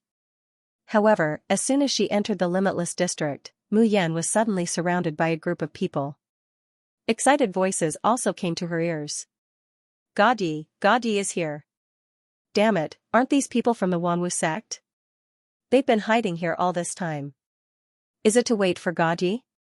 Mu Yan, what's going on? How did she become God Yi again, if not for the environment being completely different from the Tianguang ruins of the Xiozhen continent? She would have thought that she was back in Liang Chen's army. Mu Yan quickly collected her thoughts. Her gaze swept across the people surrounding her, and she said lightly, "Good dogs don't block the way, get lost." Heh, what a big tone, kid. The one speaking was a tall and thin man, looking to be in his early 30s. But his eyes were shrewd, and he was obviously very shrewd. But this was normal. Almost 90% of the people on the Xiozhen continent had a cultivation higher than the 5th level of False Immortal. The 5th level of False Immortal was equivalent to the leaving body stage on the Xiozhen continent, and their lifespan was much longer than ordinary people. The man in front of her looked to be in his 30s, but in fact, he had cultivated for hundreds of years. When the people of the Limitless District saw the man, they immediately exclaimed. Isn't that Jin Yuanjia, of the Wanwu sect? That's the 3rd expert on the reputation ranking of the Nether District, and the strongest expert of the Wanwu sect. It's not just Jin Yuanjia, look. The 5th, 6th, 8th, 9th, and 10th people on the reputation ranking of the Nether District are also here. The others are also famous figures on the ranking. The Wanwu sect has turned out in full force. What are they trying to do? What they were trying to do was self-evident. The people of the Wanwu sect were here today to get back at them. Some time ago, the news that the experts of the Wanwu sect were beaten to a pulp by a youth spread like wildfire in the Tianguang ruins. Not only was the Limitless District lively and jubilant. Even in the Nether region, there were many people waiting to see the Wanwu sect make a fool of themselves. The Myriad sect's sect master, who had planned everything perfectly and wanted to dominate the Tianguang ruins, was fuming with rage. In the Myriad sect, many people knew that Xianxia was not strong. It was normal for him to be defeated. However, Xianxia was still the grandson of the Myriad sect's grand elder. Exposing Xianxia's embarrassing state in front of everyone was equivalent to slapping the Myriad Object sect in the face. What depressed the Wanwu sect the most was that they knew Xianxia was weak.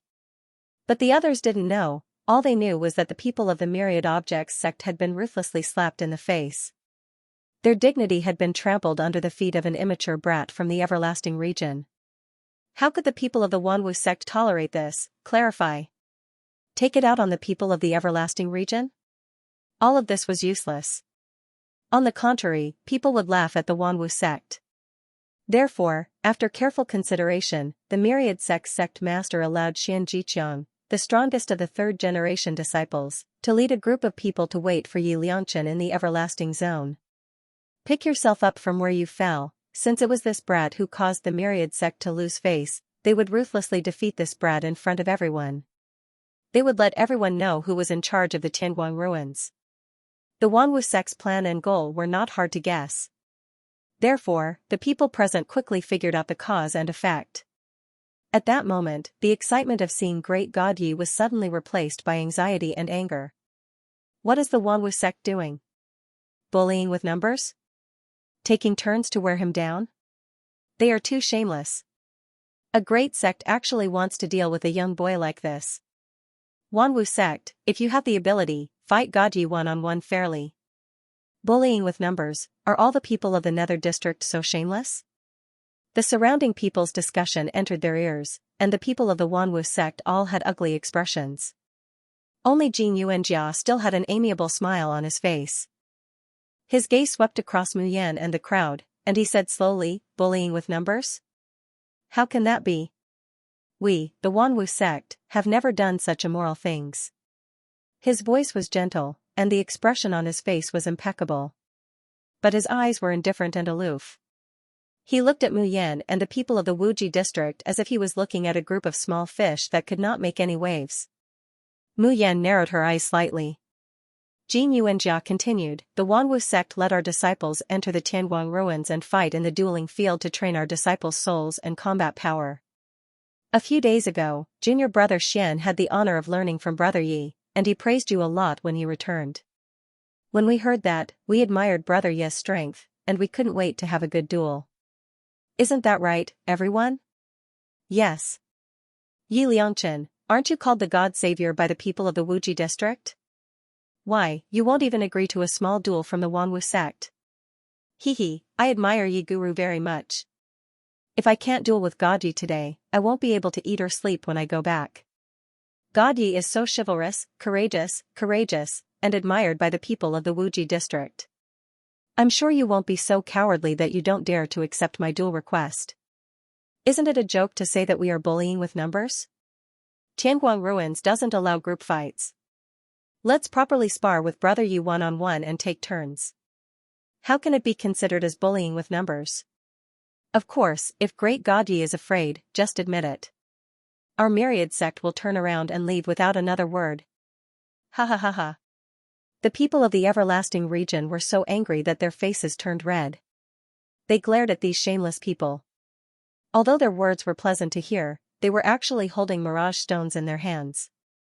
As long as Yap Liangchen said that he didn't dare to accept the duel, the Wanwu sect would immediately spread the news to everyone in Tianguang ruins. At that time, Yi Liangchen would fall from grace, and his dream of being the savior of the Everlasting region would be shattered. The Myriad sect would naturally be able to regain their reputation. However, would Yi Liangchen agree to such a horrible and unfair duel, even if the young man was strong enough to defeat one or two people from the Wanwu sect? How could he endure such an endless cycle of attrition? Not to mention, there was also Jin Yuanjia, who was ranked third on the reputation leaderboard.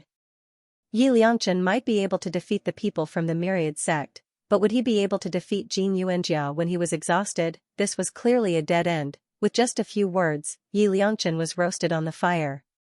Whether he agreed or not, he would definitely lose. The people of the Limitless region looked at Jin Yuanjia with shock and fear. This person was known as the Viper's think tank in the Nether region's arena. Today, everyone truly saw his insidiousness. Jin Yuanjia turned a blind eye to the gazes of the people around him, and just looked at Mayan with a smile. How about it, Brother Yi, would you like to compare notes with my Myriad sect? Mayan nodded without hesitation, sure. Which one of you will go first? This answer was really too straightforward, too casual and indifferent. Everyone present, including Jin Yuanjia, couldn't help but stare blankly. When he came back to his senses, Jin Yuanjia inwardly breathed a sigh of relief, thinking to himself, young and impetuous little cultivators are really impulsive and brainless. They actually took the bait so easily. And the people of the Limitless region were simply anxious to death. Great God Yi, you must not agree. As long as you lose in any duel, there will be a punishment. Either a large number of ruins crystals, or accept a divine lightning strike. You must not be impulsive. Little brother Yi, you may not know, but Tianguang Ruins is the territory of the Nether region. The people of the Nether region are naturally stronger and wealthier than us, and will receive a lot of favoritism from Tianguang Ruins. You must not go head-on against them. Yeah, Yi Liangchen, quickly withdraw from Tianguang Ruins. Don't let your emotions affect your decisions because of a few words from them. It's more important to protect yourself. With your talent, cultivating anywhere is the same. Why come to such an unfair place like Tianguang Ruins? Little Su, I'm not. I didn't. Don't wrongly accuse me. First host, don't believe them, boo-hoo-hoo. Mayan hooked her lips up into a smile, whispering, Tianguang Ruins is an unfair place? Then let's make it fair. This Myriad sect. Forget it, call me whatever you want. If you want to fight, then fight, don't waste time. I still have things to do, I'm in a hurry. A trace of displeasure flitted across Jin Yuanjia's eyes. This youngster actually didn't put him in his eyes. But then he felt that he was just putting on a strong front. So the corners of his mouth slowly hooked up. Junior brother Lu, you are the youngest, and seems to be about the same age as little brother Yi. You will start first. Standing behind Jin Yuanjia was a young man who looked to be in his early 20s. Hearing this, he immediately stepped forward and said with a smile, I'll listen to eldest senior brother's instructions. When the people of the everlasting region saw the youth who walked out, they couldn't help but spit. Age equivalent my ass, the man surnamed Lu was called Lu Xingxin. He looked young, but in fact, he had taken a retaining youth pill when he was young, so his appearance was forever stuck in the appearance of a 20-year-old boy. In fact, he was already more than 100 years old. Lu Xingxin's strength was similar to his age. He had reached the peak of the golden immortal realm. In the Myriad sect, he was second only to Jin Yuanjia. And because Mu Yan still didn't have the money to buy a prop to conceal her spiritual root, her root bone and age could be seen at a glance. That was a young man in his early 20s. Even her eyes were so clear and clean. How could Jin Yuanjia say that they were about the same age with such an age difference? It was obvious that he wanted Lu Xingxin to consume a lot of Yi Liangchen's energy first so that her soul would be weakened. In this way, even if he won this round, Yap Liangchen would definitely lose the next round. Lu Xingxin glanced at Mu Yan and sneered, Yap Liangchen, I, Lu Xingxin, would like to challenge you to a duel. Do you dare to accept? It was a question, but the duel challenge had already been issued in an instant. The area around them was once again cleared to the size of a dueling ring. Lu Xingxin raised his hand and a nine-toothed rake appeared in his hand. He grinned, revealing his white teeth. The smile on his face was rather sinister. Bullying with numbers? Hee hee, Yi Liangchen, stop dreaming. You won't even have the chance to accept the next duel. Everyone here, please bear witness. Lu Jingxin, will beat the shit out of this kid in 15 minutes. If I can't do it, I'll eat sh*t. Ha ha ha ha. Senior brother Lu is mighty. Senior brother Lu is the great elder's disciple. This she actually dared to make junior brother Xian look so miserable. How can senior brother Lu let him off? This time, Yi Liangchen is dead for sure. Haha. The laughter of the myriad sect could be heard from the market. As for the limitless region's spirit cultivators, their hearts were in their throats. What should they do? What should they do? Were they really going to watch Yi Liangchen get beaten to death by the myriad sect? There were so many experts in the polar domain. Why were no experts willing to come to Tianguang ruins? Why was no one willing to help them, no matter who it was, at least save this youth in front of them, Hidden Abyss, Cloud City? Boss, what's that in your hand? Is that a mud pellet from your body? Get lost. Are you blind? How can this be a mud pellet? This is a devil pill that I snatched from Demon King Ye's shop. Lu De held the black and unremarkable pill in his hand like it was a treasure. He glared at his underling, then looked at the pill in his hand with fascination. A silly smile appeared on his fierce-looking face. Wow. Boss, you saw the Demon King. There are so many people in the world's #1 shop. I can't even squeeze my tail in. How did you squeeze in, boss? Lu De snorted. He was indescribably proud. Otherwise, why am I the boss and you are the underlings? Boss, is this really a devil pill? I remember that devil pills are only sold in Tianguang ruins every few years. Sigh, not just Tianguang ruins. Even in the entire Hidden Abyss, devil pills are rarely seen. For the great Demon King's shop to suddenly take out so many magic pills, even if you use your brain to think about it, it can't be real. If it's fake, then it's fake. As long as it's something that Demon King Ye's noble hand has touched, even if it's a mud ball, it's still unique. Yes. Boss, let us touch this mud ball and broaden our horizons. Get lost, I haven't absorbed enough of the devil chi essence left behind by Demon King Yi. Lu De held onto the magic pill and turned around, dodging the claws of his lackey. In the end, he was careless and the devil core bounced up and fell into his mouth. Lu De closed his mouth, his throat rolled, and the devil core rolled into his stomach. Aha! Boss, you swallowed Demon King Ye's mud ball. Get lost. What mud ball? You are the noble essence that the great Demon King left us. Woo-woo, boss, we didn't even touch it, how could you swallow it? Lu De was so vexed that he wanted to cry. He raised his fist and wanted to beat up his lackey.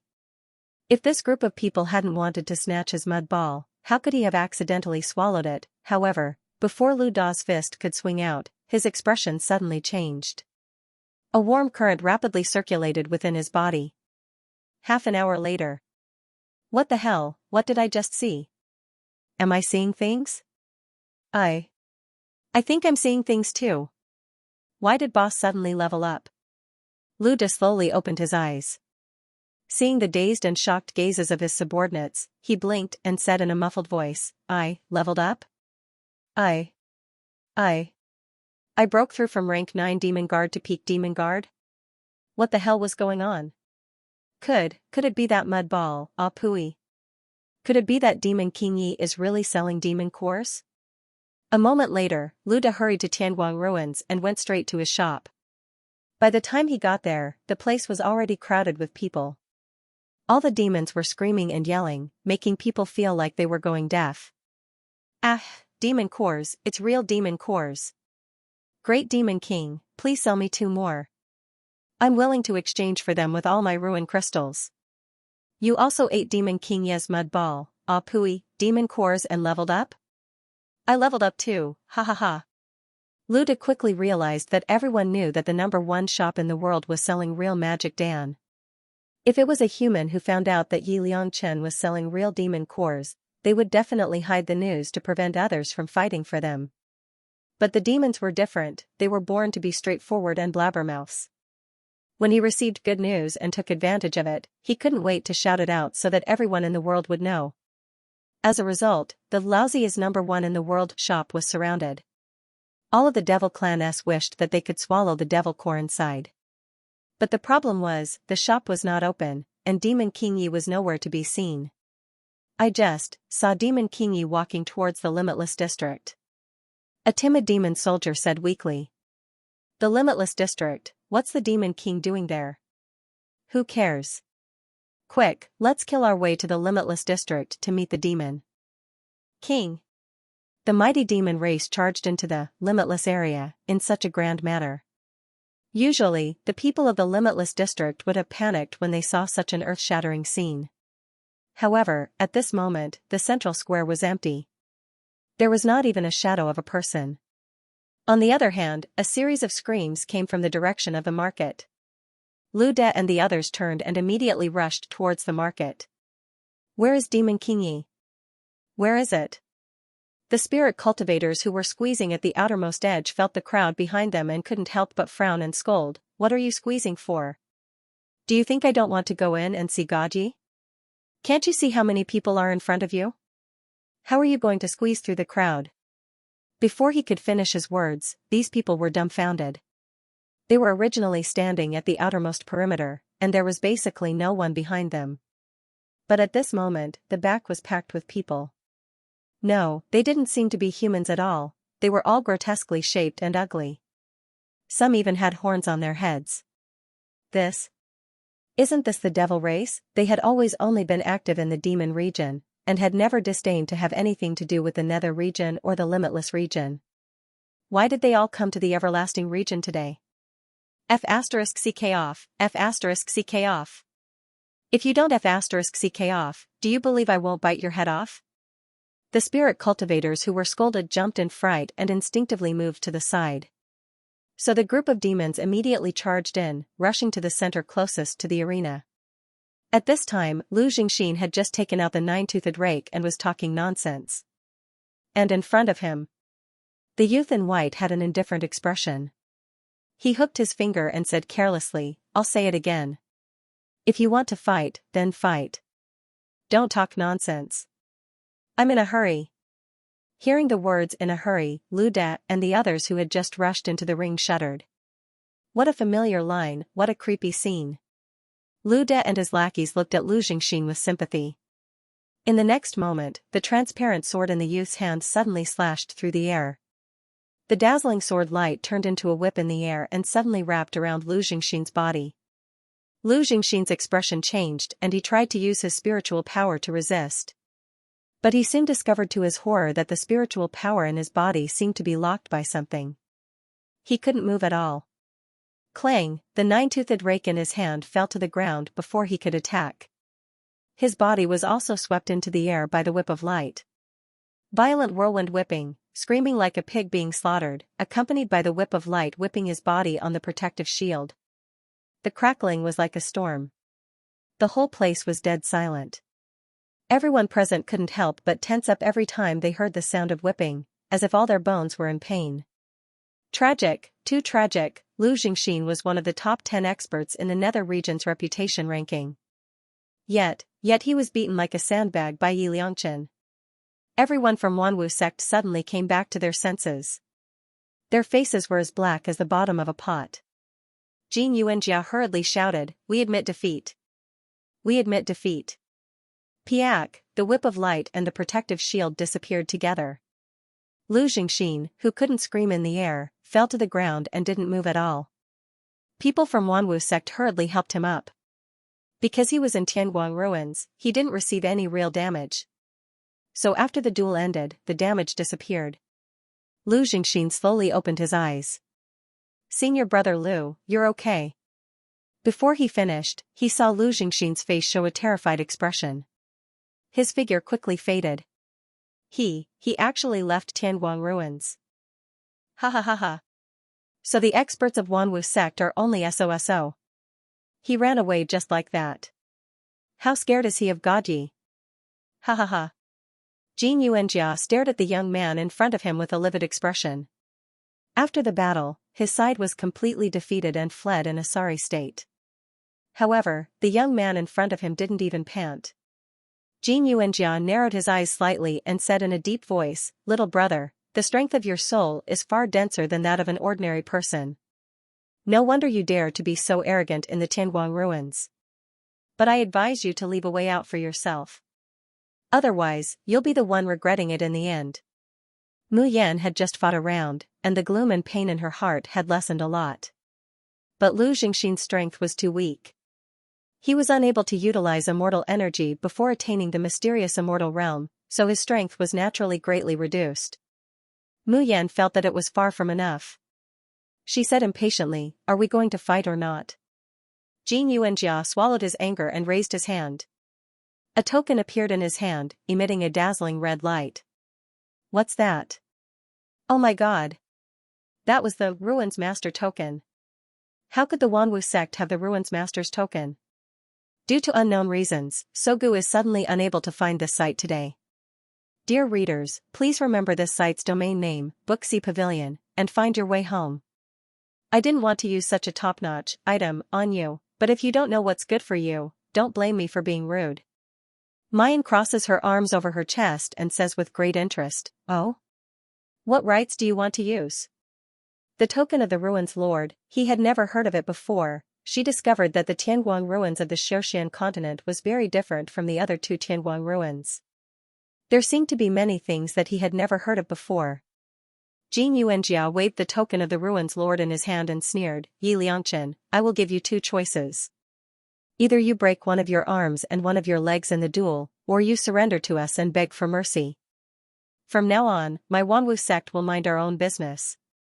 You should know very well that breaking an arm or a leg in the Tianguang ruins won't kill you. It will only injure your spirit. Otherwise, I'll use the Ruins Lord's token to banish you from the Tianguang ruins forever. At that time, I'll see how you'll support the trash of the Limitless District." As soon as he said this, the people of the Everlasting region were infuriated. Yes, they remembered. Ruins Lord tokens were rare, but it wasn't as if they had never existed before. In the past, the Boundless District had also produced prodigies. But later on, the people of the Nether region used despicable and shameless methods to seal their Jade Void keys forever, and they could no longer enter the Tianguang ruins. They were angry, they protested, they were in pain. But so what? Tianguang ruins was not the territory of the Polar Domain's cultivators. Here, they were trash, weaklings that everyone could trample and humiliate. The spirit cultivators of the Boundless District clenched their fists and gritted their teeth. Some of them even had red rims in their eyes as they desperately wanted to rush out and fight with the Myriad Object sect, but they were firmly held back by their companions. A satisfied smile appeared on Jin Yuanjia's face. He loved to enjoy the laments of the weak. "What do you think? Yap Liangchen, have you made up your mind? Should he surrender and become a dog, or should he be chased out of the Tianguang ruins forever? My patience is limited, and I can't wait too long. Choose one now." Mu Yan opens her mouth and is about to speak. Suddenly, a few figures dashed forward and pounced on Jin Yuanjia's head. "Damn it, I'll choose you. Who do you think you are, stupid human? How dare you treat us, the great demon king, as a dog? I'll bite you to death, you piece of trash. How dare you threaten Demon King Yi and chase Demon King Yi out of the Tianguang ruins? If I don't tear you to shreds today, I'll be a dog." His ghastly white teeth and bloody mouth bit Jin Yuanjia's head without mercy. He actually tore off his nose and ears. Jin Yuanjia screamed and waved his hand, trying to push the man away.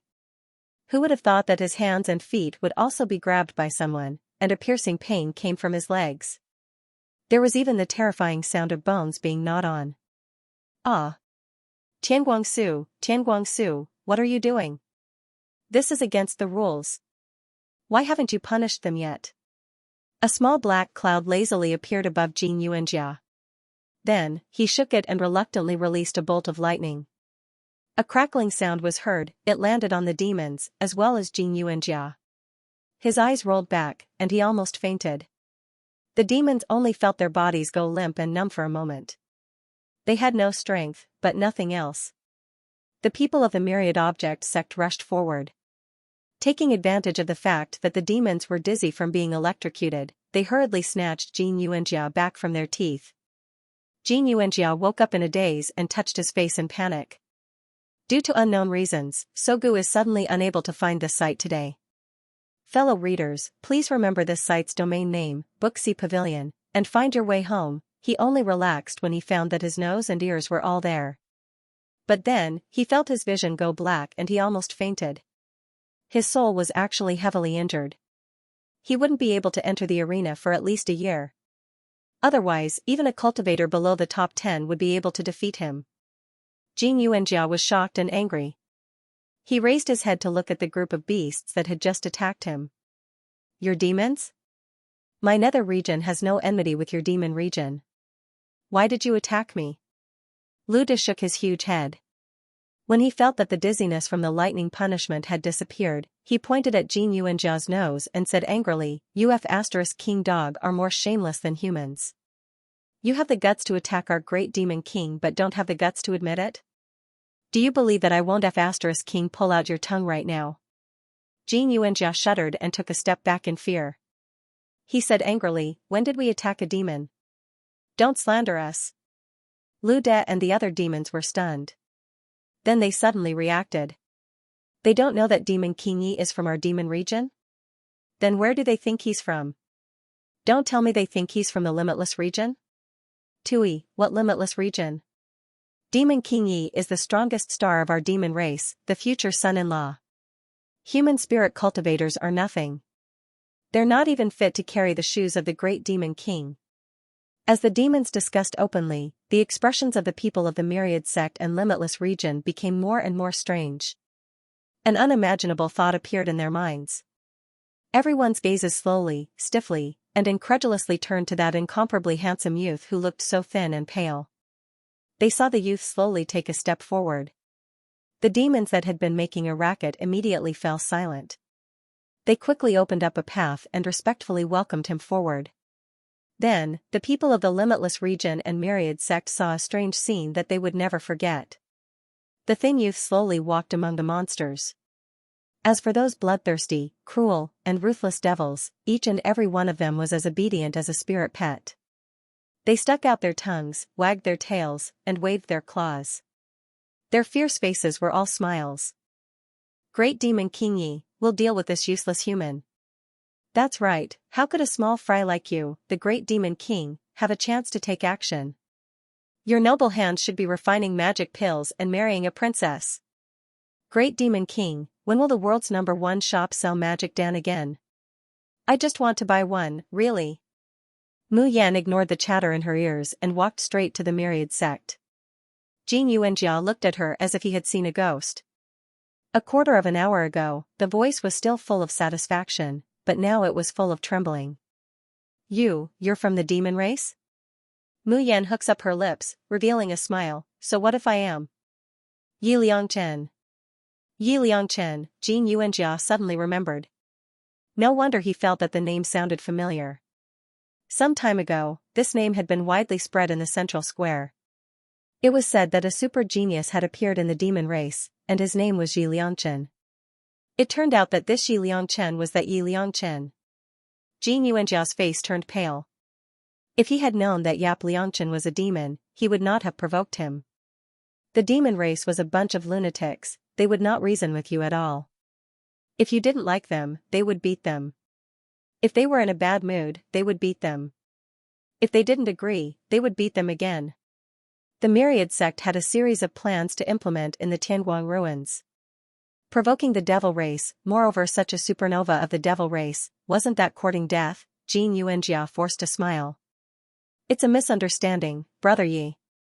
It's all a misunderstanding. We thought you were a spirit cultivator from the Boundless District, so we clashed with you. If I have offended Brother Yi, I am willing to personally apologize to you on behalf of the myriad sect." "Oh right, who was it that offended Brother Yi?" Lu Hongzhuang was pushed by someone and fell to the ground, his body shaking like a sieve. "Yi. Great Demon King Yi, I was wrong. I had eyes but failed to recognize Mount Tai. Please forgive me." Lu De bared his teeth. "Boss, he actually dared to offend you. Let me devour his soul." Mayan gives him a sidelong glance. "Haven't you been struck by lightning enough?" Lu De shrunk his neck and silently retracted his fangs. Jin Yuanjia hurriedly said, LV Hongshuang, after we leave the Tianguang ruins, cripple your cultivation and leave the myriad sect. The myriad sect can't afford to raise a blind dog like you. LV Hongshuang's vision darkened and he fainted, his figure slowly disappearing from where he stood. That was because his soul was too unstable, to the extent that he could no longer stay in the Tianguang ruins. Jin Yuanjia smiled at Mu Yan and said, Brother Yi, you see, this is purely a misunderstanding. Our myriad sect and the everlasting region have been in conflict for a long time. I didn't expect you to be dragged into this. But you must believe that we did not mean it. The boundless region has nothing to do with you, and we don't have any grievances with the demon region. Why don't we just drop this matter? Mu Yan says indifferently, nothing much. Who said that the everlasting region has nothing to do with me? Jin Yuanjia was stunned. You, what do you mean by that? Mu Yan crossed her arms in front of her chest and slowly raised the corner of her lips, revealing a smile that could turn all living things upside down. I said, from today onwards, I, Yi Liangchen, will be protecting the limitless region. Whoever dares to bully the limitless region's people again, then we meet at the dueling arena. There was a moment of silence. Then, like pouring water into boiling oil, it boiled completely. The people of the everlasting district were all in a daze, as if they couldn't react in time. Over the past few days, their moods had been on a roller coaster ride. At first, he was ecstatic to see God Yi appear out of nowhere. He was worried about the suppression of the Wanwu sect. Despair when he saw the Ruins Master token. Until the demons suddenly appeared and called their great God Yi, great demon king. The people of the everlasting region felt as if a bucket of ice water had been poured over their heads. The fervor and hope in their hearts were doused with coldness. As it turned out, there was no such thing as the savior of the polar domain. That good-looking young man, the one they called God Yi, was actually a demon. All the glory and power had nothing to do with the trashy boundless region. His heart was almost filled with frustration and despair. However, at this moment, they heard the young man announce to the Wanwu sect with a powerful voice, I, Yi Liangchen, will protect the Wuji region. He was a demon. Why did they have to protect human cultivators? Why did they have to protect useless trash like them? The human race and the demon race should be irreconcilable. Although that was what they were thinking, some people couldn't help but tear up. Some people were laughing and crying at the same time.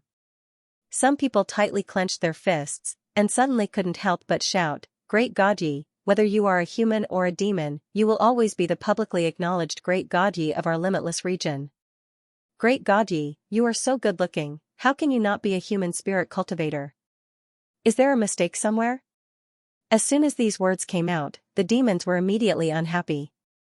Get lost, you humans are so shameless. This is our great demon king, it has nothing to do with you. That's right, what great God Yi, it's so unpleasant to hear, where is our great demon king Ye's prestige?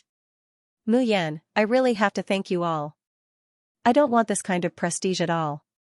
The blue veins on Jin Yuanjia's forehead throbbed. He looked at Mu Yan angrily, Yi Liangchen, we have already lowered our stance, but you still don't know when to stop. Do you really think my Wanwu sect is afraid of you, a mere demon? As he spoke, he raised his hand, and the Ruins Lord's token appeared in his hand, emitting a red light. Don't forget, I have the Ruins Lord's token. Even if you are a demon, the Ruins Lord's token can make you forever unable to enter the Tianguang ruins. Mu Yan glanced at the Ruins Lord's token, curling her lips, you can try. She didn't think that this kind of thing could expel her from the Tianguang ruins. Jin Yuanjia's anger surged, and his divine sense was about to pour into the Ruins Lord's token. A woman's voice suddenly came to his ear, who wants to expel our little Xianxia from the Tianguang ruins? Have you asked for the Ruins Lord's token, in my hand? Then, there was a man's voice, and the one in my hand. Mu Yan turned her head to look, revealing a somewhat surprised expression on her face. The district manager of the demon area, Jing Ruffing. And Bailey Weiran. Why were they all here? Jing Ruffing glared at Bailey Weiran, saying unhappily, Little Bailey, why are you stealing the limelight from me at this time? It's not easy for me to show my face in front of little Xianxia. Bailey Weiran smiled, Aunt Jing, I also want to show my face in front of little brother Yi. You are so old, don't steal it from me. Jing Ruffing was almost angered to death. He glared at him fiercely, then squinted at Jing Yuanjia. Want to compete with the Ruins Lord's token? No problem, let's see if your Wanwu sect has the resources to compete with me. Jing Yuanjia stared at Jing Ruffing and said, You are the manager of the demon area, why are you helping Yi Liangchen? No, as the manager of the district, how could you support Yi Liangchen so blatantly? Aren't you afraid of being dismissed by Tianguang Ruins? Jing Ruffing rolled her eyes. I like it. I like to protect little Chin Chin. I don't need you to care. Tell me, do you want to fight or not? I've already prepared the Ruins Master's token. Jing Yuanjia felt a mouthful of blood stuck in his throat, unable to spit it out or swallow it. He didn't want to retreat. Not only would they lose face if they retreated, even if it was Yi Liangchen's request to not attack the Everlasting District, the Myriad sect would definitely not agree to it. But what could he do if he didn't agree? Did he really have to fight against the crazy demon race for the Ruins Lord's token? Did these lunatics really think that the Ruins Lord's token was trash that could be picked up anywhere? To think that he would casually go all out just like that. Bailey Weiran smiled and said, How is it enough to just fight with the Ruins Lord's token? Everyone has a chance to fight against anyone once a month. There are many people in our demon area. In the future, I will have to ask the humans of the Wanwu sect to give me some pointers. As soon as he said this, the demon race, who hadn't thought of this brilliant idea, immediately became excited. Fight. Fight. Ha ha ha ha, I can finally bite them to death. Jing Yuanjia's face turns pale. He doesn't dare to say anything more. He puts away the Ruins Lord's token and leaves. Mu Yan curls her lips in boredom and turns to leave. It's a pity that I can't have a good fight. Great Demon King, don't go. When will the world's #1 shop open again? Devil Core, Mu Yan abruptly stops and turns to look at the person following her. A faint sneer slowly blooms on her face. My hands are very itchy right now. Whoever is the first to follow me will have to accept my challenge to a duel. Gah, the demons who are following her immediately stop. They tremble and hug each other. No one dares to chase after her. Only Bailey Weiran smiled and quietly followed Mu Yan's footsteps. In the market, after a moment of silence, the Everlasting District erupted into an earth-shattering uproar. Did someone use a mirage stone to record the scene just now? I wrote it down. Ha ha ha ha, quickly give me a copy of the mirage stone. I want to pay to play it in the central square for 3 days. I also want to pay to play it for 10 days. From this day onwards, Yi Liangchen's reputation is no longer limited to the demon area, but spread throughout the Tianguang Ruins. And under the Hidden Abyss, this name also began to spread wildly. In the land of the Shoshian continent, the name Yi Liangchen is slowly becoming a legend. Under the Hidden Abyss, the demon imperial city. Yi Liangchen. In such a short time, even people in the demon imperial city know your name. This is a spacious and strange palace. The outer wall is completely painted black and red, and there are skulls hanging on the porch. However, after walking through the palace gate, what you see is not blood and darkness, but a pink color that makes people's teeth ache. All the decorations are like that of a child, childlike and cute. In the center of the palace, there is a huge bed with pink curtains. It is decorated with colorful flowers, looking hazy and dreamy. Under the curtains, a girl who looks no more than 15 or 16 years old is lying on the bed. She is eating grapes next to her while swinging her 2 small white feet back and forth. At this time, she finished eating a grape, licked her fingers, and pointed at a piece of paper in front of her, muttering to herself. She had an excited smile on her face, making her look innocent and adorable. Aya, I really can't bear to part with it.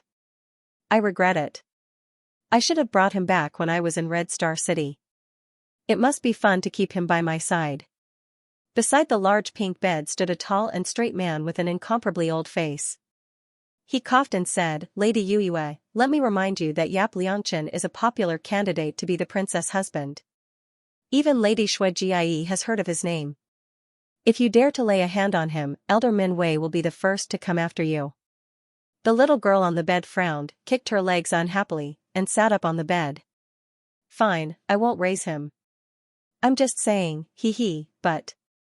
If he fails to find a spouse, then I won't hold back anymore. I'm afraid it still won't work. Why? Due to unknown reasons, this site is suddenly unavailable on Sogu today. Please remember this site's domain name, Booksy Pavilion, and find your way home. He also opened a shop called Lousy is the best in the world. The magic pills sold can help devils speed up their cultivation and even break through bottlenecks. Such a talent, even if he doesn't become the princess's son-in-law, he certainly won't become your exclusive property. Yu Yu's eyes widened slightly, looking confused and shocked. Little Xianxia is so powerful? I want him even more. The girl was gnawing her nails and muttering when she heard the voice of a subordinate outside the room. My lady, the magic pet you brought back has now woken up. Magic pet? Which magic pet? Yu Yu looked confused. The old man beside her reminded her, my lady, have you forgotten? A few months ago, you picked up an injured and unconscious fallen evil in the demonic ridge. His divine soul was seriously injured, but there seemed to be a power in his body that could heal himself. You thought it was interesting, so you said you wanted him to be one of your magic pets, so you brought him back. Yu Yu's face showed an expression of sudden realization. She waved her hand excitedly and said, bring him here and let me have a look. Soon a tall man in blue slowly walked in from outside the door. The man looked about 25 or 26 years old. He did not look very handsome or charming, but his eyebrows were relaxed and his eyes were clear, making people unconsciously want to trust and rely on him. Probably because he had been sick for a long time, the man's face was a little pale, and the magic aura around the magic core was very thin. But he was clearly so weak, and in such a strange environment. The man's expression did not show a trace of timidity, only calm and relaxed. His back was also straight, and every step he took was steady and indifferent, as if he was taking a leisurely stroll in a courtyard. The lack of interest and laziness in Yu Yu's eyes gradually turned into eagerness and excitement. How interesting, she had picked up many humans and fallen evils as magic pets before. But none of them looked as calm and clean as the man in front of her. The girl on the bed hugged a pillow, tilted her head and asked, what's your name? The man smiled slightly, cupped his hands and said, I'm Xianxia from the Xiaoyao sect. I heard that you saved me, so I came to thank you. Yu Yu blinked, shook her head and said, the Xiaoyao sect? Never heard of it? Is it a small sect in the human race? Or were they exterminated? Oh, because your sect was destroyed, you became a fallen evil? Xianxia was stunned. She didn't know whether to laugh or cry. The Xiaoyao sect won't be destroyed. Although, the last memory in his mind was that the 5 of them were killed by Lu Xingyuan. However, he trusted his third junior brother and little junior sister unconditionally. Their plan would not fail. And he absolutely could not fail. Wasn't the fact that he was still alive with his monster core and heart shattered the best proof? If he was still alive, then the rest of the carefree sect must be alive as well. Little martial uncle, he'll be fine, little junior sister would definitely save him. Xianxia closed her eyes and suppressed the uneasiness and worry in her heart. Yu Yu giggled. I can feel the hostility in your body. What made you become a fallen evil? Was it someone important who was killed? Or was he bullied? Tell Master, Master will help you vent your anger, okay? Master? Yu Yu jumped up from the bed. She was very petite. Even standing on the high bed, she was only a little taller than Xianxia. Of course, I saved you. From now on, you are my magic pet. Of course, I'm your master. As a magic pet, if you don't listen to me, you will be punished. As she spoke, Yu Yu raised her hand, and a red halo flew out of her fingertip and entered Xianxia's body, binding his magic core. A bright smile appeared on Yu Yu's childish face. You can't resist anymore after putting on the slave ring. From now on, you're my magic pet. Call me master, Xianxia, the slave ring sounded like something that was humiliating. Moreover, he also felt that his demon core was being restrained. But the problem was that he was the only half-human half-demon in the world. It was as if crushing his heart or magic core was not enough to kill him. Only binding his magic core couldn't make him obey. A girl who looked no more than 15 or 16 years old actually said to him, call me master. We're all naughty kids nowadays, so annoying. She was even naughtier than Luo Yu when she was young. Thinking of Luo Yu, Yun Ruhan smiled helplessly and dotingly. Yu Yu was stunned. Why did she feel that this fallen evil suddenly became good-looking, and he looked very attractive when he smiled? For a moment, she even forgot that Yun Ruhan didn't call her master. Yu Yu curled her lips and suddenly sat down. She hooked her finger at Yun Ruhan. You, come here and massage my legs. Yun Ruhan, he calmed himself down and ignored Yu Yu's words. He asked gently, may I ask where this place is? And who are you, young lady? After waking up, Yun Ruhan felt that he was surrounded by dense devil qi, but there was almost no spiritual qi. He guessed that he must have arrived at the settlement of the devil clan. And the people he saw later only had devil qi, no spiritual qi or immortal qi, which further proved this point. Yu Yu rarely disobeyed orders, and her little face showed a bit of displeasure. But Yun Ruhan's attitude was too gentle. She put the slave ring on him, but he didn't show the slightest anger or fear. He was completely different from other magic pets. Yu Yu was extremely interested in this magic pet, so she tolerated him slightly out of line. The girl sat on the edge of the bed and shook her feet slightly. She tilted her head and looked at Yun Ruhan innocently. You're a fallen evil, but you don't even know that this is the hidden abyss. Then how did you become a fallen evil? Also, what happened to the wounds on your body? I've never seen such a strange injury. The monster core was clearly damaged, but it actually healed on its own? Hidden abyss? Yun Ruhan was startled and blurted out, is this the Xianxia continent? Yu Yu looked at him even more strangely. Of course this is the Xianxia continent.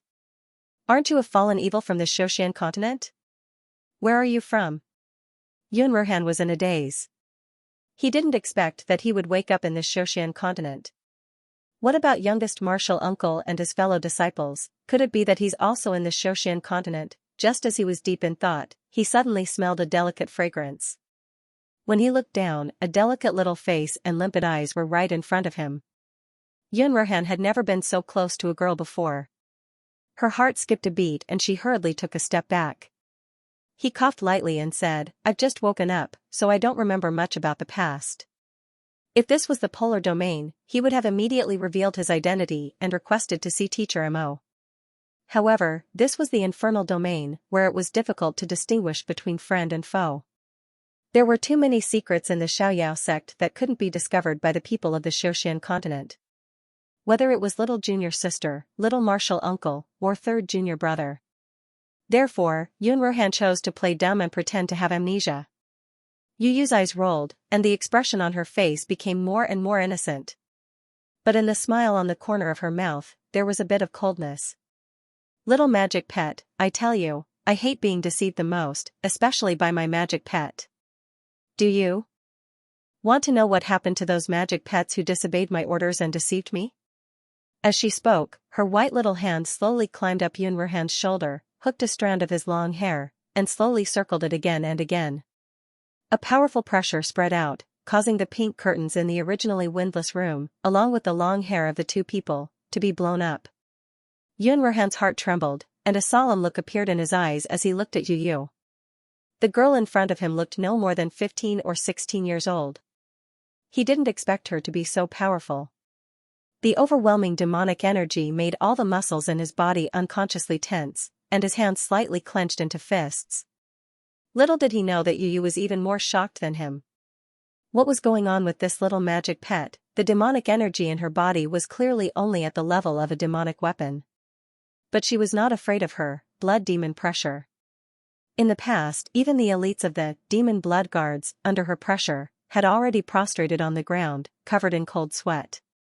Even the old man standing by the bed took a few steps back to avoid the sharp edge. But this little magic pet didn't even change his expression, not even the slightest fear. Could it be that the transformation was not complete when he fell to the devil, so his strength was too weak to even feel the blood demon pressure? Yu Yu looked up and down at Yun Ruhan's fragile body, and the more she looked, the more she felt that was the case. This was clearly a mortal body, and it had not been transformed by the demonic energy at all. No wonder he didn't show any resistance even when he was put on the slave ring. It was clear that he was unable to resist. Even the weakest one in her harem was much stronger than this little magic pet, right? If she hadn't saved him, even if he was not injured, he would probably have died long ago. Thinking of this, Yu suddenly lost interest, let go of Yunruhan's hair, took a step back, and waved casually, "Come, take him to my harem." Cough, Yunruhan almost choked to death on his own saliva. What the hell did he mean by bringing her to the harem? He didn't know if there were any young ladies of marriageable age, but they actually had a harem, or were the customs of the demon race also strange? Soon, someone walked in and closed the door behind her. His attitude was the same as when he was sent over, incomparably contemptuous and contemptuous. Yunruhan was brought to Yu as soon as she woke up. She had no idea where she was. He also didn't want to complicate matters at this time, so he planned to leave with these people. However, just as he took a step forward, he heard the unhappy voice of the girl behind him. "Old Chi, why can't anyone be as fun as Yap Liangchen? Can't I snatch him back? If it's Yap Liangchen, I can even dismiss my harem for him." Yu held her face in her hands when she thought of Yap Liangchen's handsome face. Her eyes were filled with infatuation. Dark red light was faintly visible in her eyes. Looking closely, one could see the twisted stubbornness in her eyes. "Hey, master wants you to go to the harem immediately, did you hear? What are you waiting for?" The guard's berating voice came from behind him. "Due to unknown reasons, this website is not available on Sogu today. Please remember the domain name of this website and find your way home." Yu wrinkled her nose unhappily and waved her hand. "Didn't I tell you to leave? Can't you hear me?" Yunruhan calmed himself down and pretended to ask casually, "Who is Ye Liangchen?" Yu was stunned. When she came back to herself, she was so angry that she laughed. "You little magic pet. You've just entered my harem, and you're already jealous and scheming to fight for my favor? But how can a boring guy like you be compared with Ye Liangchen?" After saying that, she waited for the man in front of her to fly into a rage. Generally speaking, humans who became fallen evils had very strong self-esteem. They loved and hated each other to the extreme. Just a little provocation would cause them to explode. Yu licked her lips, and excitement appeared in her clear eyes. She hadn't seen much blood recently, and she couldn't help it anymore. If the little magic pet got angry, she would kill him. However, Yunruhan just smiled faintly and nodded. "I'm indeed not qualified to be compared with Ye Liangchen. Can you tell me what kind of person Ye Liangchen is?" Yu was speechless. "I've already thought of a bloody massacre, and you're telling me this? Did I bring back a fake fallen evil?" Yunruhan glanced around and saw a piece of paper on the bed. He took a step forward, picked up the piece of paper, and quickly scanned through it. During this time, Yu still hadn't come back to herself. She just watched Yunruhan take away the Hidden Abyss Mansion newspaper that she was reading. Yunruhan skimmed through the content of the paper, and he was both shocked and ecstatic. The paper was about the recent events in the Hidden Abyss. It looked like the announcement in the square of Tianguang ruins. The biggest news in the Hidden Abyss was that the demon princess was looking for a husband. And Ye Liangchen was one of the popular candidates for the husband. Yunruhan was sure that Ye Liangchen was her junior sister who disguised as a man. Little junior sister was still alive, that was great. Swish, the paper in his hand was suddenly taken away by someone. Yu looked at Yunruhan with an unfriendly expression. "Little pet, who said you could touch my things? Are you courting death?" She slowly opened her mouth, revealing 2 rows of pearly white teeth. Immediately after, the 2 teeth on the upper row suddenly elongated, flashing with a cold light. "I've said it before. Anyone who disobeys my orders and deceives my magic pet will be punished." Yunruhan's heart trembled, and she instinctively wanted to retreat. However, his body was restrained by a wave of pressure. His body was unable to move, and the petite girl who was originally standing in front of him suddenly jumped up and hugged his neck. "Woo!" Yunruhan let out a muffled groan as she felt the stinging pain on her neck. He could hear the sound of the girl gulping down blood. Was it going to suck him dry and turn him into a zombie? However, as long as the devil core was not destroyed, even if all the blood in their body was exhausted, they would not die, right? Moreover, the girl's lips were too hot.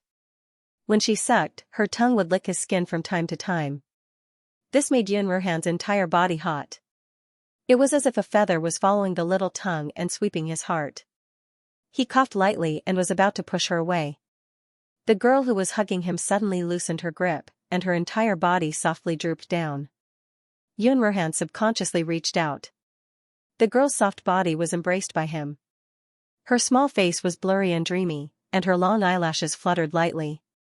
She seemed to be asleep but not. Due to unknown reasons, Sogu is unable to find us today. Dear readers, please remember our domain name, Booksy Pavilion, and find your way home.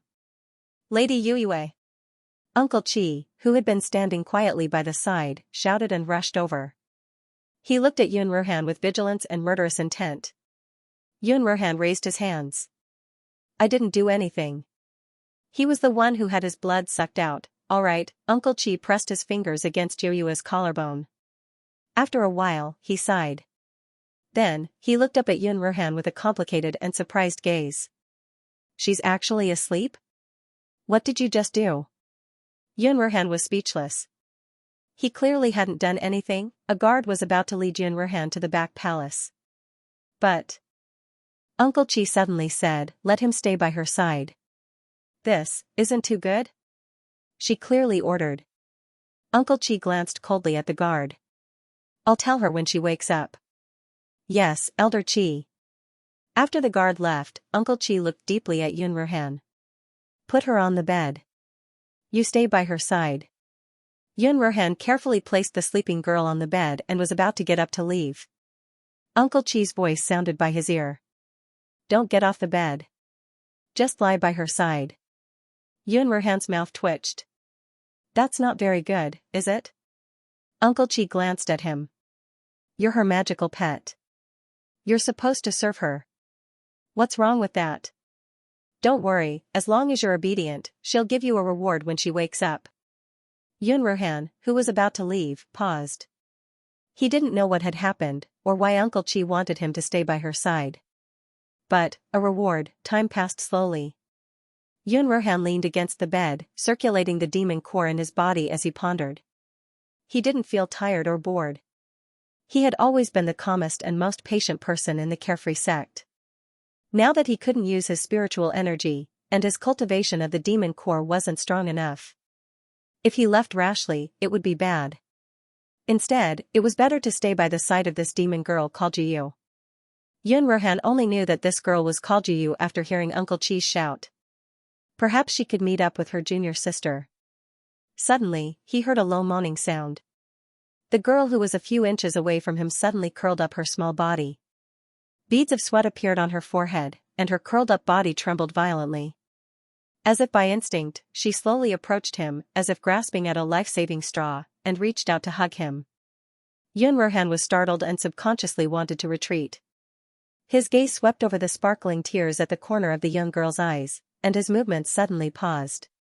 When she woke up, she was clearly such a flamboyant and domineering girl. The pressure she released was clearly so violent and vicious. Who would have thought that when she fell asleep, she would be like this? While he was distracted, the girl's entire body arched into his embrace.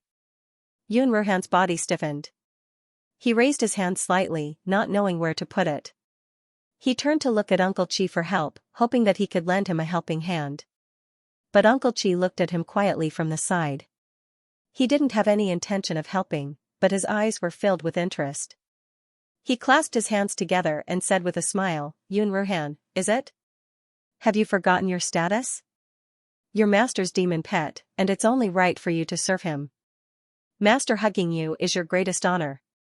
Even someone as good-tempered as Yunruhan wanted to flip the table. What kind of weirdos were these demons? A little girl sharing a bed with a man like him, why were her elders not worried that she would be taken advantage of, instead saying that it was an honor to be pampered? Poison. He wanted to push her away forcefully, but he felt the little girl's increasingly cold and trembling body. He looked at the pained expression on her pale little face. Yunruhan actually couldn't bear to do it. Forget it, even the little girl wasn't worried. Why should a man like him be so unreasonable? Being hugged wouldn't hurt a piece of flesh.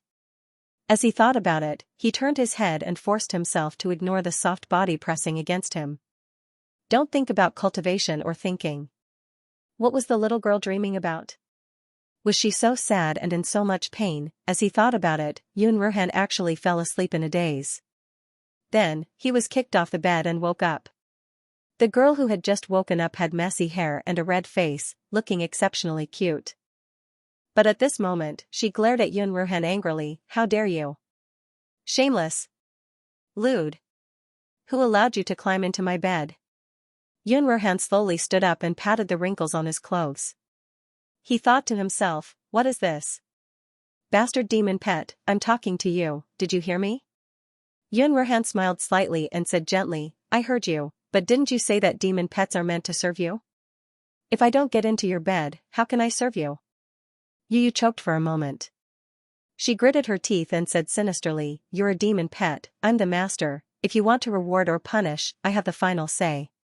Even if I want to kill you now, what can you do? Uncle Chi, who had been quietly hiding in the corner, floated out again, Milord, you forgot that you promised Elder Min Wei, at least when the Blood Demon Guard captain is on duty, you have to keep your word, reward and punish clearly. This little demon soldier's blood seems to be a little special, it can regulate the violent demonic energy in your demon core. You owe him a favor, so you should reward him now. Oh, right, Milord, you hugged me when you were sleeping, and then turned your back on me when you woke up, that's not very good. Get lost. Yu sent a karate chop over. Uncle Chi, who looked old and weak, immediately rolled backwards and dodged the air blade. Then, he lowered his head and retreated to the side. Yu looked at Yun Ruhan once more, the anger on her face slowly receding. Her lips curled into a bright and innocent smile. Little pet, tell me, what reward do you want? I'm very clear about rewards and punishments, and I'm a man of my word. The girl's voice was pleasant to listen to, but when she said the last sentence, she seemed to be gnashing her teeth. Yun Ruhan stayed last night because of the reward. Without any hesitation, he said, I want to take a look at the betrothal contest. Yu was stunned. For a moment, she thought that she had misheard. She rarely rewarded magic pets. This person did not want a devil artifact, did not want a devil core, and actually wanted to watch the marriage selection. Not only was this little magic pet weak, but it was also an idiot. Could it be that he was afraid that he would find him for revenge? Was that why he didn't dare to make any requests? Yu puffed up her cheeks and said, I told you to make a request, so just make it. Don't play hard to get. Human fallen evils are troublesome. She didn't like to say things properly and liked to beat around the bush. Yun Ruhan coughed lightly and said helplessly, I don't want other rewards, I just want to watch the marriage selection. Yu said grumpily, you're just a useless demon soldier. Why are you watching the contest? Don't you know that the contest is in the main city of the 3 stars? Even if you're watching from below, you won't be able to see a single move. You'll even be stunned by the pressure of a high-level demon. Do you want me to save you? Yun Ruhan thought for a moment and nodded, you're right. If it's really inconvenient, then forget it. He paused, then I'll take my leave. Wait, where are you going? Yu was dumbfounded. Yun Ruhan turned around and smiled warmly. Her slender fingers pressed against the wound on her neck that had already healed. She said unhurriedly, thank you for saving my life, milord. However, I believe that milord didn't use any pills to treat my injury. As for saving my life, I'll treat it as repayment for the few mouthfuls of blood I spilled last night. We'll meet again someday. In fact, Yun Ruhan knew why her blood had such a special effect. When they were on the floating island, Mu Yan would often make all kinds of elixirs for them to take. First, it was to test the effect of the new elixirs. Second, it was to increase their cultivation speed. In the entire Xiaoyao sect, only Mu Yan and Yun Ruhan practiced the demon clan's cultivation method. So they didn't make many demon elixirs. But most of them had taken several kinds of elixirs. Among them, there were some medicinal pills that could carefully condense qi and suppress the rampaging demon qi. It was the same as what the old man called Uncle Chi said. He didn't know why the demon qi in this little girl's body was so violent, but it should be the effect of the elixir in his blood that made her fall into a coma. But the elixir could only alleviate the symptoms. It couldn't cure them. If she was always troubled by the demon qi, wouldn't it be very painful? Maybe she wouldn't be able to sleep for the rest of her life, but did the demon clan need to sleep? No matter what, she had saved his life. If he saw his junior sister, he would ask for a bottle for her. Yu, who was standing on the bed, watched helplessly as Yun Ruhan left her and left the pink bedroom.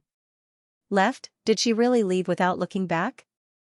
Was there something wrong with this human fallen evil's head? Yu looked back at Uncle Chi and raised her voice. It's the first time I gave someone a reward so easily, but he didn't want it.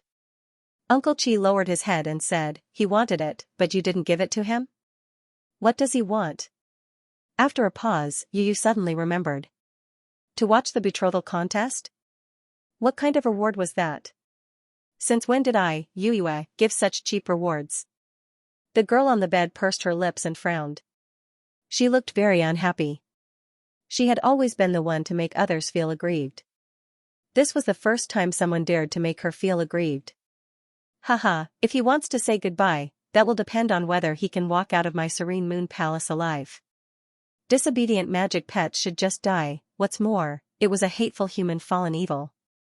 However, his mind couldn't help but think of the warmth he felt in his dream last night, as well as the gentle caress. How long had it been since she had fallen asleep? Last night, she fell asleep, but she did not dream of what had happened in the past. Instead, he felt a sense of security that he hadn't felt for a long time.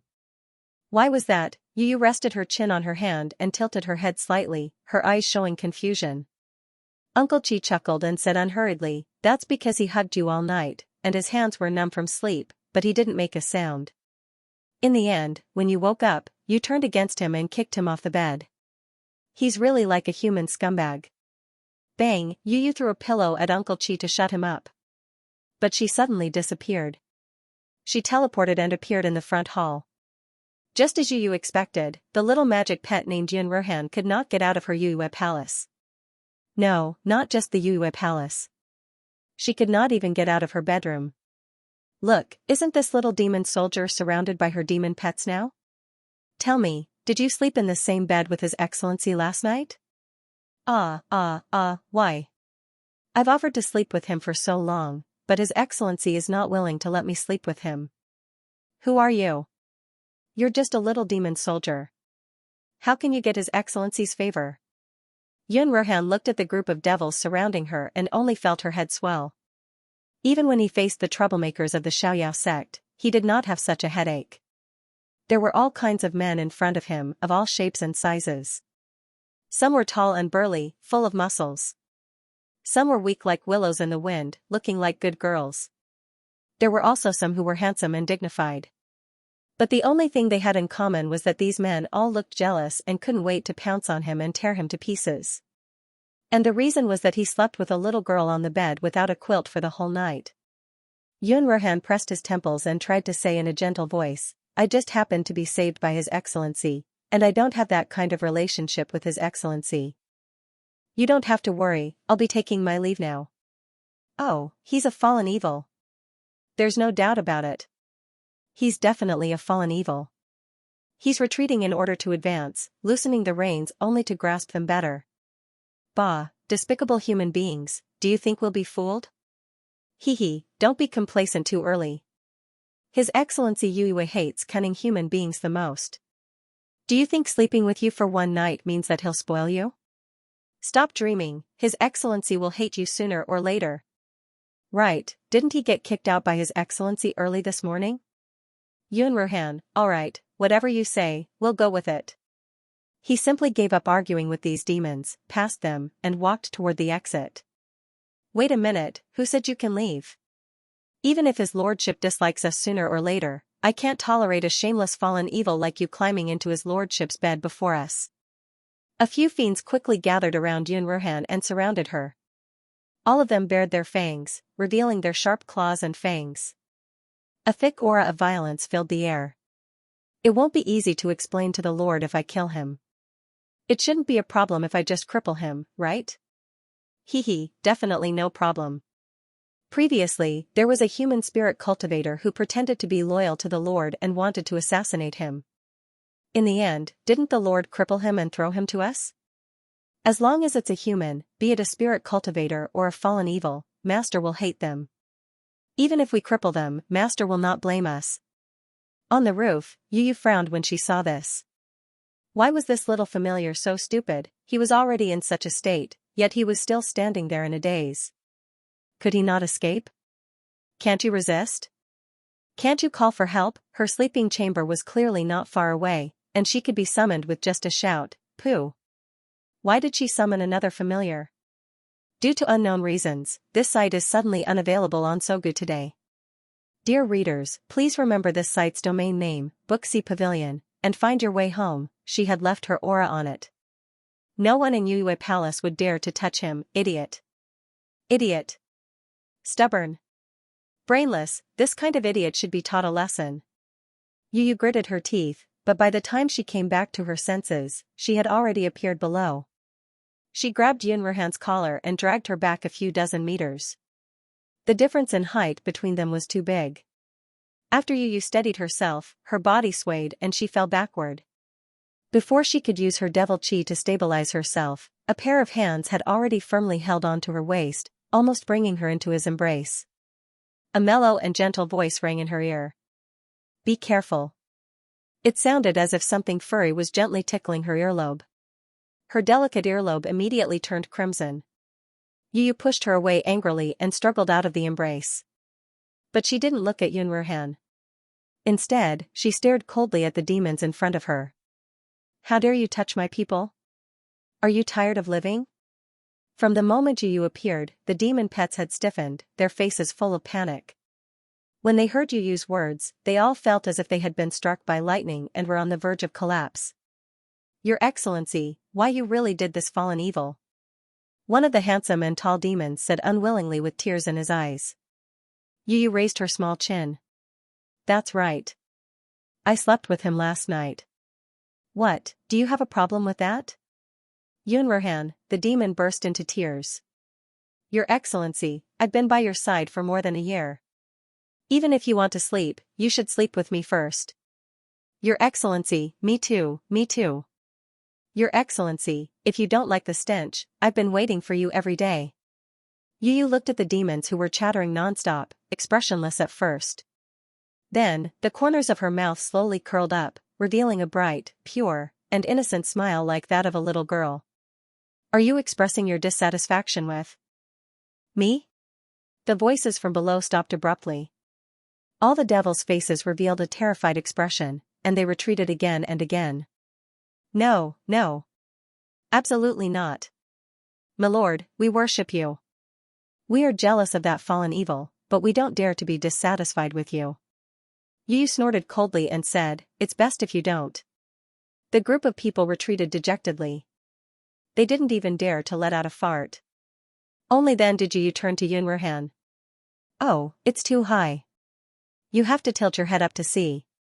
Yu was very unhappy. Are you an idiot? Yunruhan coughed lightly.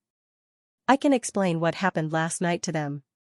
Yu said disdainfully, why should I explain it to them? I heard that these magic pets were all snatched back by you, my lord. Since you've snatched them back, you should treat them well. Anger flashed in Yu's eyes. Are you lecturing me? She kept a bunch of male concubines in her harem, but abandoned them after messing with them, not caring about them.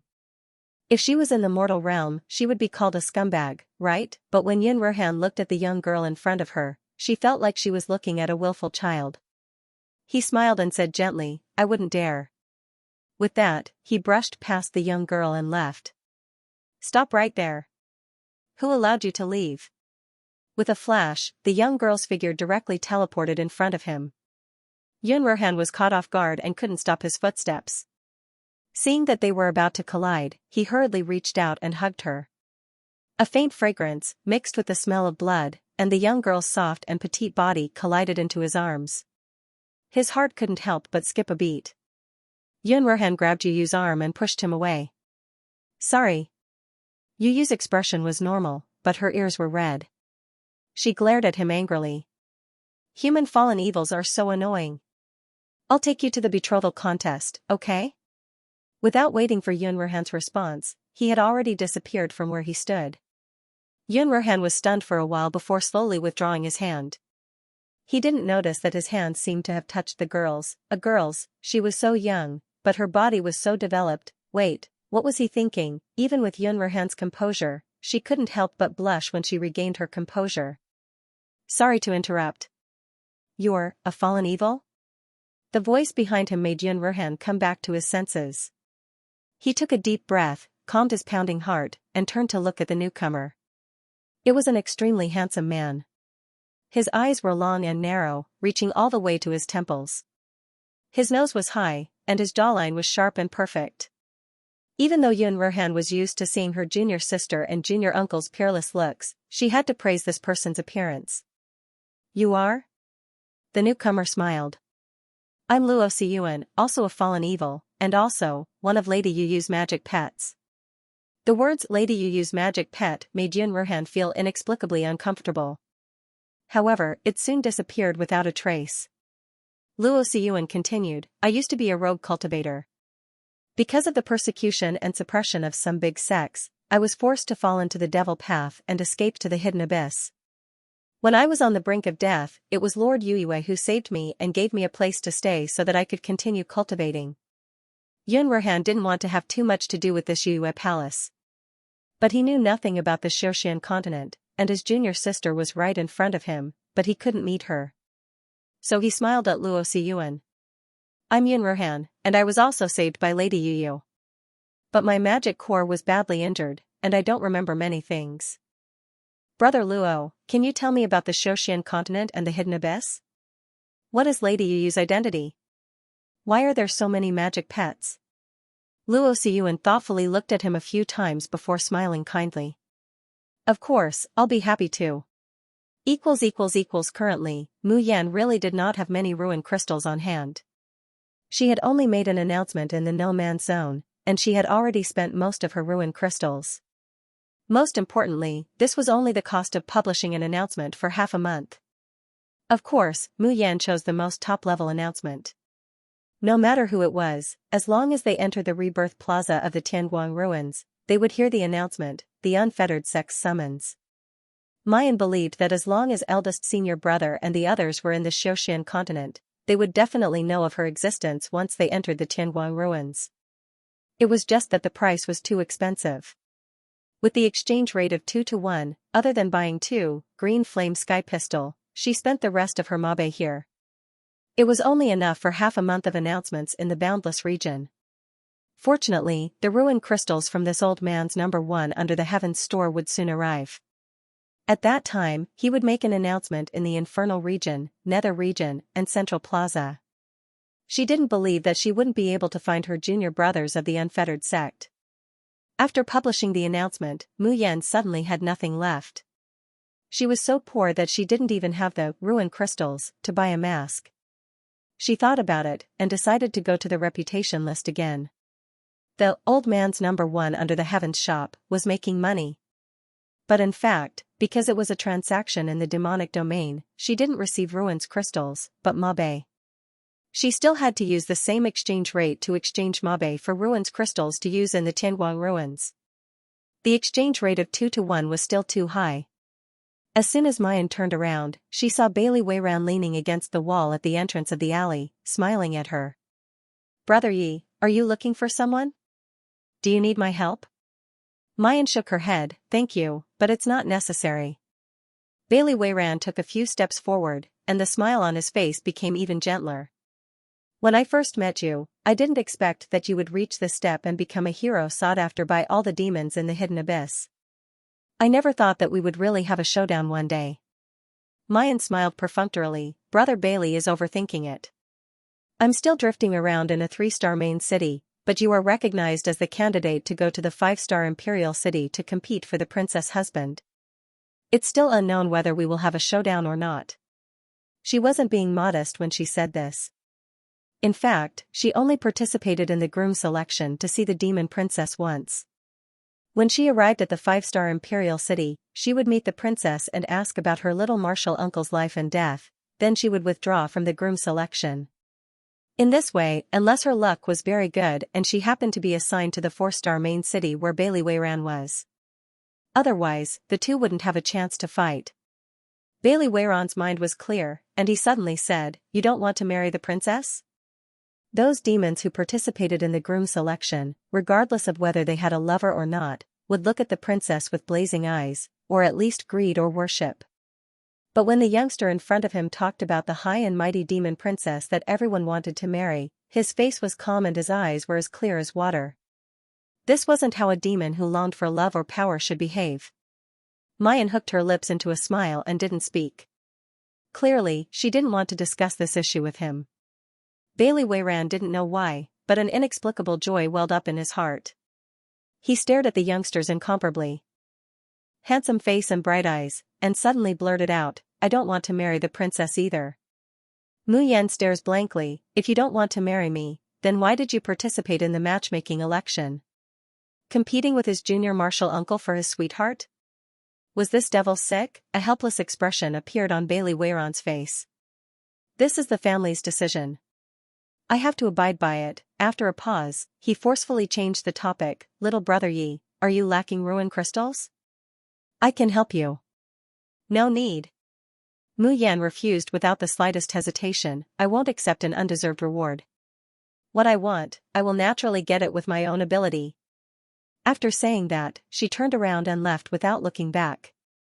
Bailey Weiran was left standing on the spot, staring at her silhouette in a daze. Then, he revealed a somewhat disappointed expression. Although he was rejected, Bailey Weiran still found a way to transfer a large amount of mabe into the Jade Void Key. He thought that it was normal for Yap Liangchen to be unwilling to ask for help since he was young. But in the end, he came from a 2-star main city like Red Star City, so he certainly did not have any mabe on hand. Even if he refreshed the reputation rankings, he probably wouldn't have that many mabe to exchange for. If he was really in trouble and I helped him, would that young man show some gratitude towards me?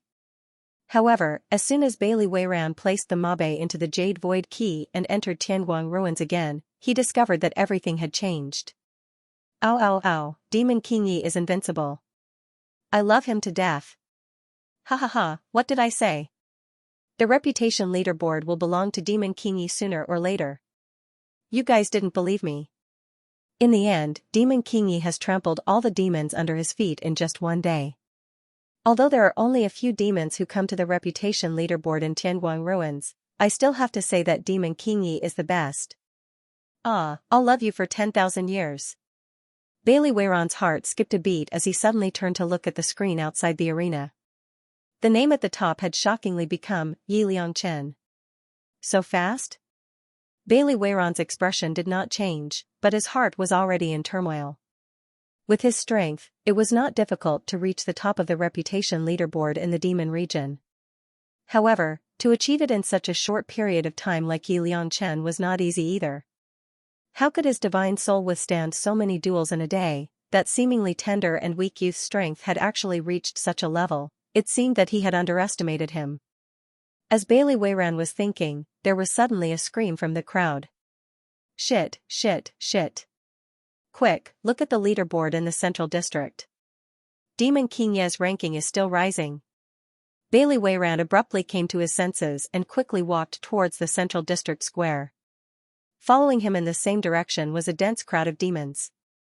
There were many people coming and going in the Central District, but there were not many who gathered at the square and did not leave. At this moment, the demons swarmed over and squeezed into the center of the square, instantly attracting the attention of many human spirit cultivators. Hence, they also moved over. It's really still rising? Why is this happening? Demon King Yi has reached the top. Is it because I'm selling demon elixirs in the world's #1 shop? Get lost, don't you know the rules of Tianguang ruins? Every transaction has to be completed before the reputation leaderboard is calculated. Every cycle takes at least 7 days. Demon King Yi has only opened the shop for a day, how can his reputation leaderboard increase? Then what's going on? Did something happen in Tianguang ruins? Bailey Weiran's eyes were fixed on the name that kept jumping up. From the beginning, there were only 50 to 40-something, and then 30-something. The speed was so fast that it made people dumbfounded. He suddenly thought of something and murmured, is Yi Liangchen's name already on the reputation ranking of the Wuji district and the Nether district? Bailey Weiran's voice was not loud, but it was like a clap of thunder, exploding in the ears of every demon. The central area was silent for a moment. Immediately afterward, many demons roared and charged toward the limitless and nether regions. Soon, news came back from the front lines. On the Limitless District's reputation ranking, a name that they were familiar with and felt their blood boil appeared, Xianxia. Just like the demon region, the entire boundless region was already in an uproar. Xianxia's name was known by everyone in the everlasting region. Even though they knew that he was a demon, there were still many spirit cultivators in the boundless region who idolized and worshipped him. When they saw Xianxia's name appear on the reputation ranking of the Limitless District, they immediately exploded. Some people were excited and shouted, "God Yi is invincible." But there were also people who were unhappy. This is the ranking of the Limitless region, the ranking of human spirit cultivators. What's the meaning of being stepped on by a demon? That's right. Why are they so happy? It's not like the Limitless region is stepping on the Nether region. But what I find strange is that only the power of the 9 glorious suns can be amplified in the arena of our Limitless District. Even the people of the Nether District don't dare to say that they can trample on all the spirit cultivators of the Limitless District. How did Xianxia, a demon, do it? The demons who found the truth did not care if they were in someone else's territory. They immediately burst into arrogant laughter. All of them were dancing and high-fiving in other people's reincarnation square. Ha ha ha, foolish humans. I'll let you feel the terror of being controlled by Demon King Yi.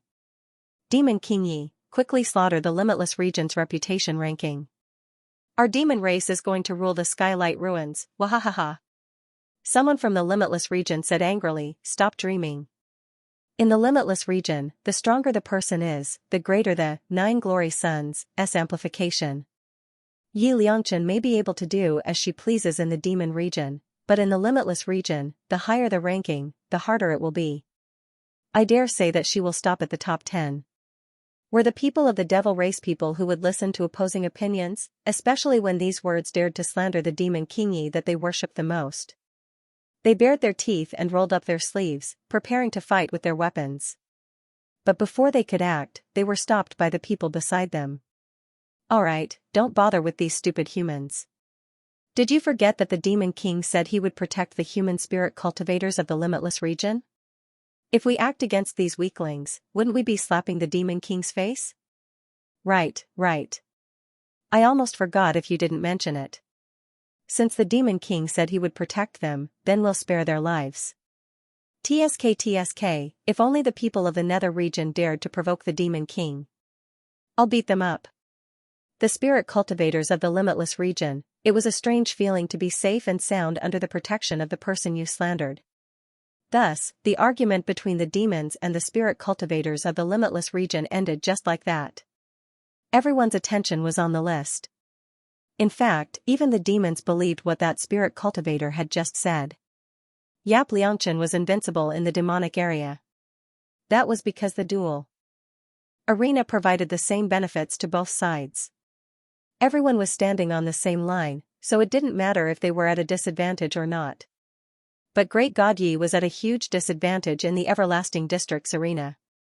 If it weren't for the fact that the 3 regions had different buffs, the reputation rankings of the Limitless region, which had always been suppressed, would have been occupied by the people of the Nether region. However, what happened next completely shattered their understanding of the past. Because the match between the 3-star nebulous city was about to end. He did not know what would happen after he went to a 4-star main city. Therefore, Mu Yan intends to push the reputation list to the limit this time. Both spirit cultivators and demons could only stay in the Tianguang ruins for a limited amount of time to engage in intense battles. This was because what moved about in the Tianguang ruins wasn't a real physical body, but a mimicry formed by a person's divine soul. This was a huge drain on one's divine sense. Once it was too much, one's mental state would deteriorate, and even one's soul would be damaged. This time, Mayan plans to directly grind the reputation list until her spirit can't bear it anymore, and then leave the Tianguang ruins. However, she was puzzled. Others would feel tired after 3 to 5 battles in the dueling arena. Even for those with powerful souls and strength, it was already the limit for them to participate in 10 to 20 matches a day. But the more Mu Yan fights, the more spirited she becomes. He went from 3rd place to 1st place on the reputation leaderboard in the demon region. She felt refreshed all over and wished for more. Because of the pain and sadness in his heart when he thought of little Uncle Master, he calmed down quite a bit. However, as long as the champion of the demon region was refreshed, they would no longer be able to fight with others. Thus, Mu Yan came to the Limitless District. She hid her name and appearance and began her journey of continuous battles in the Everlasting District's dueling arena. He only felt that the more he fought, the more refreshed he felt, and the more contented he felt. In the last battle, her opponent was pinned to the ground by her. The 7 Absolute sword, which shone with a cold light, was pressed against the man's neck. It was only an inch away from sticking close to his carotid artery and plunging into the ground. His face was deathly pale. Mu Yan says indifferently, "Admit defeat?" His opponent's voice was slightly hoarse. After a long while, he said, I admit defeat." Mu Yan pulls out the 7 Absolute sword and stands up. She is about to let the duel arena record the results. Suddenly, the voice from below spoke again, "You. Are you Yi Liangchen, God Yi?" Mu Yan stares blankly. Someone recognized me? How could that be? The camouflage in the duel arena was very successful. Up until now, no one had recognized her. Seeing that she did not deny it, the other party immediately became excited. "Great God Yi, it's really you. I worship you so much. I didn't expect to be able to exchange blows with you. Your strength is too strong. Even after being weakened by the 9 glorious suns, you were still able to defeat me so easily.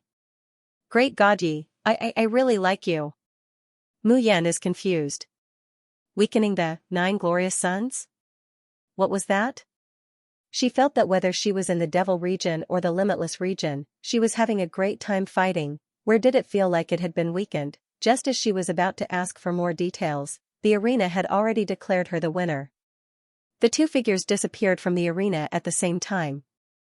Almost at the same time, a familiar mechanical voice rings in Mayan's ears.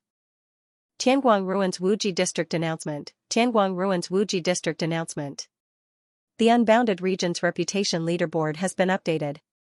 The new Unbounded Region's Reputation Leaderboard is Yi Liangchen. Mu Yan was directly transported from the dueling arena to the Limitless District's Reincarnation Plaza. She curled her lips, feeling a little displeased. How did he become the champion so quickly? Didn't that mean that she wouldn't be able to find someone to fight in the Limitless District? Should he return to Cloud Nether City to refine pills, or should he go to the Nether region? At the thought of going to the Nether region and having to start matching from a low-level cultivator, Mu Yan felt a little dispirited. There were too few experts who would come to the Tianguang Ruins dueling ground to cultivate. After all, this place was mainly a trading place. Guru Yi, isn't that Guru Yi? Demon King Yi, please let me kneel and lick your toes. Please let me be your slave for life. God Yi, stay in our Limitless District. We are willing to follow you forever. Scram, Great Demon King Yi belongs to our demon race. I am the Great Demon King's demon in life, and the Great Demon King's ghost in death. Mu Yan, looking at the crowd madly rushing towards her, she turns around and runs. Have the people of the Shoshan continent been infected by the demon race? Why are they all crazier than the Shoshan continent's Liangchen army? Mu Yan left Tianguang Ruins first and borrowed 1,000 mabe from Night Spirit. Night Spirit now had 50,000 mabe in his hands and was extremely wealthy. Moreover, after eating so many elixirs from Mu Yan, his advancement speed was extremely fast. Once he heard that Mu Yan wanted to borrow money, he took out all his belongings without hesitation. But Mu Yan rejected him. She only took 1,000 mabe and exchanged it for 5,000 ruin crystals. Yes, after slaughtering the Limitless Region's Reputation Leaderboard. Mu Yan had now entered the top 10 of the Reputation Leaderboard. The exchange rate of mabe to ruin crystals had also reached 5-1. When the mabe from the old man is number 1 under heaven shop arrived, she would become rich overnight. After borrowing Night Spirit's former mabe, Mu Yan was not in a hurry to enter Tianguang Ruins. Instead, she used the chaotic demonic transformation to concoct a few hundred elixirs. The elixirs this time had functions similar to the barrier-breaking elixir and assisted in cultivation. There were also some elixirs that repaired damage to the demon core, cleaned the impurities in the demon core, and strengthened demon chi for a short period of time. Because the effects of these elixirs were ordinary, she didn't even bother to name them. She named them according to their types: Great Strength Pill number 1, Great Strength Pill number 2, Great Strength Pill number 3.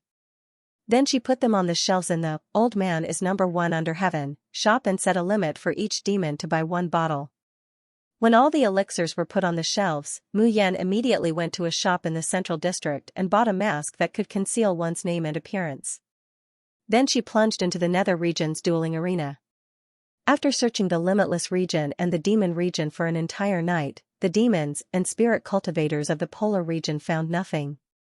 In the end, they could only leave Tianguang ruins dejectedly. But there were some who stayed and waited outside the Old Man is number 1 under heaven shop. They knew that Demon Kingi had fought for a day and night and would definitely not have the energy to refine the elixirs. But they didn't have to buy the elixirs. They just wanted to take a look at their idol. This group of demons didn't expect that they, who had waited obediently without any hope, would wait until the Old Man is number 1 under heaven shop opened. Because she had no money to hire a shop assistant, Mu Yan didn't want to appear in front of others. Therefore, the Lousy is the number 1 under the world store was set up to sell for dummies.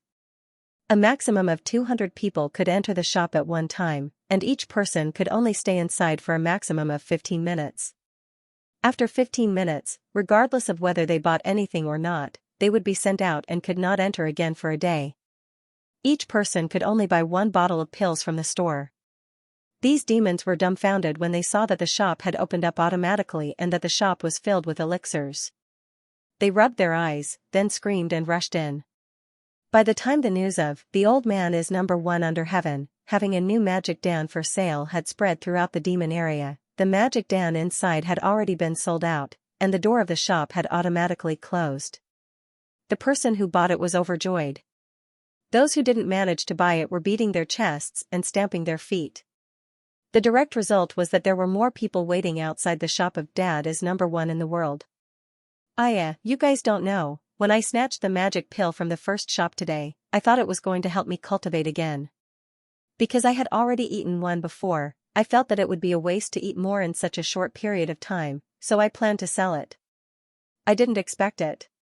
The effect of this magic dan is actually to mend an injured magic dan.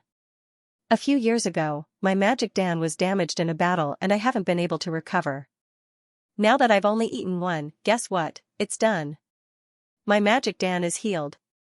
Ha ha ha ha. It's just that the name Great Demon King was given too casually. What Great Strength Pill number 3, such a precious devil pill should be given a cool and domineering name. What Great Strength Pill number 3, it's such an insult to such a treasure. In the wee hours of the morning, a demon who happened to be waiting for the devil pill was talking nonstop with his saliva flying everywhere. Although it sounded like ridicule, the pride and satisfaction on his face couldn't be concealed. Hearing this, a few demons at the side felt sour in their hearts as they swallowed their saliva. If it wasn't for the rule of Tianguang ruins that no one could use force, they would have beaten this fellow up. What kind of demon immortal was Great Demon Kingi, to be able to refine so many devil pills, not only to aid in cultivation, but also to repair damaged devil pills? Why did they leave Tianguang ruins so early yesterday? If they were also waiting here, wouldn't they have snatched the devil pill already? The demons were filled with regret, and secretly made up their minds to not leave before waiting for the devil pill. But very quickly, cries of shock came from the direction of the plaza. My God, my God! Quickly look at the Central District's reputation list. Great Demon King Ye's ranking has gone up again. You must be joking. Didn't the Great Demon King already slaughter the Limitless District's reputation list yesterday? How can his ranking still go up? Everyone looked at each other, and couldn't help but swallow a mouthful of saliva. Someone shouted first, the Nether region. What is Great Demon Kingi doing? Someone asked in a daze. Is he going to slaughter the entire reputation list of the 3rd district? Just use 2 days? Although the demon race had always been arrogant and lawless. But hearing this sentence, they all fell silent. Because this idea was too crazy, too unimaginable. One must know that in Tianguang ruins, the strength of all humans and demons were suppressed to the same level. In other words, their true strength wasn't much different. In the arena, what competed the most was divine ability and battle experience. And slaughtering the list in a short period of time, competed the strength of one's consciousness. Although Yi Liangchen's slaughtering of the demon region's list had caused a heated discussion, it couldn't be considered a sensation. Because he had to participate in the marriage selection, he could only find time to farm points in the arena. But this time, the rankings of the Everlasting Slaughter District and the Nether District were different. It had been 2 days, a whole day and 2 nights. Yap Liangchen had no idea how many battles he had fought. How could he not feel tired? Could his divine soul withstand it? If the great demon King Yi really slaughtered even the reputation ranking of the Nether region, then just how strong is her spirit? How powerful is she? In the hidden abyss, are there really any demons of the younger generation who can contend against the great demon king? Could it be? Could it be that Yap Liangchen really became the princess husband? The square was quiet for a moment, but the expressions of the demons became more and more excited. If Yap Liangchen really becomes the prince consort of the princess, will he become a demon one day?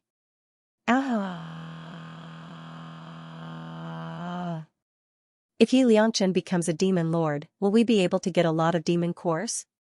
In the fiend race, only the strong were respected, and the victor was king. There is no inherent human class concept. The fiend race worshipped the demon lord because he was strong enough. As the flesh and blood of the demon lord, the princess must be incomparably strong. But if someone appeared and defeated the demon lord and took over the position of the demon lord, no demons would be afraid to talk about it because of this. Strength was everything. This was the law of survival for the demon race. At this point, Mu Yan still didn't know that many low-grade demons in the hidden abyss of the Tianguang ruins had already placed their bets on her, secretly hoping that she would become the next demon lord. In the Netherworld area's dueling arena, after experiencing the airport battle, Mu Yan couldn't help but frown slightly. The battle in the Netherworld was not as smooth as expected. When the battle started, there seemed to be an invisible force around her, preventing her from using her divine arts. If she had the Tian Emochin in hand at this time, she would naturally be able to easily eliminate these obstacles. But the Tian Emochin is still sealed in the space and cannot be taken out. Mu Yan recalled the words of the opponent she encountered in the Limitless District. 9 lights lunar, and 9 lights sun, weakening and amplifying. She remembered that when she first activated her domain, it was the first time she had heard of the 9 lights moon, and 9 lights sun. Those who possessed the 9 glory lunar were suitable to practice the cultivation techniques of the nether realm. Those who possessed the 9 glorious suns were suitable to practice the techniques of the polar domain. But Mayan's star field is neither subordinate to the 9 planets lunar, nor the 9 planets sun. At that time, her domain had taken a bite out of Di Mingju's and Little Marshal Uncle's domains, and it had leveled up. Later on, Di Mingju healed her many times. Her tyrannical and gluttonous stellar domain had more or less taken a few bites from Di Mingju's domain. Therefore, her star domain could be completely recognized by the 9 glorious suns of the boundless region. But he did not receive the full approval of the 9 glory lunar in the netherworld. Therefore, her strength was weakened to a certain extent. They wouldn't lose if they fought like this, but it wasn't satisfying enough. They wouldn't be able to fully immerse themselves in the battle and enjoy the joy. Right at this moment, a notification sound rang in her mind, informing her that someone was contacting her. It was Mo Ju. There was still Bailey Weiran. Mu Yan thought for a while, but did not start the next battle. Instead, he left the dueling arena. I'm in the nether region. Not long after this message was sent, a small figure appeared at the edge of the square and slowly walked towards her. He was clearly a child, but his demeanor were extremely similar to that of a high and mighty ruler. Especially that pair of icy blue eyes, biting cold and indifferent, looking down on the world. The arrogant nether region cultivators on the square couldn't help but retreat. Mu Yan recalls the blurry figure she saw that day, and she slightly narrows her eyes. His heart was churning with questions and guesses, but his face did not change as he said, "Little Jew, why have you come here?" Mo Ju's dashing steps froze and he muttered darkly, "Don't call me Little Jew." Mu Yan smiled and went forward to rub his head, "You just look so small." "If I don't call you Little Jew, what should I call you?" "Emor? Jewer?" Mingju was so upset that he almost spat out a mouthful of blood. She even forgot to pursue the matter of her head being rubbed by this rude youth. He grabs Mayan's hand, his small fingers firmly resting on her wrist, full of dominance and possessiveness. Call me Yan Yu. Before he could finish his words, an annoying voice reached his ears. Liang Chen, you really are in the nether region. Mu Yan stares blankly. Didn't Bailey Weiran always call him little brother Yi? Why did she suddenly call him Liang Chen? Moreover, that gaze seemed to be a little too scorching, causing her to subconsciously avoid his gaze. Bailey Weiran lowered his eyes and looked at the young man's picturesque features. He became even more determined.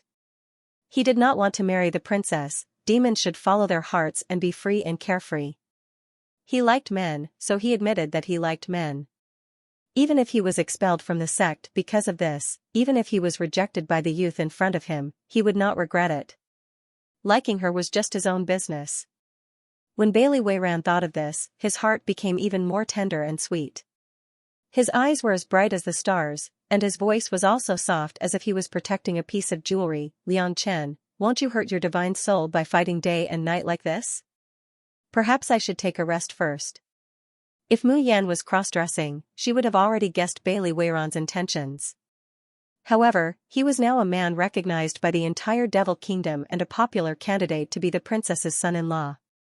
Who would have guessed that Bailey Weiran, who was also a candidate for the emperor's son-in-law, would fall in love with a man like him? Therefore, the strange speculation in his heart was quickly thrown to the back of his mind. Mayan nodded and said, don't worry, it won't affect the marriage selection. Bailey Weiran, who cares about your betrothal contest? He wished that Yap Liangchen would be eliminated as soon as possible. In their hearts, they felt some resentment towards the demon princess, whom they had originally revered. Bailey Weiran composed himself and said, I have the Heaven's Heart Sand that can stabilize one's spirit. I don't know if you need it. Mu Yan originally wanted to refuse, but upon hearing the 3 words, Heaven's Heart Sand, her heart suddenly moved. Wasn't this one of the top-grade heavenly treasures that Little Nine's master wanted to find? It was even more precious than the green flame sky pistol, and could only be found by luck. According to Little Nine's master, he had previously obtained a few of them, but they were soon squandered away by him when he was experimenting with alchemy. He wanted to get more, but the Heaven's Heart Sand was only produced in the hidden abyss. It was extremely difficult for human spirit cultivators to obtain it. There's a longing look in Mayan's eyes. Although he did not deserve it, a treasure like the Heaven's Heart Sand was too rare. Not only did Little Nine's master want it, she also wanted it. It was rare for Bailey Weiran to see a different kind of radiance in the young man's eyes. He only felt his heart softening and jumping with joy. Her thick and long eyelashes fluttered gently, as if sweeping something into the bottom of his heart and making it sprout. Ever since he was young, he had never liked someone so much. Bailey Weiran said softly, if you need it, I can give you 3, okay? Mu Yan is at a loss, I'll buy it from you at the market price. Just 1, 2 will be enough. Bailey Weiran smiled, I have 5 of them, it's useless to keep so many. You are a devil alchemist, the Heaven's Heart Sand will be more effective if I give it to you. How about this, when you refine a suitable devil pill for me to consume, it will be the value of the Heaven's Heart Sand, how about it? In fact, the moment Bailey Weiran said this, he didn't want any reward. The devil pill that Yeliankin made was indeed rare and precious, but it was basically only suitable for those who were below the devil lord level to consume. It was still effective against demon masters and below the 5th rank. Above the 5th rank, it was basically better than nothing. Bailey Weiran's cultivation had already reached the peak of the devil lord level. Even if Mu Yan refined a better devil pill, it would still be useless to him. But after thinking about it, Mu Yan feels that this method is feasible. She hasn't mastered the refining of devil cores yet, so the effects of the elixirs she refined are not good. But when he takes out the Tian Mo Chin and refines the devil Dan, it's a completely different matter.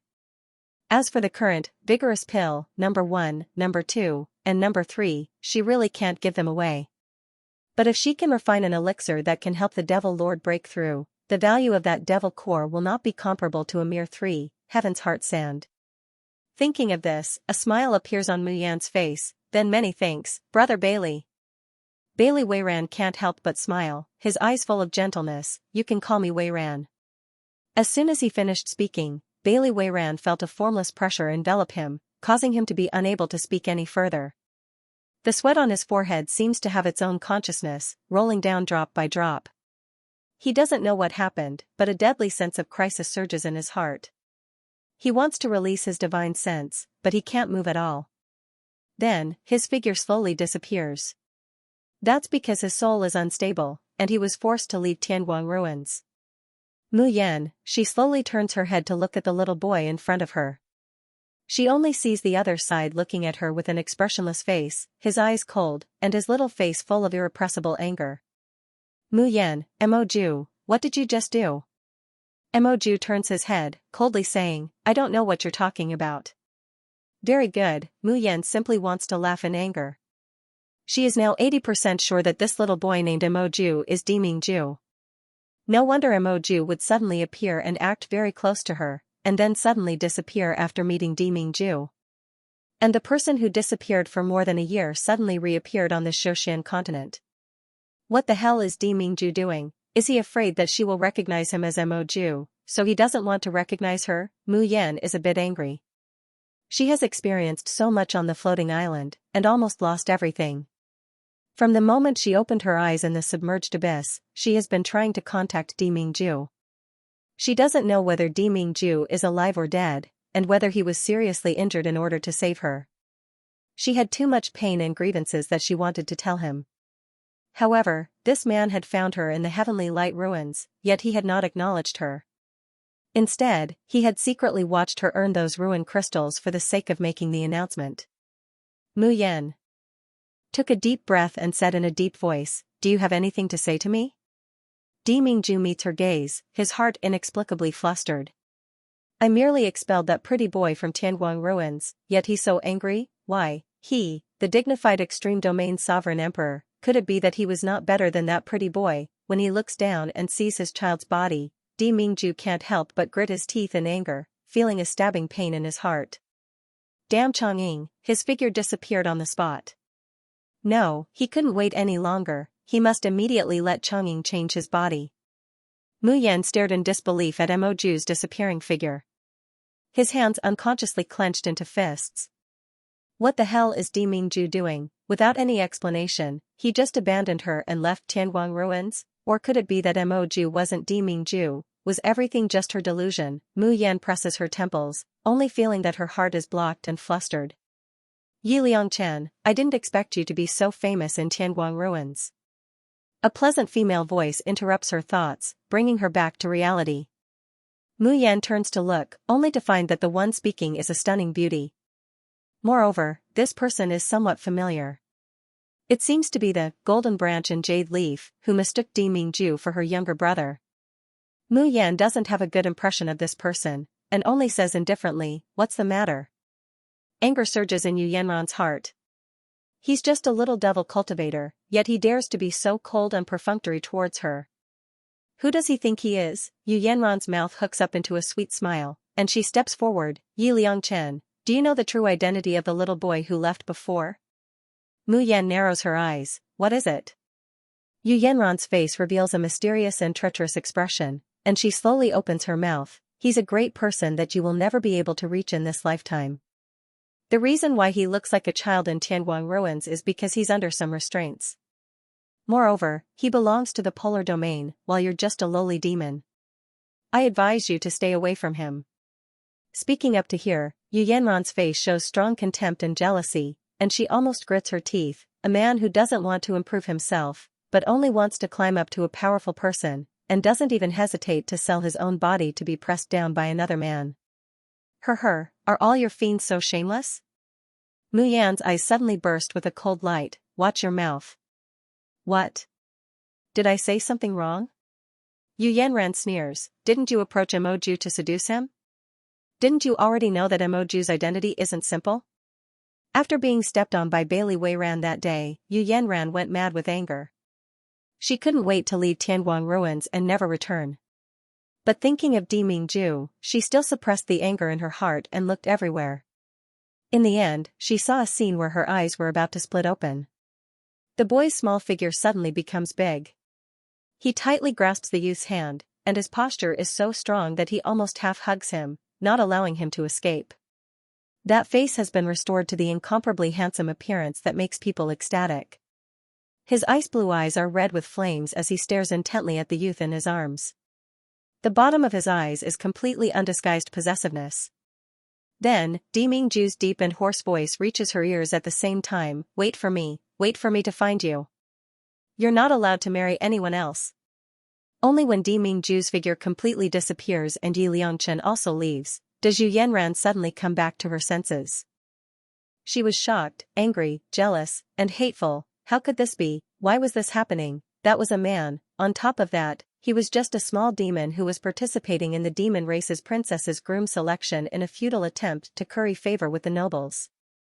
Why would Dimingju rather like a demon than accept her? She obviously abandoned her own appearance and used the magnificent quicksand to change into Jun Mayan's appearance. Why does Dimingju still refuse to look back at her? After leaving the Tianguang ruins, Yu Yanran gritted her teeth in hatred, but she was also anxious. Especially after hearing that Dimingju was going to the demon realm. Others might think that Dimingju wants to marry the demon princess. Only Yu Yanran knew that he was going to see Yi Liangchen. A youth of the demon race, at that time, losing to a mortal woman, Jun Mayan, had already made Yu Yanran's heart unwilling. Now, losing to a man, this makes Yu Yanran's heart, liver, spleen, lungs, and kidneys feel like they're on fire. She had sacrificed everything in order to slowly approach the position of the polar domain's mistress. How could she allow a yellow-haired kid to steal everything that belonged to her? Yu Yanran did not dare to tell Commander Tong about Yi Liangchen's existence. Presently, Commander Tong was already finding her more and more unpleasant to the eye. Because even if she becomes Jun Mayan, she still can't grasp Di Jun's heart. After learning that the emperor was going to marry the demon race princess, Commander Tong's gaze towards Yu Yanran was filled with even more killing intent. Commander Tong thinks that Jun Mayan is an insignificant mortal, not worthy of the emperor. But the demon princess was different. The princess had a noble status, and becoming the mistress of the polar domain could also be considered as complementing each other. But if the demon race princess married in, then Yu Yanran's existence would become unnecessary. It was also possible that Commander Tong had disobeyed the monarch's orders. Thus, Commander Tong wanted to get rid of her to silence her. In the end, it was Yu Yanran who was quick-witted and told Commander Tong that the demon race princess was choosing a son-in-law in the hidden abyss and that she had a son-in-law in the nether region. That princess is so fickle, how can she be worthy of the emperor? Even if he really managed to bring the person back to the polar domain, the emperor should have at least 3 or 4 concubines to contend with him. This makes Tong Zhongling dispel the idea of getting rid of her. He plans to keep her as Dimingju's favorite concubine, and destroy the prestige of the demon princess. Commander Tong was also extremely disdainful of the demon princess's flirting outside. After hearing Yu Yanran's words, he felt the urge to knock the princess, whom he had not even met yet. Thus, she turned around and asked Elder Chung for 2 spots, stating that she wanted to bring Jun Mayan with her to the hidden abyss. When Yu Yanran hears that she can follow Dimingju to participate in the demon race's heavenly enchantment banquet, she breathes a sigh of relief. She believes that with the face of Jun Mayan, a mere demon princess would be unable to be mentioned in the same breath as her. The one she was really afraid of was the little devil called Yi Liangchen. That person also had a similar appearance to Jun Muyan, and the monarch treated him so differently. She would never let the two of them meet. Muyan looks at the woman in front of her. The anger in her heart that has not been extinguished starts to burn. However, the angrier she was, the calmer she appeared on the surface. If I remember correctly, didn't you say that Moju is your younger brother? Why are you suddenly concerned about whether I seduced him or not? Even if I seduce him, what does that have to do with you? In what position are you questioning me? Yu Yanran choked on her own saliva. So you're admitting to seducing Moju? Mu Yan nodded in realization. So you pretended to mistake Moju for your brother to seduce her? TSK, did you change your appearance after entering the Tianguang ruins? You can't even seduce someone like that, so you came to fight with a man like me for a woman's affection. Don't tell me that human spirit cultivators are all trash and shameless like you. Yu Yanran did not expect this little demon to have such a venomous mouth. Her face turned pale. She raised her voice, "Yi Liangchen, who do you think you are? How dare you be so rude to me?" The two of them were talking on the rebirth square in the nether area. At first, no one paid attention to them. At this time, Yu Yanran raised her voice, immediately attracting the attention of others. Yu Yanran's eyes were red, and tears rolled down her cheeks. Paired with her stunning appearance, it was truly lovely and touching, making people feel pity for her. Many spirit cultivators in the nether region couldn't help but gather around, their faces revealing an unbearable expression. Their gazes towards Mayan were filled with hostility. Yu Yanran didn't seem to notice that so many people had gathered around. Her voice trembled as she pleaded, "I'll tell you the truth. Emoju is my fiancé. Due to some reasons, he forgot about me. I've been thinking of ways to cure him and make him remember me again. But I didn't expect that while I was working hard, someone would interfere and want to seduce my fiancé. Moreover, this person is a man. Yi Liangchen, I beg you, stay away from my fiancé. Didn't you already decide to become the princess's son-in-law? Why won't you let my fiancé go? Could it be that as long as you see a powerful person, you want to attach yourself to him and even sell your body?" Whoosh, the surroundings were in an uproar. What do you mean?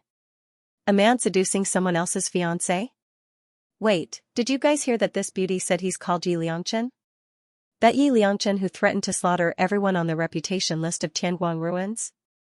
As soon as this was said, someone immediately sneered. They looked at Mayan with disdain and hostility. A mere demon wants to slaughter everyone on the nether region's reputation list. Isn't that a fool's dream? Hee, I heard that Wanwu's sect was defeated by this kid, so you think you can do whatever you want in the nether region? You're really a frog at the bottom of a well.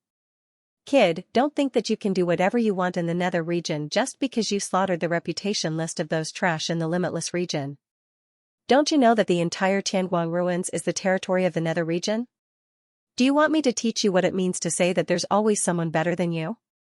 Yu Yanran interrupted at the right time, "Fellow Taoists of the nether region, thank you for standing up for me.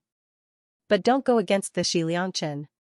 He has a lot of treasures in his hands, and some of them were swindled from my fiancé. Even with the weakening of the 9 luminaries lunar, his insidious methods that can't be guarded against might injure you guys and defeat you." As she said, she looked at Mayan with red eyes. "Yi Liangchen, haven't you taken enough benefits from my fiancé? What will make you agree to leave him? A man giving himself to another man, don't you feel ashamed?" Mu Yan could not help but want to applaud Yu Yanran. This method, this scheming, this art of speech, simply surpassed Lu Ruoxuan in the past. Most importantly, Lu Ruoxuan's appearance was delicate and pitiful. But the gold branch and jade leaf in front of him had a bit of arrogance on her face. Even though he was begging, he was acting high and mighty, and his eyes were filled with disdain. Mu Yan was very curious. Just who was this person? Is she really Di Mingju's fiancé? Extreme ruthlessness and irritation surged in his heart. The voices of the people around her, which were deliberately amplified, entered her ears bit by bit. I really thought that a rare genius had appeared in the demon race. It turns out that he relied on selling his buttocks to obtain treasures. That's why he can be so arrogant in the arena. What's so good about men? That fiancé must be blind. He actually didn't want such a delicate beauty and chose a demon brat. You don't know, do you? The demon race is the most shameless, using all kinds of seductive methods, even disregarding the moral principles. Really disgusting. Mu Yan takes a deep breath, her gaze sweeps over everyone present, and finally falls on Yu Yanran. The corner of her lips slowly hooks up, saying word by word, "Since I said I'm going to steal your man, then fine. If I don't steal him, wouldn't I be bearing this infamy for nothing?" Yu Yanran's face is full of astonishment. She thought that Yi Liangchen would refute and clarify. She didn't expect that he would directly admit it. He even said that he would steal her. Aren't you going to marry the demon princess? Mu Yan chuckles, what's wrong with that? In our demon race, as long as we're strong enough, it doesn't matter how many we marry. When I become the demon lord, even if I marry the emperor of the polar domain and the lord of the nether domain, who can stop me? Yu Yanran chokes a mouthful of blood in her throat, unable to swallow or spit it out. Her pretty face turns pale. What ethics, what indirect scolding. In front of the straightforward demon race, it's nothing. Yu Yanran is used to feigning civility with the human spirit cultivators, using touching and meaningful narration to make the other party a sinner condemned by all. In the end, when she uses this on the demon race, she finds that the other party doesn't follow the script at all. The people of the nether domain are clearly shaken by these words, and for a moment, there's absolute silence. And it's at this time that a few screams abruptly come in. The great demon king said it well. Great demon king, please let me become your ox and horse. I'm willing to follow you for a lifetime. The great demon king is mighty and domineering. Wait until my demon race unifies the world, then we'll marry all the handsome men in the world, ha ha ha. Everyone come quickly, great demon king Yi is here. The nether domain's turtle grandsons want to bully me, great demon king Yi. The densely packed Xianxia army of the demon race rushes over, separating to stand behind Mu Yan. Each and every one of their eyes shines brightly, looking at Mu Yan as if they're looking at their own god. Slurp, a demon licks his lips, saying excitedly, Great Demon King Yi only said to protect the limitless region's humans, but he didn't say that we can't touch those idiots of the nether domain. How about we eat them all? Alas, stop dreaming, Tianguang Ruins doesn't allow eating people. I think we should just bite off its limbs and dig out its intestines. The expressions of everyone in the nether region turned extremely ugly. They could trample on the spirit cultivators of the everlasting district and humiliate them. However, they did not dare to be too arrogant in front of the demons, who were also at a disadvantage. Because the devil race was a bunch of lunatics. He would rather be punished by Tianguang Ruins in order to heavily injure their divine souls. Moreover, if one demon was provoked, there would be countless demons rushing over to take revenge. A normal person would not be able to withstand this group of lunatics. The people of the nether region all retreated, and no one dared to speak up for Yu Yanran. Boss, is this the woman who stole your man? Lu sized Yu Yanran up and down, his face full of disdain. Don't human women boast that they are as beautiful as goddesses? In the end, she couldn't even compare to Boss in terms of face, and she still had the nerve to snatch Boss man? He doesn't even know how to pee and look at himself. Yu Yanran was fuming with anger. Is your demon race always inverting black and white like this? Don't you have any shame? Stealing someone else's fiancé and you still take pride in it? Lu said seriously, that depends on whether your fiancé is worth robbing. That's right, if the one you steal is trash, then wouldn't you be laughed at by the other demons? If it's really good enough, like the polar domain sovereign, I can brag about it for 10,000 years if I snatch it, wahahaha. Mu Yan almost laughed out loud. The frustration and irritation in her heart gradually disappeared amidst the noise around her. She hadn't stayed in the hidden abyss for a long time, but she seemed to have started to like these cute demons. Mu Yan looked at Yu Yanran and said slowly, since you all say I snatch men, there should be a process of snatching, right? I think we might as well play big. Aunt Jing, lend me your Ruins Lord's token. Jing Ruffing walked out from the crowd, her graceful figure graceful. She said coquettishly, so annoying, how can little Xianxia learn from that kid Bailey and call me Aunt Jing?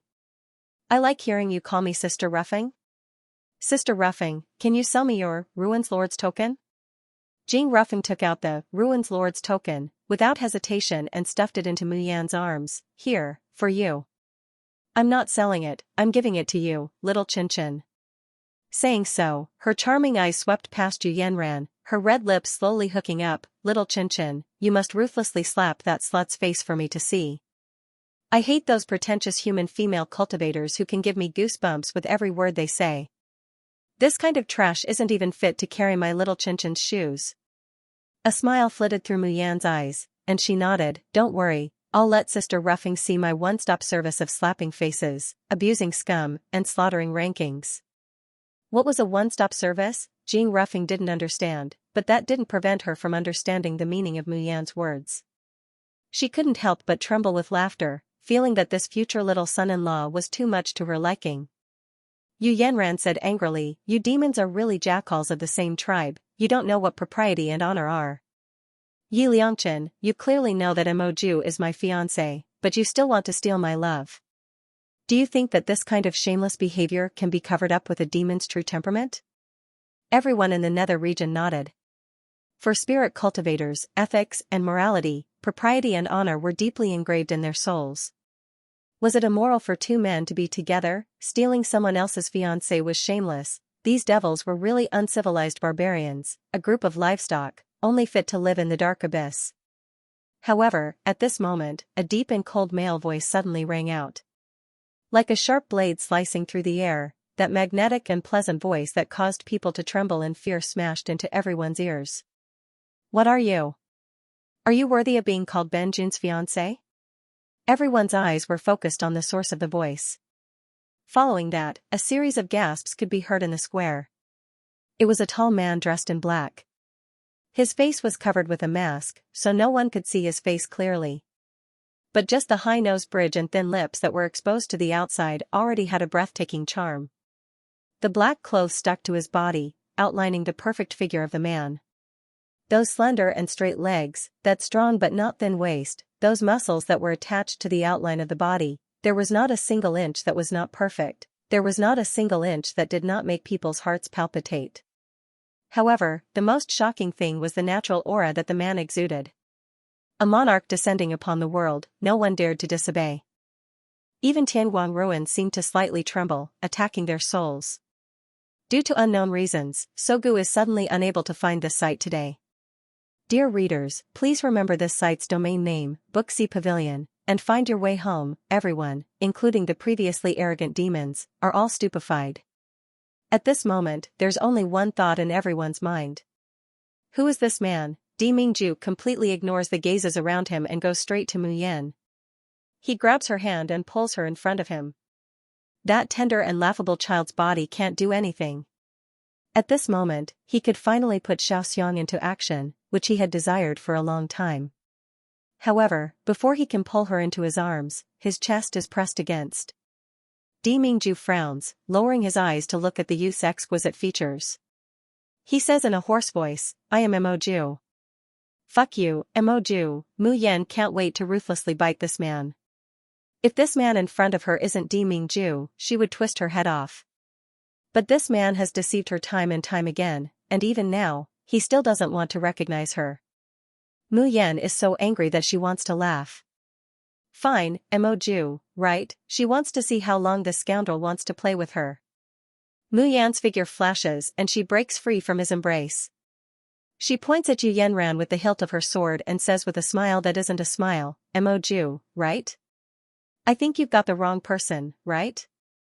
That one over there is your fiancé. I don't seem to have any relationship with you. Di Mingju's arms are empty, feeling as if his heart is empty. Hearing the youth's words, he immediately says coldly, Ben Jun doesn't have a fiancé. His gaze turns to Yu Yanran, the disgust in his eyes overflowing. Who do you think you are, daring to call yourself my fiancé? All of a sudden, shocked gazes focus on Yu Yanran. After a moment of shock, the demons can't help but laugh out loud. Damn it, this is so funny. This woman has been rambling for half a day, but it's all just talking to herself. A human spirit cultivator dares to say that we're shameless? I think they don't even know what shame is, right? Ha ha ha ha. How can you steal my fiancé, Moju ugh, this old lady almost believed it. Even the people of the nether region were stunned. They looked at Yu Yanran with complicated gazes. This woman was quite pretty, but he didn't expect her to be so. It was bad enough that she pretended to be someone else's fiancé, but she was also jealous of a male demon. Yu Yanran's body was on the verge of collapse, and her soul was so unstable that it almost wanted to retreat out of the Tianguang ruins. With tears in her eyes, she looks pleadingly at Di Mingju, her expression incomparably miserable and pitiful. Ju Gij, do you really not remember me? Brother Ju, the corners of Mayan's mouth slowly hooks up, but her eyes are overflowing with a dense chill. This form of address was really intimate. Di Mingju looks at Mayan and quickly says, Ben Jun is not familiar with her. Mu Yan sneers, what does it have to do with me whether you're familiar with her or not? Yu Yanran was so angry that she almost crushed her teeth. These two people exchanged flirtatious glances, flirting with each other, and actually completely disregarded her. The onlookers kept pointing at her and gossiping about her. Those devils who wished for the world to be in chaos were even more unbridled in their ridicule. Yu Yanran was so angry that her body was shaking. She stared at Yap Liangchen with hatred in her eyes. A strong killing intent rose in his eyes. This slut, she's going to kill him. She's definitely going to kill him. Feeling the malicious gaze, Di Mingju's eyes turn cold. He turns around and is about to move. His clothes are suddenly pulled by someone, and he's pushed to the side. A youth dressed in white slowly steps forward. A youngster in white slowly walks forward. As he passes by, he gives him a cold look. My business has nothing to do with Moju. Go away, or do you want to support your fiancé? Di Mingju. Ben Jun doesn't have a fiancé. Hee, very good, no fiancé. That's great. Mu Yan glares at him, then walks straight to Yu Yanran. Di Mingju is at a loss, and also annoyed. There's also an indescribable throbbing in his heart. Is the youngster being angry with him? Although he doesn't know the reason, this lively appearance seems to bring the distance between the two of them closer. It makes him want to press the person into his arms, and fiercely block that irritating mouth. Thinking of this, Jun Shangdaren's ears slightly redden.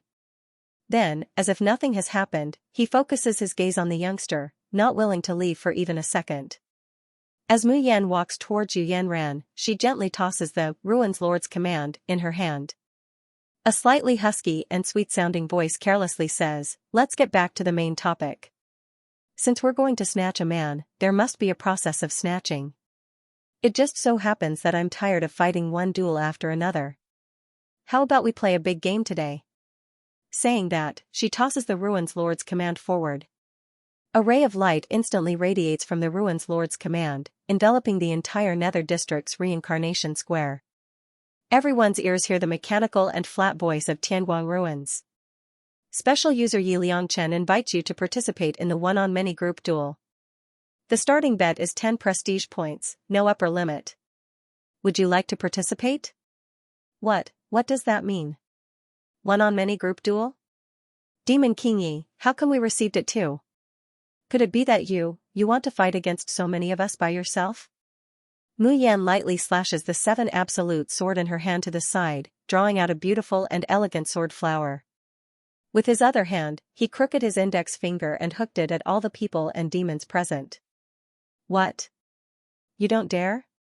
The people of the Nether District look at each other, thinking that this youngster is crazy. On the other hand, Yu Yanran's heart skipped a beat and she even forgot to cry. She straightened her back and stared at Yi Liangchen. Yi Liangchen, if you lose, you will leave Moju. Do you agree? Mu Yan smirked. Fine. If I lose, Yi Liangchen will never see Moju again. Yu Yanran was overjoyed. This Yap Liangchen was too arrogant and underestimated his opponent. He didn't know that he was a celestial king-level spirit cultivator. Moreover, the attribute of the domain was between the 9 planets lunar and 9 planets Sunday. Even in the Nether region, it would not be too restricted. Even if it was a one-on-one battle, she was not afraid of such a yellow-haired boy. Not to mention one against many, Yap Liangchen was courting death. On the side, Di Mingju's face turns black with anger when he hears this. Yi Liangchen would never see Moju again. How could he say such cruel words? At this moment, he could not wait to capture this heartless youth and punish him severely. But in the end, he still restrained himself. He only sneered in his heart and thought, if worst comes to worst, I'll kill all these people in the end. I'll be the one to win, and the final conditions will naturally be decided by me. Yu Yanran sneered and chose to accept the duel. She did not forget to incite the spirit cultivators of the Nether District. Do you really want to watch a demon behave atrociously in your territory? The faces of everyone in the Nether region changed when they heard this. If Yi Liangchen really massacred everyone in the Nether region's prestige ranking, where would they put their faces? Now was the best chance to get rid of him and make him fall from the high ground. However, before everyone in the Nether region accepted the duel, the demons had already accepted the challenge with strange cries, and then rushed towards Yi Liangchen. Great Demon King, since you proposed this duel, then I won't be polite. I have long wanted to fight with the Great Demon King, but I didn't have the chance. Thus, everyone in the nether region was dumbfounded as they watched the demons, who just bowed down to Yi Liangchen, rush up one by one, and raise their weapons, as if they wanted to tear that youth to pieces. Wait a minute, isn't this the hero you worship, the idol you follow? What's going on with them attacking their followers without hesitation? Mu Yan didn't feel surprised at this scene, and her eyes emitted a bright light. The 7 absolute swords flew into the air, and suddenly turned into 7 swords, scattering in all directions.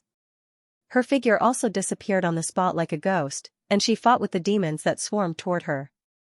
Jing Ruffing and Lu De didn't accept the duel. As the area manager of the demon region, Jing Ruffing couldn't participate in the duel. And Lu De and the others simply knew Mu Yan's strength, and didn't want to humiliate themselves. Jing Ruffing looked at the handsome youth shuttling between the tall demons, and his expression was blurred and intoxicated. What a wonderful figure.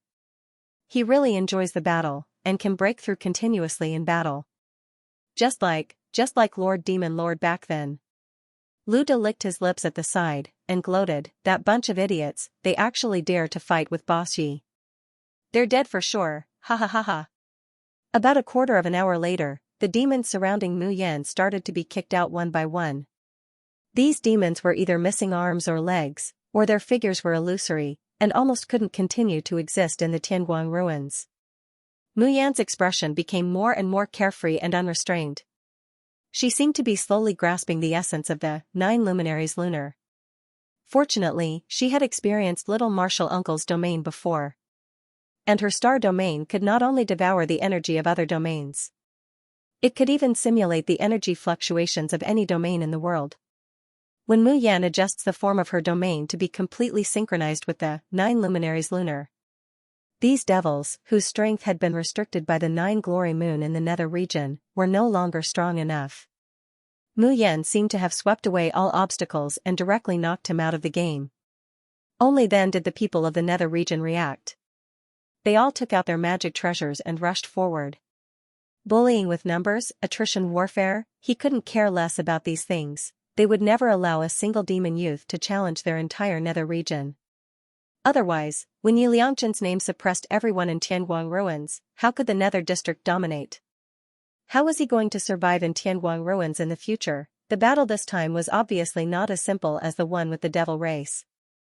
The spirit cultivators of the nether region were all strengthened by the 9 luminaries lunar attribute. There was no lack of experts above the profound immortal stage. Their souls weren't as strong as Mu Yan's, and their battle prowess wasn't as amazing as Mu Yan's. But they won in numbers. The low-level cultivators desperately entangled Mu Yan's movements, and those profound immortals could quietly sneak attack Mu Yan, catching her unprepared. In just a short moment, Mayan's body is already covered with many wounds. Her white clothes are gradually dyed red with blood. Di Mingju, who is watching the battle from the side, tightly clenches his fists in his sleeves. There is only one thought in his mind, and that is to dismember all the spirit cultivators of the nether region, and turn them into ashes. However, when his gaze came into contact with the young man's slightly red cheeks and bright eyes, this thought was forcefully suppressed by him. He is enjoying the battle, yes, even if he is covered with cuts and bruises, and is in a precarious situation. Even if he is besieged by so many people, even if there are strong enemies waiting in the rear. But this seemingly weak youth is immersed in the joy of battle, without any fear or retreat. Instead, he is constantly growing. He is invincible. Di Mingju's tightly clenched hand slowly loosens, and his brows reveal a bone-piercing gentleness that even he himself didn't notice. He only wants to hold such a youth in his arms and treasure him well, not letting anyone covet and snatch him away. Mayan feels a gust of wind behind her. She narrowly avoids it, but there is still a burning pain coming from her back. Her body can't help but sway for a moment. She barely stands and turns her head to look. She sees Yu Yanran, who is holding 2 blades, looking at her expressionlessly.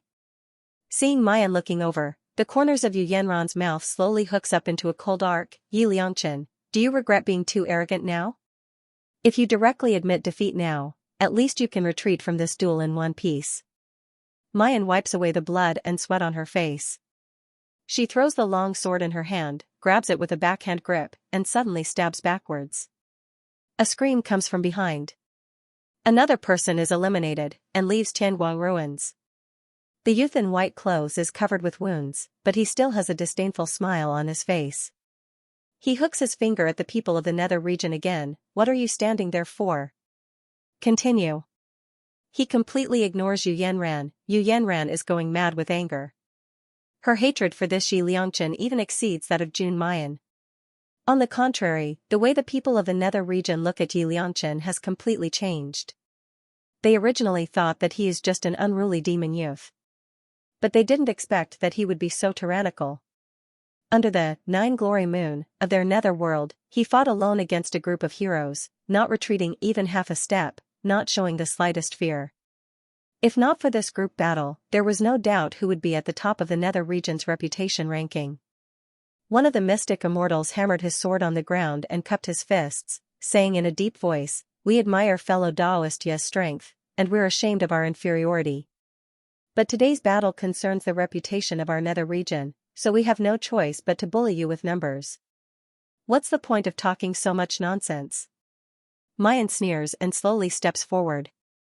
The original one figure seemed to have split into 2, 3, and even countless figures. This is the Shin musician's skill, shocking lotus step by step, that she has comprehended.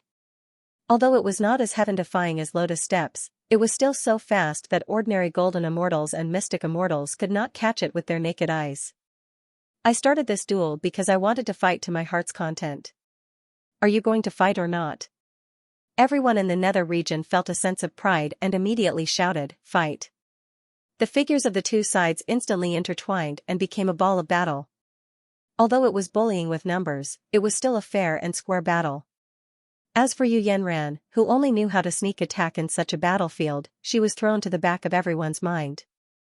Due to unknown reasons, Sogu is suddenly unable to find this site today. Dear readers, please remember this site's domain name, Booksy Pavilion, and find your way home. Yu Yanran gritted her teeth so hard that her body was trembling with extreme anger. Her eyes flashed with venomous light. Suddenly, she steals her heart, and something quietly falls between her fingers. A cold light flashes, and then disappears without a trace. Dimingju seems to have sensed something, and looks at her coldly. Just as he's about to move, he hears a beeping sound. He sneers and stops moving. His line of sight continues to focus on the fighting youth, and he doesn't bother to spare Yu Yanran a single bit. This battle lasts for more than an hour. The demons cheering for Mu Yan on the side are all hoarse from shouting. The last spirit cultivator from the nether region props up his tottering body and chooses to admit defeat. He's a profound immortal with a very high cultivation. Before the battle started, he was full of anger and arrogance. He just wanted to ruthlessly knock this demon youth down, and let him know how high the sky is and how deep the earth is. But after the battle, he's already full of admiration for Yi Liangchen. The strength of little friend Ye's soul is something I've never seen in my life. I wholeheartedly accept my loss, and the nether region also wholeheartedly accept my loss. The youth's white clothes have long lost their original color. Wounds of all sizes are everywhere on his body. But even so, he's still standing proudly, his figure solid, without the slightest flaw. In other words, his soul is still stable. After a pause, this person says in a clear voice, "From now on, Yi Liangchen is the strongest in the nether region." No, it should be said that from now on, Yi Liangchen is the strongest in Tianguang ruins, the only one. With that, this person chooses to admit defeat, and elegantly retreats to the side. Aha! Someone from the demon race immediately screams, "Long live Demon King Yi! Demon King Yi, you're the strongest!"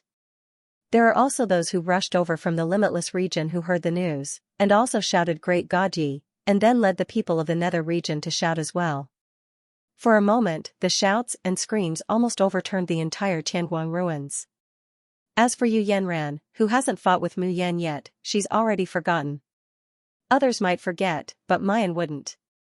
She lowered her sword slightly, and her cold gaze landed on Yu Yanran. "Before we start fighting, do you have anything else to say?" Yu Yanran's face was expressionless. She was wearing a long skirt, and her charming face was slightly flushed. As she slowly walks towards Mayan, her long skirt brushes against the ground, making her figure even more graceful, swaying gracefully. It was as if she was a delicate and charming woman. There was no threat or malicious intent, so there was no need to be on guard. However, when she's only a few steps away from Mayan, the expression on his face suddenly turned ferocious. A cold light shoots out from her palm towards Mayan. Mu Yan has been waiting for a long time.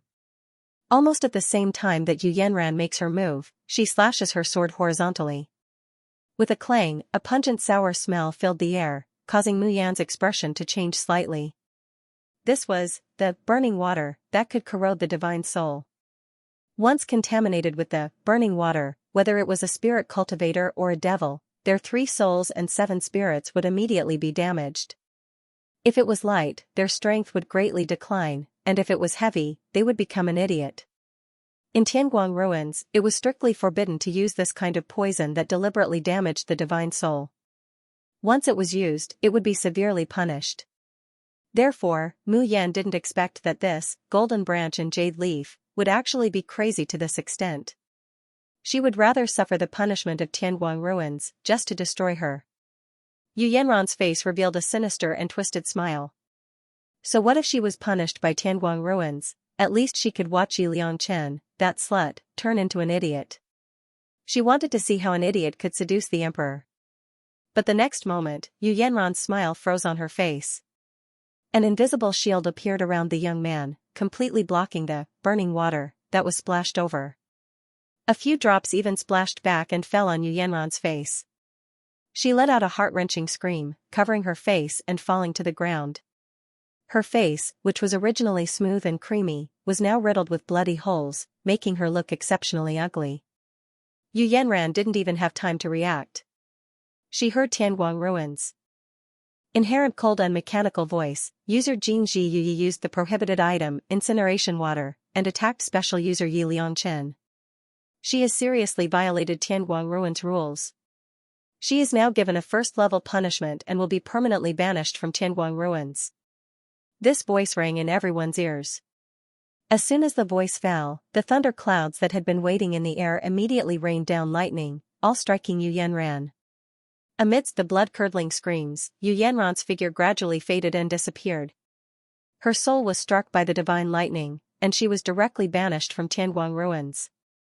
Everyone present couldn't help but swallow their saliva. Was a first-level punishment so terrifying? Why did they feel that Tianguang ruins especially hated this Jin Ji Yuyi? It took a while for everyone to recover from their shock. Then they heard someone shout, "So, great God, you won this duel? One person directly defeated hundreds of demons and the entire nether region? Wait, it seems not. That person is also in the arena." Mu Yan slowly turned around and looked at the man standing not far away. Even if he wore a mask, even if he deliberately restrained his aura, it couldn't completely conceal his noble and peerless elegance. Mu Yan looked at him deeply, her eyes slightly hot. At least she now knew that Di Mingju was still safe and sound. Her body suddenly seemed to lose its strength, swaying slightly, almost falling down. The man who was still in the distance suddenly disappeared, and when he reappeared, he was already holding the youth in his arms. Mayan looks up at him, reaching out to stroke his masked face, wanting to call out to Di Mingju. Thinking that they were currently in the Tianguang ruins within the nether domain's sphere of influence, he only said softly, "It's great that you're fine." Di Mingju looks at the youngster in his arms who is riddled with scars, as well as his clothes that have been dyed red with blood. His heart aches. Fortunately, this was only Tianguang ruins. Once the duel was over, these injuries would heal. He hugged her tightly and said in a hoarse voice, "You're not allowed to marry the princess, and you're not allowed to participate in the groom selection anymore. Do you hear me? Mu Yan, Di Mingju, that's enough. Instead of exchanging warm greetings after a long separation, you're getting jealous? Are you crazy?" Thinking of the beauty who had just called him brother Aju, she couldn't help but grind her teeth. She turned around and struggled out of the man's arms, sneering, "What if I have to participate?" Before he could finish his words, his vision blurred. Someone had already grabbed his wrist, and his body felt light as he was pressed heavily against the tower in the middle of the square. The scorching kiss instantly stopped her breathing and completely drowned her reason. After a long time, the man slowly let go of her. End of chapter 4139. Don't forget to subscribe, like, and share the video to support the channel.